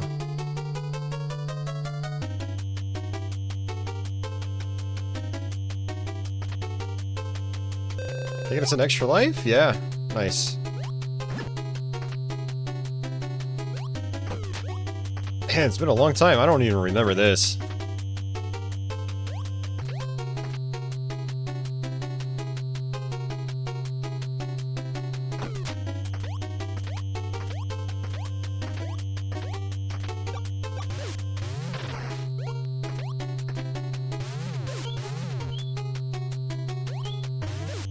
Oh. Yeah, that baseball bat actually doesn't seem all that great. It's a little slow.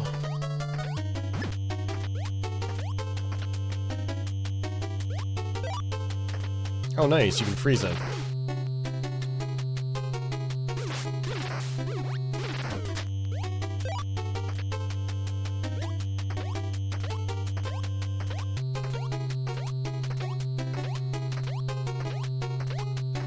Alright, see you, Mario. Have yourself a good night.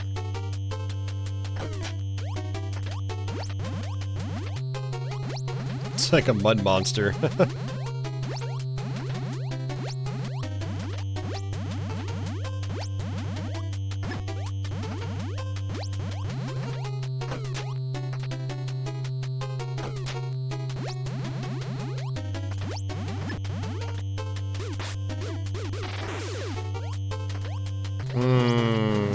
I don't know if I trust this. Okay.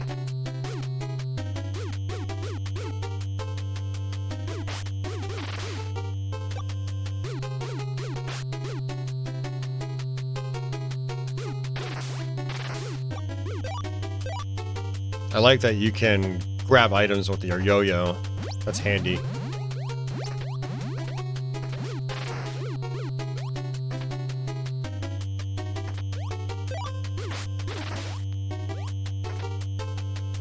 No! That was cheap, game. That was cheap. It was unbelievably cheap.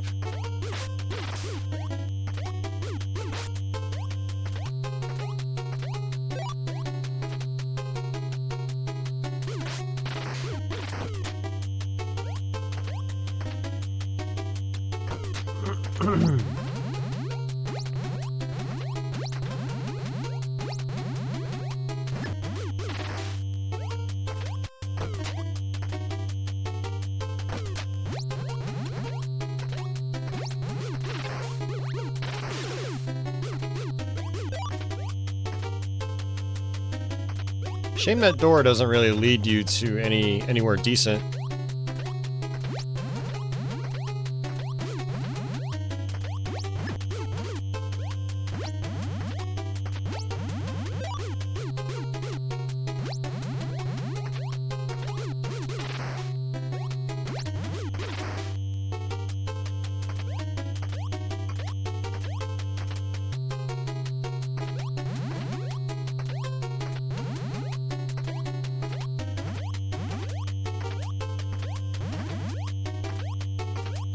Kind of a creepy looking place.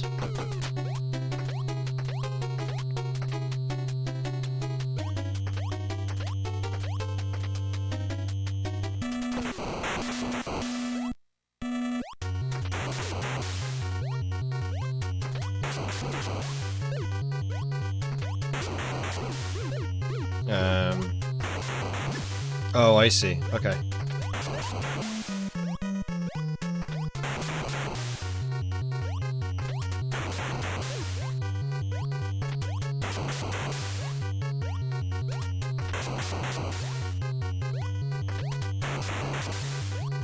I think I might have to... Yep.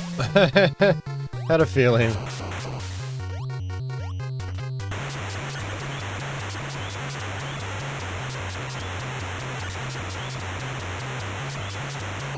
Puzzle boss.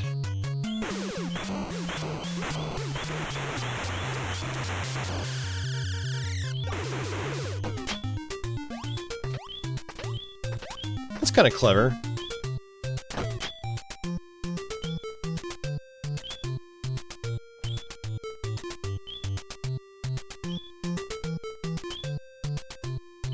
My health bar is yelling at me.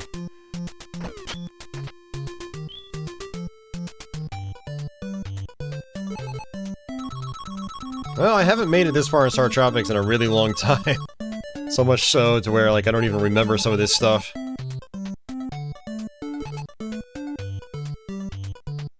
I wonder if my flashcard's actually going to save the data. So we got ourselves a little secret. Ooh, nice.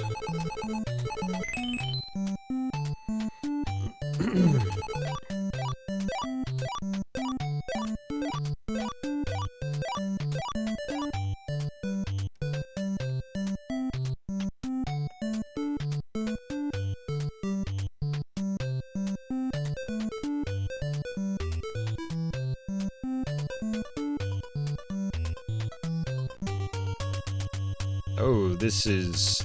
okay. The graveyard. I vaguely remember this.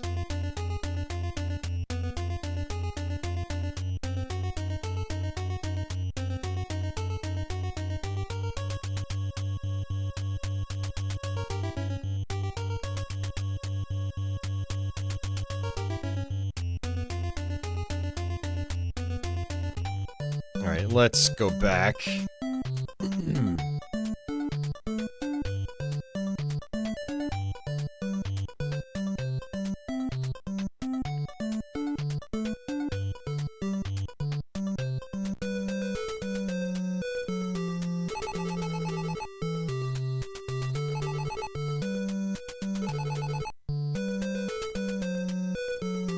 Fortune Teller's Camp, okay. I'm a she-guard of the she-cola. Get out of here. Oh, man. Huh. It'd be funny if you just sneak your way in.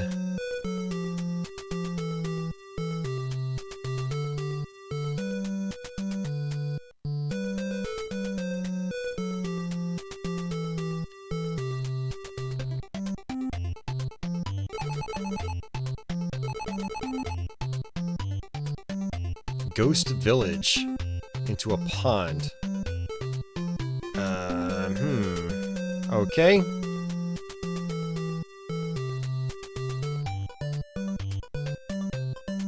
I wonder if we were in Ghost Village?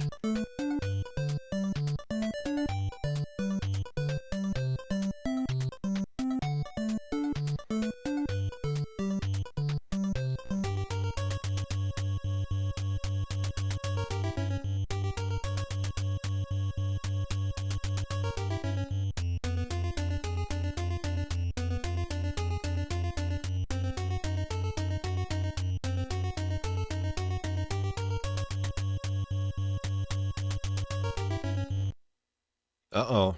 This is another dungeon? Oh, man.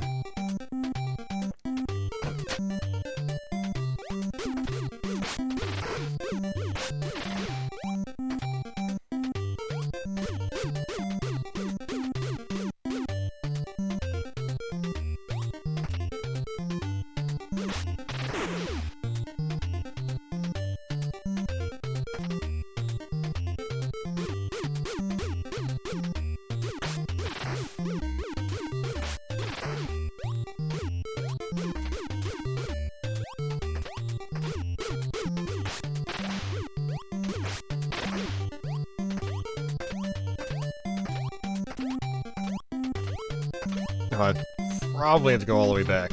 Let's see.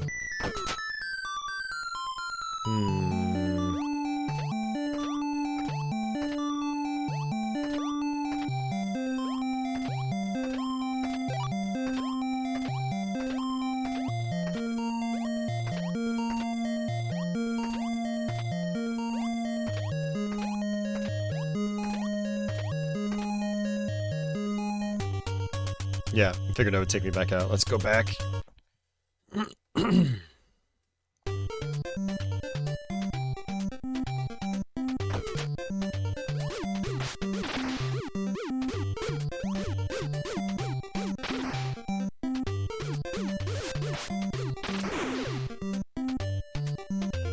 Animation in this game is pretty good too. Like I like his little jig when he's moving around. And the animation on the yo-yo is pretty decent.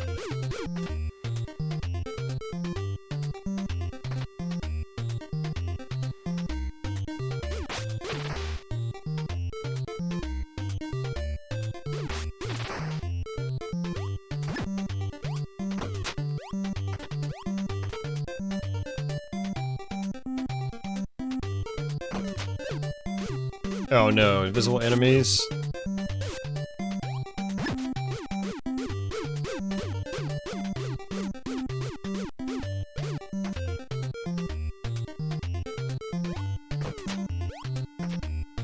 That's just mean.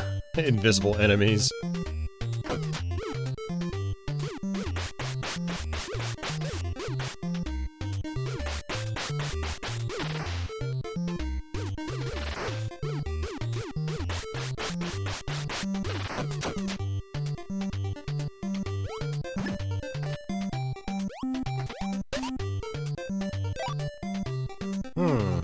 I guess that's it.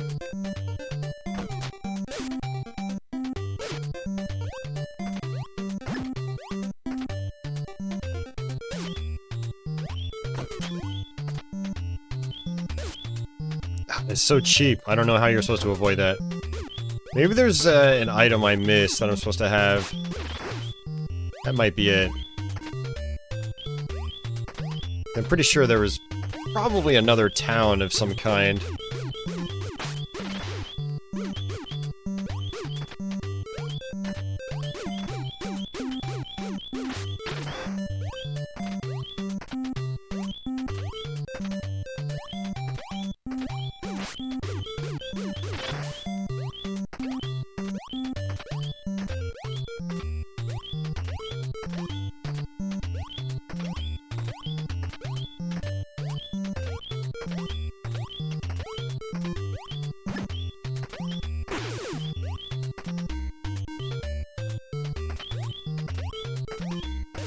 Yeah, I had a feeling. Let me... Ugh, can I just get the hell out of here?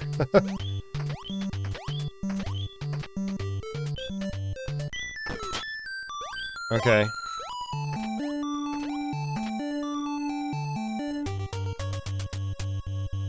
Alright, I think we're good.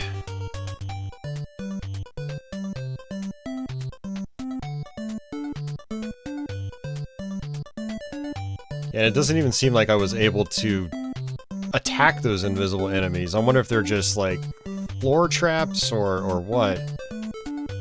Oh, geez, another cave? Are you serious?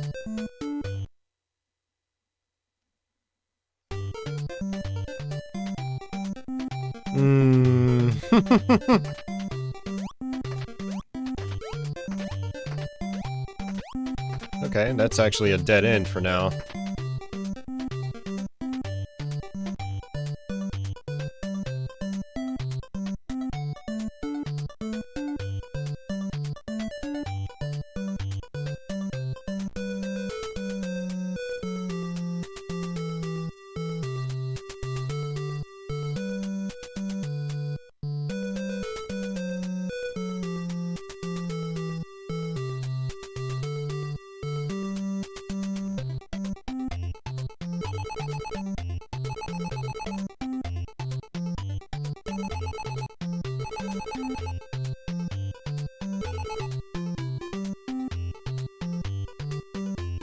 Huh.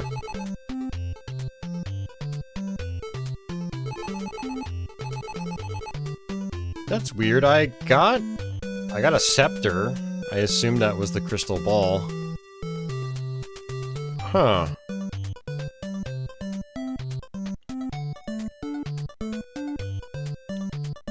I'm kind of stuck now.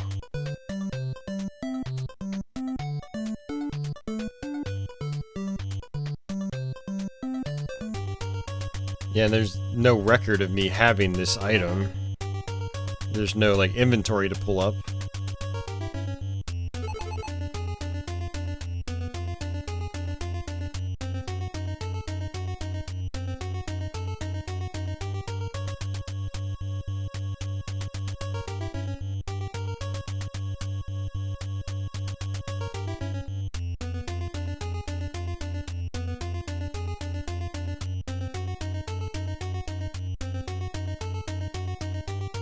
Yeah, and unfortunately, I'm really low on health.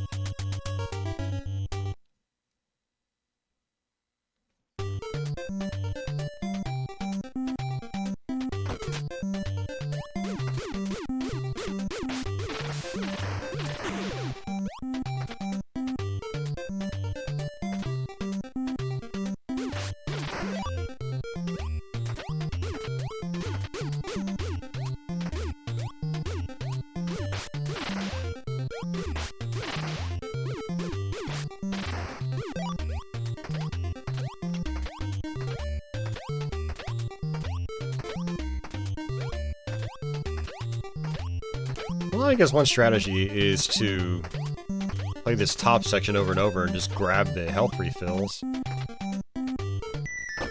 Yeah, just like that. It's not ideal, but it's better than dying.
Alright, bottom path.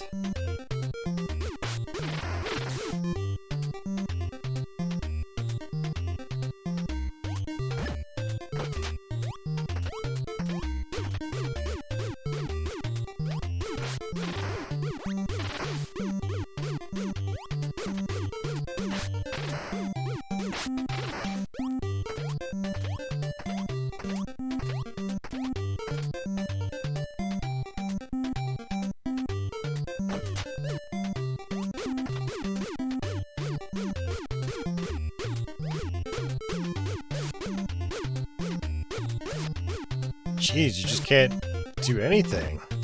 It's insane.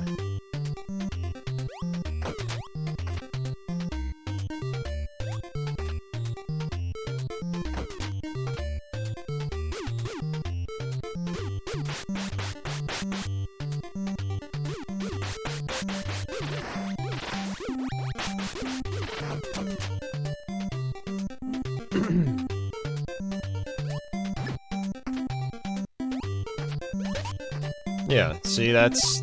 I assumed that was it, but...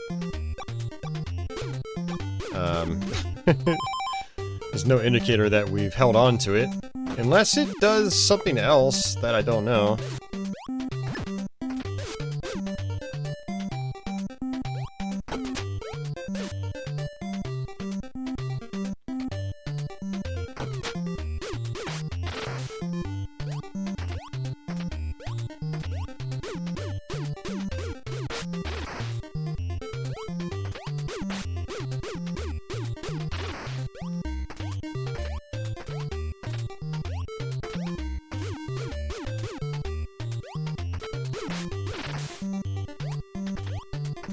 And these guys really don't want to drop anything.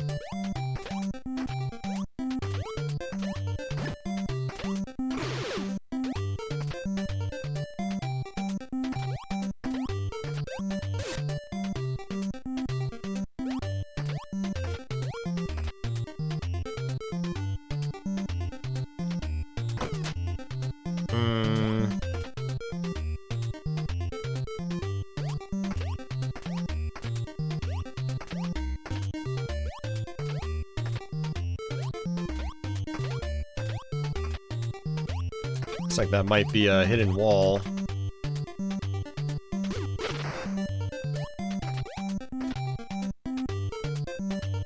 Yep, okay.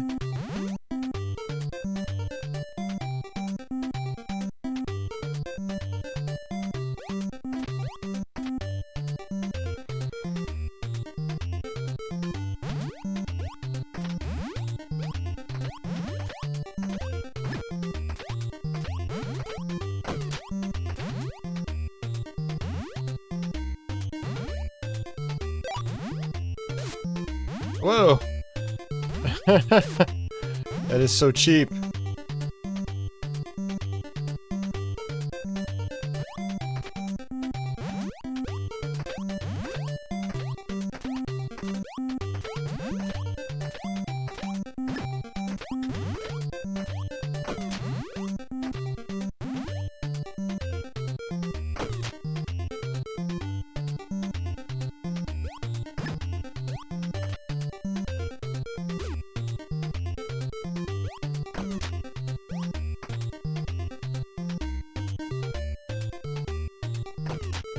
Oh no.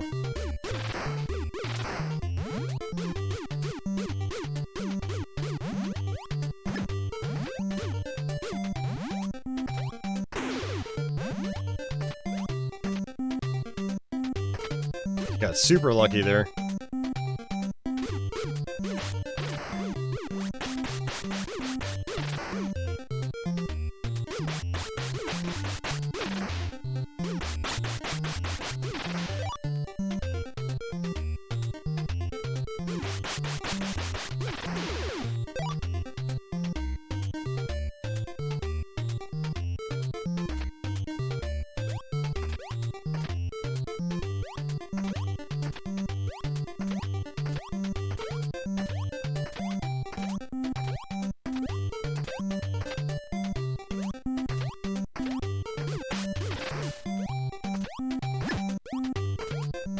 Oh, okay.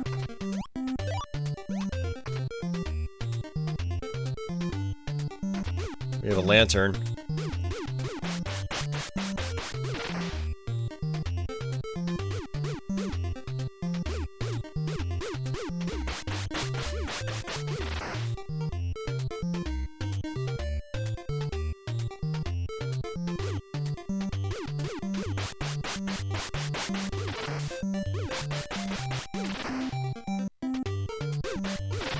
Yeah, none of these guys are dropping items, though.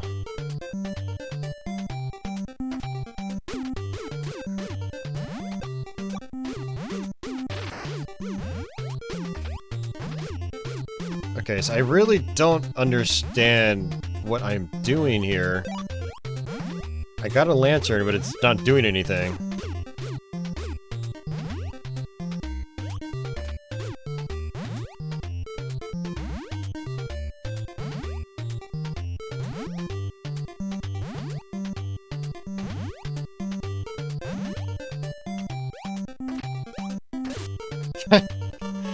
Like, I really don't get it. Like, why did I get a lantern, but it doesn't do anything?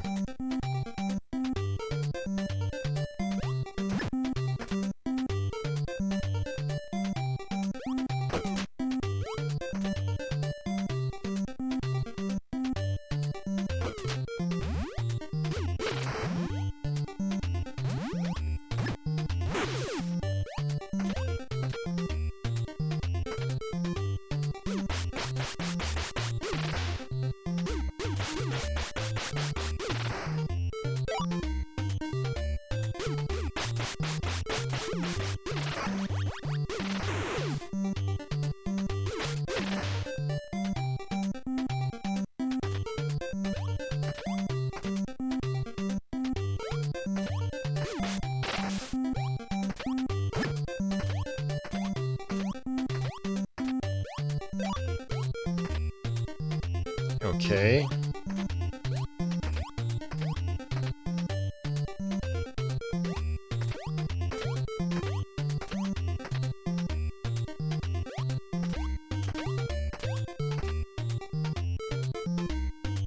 Alright, I'm gonna look this up real quick. Let's see what the internet tells us.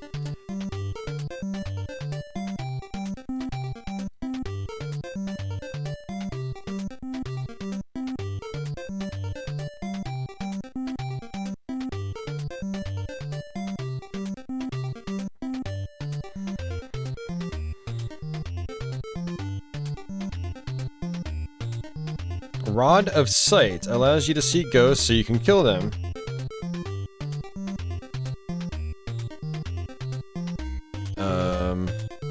Lantern. Lights up a dark room for a short period of time.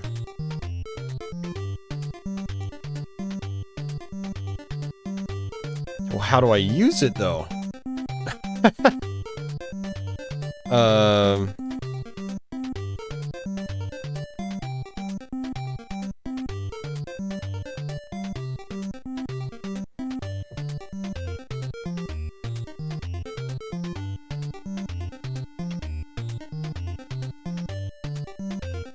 I'm gonna see if I can find a scan of the instruction manual.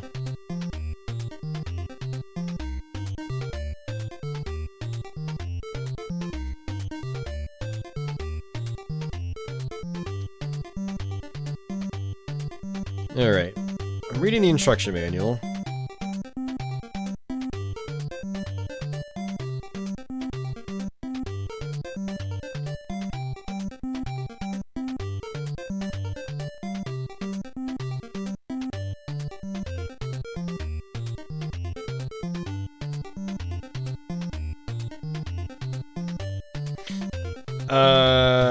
Oh.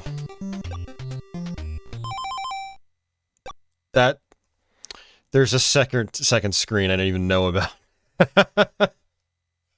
So that's how you use the special items. Yeah, and you're supposed to use that rod to spot ghosts, apparently. Okay, we just... Alright. Oh, man.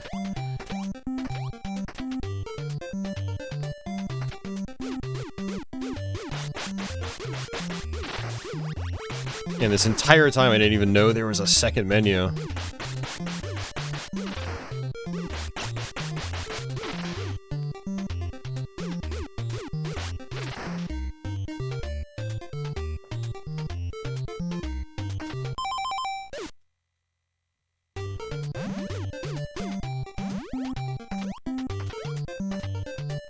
Oh well, it really does it just temporarily.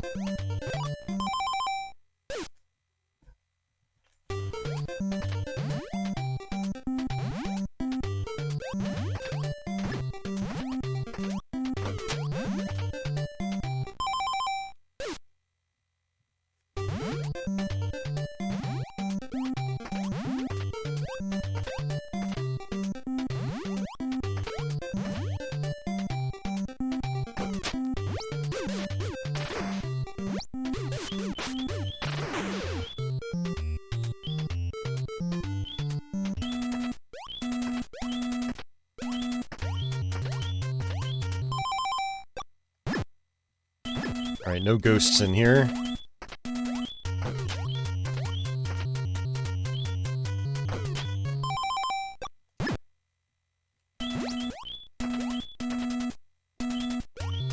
Yeah, I don't think I like those guys.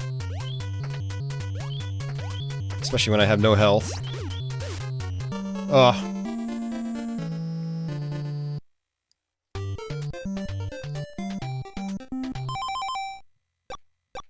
Yeah, and your magic items go away after you die. It's kind of brutal.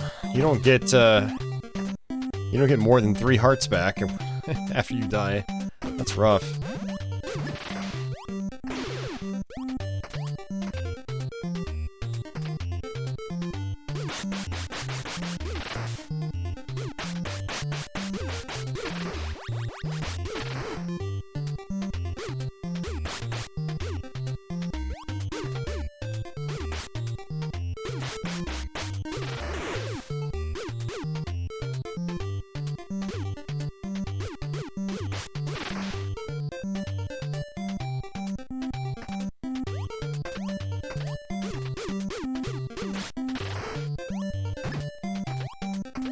Okay, there's our lantern.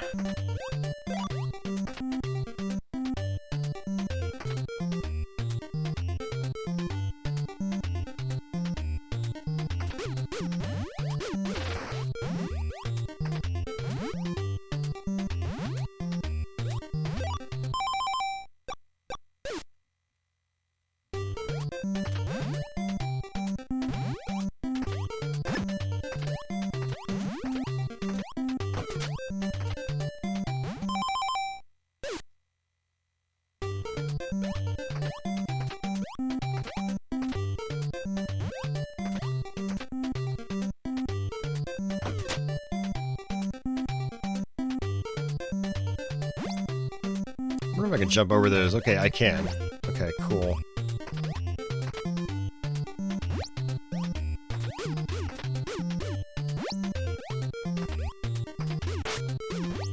It would be nice if you could jump forward. There we go. Whoa! Two of them? Okay. Thought there was only one.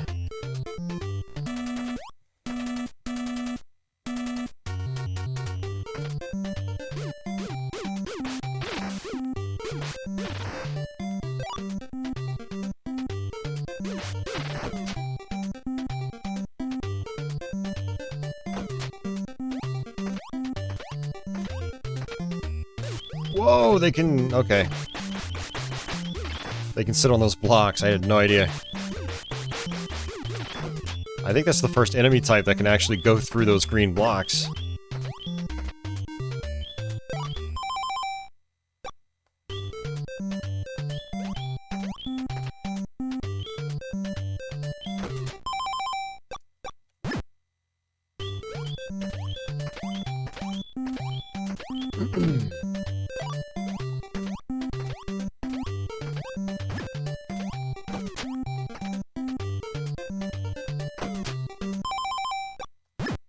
Yep.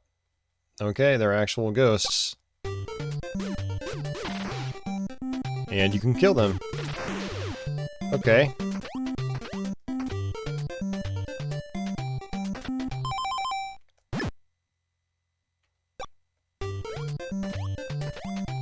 I'm running out of rods, though.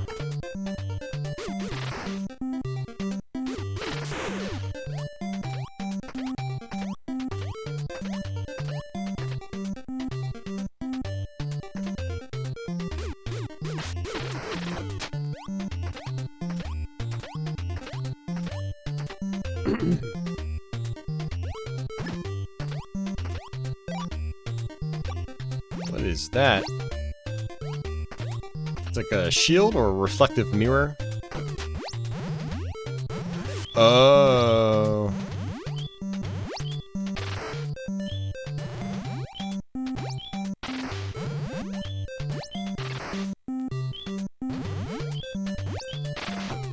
Clever. Wow, I don't remember any of this. I don't think I ever made it this far back in the day. Oh, jeez.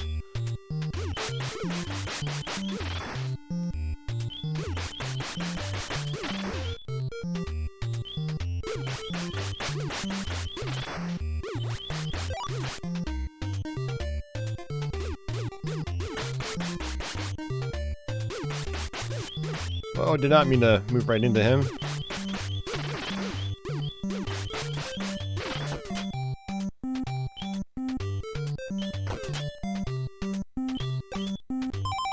I don't trust this. Yep, I had a feeling.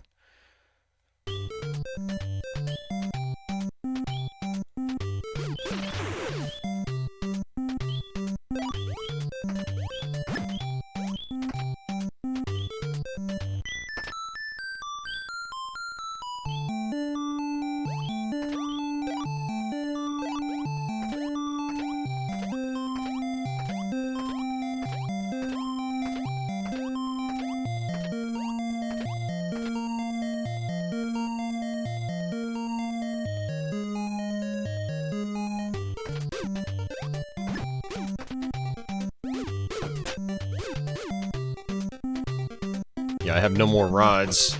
I can't see any more. Oh, ghosts!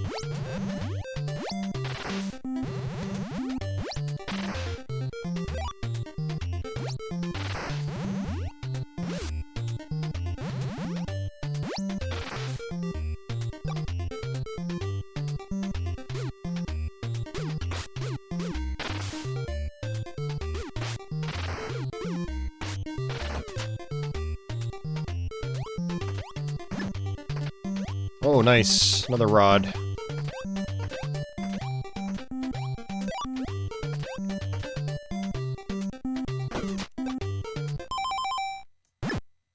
What the? It's a huge one. That's a massive ghost. Okay. Oh, it's the boss. Okay.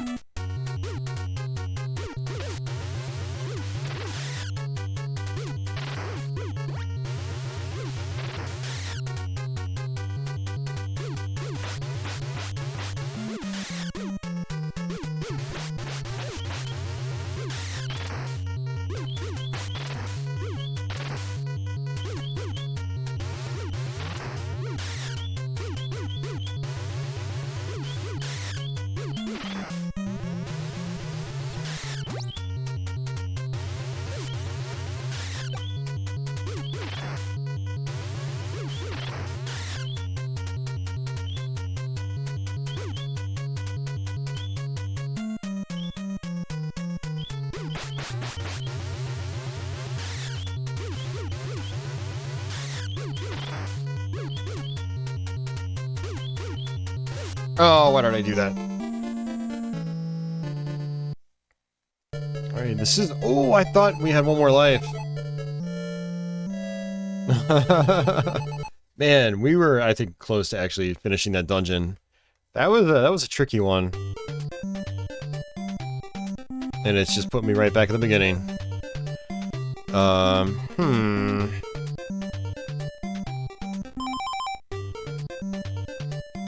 Yeah, that's tough.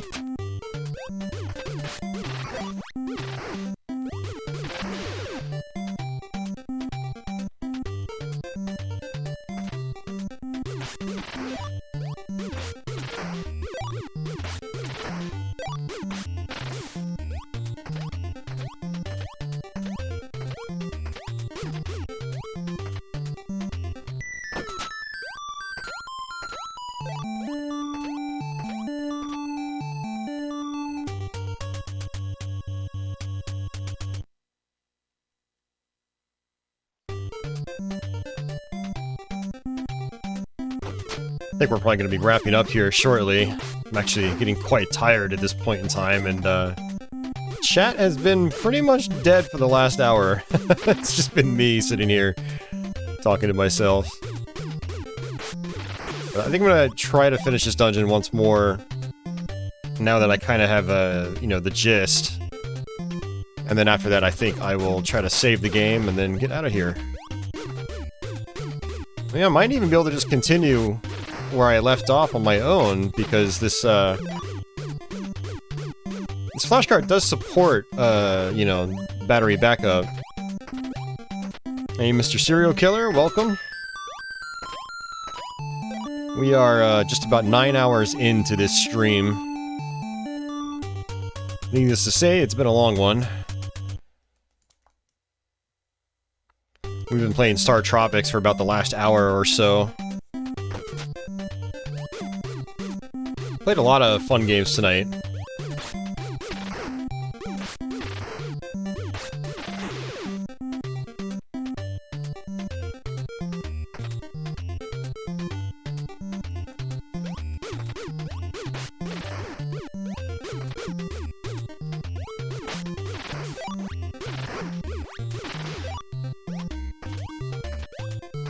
Yeah, Startropics is pretty fun. It definitely takes some getting used to, because you're locked to a grid at all times. There's no diagonal movement in this game. But it's got light puzzles and stuff like that. It's got some pretty decent graphics. It plays well. Oh, and I don't have the magic. Ugh, crap. It sucks that they don't give you a rod to deal with this first room with ghosts.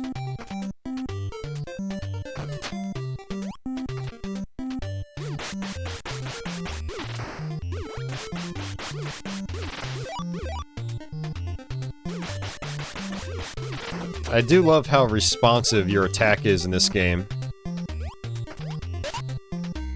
So there's a good bit of button mashing. Actually, now I'm kind of wondering, How many of these do I have? I have 4.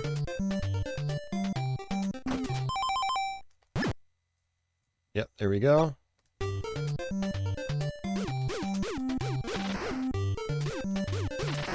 I was hoping there would be a secret door.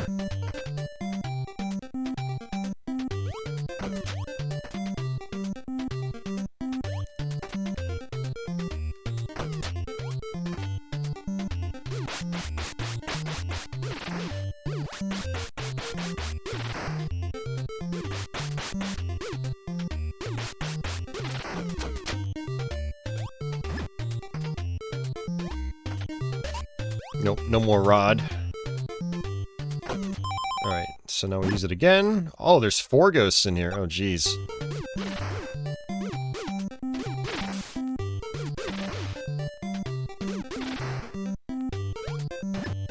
Doesn't seem like that power-up times out, though. You use it, and I think the ghosts just remain visible for the rest of the room. That would explain why I could still see the boss.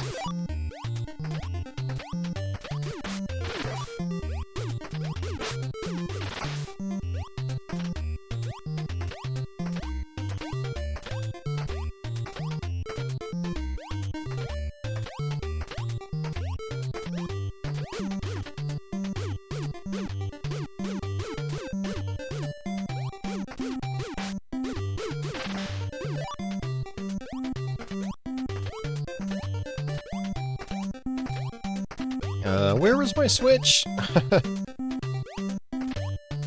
Oh, I'm just confusing this for another room. Or am I?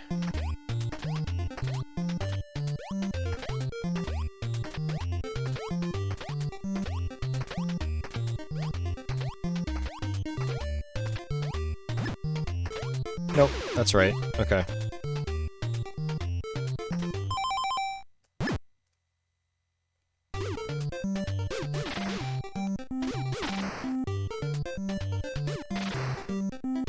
I can't even read. Oh, no, I can. Nice.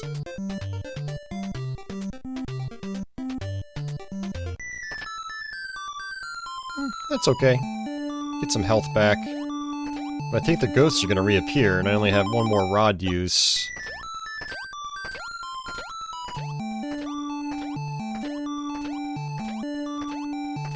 Yeah, no switches.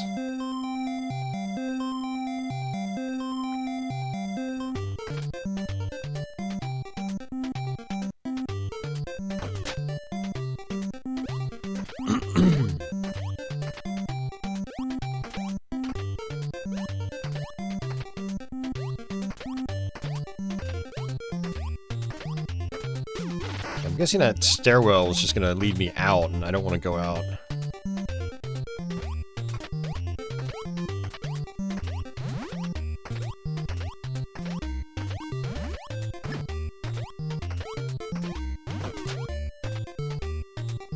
Yeah, working our way back towards the boss. Oh, no ghosts in here.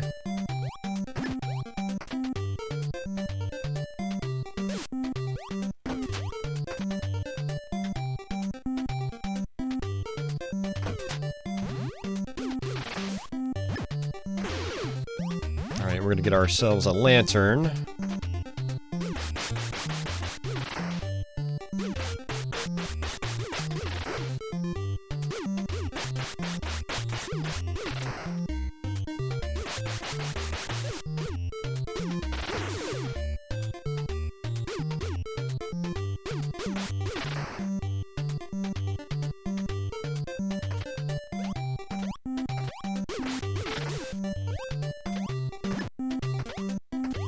Now these guys don't want to give me any stars. I need 2 more for a slight health refill.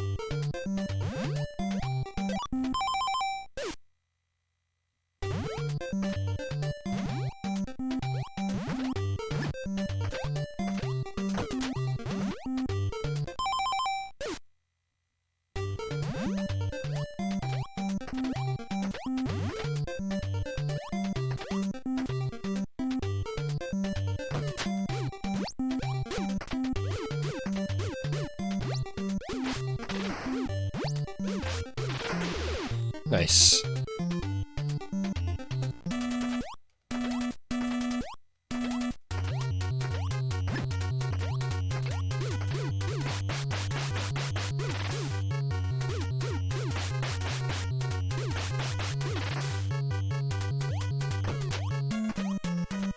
Alright, so this was optional.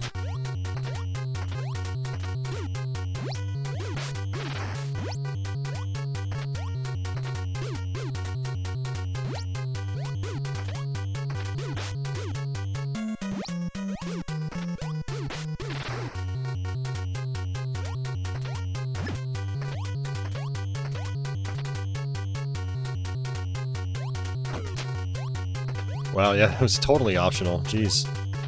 Dead end.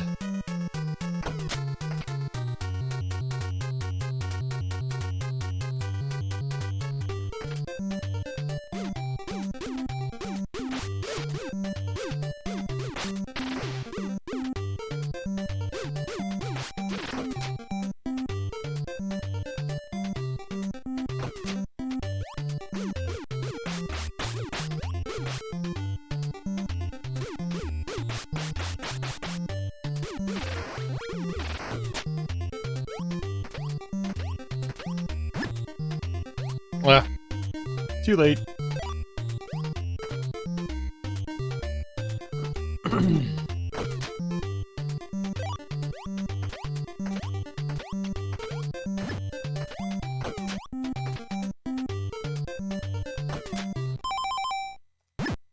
Yep, more ghosts. Okay, let's go this way, see what's here. Oh, nothing. Okay. Oh, okay.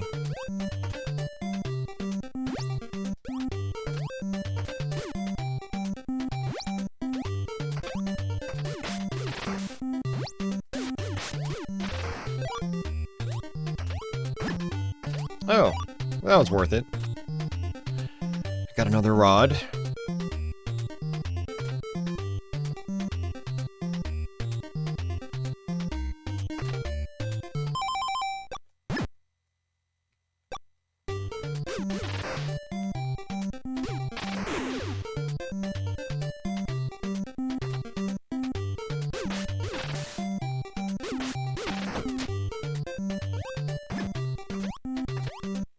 Yeah, I definitely want that.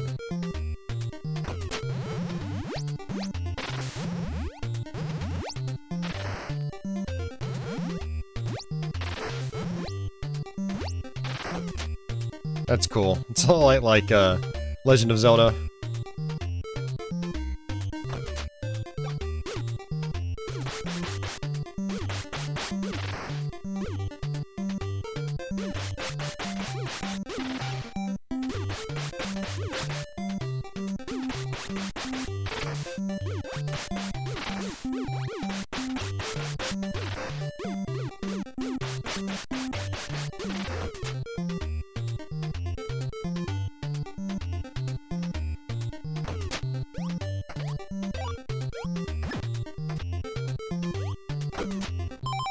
You know what? Yeah, I had a feeling there was a ghost in here.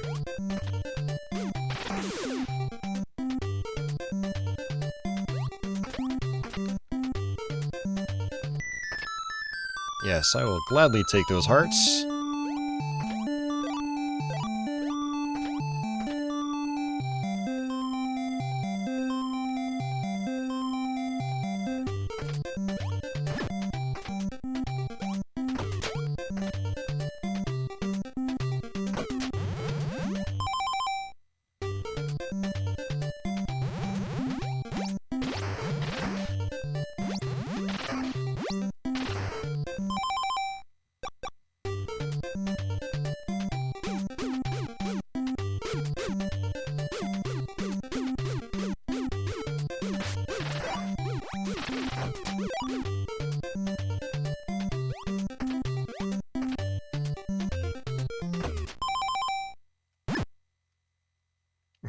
Just that big ghost just makes me laugh.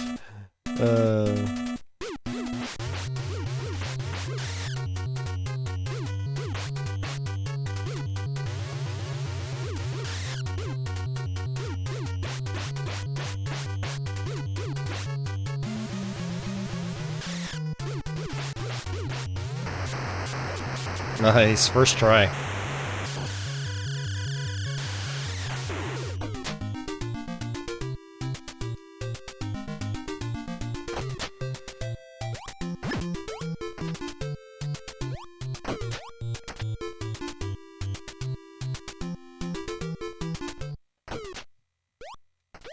That's not creepy in the slightest.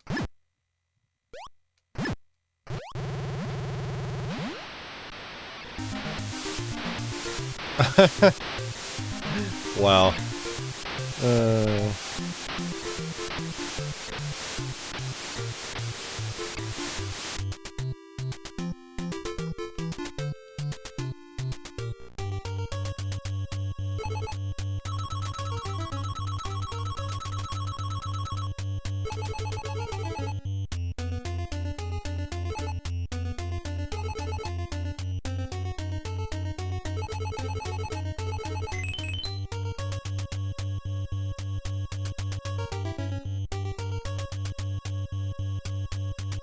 Alright, now we can go back, give that lady the crystal ball.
Alright.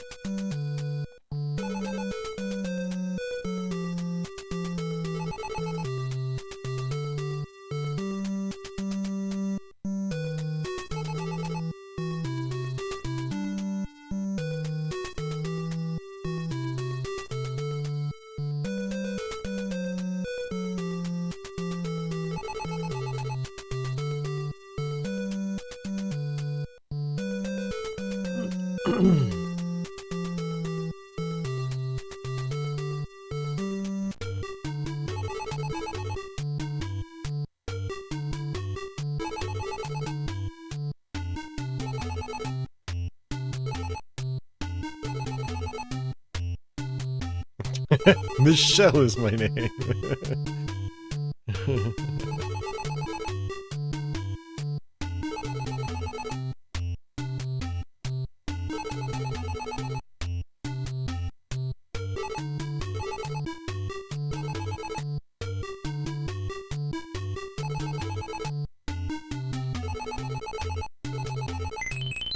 There we go, finally.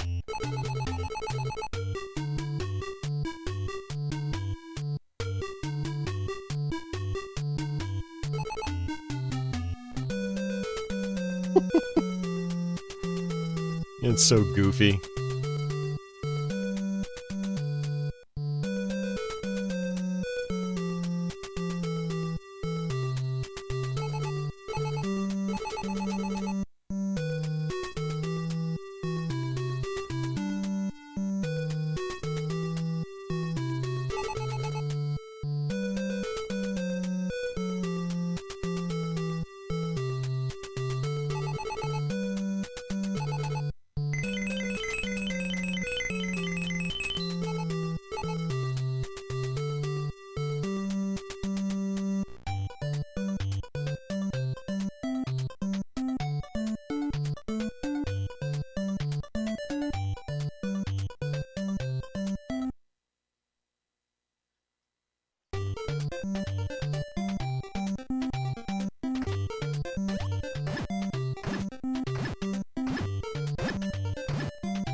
Nice.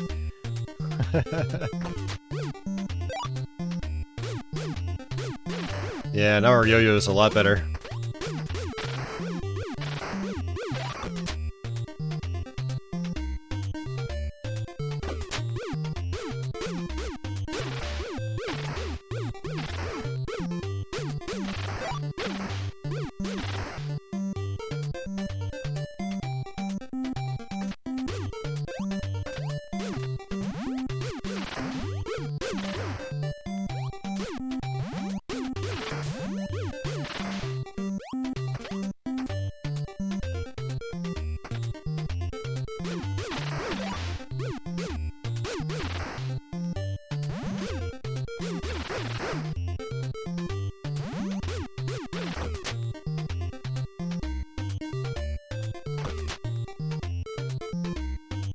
Sweet.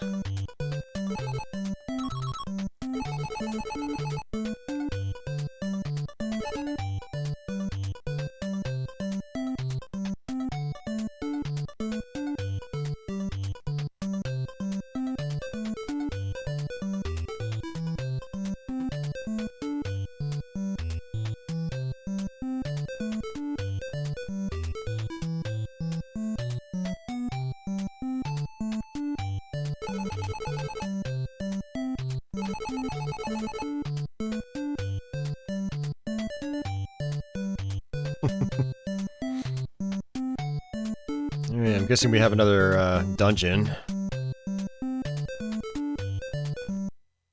Yep, looks like it.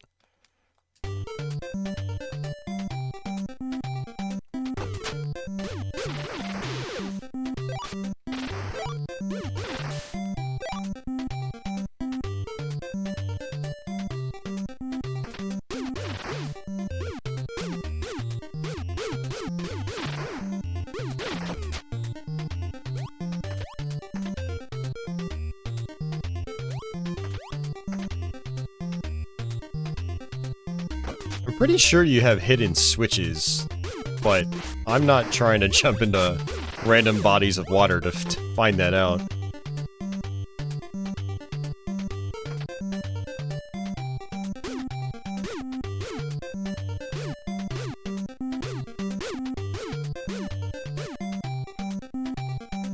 Pretty sure these break beneath you.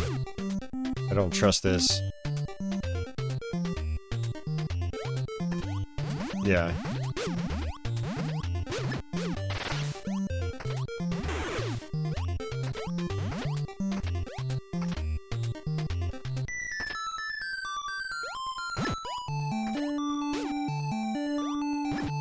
Oh, that was risky.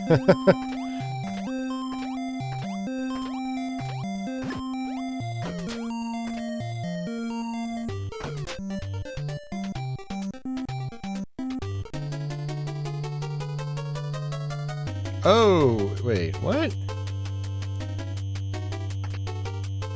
Okay, no, this is different.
I hope that times out. Okay, it does. Thank you.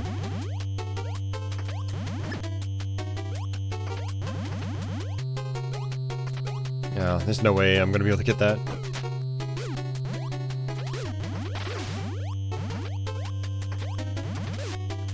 Oh, I took too long. I was on that platform too long. Oh, yeah, you are reverted back to your yo-yo. You have to have 6 blocks of health for the better one.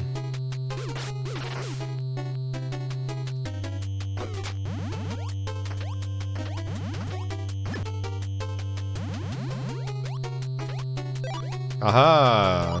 Got it.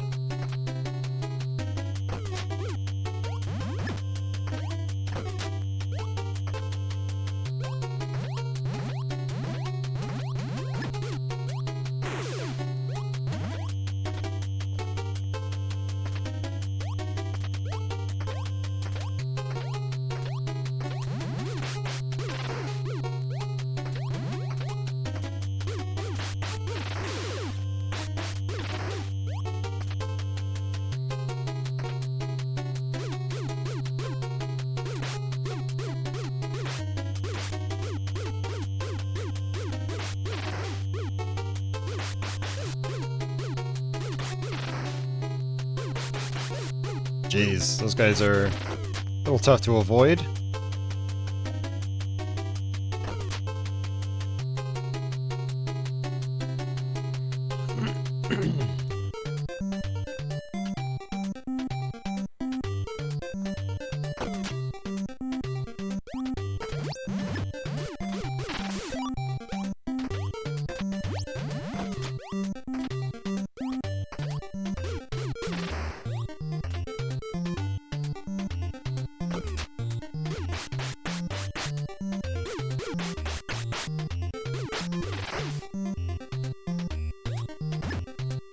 These are different looking blocks.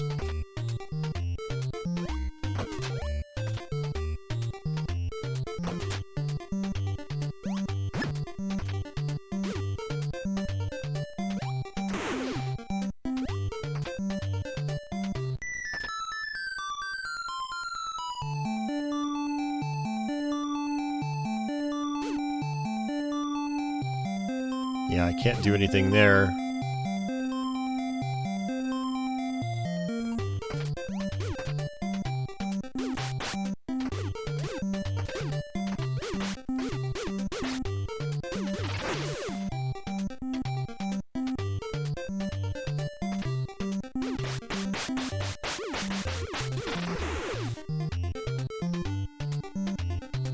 That was risky.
So divided on which way I want to go.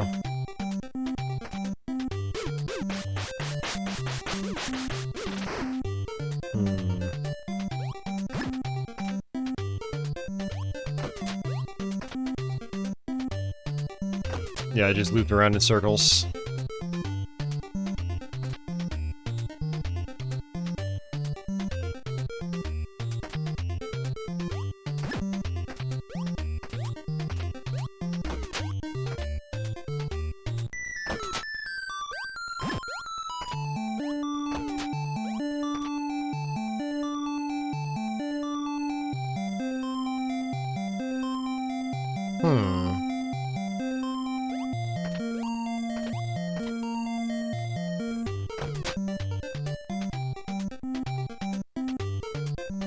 I feel like whatever I can do here, I'm not even capable of doing it yet.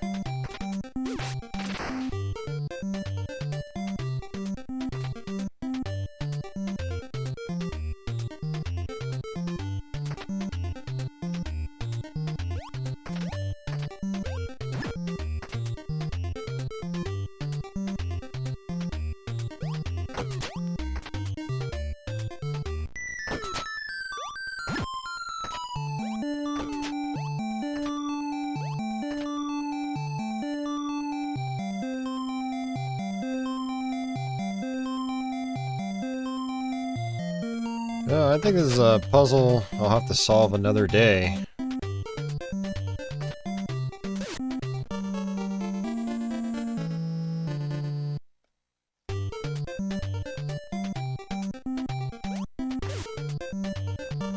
Yeah, I think I'm gonna game over, which will allow me to save it, and then I should, yeah, be able to save the game.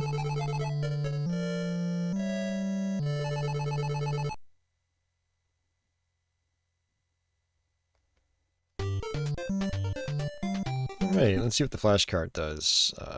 Exit to menu. Yep, save RAM to compact flash.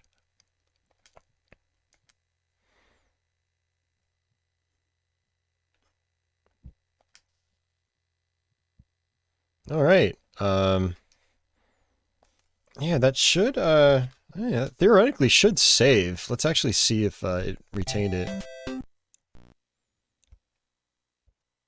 Yeah. Alright, sweet, I can actually continue this. That's awesome.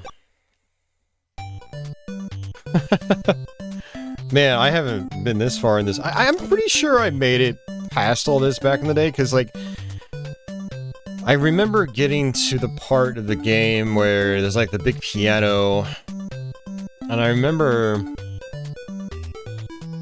like, getting back into my ship and then getting sucked up by, like, a huge whale or something. I vaguely remember that, but it's been so long. I mean, we're talking, like, 91 or 92 probably when I did that, and I haven't done that since. Arcade Pilot, welcome. Don't remember compact flashcards. Yeah, this is an older flashcard from, like, 2012. Actually, it might even be a little bit older than that, but I bought it in 2012.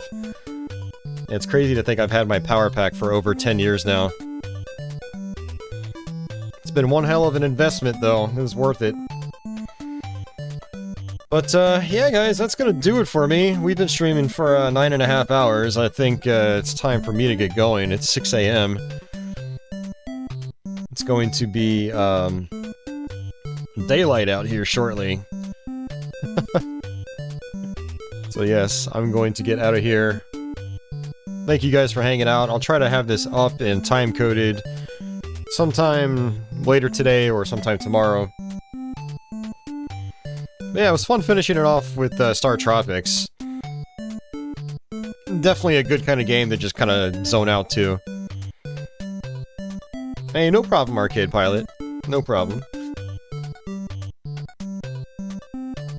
But yeah, guys, that's gonna do it for me. Thanks again for watching. Thanks for hanging out with me. It was a good stream. We had a big turnout for most of the night. Yeah, so that was a good time. And, yeah, I'll probably have another video uploaded later this week, so watch out for that. And yep, I will catch you guys later. Have yourselves a good day or night, wherever you are in the world. And, until the next one, take it easy.